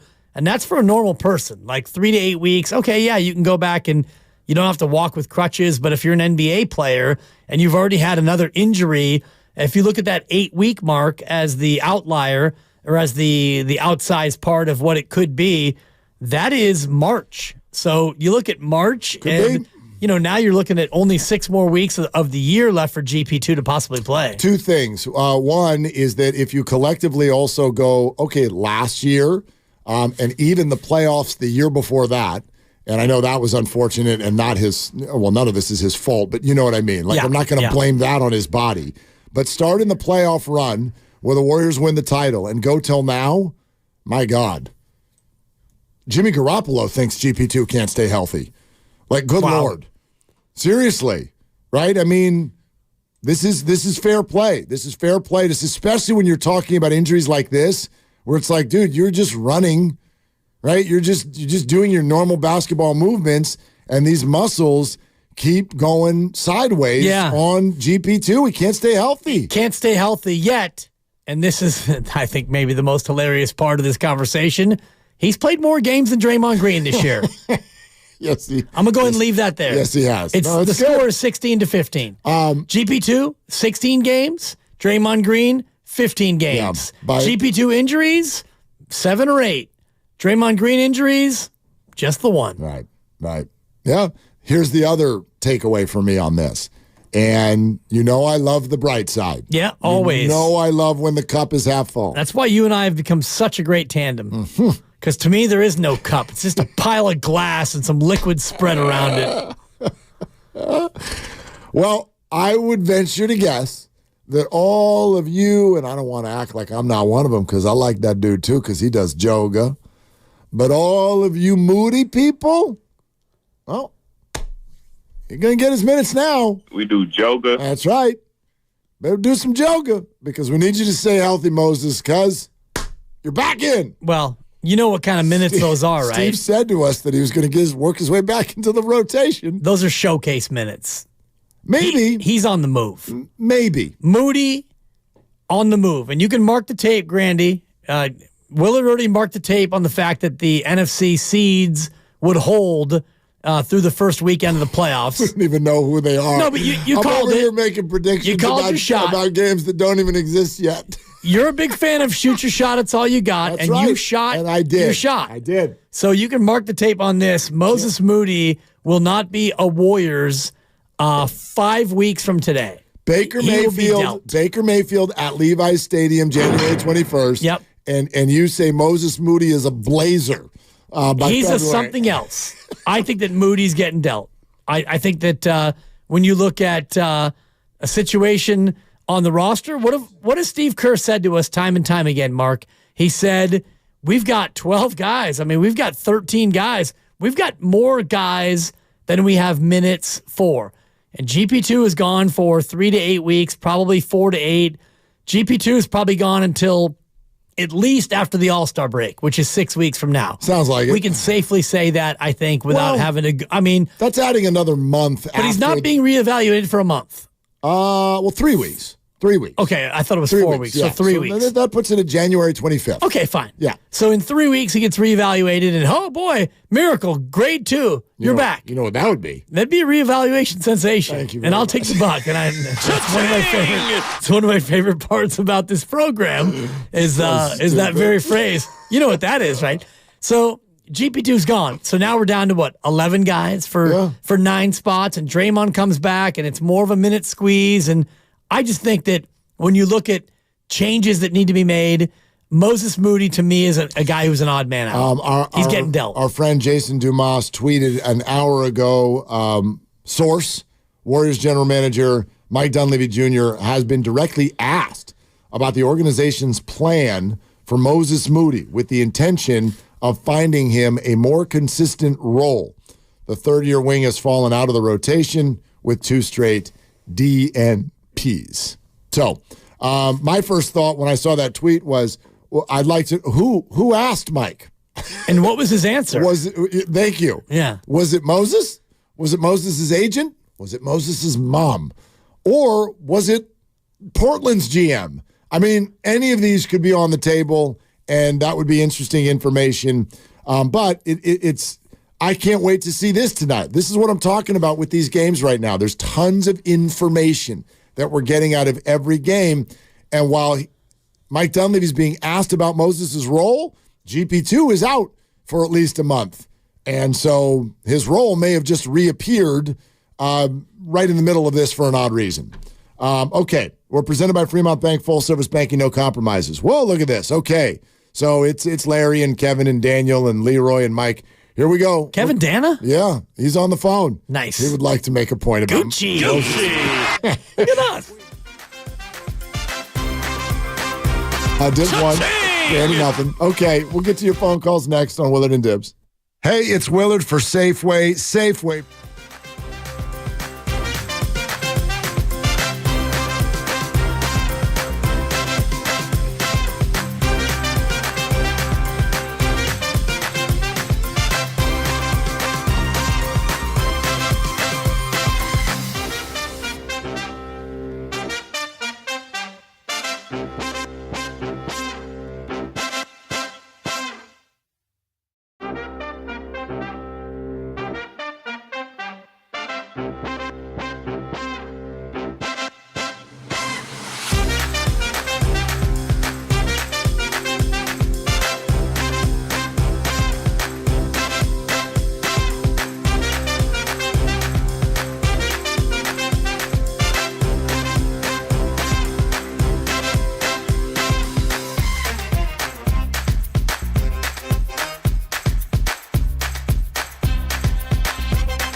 and you're listening to Willard and Dibs on 95.7 The Game. I'm sorry, Brandon, who? I think he mispronounced his own He name. didn't say that right. No. How did he pronounce it? He said Pajemski? That can't be it. That's not it. Closer. Pajowski. I like that. Pazinski. Maybe. Pazemski. Could be. No. Poughkeepsie Kid. That's the one. That's the one. Yes. Yep. It's a hyphenated last name. Poughkeepsie -kid. No relation to Jason. Yeah. Ding. Yeah. It's sorry, Brandon. You may want to No. You may want to work on that. It's a good thing for him. It's a good thing for him. He's going to get talked about more, provided that this name thing just doesn't get figured out. Yeah. Coming up next Wednesday on 95.7 The Game, how do you plan on pronouncing Pajemski for the next 5 years? And we'll take your calls. I like that. Yeah, it'll be great. Feels like a bye week for the Niners, is what it feels like. Exactly. When do they play again? June? January 20th at the earliest. Or 21, right? Right. 16 days from now. So it's, man, and I would love to be more excited about week 18 in the NFL. It's getting worse by the minute. Especially. Did you see what the Rams announced? They're all sitting. Donald, out. Cup, out. Kyron Williams. Out. Oh, by the way, I did not see Puka's name on there. Yeah. They're like, hey, Rook, get the... Totally. Get the balls and get in the game. Seriously. I mean, he wants the O-Roy, not the Tim Roy. He wants the O-Roy, Offensive Rookie of the Year. I wonder if, he'll get that without this game, but I wonder if is there like a record, like the rookie record, or did he already get it? For catches or yards? Yeah, because I'm like, Kyron Williams is a rookie, and they're sitting him out. It's not like they can win without Puka. So, why would they toss him out there? I don't know. Yeah. Anyway, nobody's playing in this game. Well, Trent might play for the Niners, Trent Williams. That would be crazy. Well, I mean, Kyle Shanahan said yesterday that you don't want to give a guy 2 buys and stuff, right? And so and Trent, and you saw what happened last time he missed 2 weeks and stuff. He came back and he was rusty and stuff, and so you might actually see Trent Williams and stuff. I'm just trying to breathe through this game. Do not get hurt. Anybody, yeah. Breathe. Don't get hurt. Okay. 888-957-957. Before you move on real quick. Oh, hi, Lucas. Hello. Can I give you a couple Puka Nacua numbers? I would love them. He needs 4 receptions to break the rookie record. Okay. He has 101, and he needs the record's 104. Okay. He also needs 29 receiving yards to break the rookie record. Okay, so there's your answer. And oh, by the way. Who holds those records, Lucas? Yeah. I don't have the catches one. God. Bill Groman. Babaloo Sampson, 1942. Wait, did you say Bill Groman? From 1960 with 1,473 receiving yards. You didn't go to Marin Catholic with him, did you? First of all, I remember Bill Groman. Did you coach him when he was kindergartner? We called him Billy Groman. Who are you? Okay. We called him Billy Joe Groman back in the day. He was Billy Shrinkman until he had that growth spurt, and then they changed his name. Did you go against him in C-level volleyball back in 19? Did you? Diggity Fork. You grew up in Tiffin, Ohio with him? Hey, of course. Tiffin, Ohio. I knew his sister. Used to be called Gratuity, Ohio, and then they changed their name. It's another one. I know, Grandy. I'm on a roll. Grandy's down on the dibber. Oh, gosh. Number 1. Thank you. Out of the dibber. We don't know who the catch record is. And I only ask because that's my son Keon's pet peeve. When he watches a game and he sees a graphic come up like so-and-so with the second most receiving yards in a game ever, and they don't show you who number 1 is. Right. That's his pet peeve. Is Keon the one that's in the elaborate ticket scheme?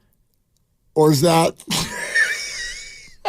Okay, the fact that you are like disrespecting Quest's good friend is one blow, and the fact that you get the kids mixed up is another blow. So you can go ahead and pivot. I'm sorry. It's Quest's friend who it's not a ticket scheme. She's just smarter than the rest of you. It's not a scheme. It's a scam. Okay. It's neither a scam nor a scheme. Don't worry, it's a strategy. I won't tell the cops her full name. Don't worry. You don't even know it. You don't even know which kid it is. What's her name? Sarah or something? Exactly. It's Karen. That's profiling. Most catches by a rookie wide receiver in a season happened just a couple years ago. Jalen Waddle. Oh, Was that so hard? Jalen Waddle. Thank you, Lucas. So, by the way, if I'm a Niner defensive back, just everybody cover Puka because that's all they're going to try to do. Right. The scripted plays from Sean McVay are all to Puka. 1 catch, 2 catch, 3 catch, 4 catch, bye. That's how they're going to try to play. And who would you have guard him in this game? Everybody. Because I don't know if Mooney Ward will play. No. Jason Verrett's going to play. There you go. I'll have him do it. Yeah. Perfect. Shut him down. Go get him, Big J. The pride of Antioch. All right, let's take some calls. It'll help me get rid of the giggles. Kevin and Martinez. Hi, Kevin. What are you doing? Hey, can you guys hear me? We sure can. How are you guys doing today? So good. Good, Kevin. Oh, awesome. Hey, I think I'm probably the only Warriors fan in the Bay Area who's not worried about this team at all. You know, I see that we kind of got off to a slow start, but I definitely see some positives in our lineup and what we're trying to do. And I'm very happy with the rookies and the youngsters and the way they've been playing. So I think there's a good transition going on right now between the vets and the young guys. And then on top of that, you know, once the vets are actually gone, I think we have at least a solid 3, if not 4, young players to, you know, carry us into the future. Kevin, when you say you're not worried about them, what do you mean? Like, as in, the Warriors are still totally going to win another chip? Oh, yeah. They're going back. Okay. When, Kevin? This year? Yeah, this year. Yeah. Why wouldn't they? Thank you, Kevin. All right, Appreciate Kevin. it. I like fans like Kevin. We'll save you a spot at the parade. Well, look, here's the thing. Sure, this year. Why is that so hard? It's not hard. You can believe whatever you want to believe as a fan. I try not to even really get into that. It doesn't matter what we believe. No, of course not. Let's watch. Oh, yeah. And see what happens. But our job is to talk about what is, what was, and what will be. Well, no, that's fine. I mean, you can have predictions. That's great. And, sure. And just about everybody not named Kevin thinks the Warriors are unlikely to win a title this year. By the way, unlikely to win a title kind of covers everybody. You detailed this the other day. The 49ers are unlikely to win the Super Bowl. It is a less than 50-50 proposition. They're the most likely team to win the Super Bowl. Correct, but they are still unlikely. Like Niners versus the field is the favorite. The field is at like 2/3. The Niners are at 1/3. There you go. Roughly. There you go. So that covers everyone. But I know you don't like it when I point this out, but you remember the year they won the title, we got the text from you in February. It's like, this is not a contender. Right. There's no chance. So all I'm saying is can we lean a little bit more toward, like, let's see what happens? And here's why I think that. I don't mean that just to be like kumbaya. I think it makes a whole lot of sense for the Warriors right now. We talked about this a lot yesterday. Everybody wants a trade. And all I want is for that trade, if it happens, to make sense. Don't just do it because you want to trade. If anybody agrees that the team has even a tick more of a chance of being a playoff contender with Draymond Green on the team, then Draymond Green should be on the team. He should be on the team. Well, you don't know what the acquisition would be and what that would do to their chance to be a playoff contender. And that's where I look at a possible trade involving Draymond Green, and I think, maybe you could be the same sort of a playoff contender this year, but maybe you're more of a playoff contender next year and the year after, depending on what that trade is. Because I look at this team this year, and I think, what percentage chance do you have of winning an NBA championship this year? I'd put it at about 0.5%. Okay. And I don't know what the actual odds are, but I'm sure they're probably close to that. Well, you referenced earlier today Kevin O'Connor from The Ringer and the article that he wrote with regard to trade possibilities, situations behind the scene with the Warriors. We'll tell you next what he actually proposed. What does the rest of the league think about Draymond Green and trade value right now? So we have that coming up next. And then, of course, your calls, Mike, Leroy, Daniel. We're coming. Hang in there. Here we go. Picture yourself in a cozy room by the fire enjoying breathtaking views of Bodega Bay. Winter is magical at the Inn at the Tides. Special winter midweek rates start at just $179 per night. Breakfast included. Book your winter escape now at inatthetides.com. This is Willard and Dibs. My little brother's friends have been...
This is Kevon Looney. Welcome back to Willard and Dibs on 95.7 The Game. Take it away, Mark.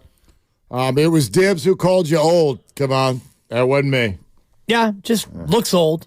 I know that he's not old, No, but he's not playing well. Looks old. Yeah. He just looks like he's stiff. He doesn't look as vibrant as he did even last year, and that's why he's not playing as much.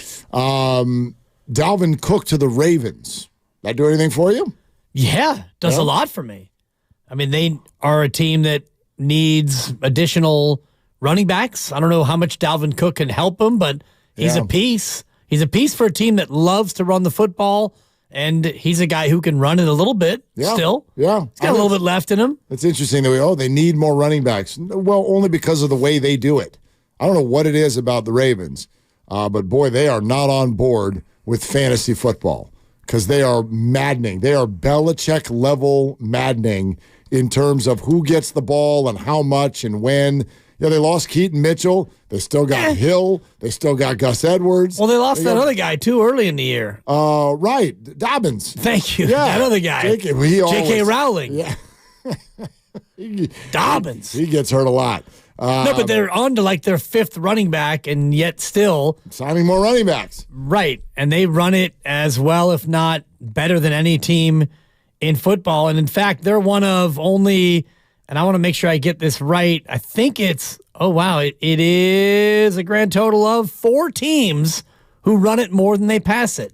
Okay. In terms of attempts. Are the Niners one of them too? You've got the Ravens, 516 rushing, 466 passing. The Bears, 509 rushing, 497 passing. The Falcons, 497 rushing, 496 passing.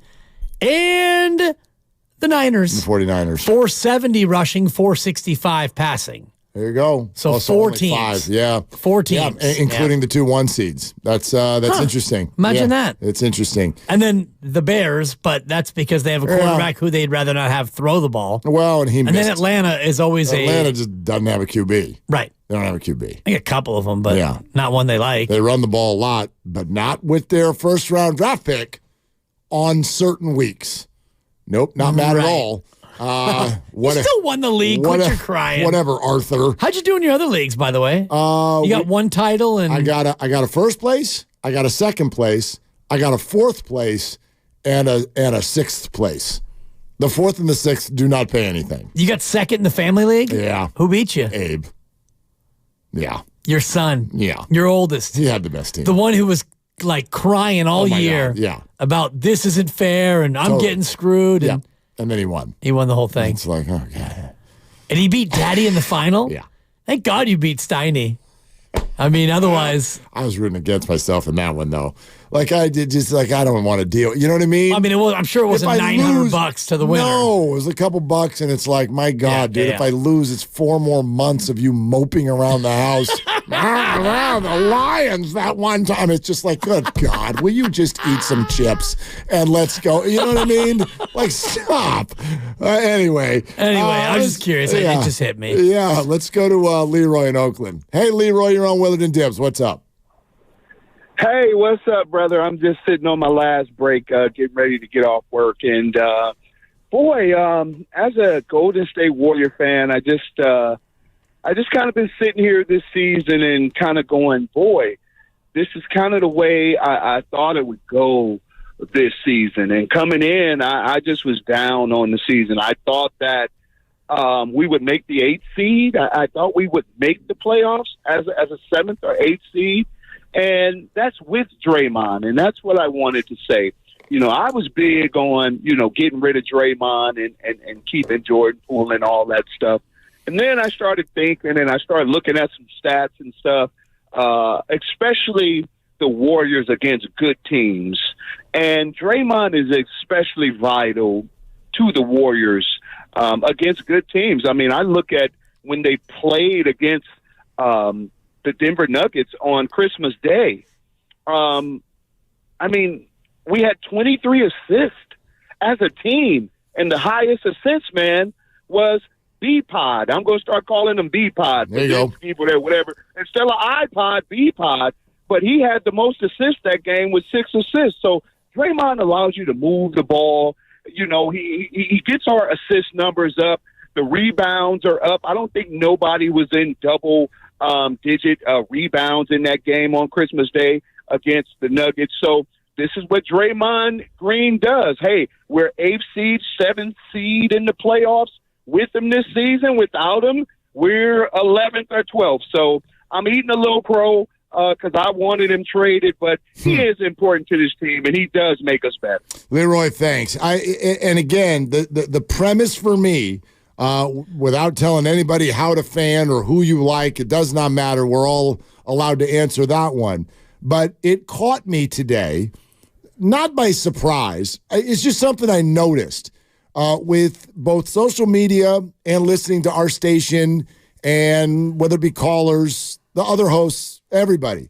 When Adrian Wojnarowski tweets out earlier today that, and I'll paraphrase, in the coming days, Draymond Green is expected to return to the Warriors facility and start the ramp-up process of being ready for reinstatement. That means two things. A, Draymond is heading back to the arena, number one, and number two, the league is getting ready to reinstate him. Then the Warriors have got to ramp up the physicality.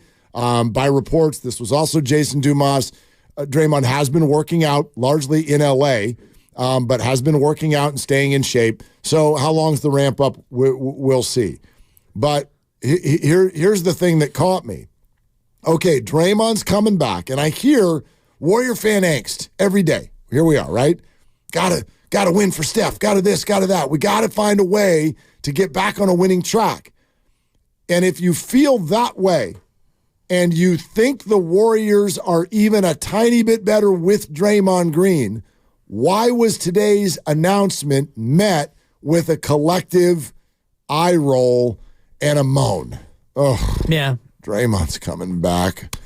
Here we go. That's because, kind of the vibe I got. I get it, and I will speak to that vibe because I feel that way.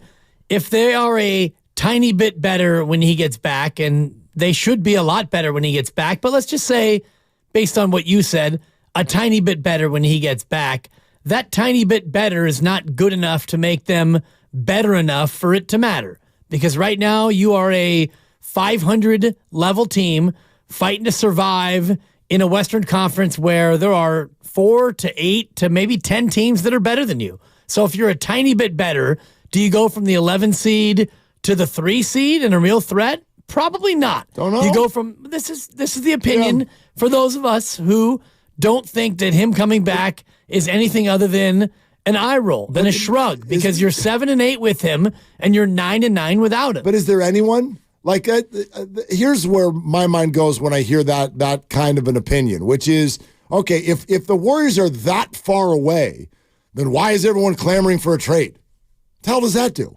Maybe it gets them jump-started and gets you into a 6 seed. Maybe Draymond does that. Yeah, perhaps. But I think that the idea of the unknown is always going to be more appetizing than the known, especially when the known, if you're not a Draymond lover, and I'm not, and I haven't been for a long time now because I think that he's more of an emotional drain on the team, and I think that his play has been a distraction more than it's been an attraction in terms of me as a fan. I watch him play, and there aren't a lot of games when I watch him play and think, man, this is really fun watching him play. Totally fair, but I would argue this. The best acquisition the Warriors can make over the next 5 weeks is Draymond Green. And here's why. In the NBA, I'm a big fan of continuity. I'm a big fan of letting it bake.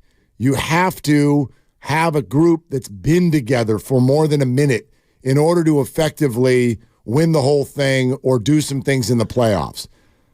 The championships are not won at the trade deadline. That's never been the way that it works. So even if you pulled off some trade that you really love and you get a good player, just for sake of argument, let's call it Pascal Siakam. Oh, yeah. Here comes Siakam. Does that make you better? In theory, it would, and it might, but does it do enough in 2 months? Like in 2 months, this isn't NBA 2K. Don't take Siakam's talent and just inject it in there. Remember, they've got to start understanding each other. They've got to know each other's tendencies, how to leverage that. within a new system. You've got to do all of that, and you've got to do it in short order. I don't think that that's going to change the Warriors all that much. There's one player out there who has not been on the team for the majority of this year, who knows everybody's tendencies, knows the system, I'd argue better than any human being on planet Earth, and it's Draymond Green.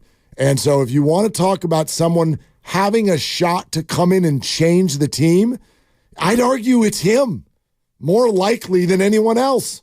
Well, I would argue that he is as likely to come in and do what Draymond does, which is get technicals, get ejected, commit flagrants, and get suspended. So that's where we've been with Draymond Green. And he might. And if you look at his game log this year, it's a couple of inactives. He played 6 games. He was inactive. He played 3 games.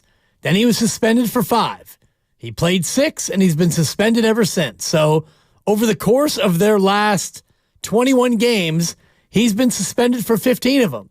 And he'll be suspended for probably 5 more, I would guess, a minimum of 5 more. They got 1 tonight. They got 1 tomorrow. And I think they play again Sunday. I think they are in a little bit of a mini stretch of 3 games in 4 nights. And even if Draymond returns to the team in the coming days, and let's say he returns to the team, I don't know, tomorrow or Saturday, you figure you give him a week to ramp up, 4 to 6 days, whatever it is. He's going to miss the next 4 to 6 games minimum, I would imagine. So you're looking at, 6 more games without Draymond. And when he comes back, is a 4-week absence enough for Draymond Green to really change in terms of the way he behaves? Well, I would argue now, I've said this a couple times, you don't need to worry about it anymore. He does it again, he's gone.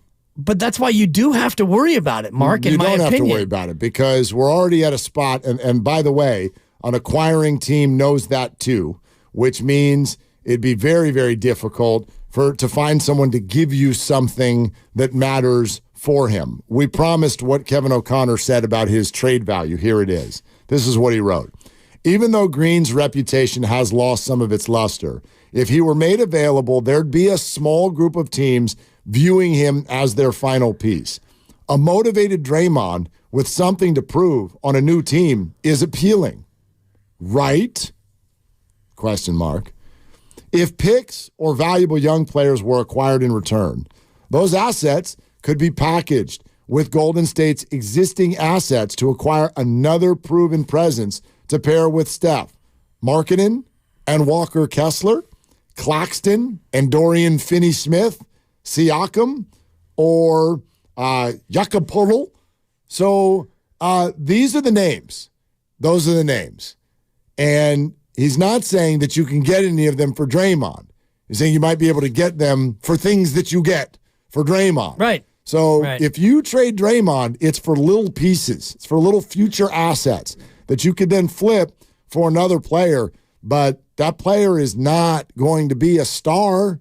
Player's not going to come in here and understand the system and turn the Warriors into a contender in 2 months, in my opinion. Right. If you were offering me Lauri Markkanen in exchange for Draymond Green by way of what Kevin was talking about in terms of pieces in, pieces out, and then you get Lauri Markkanen, sign me up for that right now. Markkanen's good. Markkanen's good. Young player and a player without this level of baggage. And I look at what you're looking at with Draymond Green.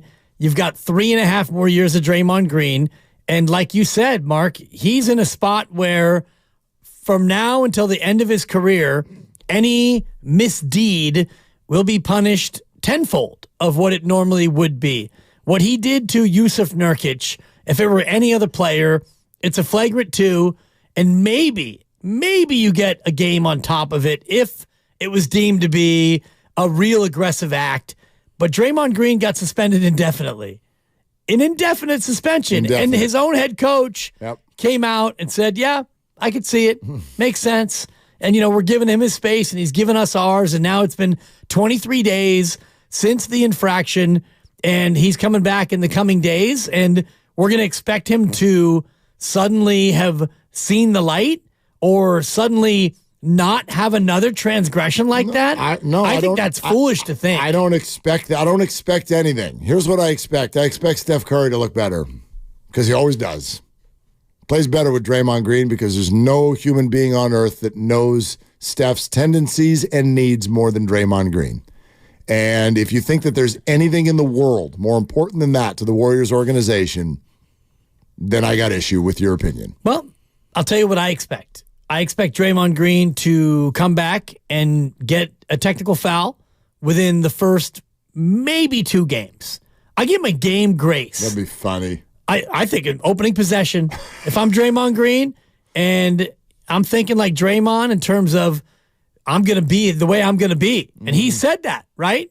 Draymond has said. He said that after Rudy. He has not said. And that was a long time ago. That was a long time ago. Oh, boy. That was November 14th. No, he's been silent. That was, he's been silent since he got suspended this time. And he has to. Yeah. Of course. Of course. Yeah. That was 7 weeks ago. Rudy Gobert. Look, the league has plenty of power here. And they're pushing. He's under their thumb. And right, but how has he ever responded to being under anyone's thumb? He's never been threatened like this before. His career's on the line. His legacy's already damaged. His relationship with this fan base is forever damaged. His legacy is solidly intact, and he's a 4-time champion, and he's made hundreds of millions of dollars. It's been changed. Well, that was already true. Right. It's so already I don't think that he wakes up and goes, "Geez, man, it's all or nothing." Stop. Nobody does that. Right. Like if that was the case, these guys would all already be retired. Why does he care? Legacy's intact. Oh, he loves the game. Well, yeah. So maybe Draymond does too. He thinks he does. Actually, I know he does. Right. He plays it a different way, but that's not a thing for me. Like, oh, they've got enough money and titles. They're still like Tom Brady. They're maniacal, right? Of course, they're going to keep pushing, and let's not act like Draymond's got nothing to lose here. The NBA can take his career away, and that matters. That matters to him. Sure. I do think that Draymond Green is actually going to. There's going to be something different when he comes back. So first time, has to. He comes back and he plays, and there's a call that goes against either him or a teammate. But and talking to a ref, that's fine. He can get a technical. Of course he can. can. He's not going to hit anybody. He's not going to hit anybody. So I don't think he's going to hit anybody. He's got an opponent going to the hoop, and he wants to go up and challenge and be physical and challenge the opponent. He's going to go up and play the same way? You can be physical and challenge an opponent. You just can't punch him in the face. Right. You can't. You can't kick him in the jimmy. You can't hatchet a guy in the head. Can't do it. Right. I just think season over. I think that Draymond Green comes back and he knows only one way to play, and it's the way that he played coming out of Saginaw at Michigan State, and it's what made him a Hall of Famer. And for him to be expected to dial it back, let alone turn that off, it's not going to happen. It's not just a matter of expected, it's demanded. Well, it's not going to happen. Then he's gone, so we don't even need to worry about him So anymore. let's just keep him around for 3.5 more years. Let's do more Pajemski radio. Let's do it. Because he's done if he does it again. Mike and Hayward. Hey, Mike, you're on with Willard and Dibbs. What's up? Hey, I'd like to say that I think the problem with the Warriors that the year that they won it, they were more fundamentally sound when they won it 2 years ago. Their defense was more fundamentally sound. And I think they need to start drafting players like the guy from Santa Clara and the guy from Illinois that are more fundamentally sound. And that's why they're playing, because they're more fundamentally sound. That's why they're getting the time, right? Kaminga is not fundamentally sound. I mean, he'll play well, but he'll miss 5 or 6 free throws in a game, right? That's not fundamentally sound. And as far as Draymond is concerned, just talk about Draymond. They're not going to win no championship without Draymond Green. I don't care if you like it, don't like it, don't matter. He plays best with Steph Curry. He knows the guys, right? The Warriors are not cutting. They're not doing anything to Draymond. Draymond's going to come back and he's going to be fine. Okay, so they know they can't win. Just imagine Draymond playing tonight and guarding the Joker. Now, how would the Joker feel about that? Ask that question to the guy sitting next to you. It's obviously if Draymond was in the game tonight, that the Warriors would have a better chance of winning the game tonight if he was guarding the Joker. I agree with that. I mean, yeah, Mike, thanks. You ask the guy next to him, Mike. Yeah. Don't be afraid of me. We're right here. It's all right, Mike. Jokic has said that before, that his most difficult Western Conference matchup as far as the defender is Draymond Green. Right. Look, that Warriors played great that night. Well, they had a great opportunity to win that game. They did. I actually think they're going to win tonight. I think they're going to win the game tonight. You betting it? I don't know. I haven't looked at it yet. Probably. No, I probably am. I haven't gone there yet. I usually do that about 5 o'clock. Nice. Anyway, yeah. But do they have a better chance tonight with him? Sure, but that's also one game, so that's not even necessarily the larger point. But I'm with him. I think that you have to pick a route here. There are too many Warrior fans, in my estimation, who are obsessed with stop all this Draymond stuff. We've got to focus on the young people. And if that's your opinion, I think that's totally fair. But I'm going to challenge you every time and say, then why should Steph Curry still be a Warrior? Why would Steph even want to be a Warrior? He's not here for this. He doesn't want to be Dame Lillard. He doesn't want a team like that. And so if you're still a Steph Curry fan and you still think that there is juice in the orange in his career, then you don't get to say it's time to turn this over to young players and their development. Those two things are in stark contrast with one another. Well, you don't have to turn it over to the young guys to be done with Draymond Green. You can trade Draymond Green and you can bring in another veteran piece, which is what they did with Jordan Poole. You could. So you want to talk about juice left in the orange. There's more juice in Jordan Poole's orange than there is in Chris Paul's, but the franchise thought that getting rid of Jordan Poole at that point was more beneficial than keeping Jordan Poole. They could have kept Jordan Poole. They had him under contract. And Mike Dunleavy said, Jordan Poole is under contract for 4 more years. They could have kept Jordan Poole. But were they forced to trade Jordan Poole? No, but you know the two things at play there that are not in play with Draymond Green. No, the two things that are in play are you have a player under contract and you can either keep him or not keep him. No, but you trade Jordan Poole because there was a bad locker room dynamic that existed, number one. Right. And trading him created financial flexibility in 12 calendar months. Neither the of same those thing exists with Draymond Green. Not necessarily. Well, you would have financial flexibility. Again, no, and not we don't know about the locker room dynamic with Draymond Green. Who are you getting back to make the salaries match? Is someone going to give you an expiring for Draymond Green? It's possible. Maybe. It's possible. Maybe. You were able to do that with Chris Paul. All I'm saying is if you traded Draymond Green, you wouldn't have to worry about 4 years and $100 million anymore. So to that end, you would have financial flexibility. So if you're able to get an expiring contract, and let's just use Pascal Siakam as an example, and I know the money doesn't match up. There would have to be more involved in it than that. But if you got a 3-month rental in, like you have with Chris Paul, who's a 1-season rental, you have financial flexibility because Chris Paul is coming off the books. Right. You would have the same thing with the player you acquired from Draymond Green. Right. And again, I was financial flexibility. And the Raptors will say no, unless you would like to give us Jonathan Kaminga as well. Well, maybe you do. Okay, then maybe you do. Maybe you do. But that has got to be added into the conversation. Nobody is taking a call and being like, let's give you this incredibly valuable expiring contract on a really good player for Draymond Green. We're not. There's no incentive for the Raptors to do that. If you want to give us Kaminga, now we're listening. Well, there are players out there you could acquire. You all want to give them? You all want to give up on Jonathan Kaminga? You want to do that? I'm not sure if the franchise does or not. Exactly. They might. And they have a better idea, much like the Niners did with Trey Lance. The Warriors have a better idea about where Jonathan Kaminga is than we do. Totally. And that's why one thing, if you're a Warrior fan, that I would suggest you watch here in the next week or two is every single move Kaminga makes. Because every move he makes, they're all worth 3. He's got to prove right now. The deadline is coming and Draymond is coming. And if I'm Kaminga, every possession is absolutely vital so that you can send the message that you want to send. We're presented by Fremont Bank. Full service banking, no compromises. Kendra Andrews in a half hour, so we really want to come directly to the calls next. So Zachary and Daniel and Kenyon and Scooterman, we're coming to you next on Willard and Dibs. With heat.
Hey, it's Moses Moody with the Golden State Warriors. Now back to Willard and Dibs.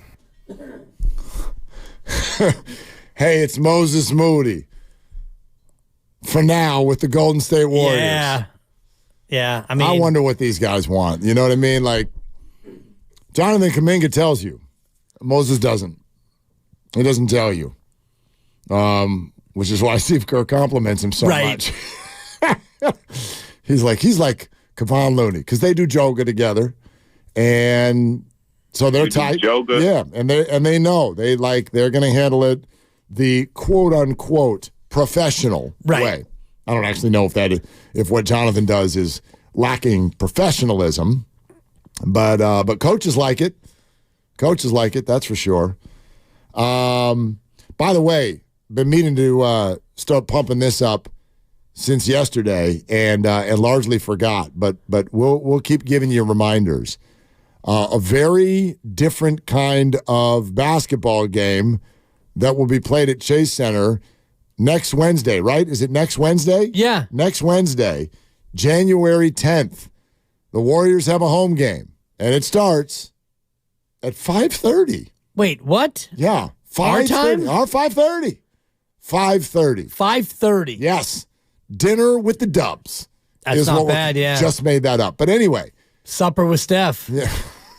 Keep your hands off her. Yeah. Take, how many nicknames My girl. do you want? But anyway. Yeah. So this game's going to be at 5:30 against the Pelicans. And so if you've got tickets or whatever, make your plans, because it is going to be a challenge for some of you to put butts in seats on time. And so just 2 cheeks inside on time. Yeah. So just do we know wise. why, Mark? It's at 5:30. I gotta think it's a TV thing. Okay. I gotta think it's a TV. I figured with your vast network of connections that maybe you would have gotten the actual definitive answer by now. Because normally the TV thing is you get that 4 or 4:30 game, and you get the 7 or 7:30 game, right? Right. But 5:30 is a weird one. And on a Wednesday too. It's not like it's a bibbity bop, bibbity boo. Yeah, Wednesday, January 10th. Okay. Raymond Ritter, if you're out there and you want to text us and let us know. The game is on ABC, not ESPN. Okay. It's on ABC at 5:30. So it's what ABC wanted. I mean, they got to get to the Golden Bachelor afterwards, starting at 8. Is there a holiday I don't know about in the middle of the week next week? Why is the Warrior game on network television on Wednesday night? Yeah, that's a good question. Anyone? That's where I'm looking for. That's why it's at 5:30. But why is it on ABC? Right, a Wednesday night primetime game. Yeah, against Memphis, right? No, against New Orleans. Oh, sorry, New Orleans. New Orleans. Yeah. I don't know. Okay. To me, it's a bit baffling.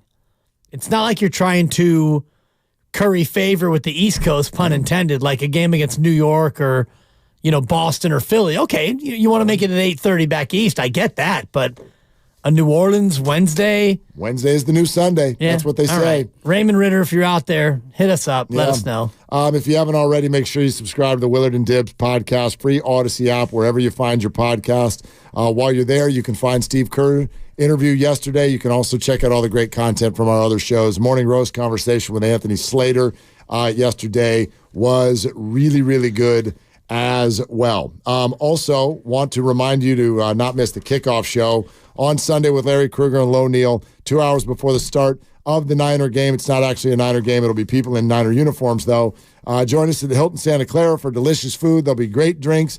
Best pregame show in the Bay Area, presented by Habas Law. You've been wronged. Habas Law will fight to make it right. Call 1-800-INJURED or visit habaslaw.com. And Larry should be in fine form. This is his kind of game. He will preview it by introducing you to the parents of all of the players you've never heard of who will be playing in this game. He'll tell you where they went to college and what he thought of them a few years ago in the draft. I like that. Yeah. He's going to love this game. Totally. Deep in the depth chart. Daniel in Indiana. Hi, Daniel. What are you doing? Say hi to Dan. Hey, what's up, guys? Thanks for taking my call. Appreciate it. Thanks for calling. Yeah, so getting the news as I got out of bed this morning that Waj said that Draymond's going to be returning to the facility. I've heard you guys talking a little bit about it. I'm kind of I'm glad you said you like that fan, Kevin, because I'm kind of like him. I've kind of kept an objective perspective the entire season, thinking, games are a resource. It's an opportunity to scout your talent and to do all those things, and it's okay to maybe not freak out every time that we lose if we're trying to figure the puzzle out, But I think when Dre comes back, it would be a total crime to demote TJD and Kaminga at that point. I think the guy that comes out of the lineup is probably going to be Chris Paul. I think he's relegated back to the bench, just like he was earlier in the season. And then that gives you a little bit more interior defense. That gives you a point forward, because basically the 3-point percentage, the passing, everything that Draymond brings to the table is everything that Chris Paul does anyway. Except he's going to be on the other side of the pick and roll for Clay and distributing. My biggest concern with him coming back, well, I have two concerns with him coming back. One is that he pushes the pace so much that our turnovers are going to go through the roof. That's the first thing. The second thing that I'm concerned about is that right now he has trade value. If he has another incident, he has zero trade value. So, if you're looking at it from that perspective, I do believe that we have one of the deepest rosters across the board. I think that they could definitely, do some damage there.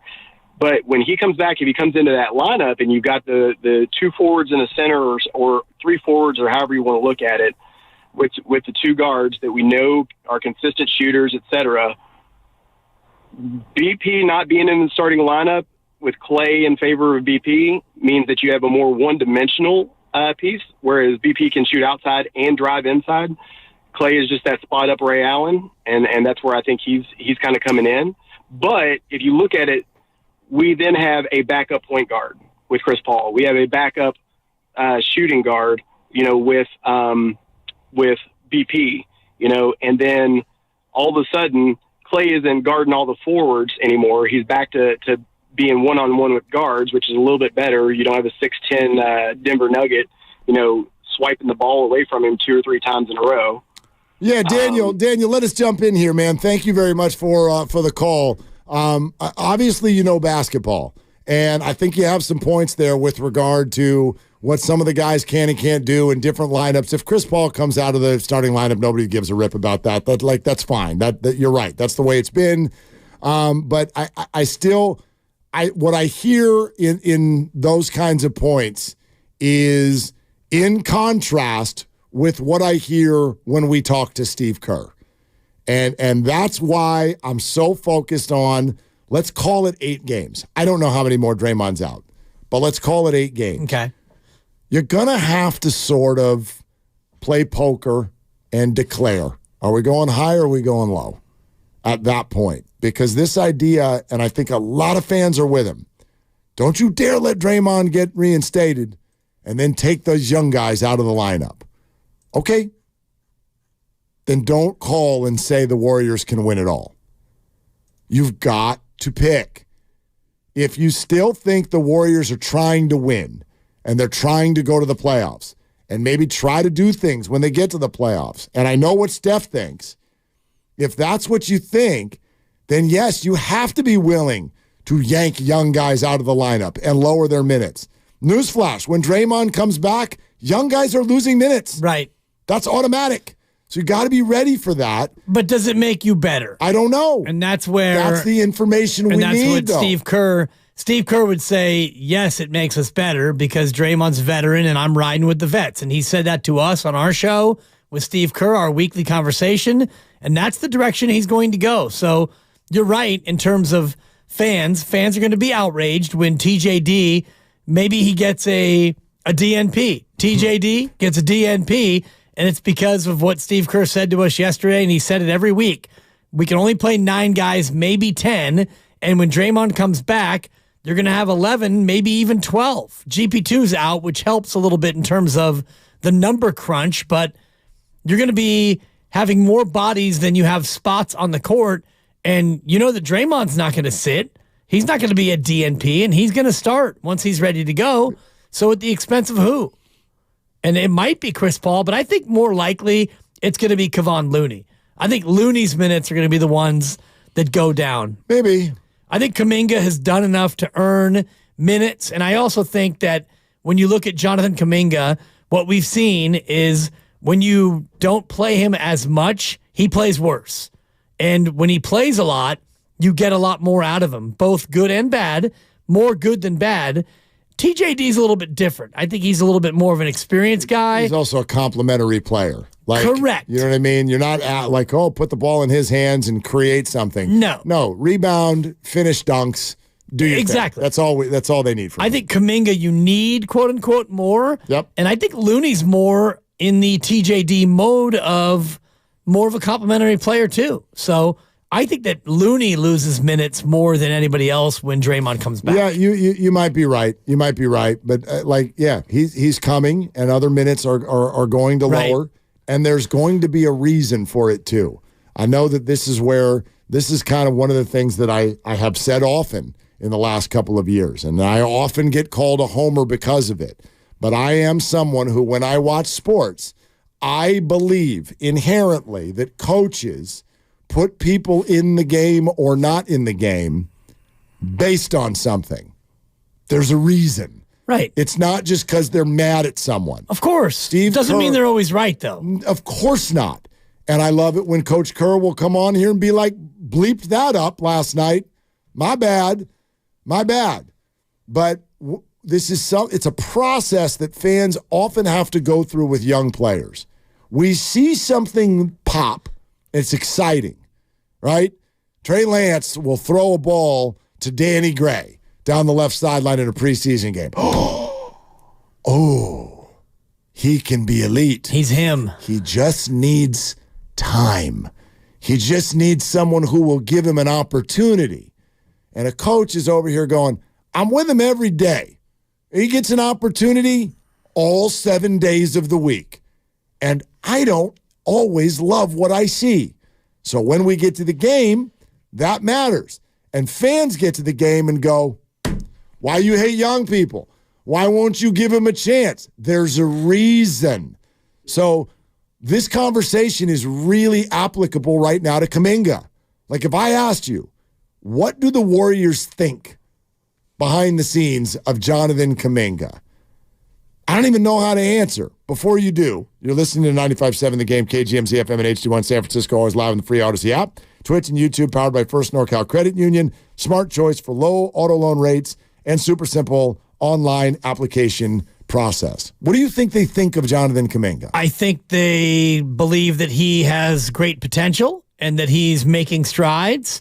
The big question for me, and I mentioned this yesterday, is do they see him as a foundational piece? Because if they do, at the end of this year, they will likely give him the Jordan Poole treatment, which is here's a contract, here's an extension, because you wouldn't want him to play next year in his final year of his contract. So if you love him, you would give him a deal. If you're not sure about him at the end of this year, then you would either trade him or have him play out the string and then be done with him from there, or maybe you extend him if he pops. But I think that they're excited by what they've seen, but at the same time, I also believe that they see his limitation.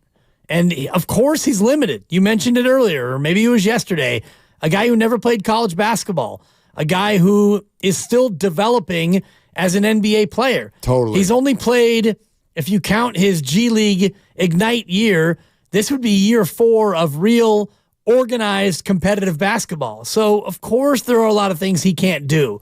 Are these things that he can learn and develop, such as a consistent shot, such as, a move with the basketball that is under control, a post-up game? We know the athleticism is off the charts.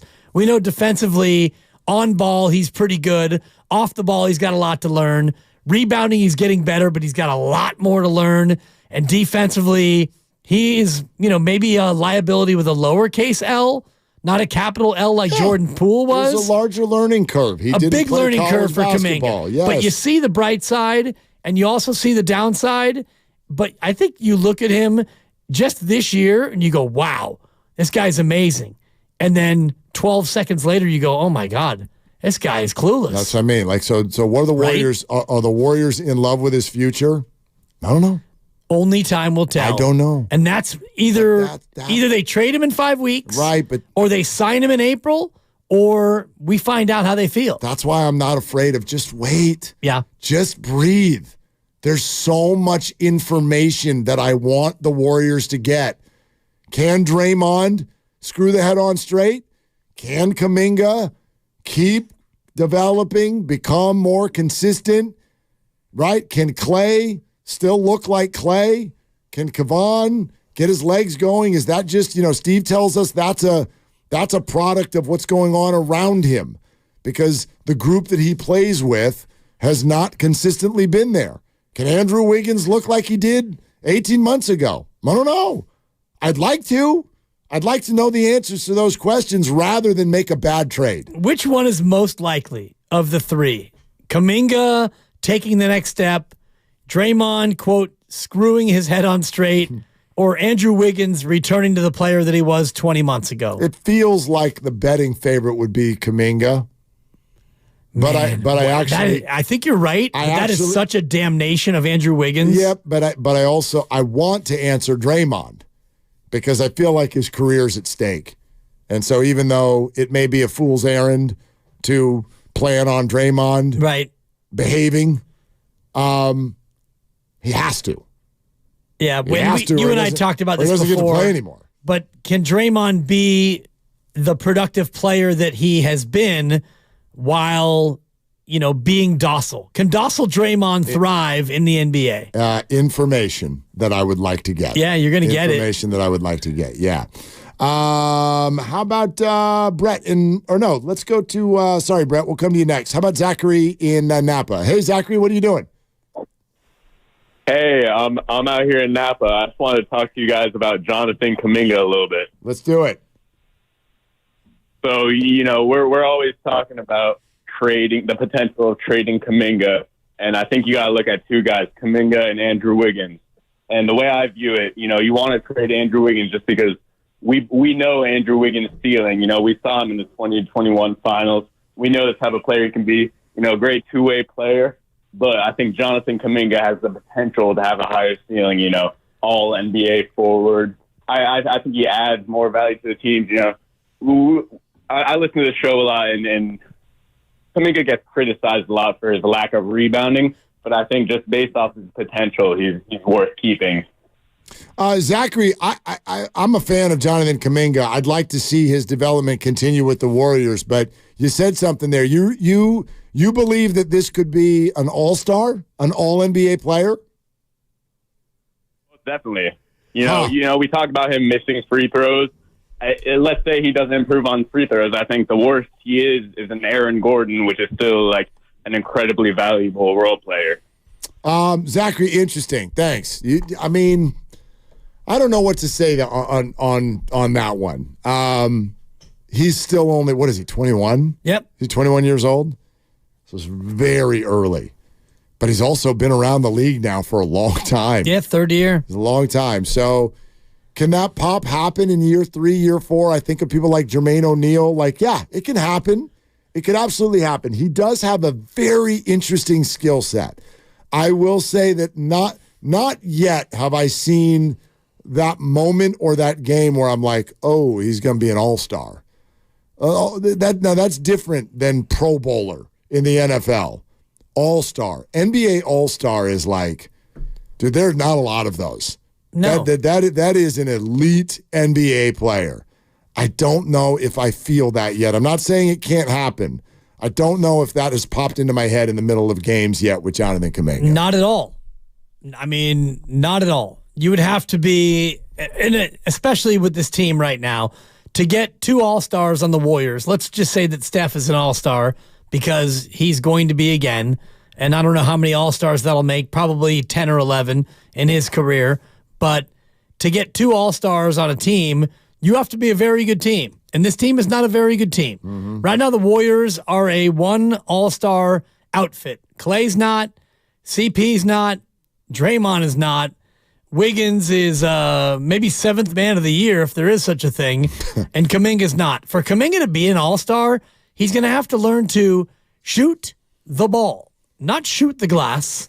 Shout out Die Hard. Shoot the ball. Because right now, his three-point shot is pretty unsightly, to put it nicely. It looks like it's getting worse. And I don't even mean the percentages.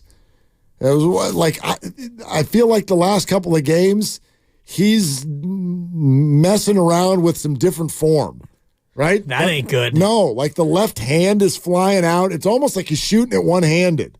And 2 for his last 16. Well, there you go. Over the last 5 games. Not to stat you. Maybe it's just that they're clanking a lot. Yeah. I just looked at his last 5. 1 of 5, 1 of 5, 0 of 3, 0 of 1 of 2, 2 of 16. It's a bit of a struggle. So for Jonathan Kaminga to become an NBA All-Star, you've got to be able to score at all 3 levels. For him, that'd be get a three-point shot that's not hideous. Yep. Be able to score on your own in the mid-range. And he's already got the at-the-basket game. Yeah, he can drive. Oh, boy. And he can elevate. He can finish. He can dunk. He can offensive rebound, all that stuff. Brett in Oakland. Hey, Brett, what's going on? Y'all with Willard and Dibs? Hey, guys. Nice to be on. Hope you're having a nice New Year so far. To you as well. So I actually wanted to talk about some of the earlier conversation about Draymond, but just quickly, I want to back up the last caller. I see very much the same thing with Kaminga. And just to that last comment, he has a mid-range shot, and it's really good. He drops those all the time. I just feel like the coaching staff told him at the rim or at the three-point line, and he kind of just stopped taking them until last game. But it was nice to see him drop a couple last game. Yeah, go ahead, Brett. Yeah. No, you guys can jump in. No, just the mid-range shot is going the way of the dodo bird. Teams don't want anybody to shoot in the mid-range unless your name is Kevin Durant. That's analytics. Right. I don't know that what you're saying is true, Brett, about coaching staff telling him what to do there, but there are teams, I don't know if the Warriors are one of them, but there are teams that essentially have said to their team, let's stop anything that's right inside the arc and then extend it another 5 feet is just by analytics a bad shot. Yeah, I mean, I get that. It's just in these late clock situations where they sort of throw the ball to Kaminga and go do something, and he's done really nicely getting to the rim. Last game, he had 2 nice possessions where he couldn't quite get to the rim, but he pulled up short and took 2 mid-ranges, and they both went down, and we've seen that from him before. That's all I'm saying. Yeah, Brad, thanks, man. Appreciate it. Thank you. I'm looking at his shot chart, and he has 15 shots that he's made inside the three-point line and outside the key. 15. His shot chart is a bunch of green blobs near the hoop and then a bunch of X's outside the three-point line. He wants to get to the hoop. Why wouldn't you? When you can jump like that, he's actually become, I think that's one of the areas where he's developed. He's developed as a finisher. Yep. Like he's always been a dunker, but he's getting creative around the rim. I like that part. I don't know how directed he's been with regard to the mid-range shot. All right, more time for your phone calls is coming up, but also what is the trade possibility that's out there? What is the actual vibe in the locker room? Kendra Andrews of ESPN is going to join us next. We'll continue with your phone calls as well, and we're moving toward Warrior basketball tonight with the Nuggets in town. This is Willard and Dibs on 95.7 The Game. All right, hey, and it is Willard for Daisy Dips. Why are you looking at me like that? You know how much I love food. And this just came to my attention recently, and it made me very, very excited because I love to sit down and watch a game. I might do it tonight with chips and dips, okay? Corn chips, tortilla chips. And what I used to do is I would get that Daisy sour cream and put in the seasoning pack and whip that thing up and then go to town during the game. But now, it just made it a whole lot easier. Now I don't need to stir anything up because Daisy took care of it for me. They are making French onion and ranch dip already set to go. Pop the top, and then you got your corn chips. I did corn chips last night. I tried these for the first time last night. Absolutely fantastic. So there's more sitting in the fridge ready for the Warrior game. Tonight, we'll try it with the tortilla chips. I love French onion and ranch dip as well. These dips are so good, I don't need to make it myself anymore, so it's convenient, it's delicious, it's addictive, it's Daisy Dips. Tune into 95.7 The Game for Warriors Live 60 minutes before tip of every Warriors game throughout the season as we get you ready for the action. Brought to you by Xfinity, the Xfinity 10G network.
Hey, Dub Nation, it's Trace Jackson Davis. and you're listening to Willard and Dibs on 95.7 The Game.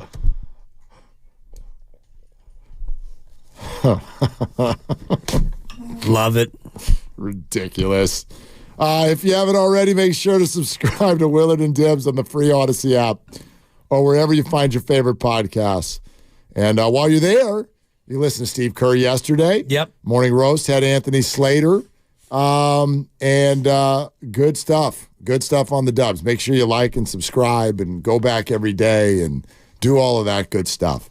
Young people. Siblings. Steve Kerr doesn't like the young people. No, I don't like the young people. I wonder, I mean, siblings. Teenagers. You and I were talking Good about Lord. siblings during the break. Yeah. I wonder if our next guest ever had any sort of a battle. It's a great question. Thank you. I'll let you ask it, Mark, because you're the lead dog. No, you thought of it. You ask it. Kendra Andrews, I'm ESPN. scared. No, go ahead and do it. You don't want to do it? I'll do it if you don't want to do it. You do it because you're so good at the welcomes and all that. Yeah, Kendra. Thanks for joining us. Did you and Malika ever have massive fights when you were kids? I mean, name a sibling duo who hasn't, I think, right? Thank you. What was it over, Kendra? Was it like on the field of play? Was it over like extra helpings at dinner? What was the nature of the battleground? It's a lot of toys. You know, I think in our tween years, a couple things went missing from each other's closets. You know, those types of things. Those types of fights might still happen today, but we're a little bit more composed when we fight about the clothes now. I like Do you guys borrow each other's clothes still? Absolutely. Again, ask any sister duo who doesn't. You know, I guarantee you, all of us do. No, it's not even just sisters. It's friends. I'll tell you the ones that because I have a 14-year-old daughter, and I get this like twice a month. Dad, my sweatshirt, what'd you do with it out of the laundry or this, that, and I get attacked for where is it? And of course I know I'm like, it's over at Tessa's house or whatever. Like I know where it is because you guys can't keep track of anything. No, it's very true. Yeah, very true. Yeah. Anyway, you had no idea that this is what thank you for sharing. I know. We appreciate that. All right, that's all we wanted to ask you, Kendra. Thanks for coming on. Have a great day, you guys. Yeah, all right. That was great. Find that on the Odyssey app. Anyway, hi, Kendra. How are the Warriors doing? Is everybody getting along? From what I understand, everyone is getting along. There are no sibling fights in the Warriors locker room. I think really this season, something that they have been touting and very proud of is how good the off-court chemistry is, right? Because obviously that was a big issue last season. And so this season, they get along very well. Guys are hanging out with each other. They're lingering in the locker room, talking to each other. Everyone is very happy to be a part of this group this season. Are you sensing any, I don't know if trepidation is the word, but some of the guys who are going to lose their minutes when Draymond comes back, is there any change of feeling in terms of the news that came out today about Draymond's maybe not so imminent return? Well, I haven't seen or spoken to any of the players. We haven't been in the locker room since that news came out today. But I think the way that this team has been operating during Draymond's suspension, and I expect that they will continue to do until he is really game planning how to incorporate him back, is you just work with the people that you have in the room. You can't game plan for how are we going to do things when Draymond gets back, because he's still not here right now. And the Warriors have a lot of issues and a lot of problems to figure out, during the suspension at this point when he's kind of ramping up, and then even when he gets back. So it's just all about what is going to make us win. And so right now they're just kind of taking it one step at a time. So all that said, and Kendra Andrews, ESPN, is with us. With that said, obviously when Draymond is back, he will have a role. Who do you think is auditioning the most right now to kind of keep what he's got currently when Draymond gets back? I look at two guys.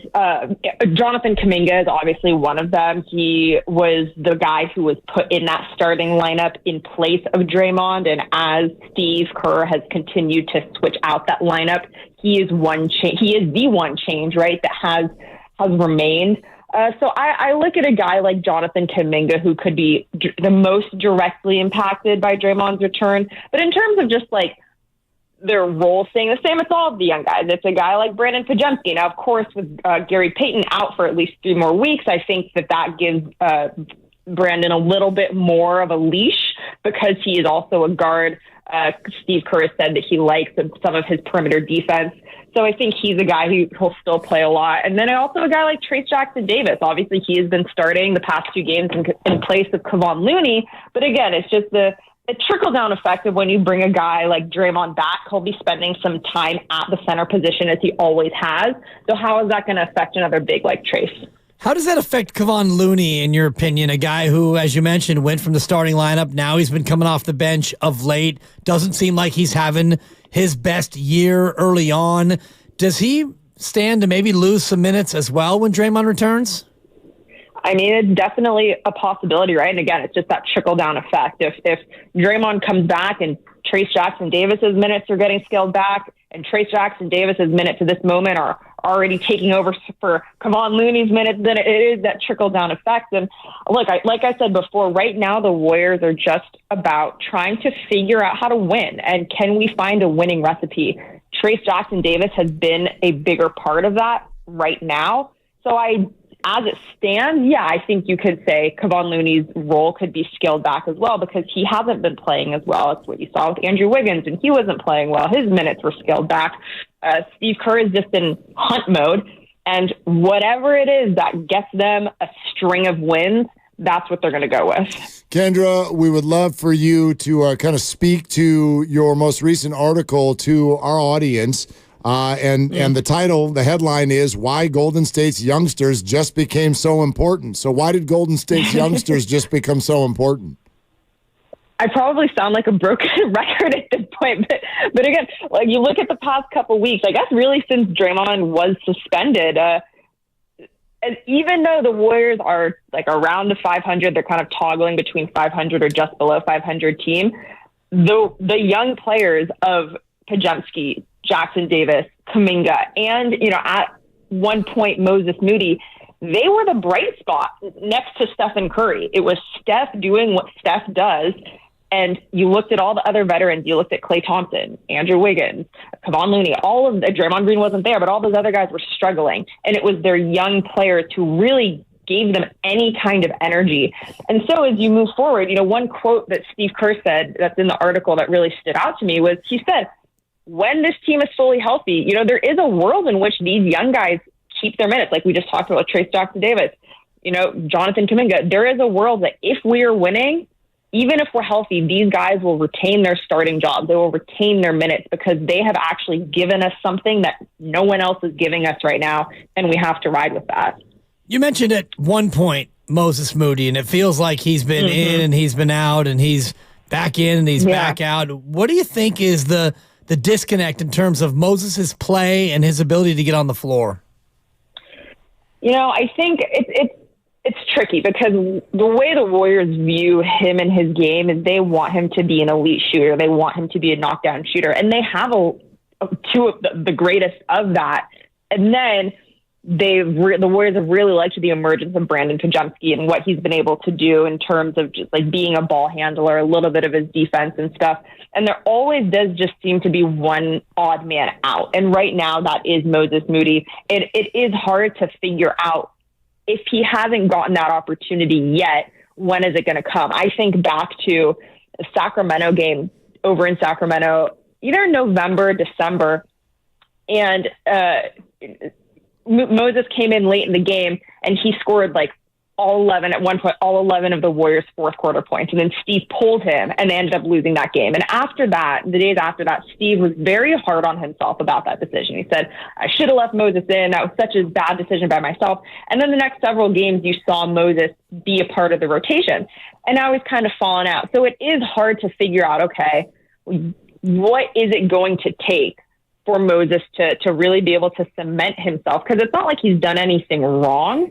They just have been leaning on other guys a bit more. Kendra, who's the most likely Warrior to get traded? Oh, man. I mean, there's a couple names that you could put on that list. I think that Moses Moody is one of them that you could at least see if you can package something. But at this point, you kind of just can go down. Moses is a tradable asset. Jonathan Kaminga is a tradable asset. Andrew Wiggins, he has a monster contract, but you look at those types of guys, and then obviously a big conversation is going to be about Clay, and he's on an expiring contract. What team would want to take on that type of deal? I don't know if there is a most likely to that I can say with confidence right now, but I do think that the Warriors have options of what they can put together. It's also just a matter of who they would want to exchange them for and what that person, what that team would require in exchange for that. You didn't mention the name Draymond Green, which I found to be interesting because many fans are clamoring for him to be the one who's dealt. Would you say that Draymond's not likely to be traded because of Steph's affinity for him, or is it Draymond's currently very low trade value considering he hasn't played? I mean, that could definitely be part of it, but you listen to what Mike Dunleavy Jr. has said, how Stephen Curry feels about Draymond.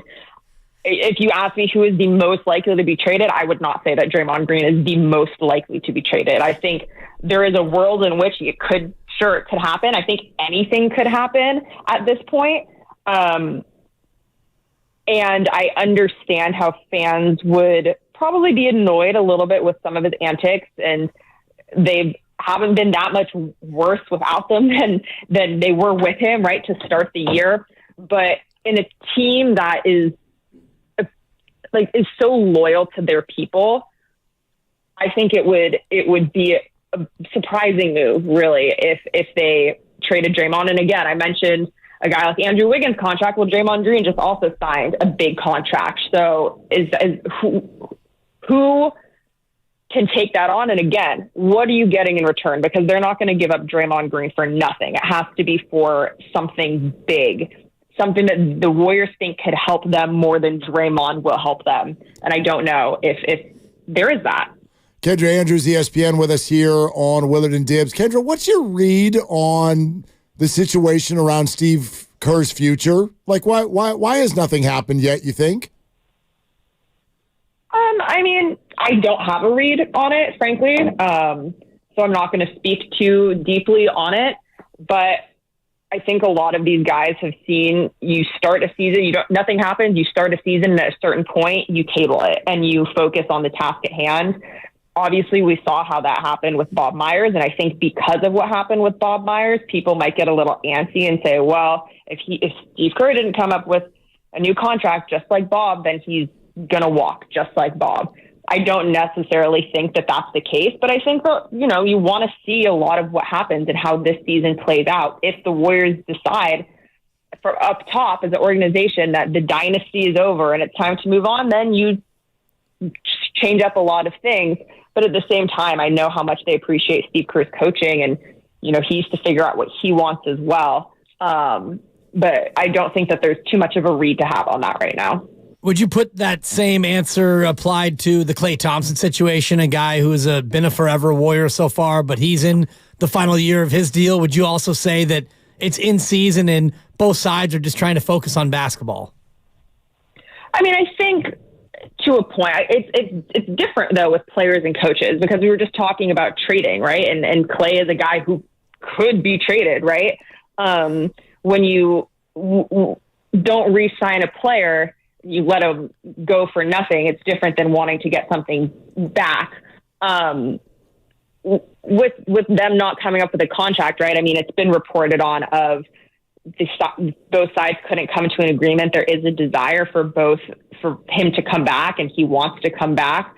But yeah, I mean, I think at a certain point you table those discussions. But again, with a player, it's different, because unlike a coach, or unlike Steve will say, who isn't going to get fired in the middle of the year or anything like that, a player could be traded in the middle of the year. And so it just puts a little bit different context around the conversation for Klay. Kendra, with Jonathan Kaminga, you have a quote in your article where he says, quote, "I see the two timelines for sure."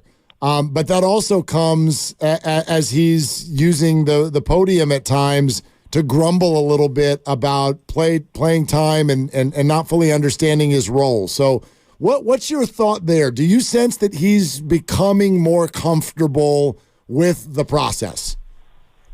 Yeah. I mean, I haven't heard him grumble as much in the past, right, as he has last season, season before, right, his first 2 years in the league. I think he's out of place, especially the past couple of weeks where he really is getting the minutes and getting the runway, where he's figuring things out. Teams are figuring things out. There is an understanding, though, as we talked about Draymond coming back, whenever Gary is healthy, that things will have to shuffle again.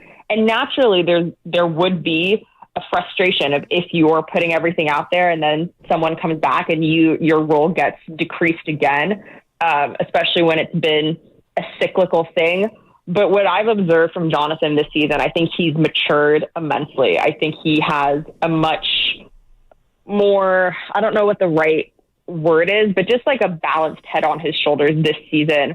And I think he saw how things played out in the playoffs last season. He saw the perception of himself that people were getting from the way that he spoke or his body language on the bench. And he's really tried to remedy that this year. Kendra Andrews, ESPN, great stuff. Love the article. Thank you for coming on, and you and Malika be nice to each other, okay? Thanks so much, you guys. Hey, you guys be nice to each other, too. Well, no promises. Yeah. All right, thanks, Kendra. There she goes, Kendra Andrews, with regard to everything going on with the Warriors. I mean, you pointed it out. Like, who's most likely to be traded? She didn't think of Draymond Green. No. And I agree with her. Like, by the way, we talk about it a lot. I know that some of you salivate at the idea because of your frustration. I firmly believe it's not happening. Well, I think if you did like an odds on trade or no trade of anybody, they're more likely to not make a trade than they are to make a trade, I think. Like all of the potential deals are difficult. They do not have players who people are like dying for, except for as a young asset type of a situation, or if you really want to reboot financially, and then you maybe would want Klay Thompson or something like that. But it's all very situational. And to find the Warriors situation and another team situation and have those two puzzle pieces fit together, I think is very challenging right now. Depends on what other teams think about a former number 1 overall pick who has shown flashes of all-star, and he's an NBA champion. Yep. If you feel like it might be a change of pace for Andrew Wiggins that gets him going again, and if you look at Moses Moody, a guy who is largely buried in the rotation where he's not getting consistent minutes, if you're a team that has a veteran who maybe is expiring, who's a good player, he's a rotational piece, not a star, but somebody who could come in with the other vets. You trade Wiggins and Moody, and you part with about $28, $29 million, and you get a $30 million guy back who might be expiring, somebody who's in their early to mid-30s who can help you right now. That's the kind of trade I could see them making. Well, here's what I think is really at issue for the Warriors. If I'm familiar at all with the way that they are thinking, like if we remove all of our emotions, the fan stuff, I'm mad at Draymond. Okay, the Warriors, I'm sure are. They're exhausted, but they also still love Draymond and still feel like they need Draymond. If we really remove the emotion, I think what the Warriors are trying to assess in short order is this. Can Kaminga and Wiggins play together? That's the question. It's not so much about win now, win in the future. It's about those two guys because they're both in their 20s. They're both are going to be here for a while, potentially. And they're similar in terms of their position and their skill set. Defenders, athletes, at times scorers. So if that feels redundant, or if it feels like, and we know the analytics have shown us this so far, that they just can't really be successful together, well, you got to move one. I don't know which one you want to move. That's up to the organization. You have one that is the promise of some future things. Yeah. You have another who's already achieved it, but is maddening and just like mysteriously inconsistent. And I don't know which one the Warriors think is going to be a better basketball player 2 years from now. Well, it depends on who you think is going to be a better player 5 years from now in terms of Jonathan Kaminga. If you think that Jonathan Kaminga has upside that will warrant a contract along the lines of what Jordan Poole got, maybe not that much money, but a Jordan Poole kind of deal where at the end of this year you give Kaminga 4 years, which means he's here for 5 more because he's got 1 more year in his current deal. You give Kaminga 4 years and $100 million. You give Kaminga the Draymond deal and say, you know what, Jonathan, we believe that when you turn 27 at the end of this next contract, you're going to be an NBA All-Star or damn close to an NBA All-Star. We think that you can be a centerpiece of the post-Steph era because in 5 years, Steph Curry's going to be 40. And if he still is playing, if he's still a Warrior, he's probably not averaging 30 a night. If he is, well then, darn it, you might be the greatest player of all time. Seriously. You are Tom Brady. But if you're planning for 5 years from now, Andrew Wiggins is signed for 3 more years. So is Andrew Wiggins able to get back to what he was a couple of years ago?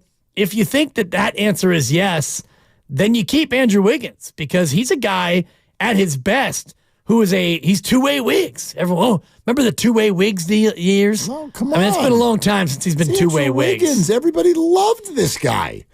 Everybody loved him until... Not everybody. Until... I had a whole bit on Andrew Wiggins. I know you did, but Q rating January last year ago. Go back 1 year. Oh, my God. Was he playing last January? No, I think that's when he left. Okay. January, February, somewhere in there. You're probably right. Go back 12 months. Guy was having a good start to the year, and he had just been the second best player on a championship squad and an all-star. Dude, he was loved.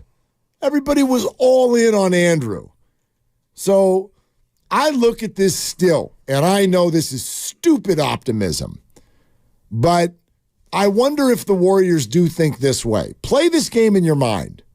Best case scenario for everybody. I don't do that, Mark. I know you don't. So tell Kendra. That's why we don't get along. No, this is every single one of these players is the best version of themselves by the time we get to April. Draymond comes in, and there's no more punching. Andrew Wiggins finds it. Kaminga continues to develop. Klay Thompson's shot is on. His shot discernment is also on. Steph is Steph. The process of those players all playing together turns Kevon back into Kevon. And then you dot the whole thing with your role players who are all doing their thing from Pajemski to TJD to Moody. GP2 gets healthy. And when you need Chris Paul to come in and make sure that the ball doesn't get turned over, he's there for you with limited minutes and a healthy body. If all of that were to happen, which is ludicrous. Right. Luda. But if all of that were to happen, what do you have? You got a good team. Okay. Probably not a championship team. Fine. You can win a round, maybe 2 rounds. You're not beating the best in the West, and you're not winning the NBA title, I don't think. I still think that's what the Warriors will trade for at the deadline. That ridiculous though it may be. Very ridiculous. Hope. You're asking for about 12 things to break right. And of the 12 right now, the only one that you can really count on is Steph being Steph. It's no crazier than the idea of getting Pascal Siakam and winning in June. That's crazy, too. I think it's less crazy to think about getting a better player for your broken team. Okay, Keenan and Vince and Rich, here we come. And also Jason Dumas is going to join us in a half hour. He's had the reports today with regard to Draymond Green and Moses Moody. We're presented by Fremont Bank, full-service banking, no compromises. It's Willard and Dibs. Hey, it's Willard for Safeway. Safeway proudly serving our community since 1926, and I hope proudly serving me like twice a day. I am there constantly.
Hey, Dub Nation, it's Steve Kerr, and you're listening to Willard and Dibs on 95.7 The Game.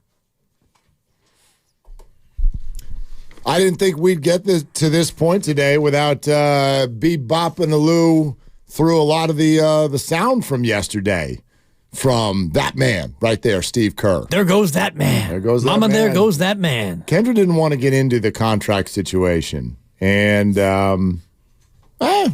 would you say Kerr didn't either? I mean, we asked him. We asked him. Well, I was concerned, and I should have couched it more professionally, but I thought it was a good way to get into it because you and I both in that moment. I looked at you and you were like, I think you mouthed contract to me, and I gave you the nonverbal like I was going to ask that same thing because I'm honestly a little concerned about Steve. Okay, so you asked Steve, you okay? If he still wants to do this. I love what I do, guys. I mean, every year is different, and you don't get to win the championship every season, obviously. But every season is different, and this year has been challenging for sure. But I love it. I love going to work every day. I love the camaraderie that exists in that building. Love seeing my fellow coaches. Love seeing all the players. So I want to keep doing this. It's if you're lucky enough to wake up and be excited about what you're doing every day, you should probably keep doing it. So that's my plan. And then I said, okay, but do you get that a lot of us are starting to get Bob Myers vibes off of the situation? This is just normal business. This is how these things go. Everyone wants to have a feel for where things are and where the team is and where all the questions that exist have to be assessed from both sides, and then obviously the money is and the years and all that stuff. It's all just normal business stuff. So as I said, I'm not alarmed at all. This is more about just finding common ground and getting it done, and then I'm confident that'll happen. Okay, so I get less Bob Myers vibes now because of that answer. If you listen to what he said, Bob never did that. Bob was not like, years, money, just business. Yeah. Bob was like, not totally sure of anything. And you could tell it was like, do you still want to do this? And don't know if I still want to do this. Steve has been straightforward. Yep, still want to do it.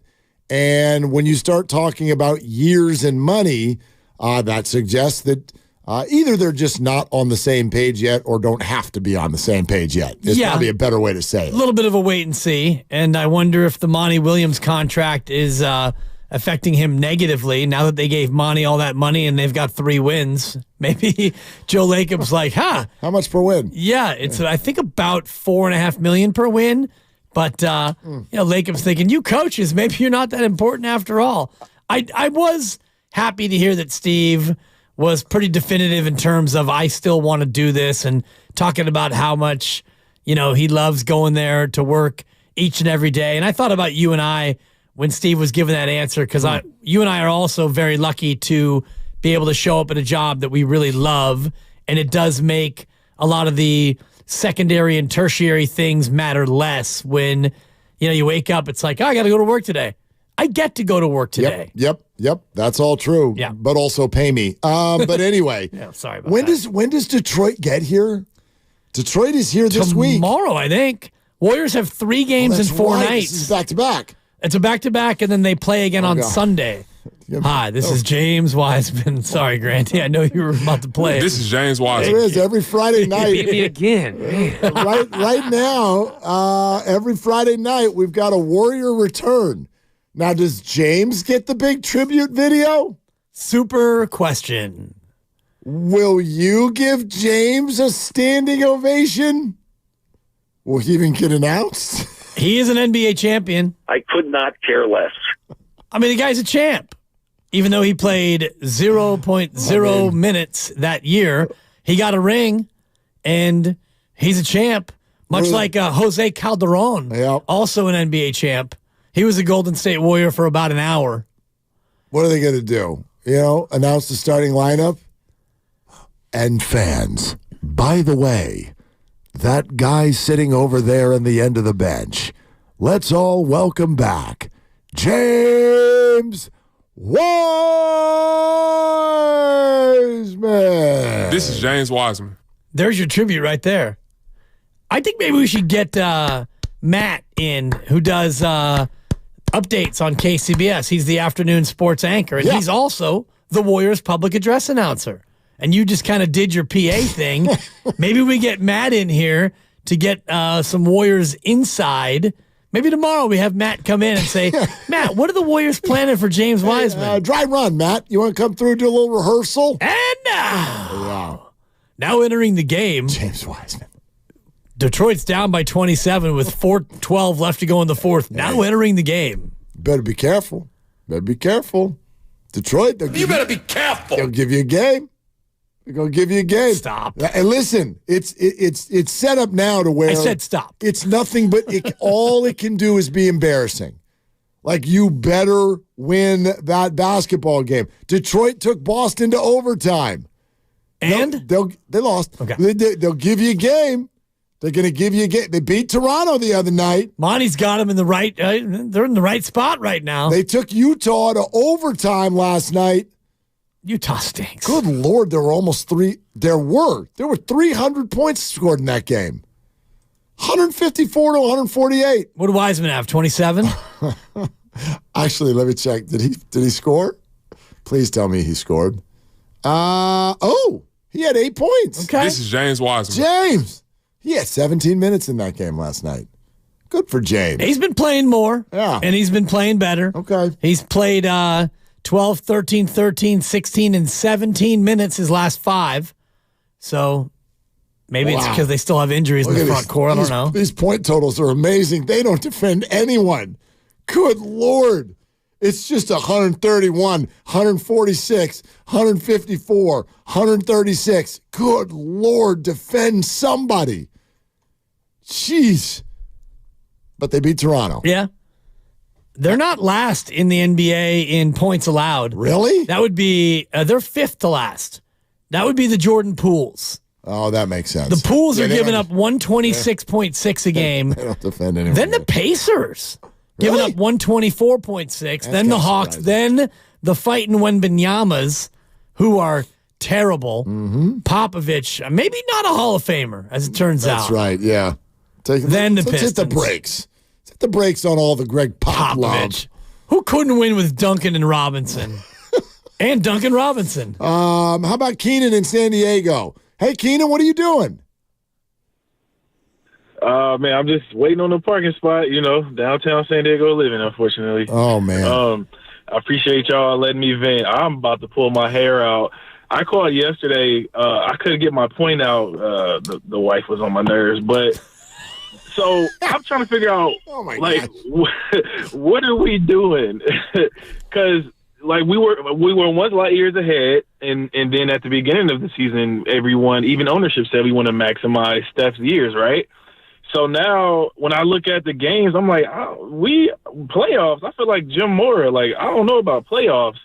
And then, I as far as trading Draymond, I don't think that's the answer. I don't think it's going to happen. Pains me to say this. Draymond needs vets. He would never act like this if we had David West. I mean, he would act similar, but someone like a David West or a Bogut. And I like the caller said before, I don't think he likes playing with young people.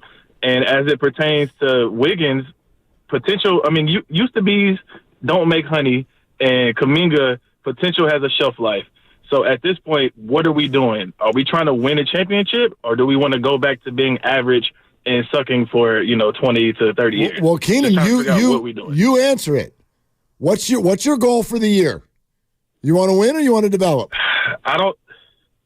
I want to win, but unfortunately, I don't think there's a trade out there. I'll tell you what, though. I think this season may be a wash, but I think we sit on the assets we have this summer, and I wait for a disgruntled superstar to become available. We got Chris Paul. We got Draymond Green.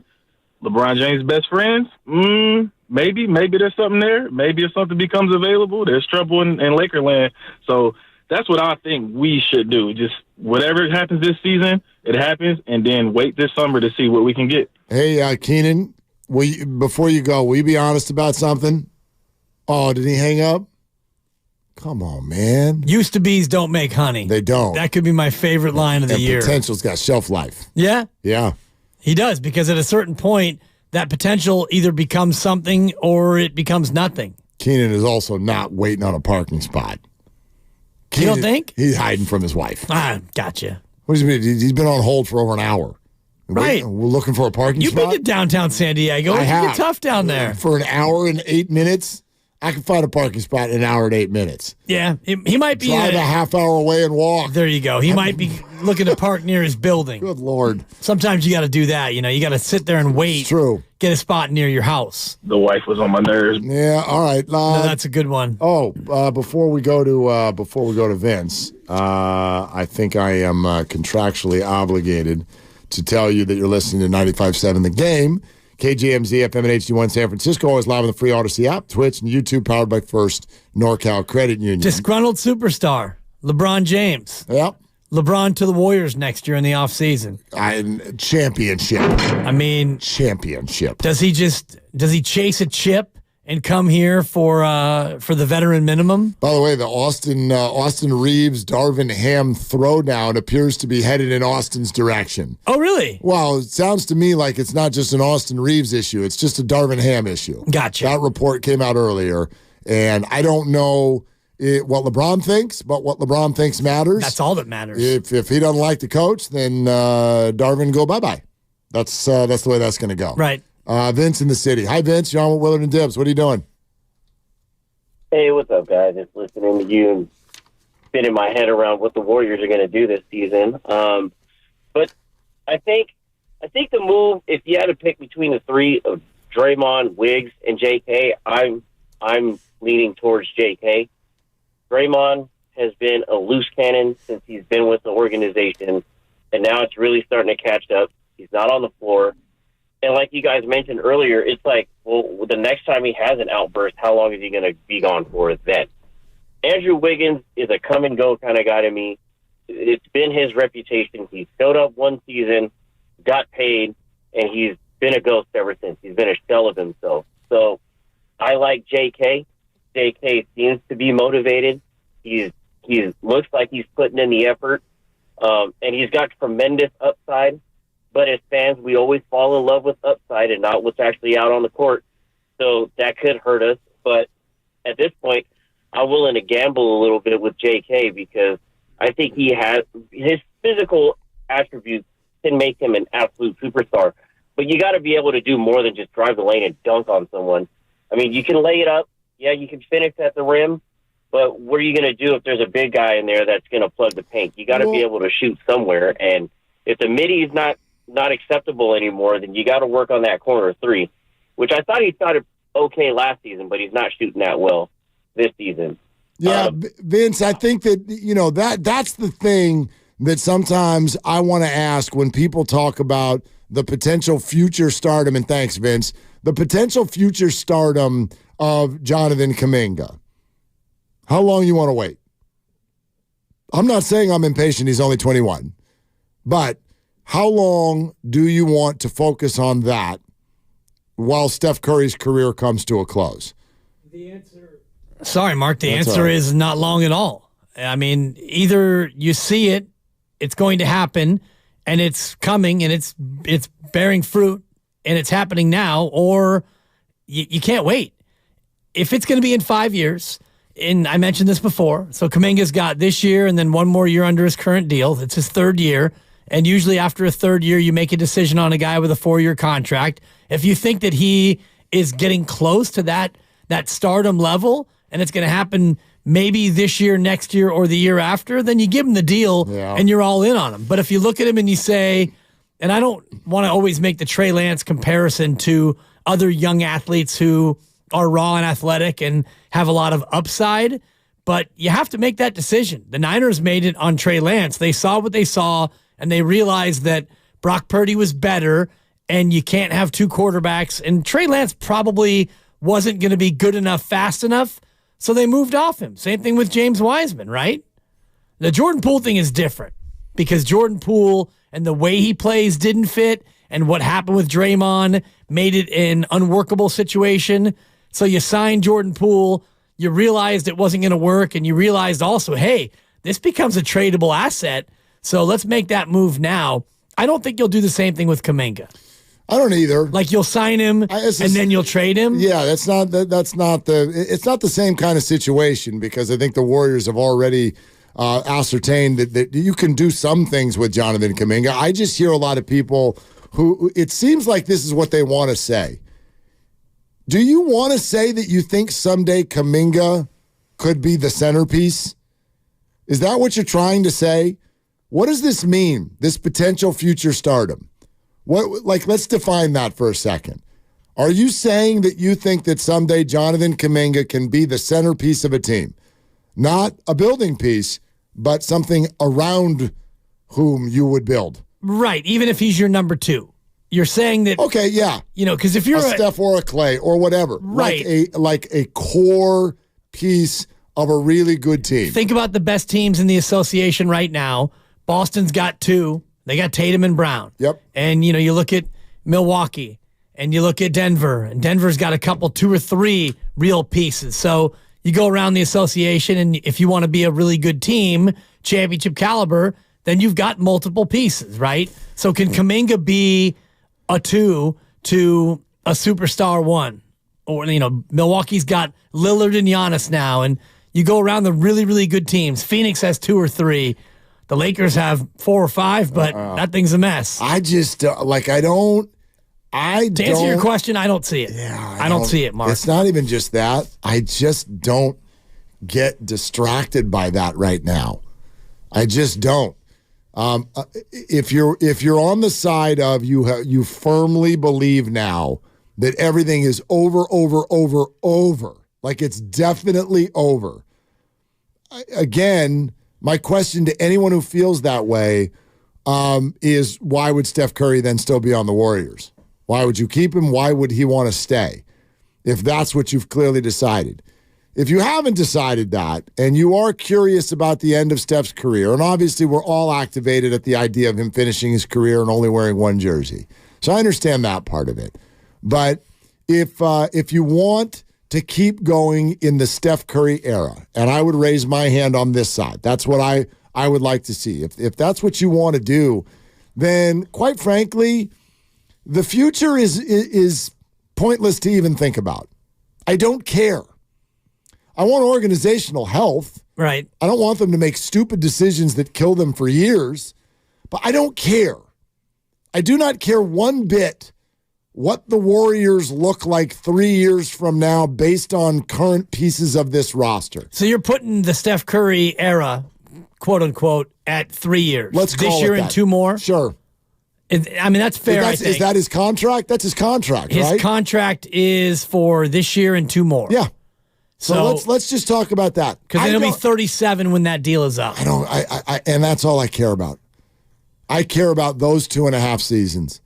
Any other point that you have about, this guy could be, I don't care. Sure. I don't see it, and I don't care because it may be a total fool's errand. I don't want to go on a goose chase. It's irrelevant. Let's do the Steph Curry thing for as long as we're allowed to do the Steph Curry thing. And then you just figure it out after that. Yeah. Because I could actually even make the argument that when a great player retires and when a great era is over, in many ways, you're better off being awful. You're better off being like this if whole. You have your draft picks, like, oh my gosh, let's keep it together. Well, no, be awful. Be awful and then get the next guy in the draft.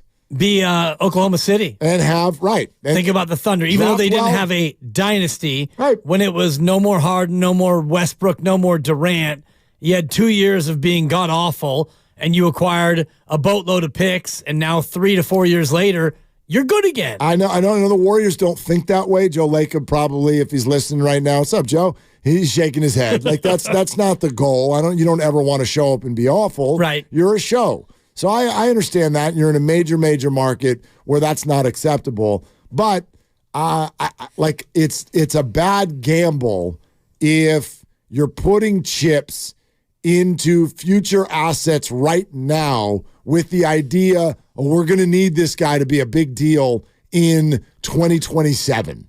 Right. So to answer your own question, give a rip.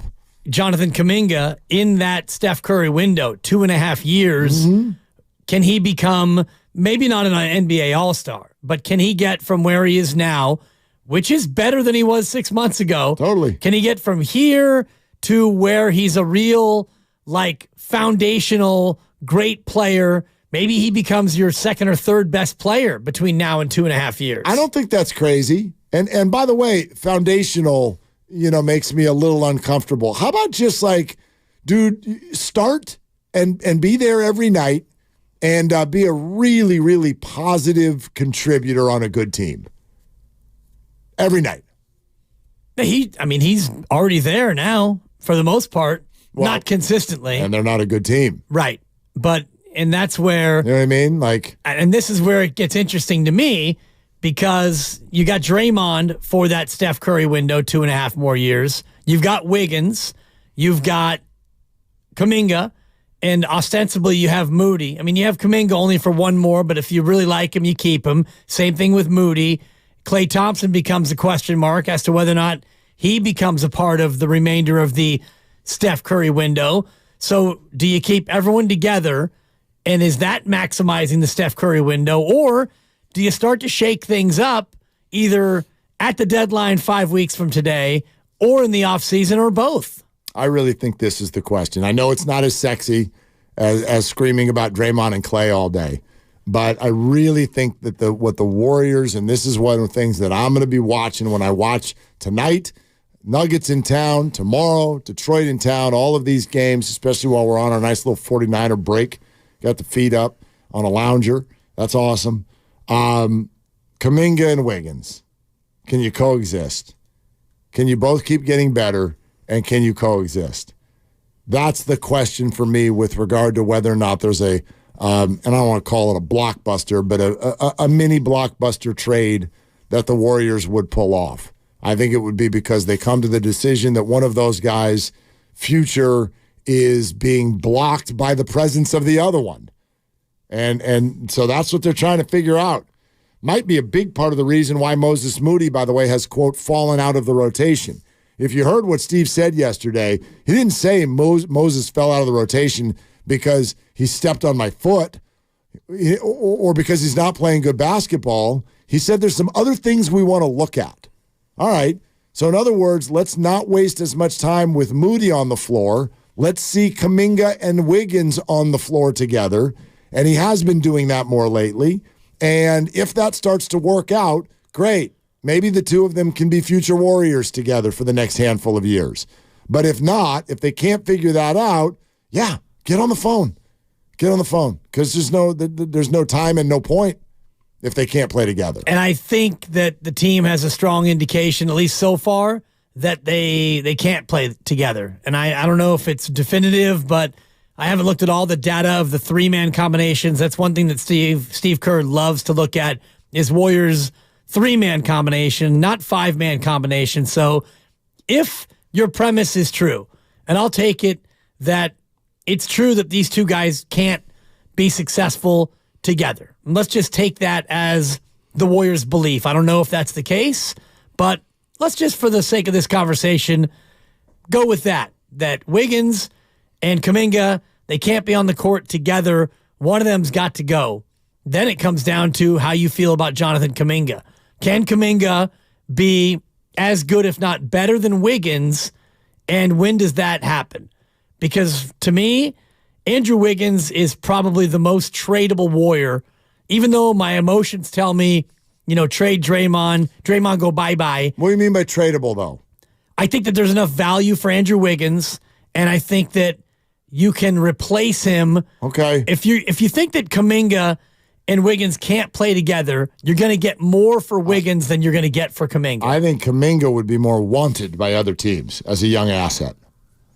I wonder. Yeah. And I think that you could get more back for Wiggins because of what he commands salary-wise. Salary-wise, yeah. Yeah, obviously. If you trade Kaminga, he's got to be a part of another player. Else. Yes. Someone else. You need salary relief. Yeah. Yeah. Here's what Kerr said yesterday on the Moody situation. He's always a possibility, and right now he's out of the mix because of the way that we've decided to go with the rotations and certain combinations we're looking at. That's the biggest thing for us is we see patterns on tape and analytically, like certain combinations we want to try to get to and certain combinations we want to avoid. And so when you try certain lineups, it leaves certain people out, and then, maybe you try something different. So we understand. We've been searching, and that's what you have to do. When you're 500, you've got to search. You've got to find something that clicks. And so, unfortunately for Moses, right now we're looking at some other combinations. But I know him well. He's an unbelievable young guy. Got great character, great work ethic, and he'll find his way back into the rotation soon. So he said it twice. We're looking at other combinations. I think that's Kaminga and Wiggins, and they play similar position to Moses Moody. Yeah. And I want to see those guys together and trying to assess whether they can do it together or not. I don't think that they can do it together. In this NBA, especially for this team where you rely on the three ball so much, if you look at just the raw numbers in terms of shooting, Andrew Wiggins and Jonathan Kaminga are two of the worst three-point shooters in the association. And then you add in Draymond Green, who's not a good three-point shooter when he returns. And now and Kevon Looney is a guy who can't shoot the three. And TJD doesn't shoot the three. Podziemski or Poughkeepsie kid, however you want to say it, his three-point shot has been wildly inconsistent. So I look at a team that is pretty desperate for three-point shooting.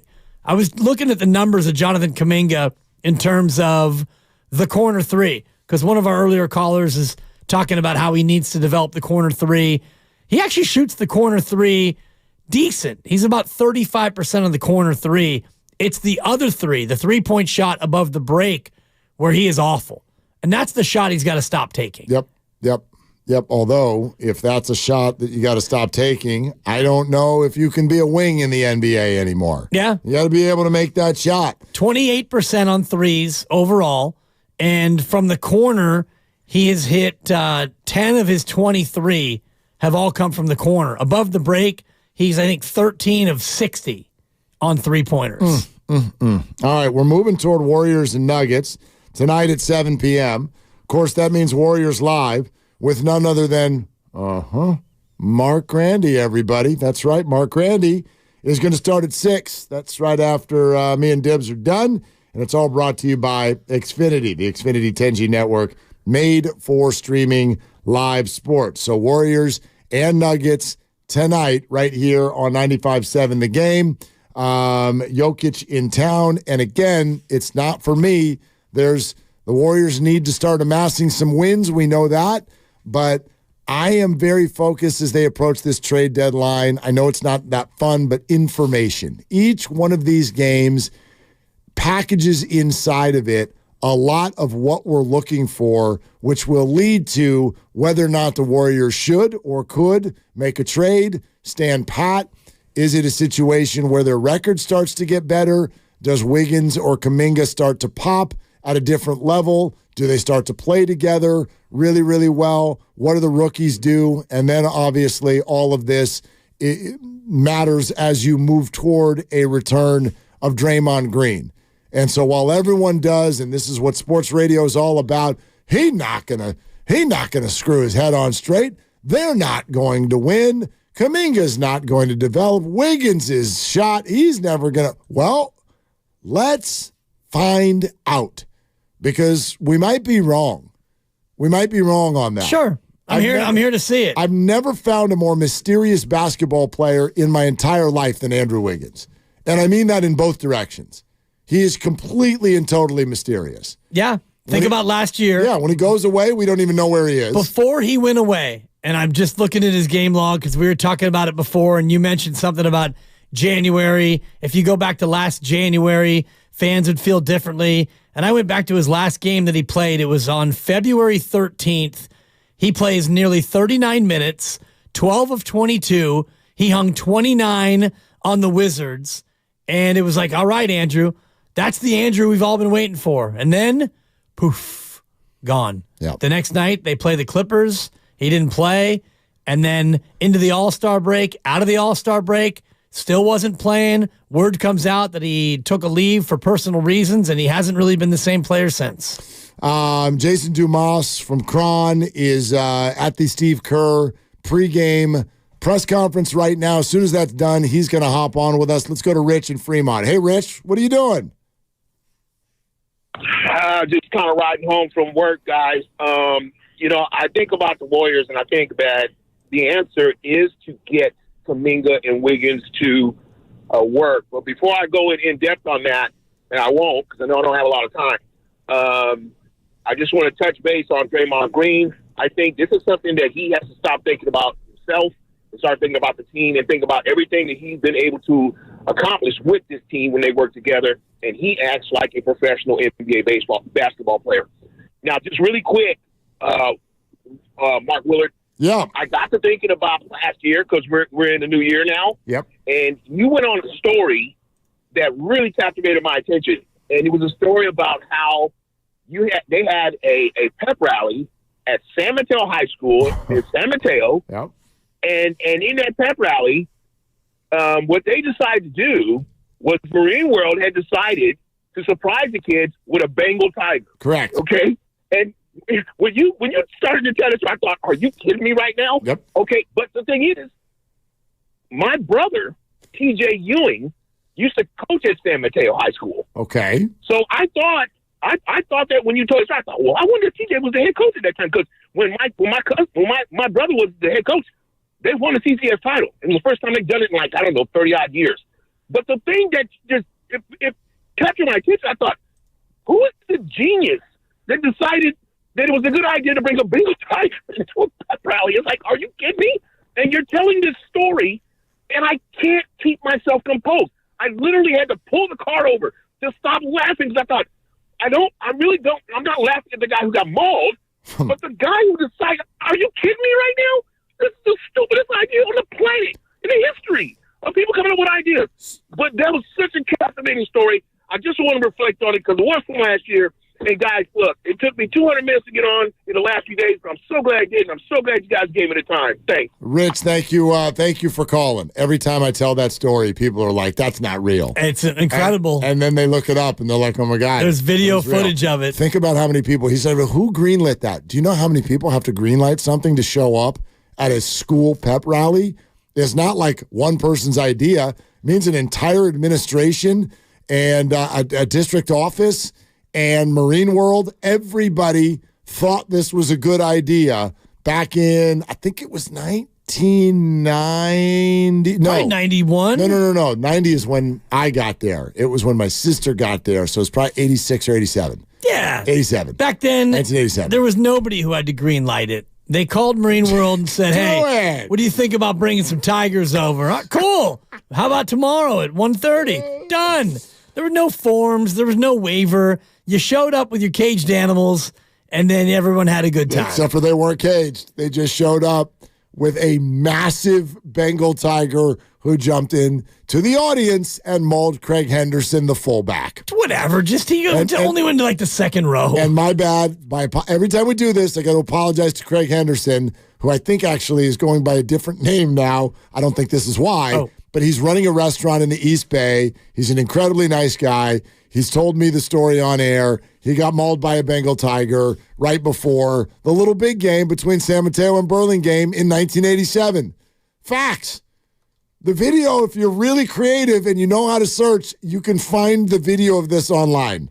Just Google San Mateo High School Bengal tiger. Right, but you got to then, it's a few links down, and it's in a spot where it doesn't look like it would be, and it might be a Vimeo or a Vine or something like that. I just Googled Craig Henderson San Mateo High School, and up pops a link to an LA Times story.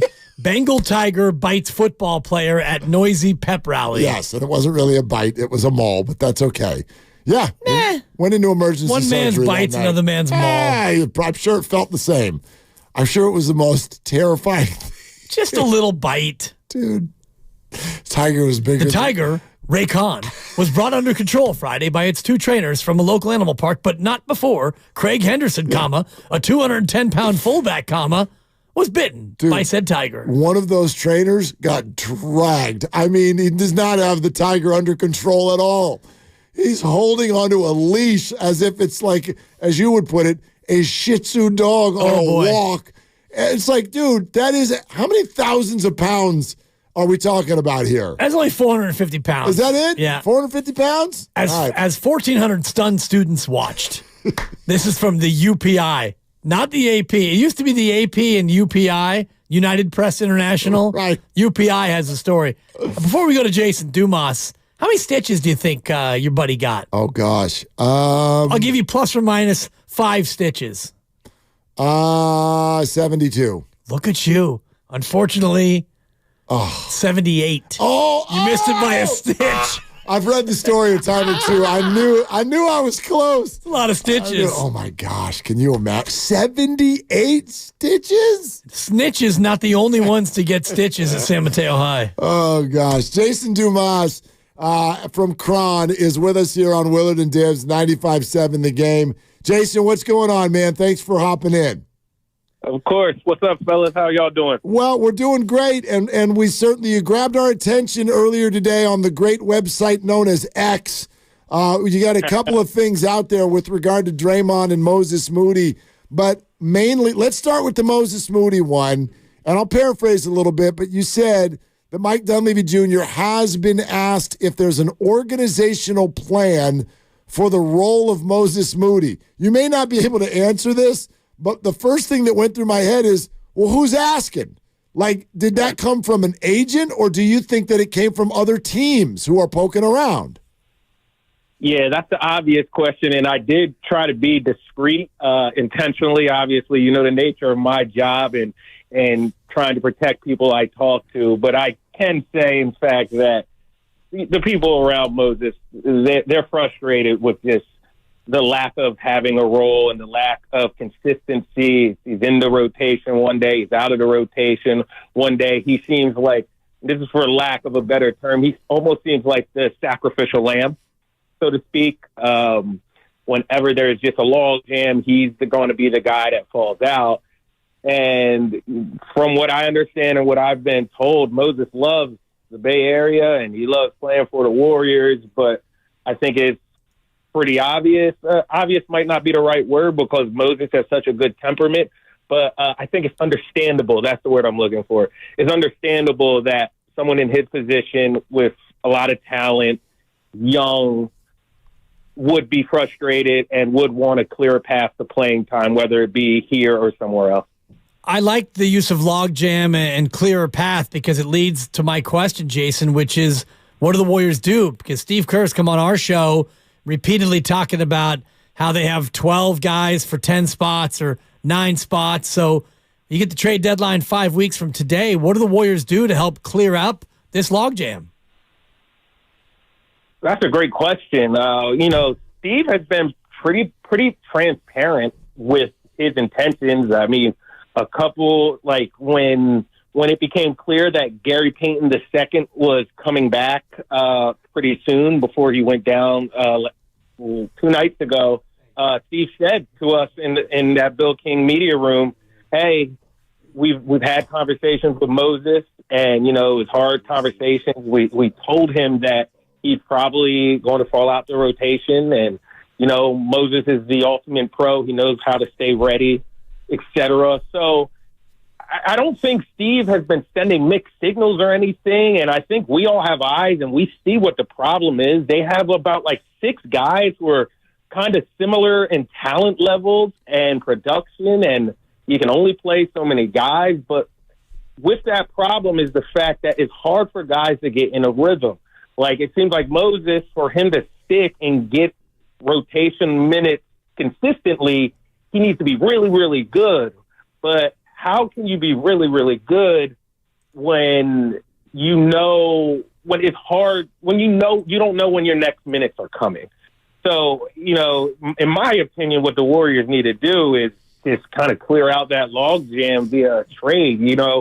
I said it on air for 95.7 last week when I was in with Guru. I think they have 4 tradable pieces that can get you a realistic return, and that would be, in no particular order, Draymond Green, Chris Paul, Andrew Wiggins, Jonathan Kaminga. And with this development with Moses Moody, I guess you can put Moses Moody in that too. I just don't know what kind of return you get from Moses Moody. He hasn't played enough to really show people what he can do. So I doubt a team would offer many assets for him. But those prior four guys that I listed, those are probably the four realistic trade pieces. I don't add Clay in there because I don't think they would move Clay. I just don't think that's realistic. And obviously, same thing with Steph, of course, and they shouldn't. And Looney, I don't think they would get much back. And GP2, he's hurt too much. What are you really going to get him? And he's one of those guys who's probably more valuable to the Warriors than he is other teams. So if those four guys really, JK, Wiggs, Draymond, and CP3, who could probably net them an asset who can help them win games. So it would probably be, if it's me, I'm looking at all four of those guys. I'm kind of gauging the interest around the league. If you kind of pair two or three of them together to see what you can get back. But that's the kind of predicament that I see the Warriors in. You know, Jason, what's interesting in listening to all that, my mind goes directly to Steph Curry. Everything revolves around him. And so I don't know if it's realistic. We've turned this into, Steve Kerr doesn't like playing young players. Think of what's happened here. Moses Moody's now upset. Jonathan Kaminga has been upset. Last year, Jordan Poole wanted to start. Wiseman, maybe he was hurt too much to even get into this conversation. But the bottom line is, as long as Steph Curry is here and the Warriors want to win right now, it's going to be very, very difficult for young players to consistently get what they want, don't you think? Yeah, no, absolutely. You know, it's just one of those things where, you know, it's weird because you look at their situation and you want to say they have this winning culture, and obviously they have. They've won 4 championships in the last decade or so. They have championship players, and Steve Kerr, his resume speaks for itself. But there's just been so many distractions that have kind of, you know, gone against that culture. And now it just seems like at this point in time, the organization, and I guess, you know, I mean, this is my first time covering a dynasty at the end of it, but so I don't know if this is unique to the Warriors, but it really feels like just we are seeing that point in time where it's a dynasty transitioning into its next phase, you know, the post-dynasty phase, and this is what happens. You get long-tenured guys who have huge voices, huge influence over the organization, who are at the end of their tenure with the organization, and it causes for some very uncomfortable conversations, some very bold moves. I don't envy the position Mike Dunleavy's in. Obviously, he's getting paid pretty handsomely to do this job, but it's still, he's going to have to make some big decisions, and it makes you wonder, or it makes you think, hey, maybe Bob Myers left because these are just big, uncomfortable decisions that he doesn't want to make. They're too exhausting for him, and you would understand why, given his relationships with some of these people involved.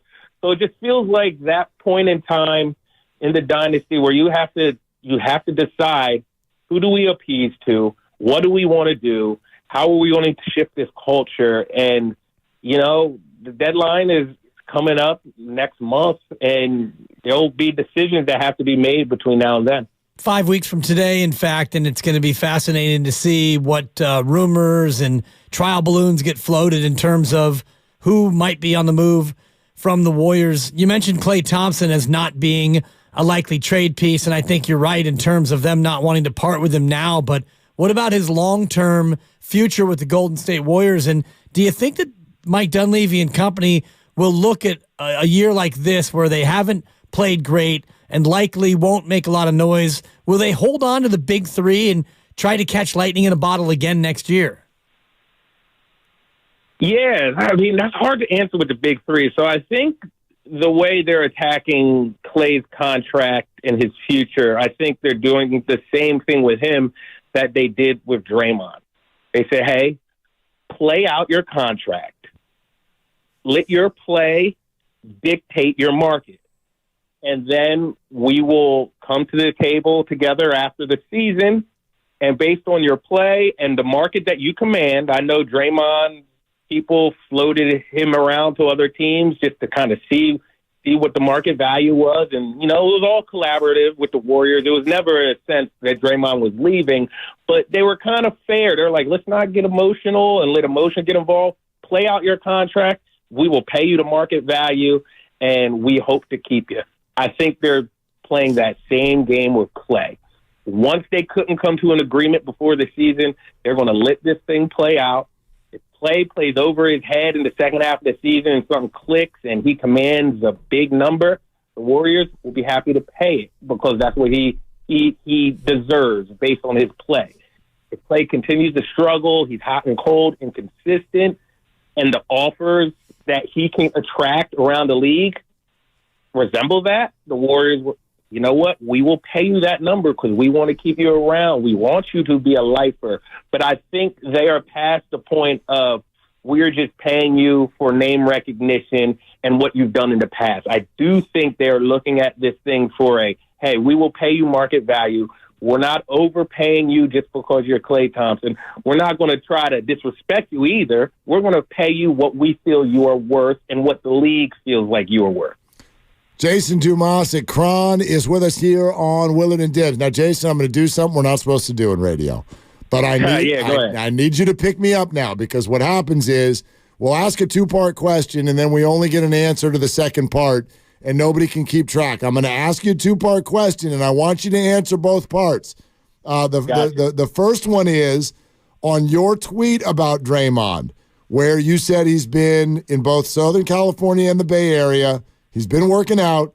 You've been told he's in a great headspace, back with the team after the weekend, and then a collaborative plan to resume playing. What do you think that plan looks like?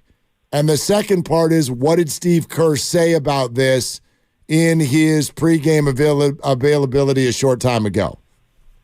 Got you.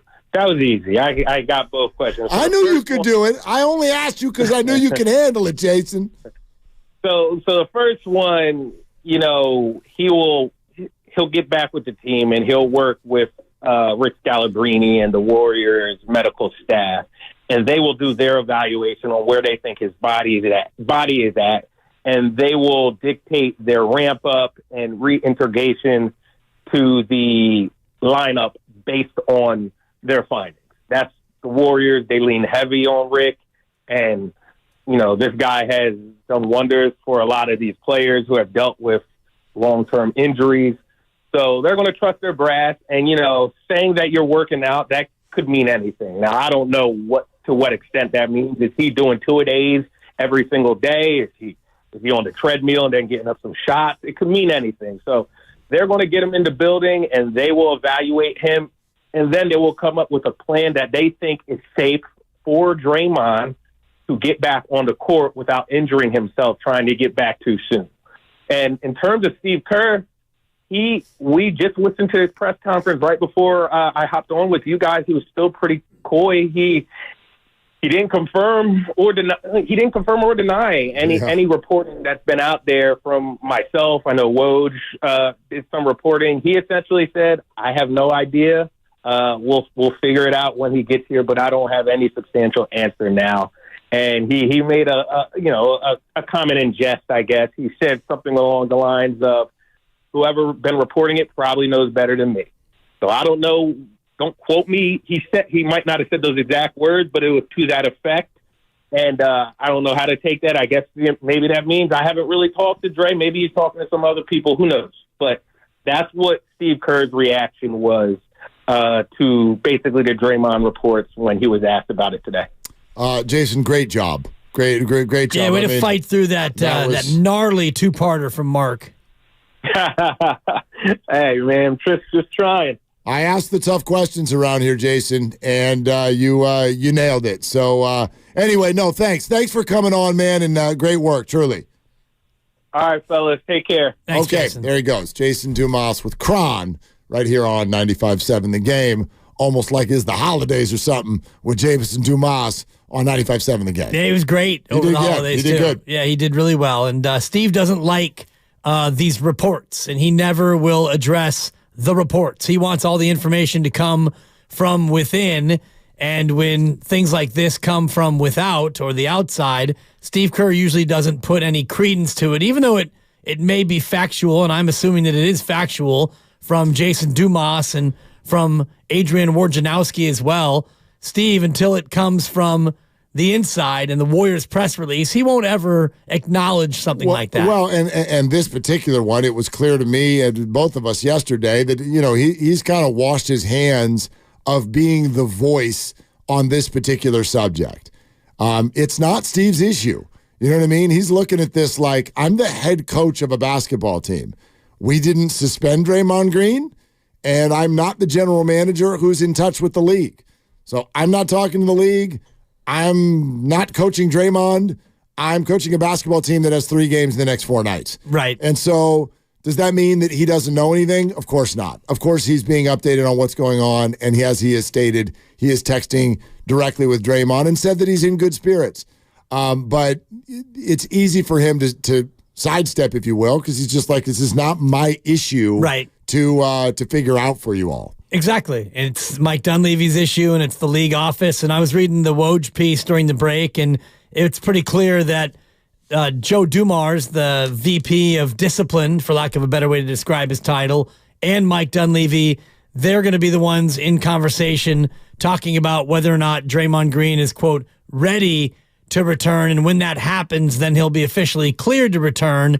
And then it goes over to Rick Celebrini, as Jason was just detailing, who's the fitness and health guy from the Warriors. And when he determines that Draymond's fit and ready to play, then we'll know when he comes back on the court. 888-957-9570 is the number. We will continue to take your calls. We are moving toward Warriors Live as the Nuggets are in town tonight for a game in 1 hour and 21 minutes. If you haven't already, make sure you subscribe to Willard and Dibs on the free Odyssey app or wherever you find your favorite podcast. While you're there, you can check out all the content from throughout the day on 95.7 The Game. Anthony Slater on with the Morning Roast. Steve Kerr yesterday on with us. Kendra Andrews on earlier with us. Or if you hopped into the middle of Jason Dumas and you'd like to hear the rest of that, you can go do that as well, again, on the Odyssey app or wherever you find your podcasts. More calls next on Willard and Dibs. And you know what it is right now, Dibs? It is a true anticipation sensation because this is almost Daisy Dips time. That's what I'm going to be doing during the Warrior game tonight. I'm going to sit down on my brand new couch that just arrived to the place, and I am going to pull out the Daisy Dips. Now, you're thinking, what are the Daisy Dips? You've all seen Daisy Sour Cream, and one of my favorite snacks, one of my favorite things to eat while dinner's cooking, getting ready for the game, is to grab the Daisy Sour Cream and use their seasoning packs and mix it all up together. Well, how about the good folks at Daisy who've now just gone and done it for us? They've started making their own flavors. It's not a seasoning pack. It is special seasoning coming from selected herbs and spices, not a pre-made pack. And they've all now packaged it for you with their brand new French onion and ranch dip.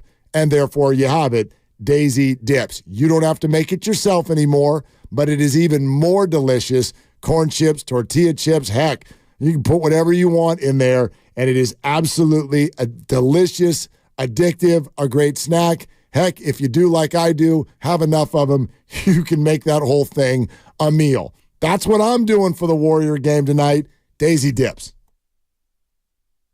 In order for small businesses to thrive, they need to be smart, efficient, savvy, staying ahead of the market at every turn, finding ways to do more with less, and taking advantage of every opportunity.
people around Moses, they're frustrated with just the lack of having a role and the lack of consistency. He's in the rotation one day, he's out of the rotation one day. He seems like, this is for lack of a better term, he almost seems like the sacrificial lamb, so to speak. Whenever there's just a log jam, he's going to be the guy that falls out. And from what I understand and what I've been told, Moses loves the Bay Area and he loves playing for the Warriors, but I think it's pretty obvious.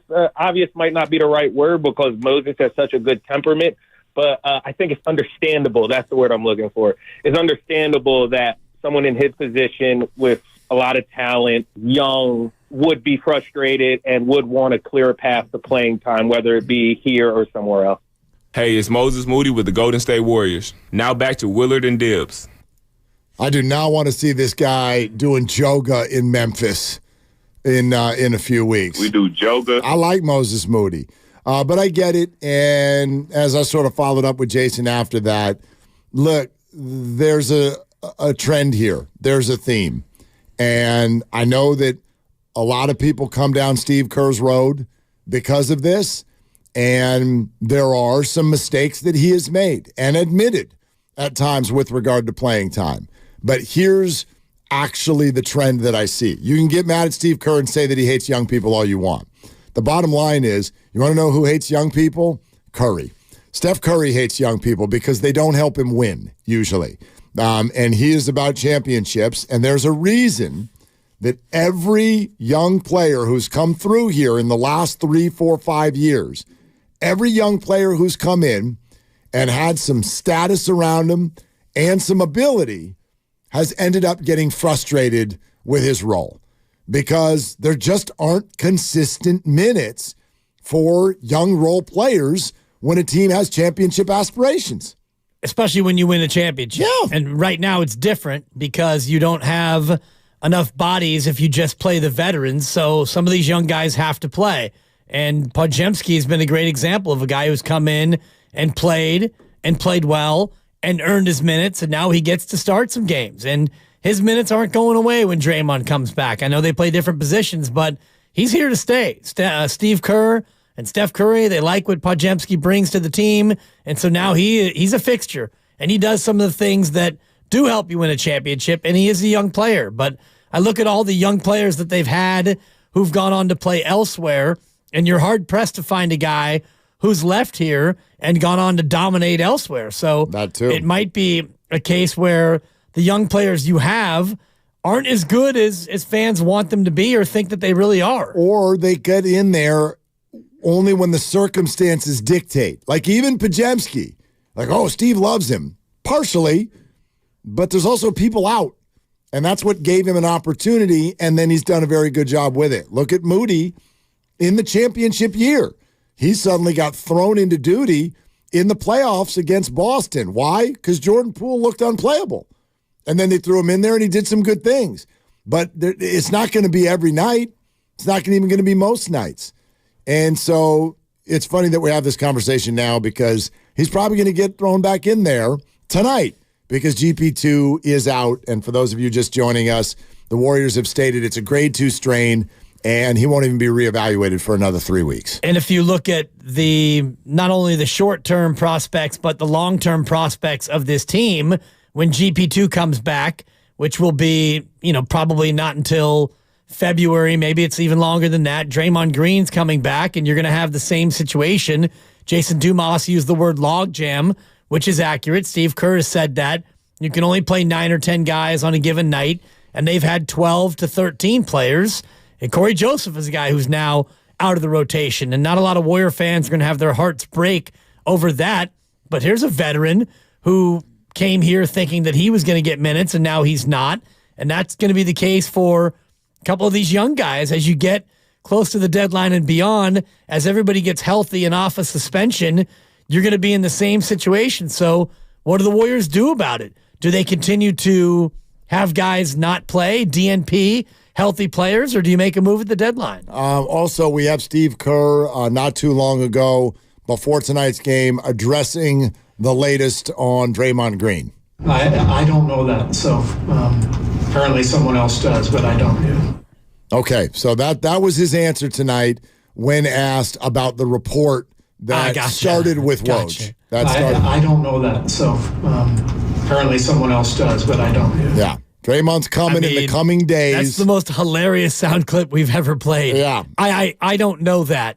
Apparently somebody else does. I don't know that, so apparently someone else does. But I mean, just completely out of context. And you put it in the proper context, and we talked to Jason about what the question was, but when you just play that, like, Steve Kerr, moments ago, at the podium, pregame. I don't know that, so apparently someone else does. Steve, what is 272 times 348? I don't know that, so apparently someone else does, but I don't. Yeah, there it is. Apparently somebody else does. It's called a calculator. You're the one who knows. Yeah, I'd have to think about that one. 3 numbers times 3 numbers. I can't really do in the old noggin, but that's tough. It's a great setup. I don't know that, but apparently somebody else does. Someone else does. Someone knows everything. Someone knows what happened to Andrew Wiggins last year. Oh, I know. No, you don't. I know. Honestly, you think you know, but you don't know. And you never will. I lost a bet on that one. I thought that I would know before the opener of the season, but whatever happened to Andrew Wiggins, it has had a profound effect on his career. It seems like it. I don't know if it's A to B, but and I read off the stat line of his last game last year before the absence, and he had 29 points on 12 of 22. Yeah, but didn't he have some good playoff games last year when he came back? Didn't he? And he's had some good games this year. Yeah, okay. Yeah, he's it's had funny. some very good games this year. I'm looking at his game log this year, and he has scored 31, 29, 25, and 22. 4 times he's been over 20. Okay.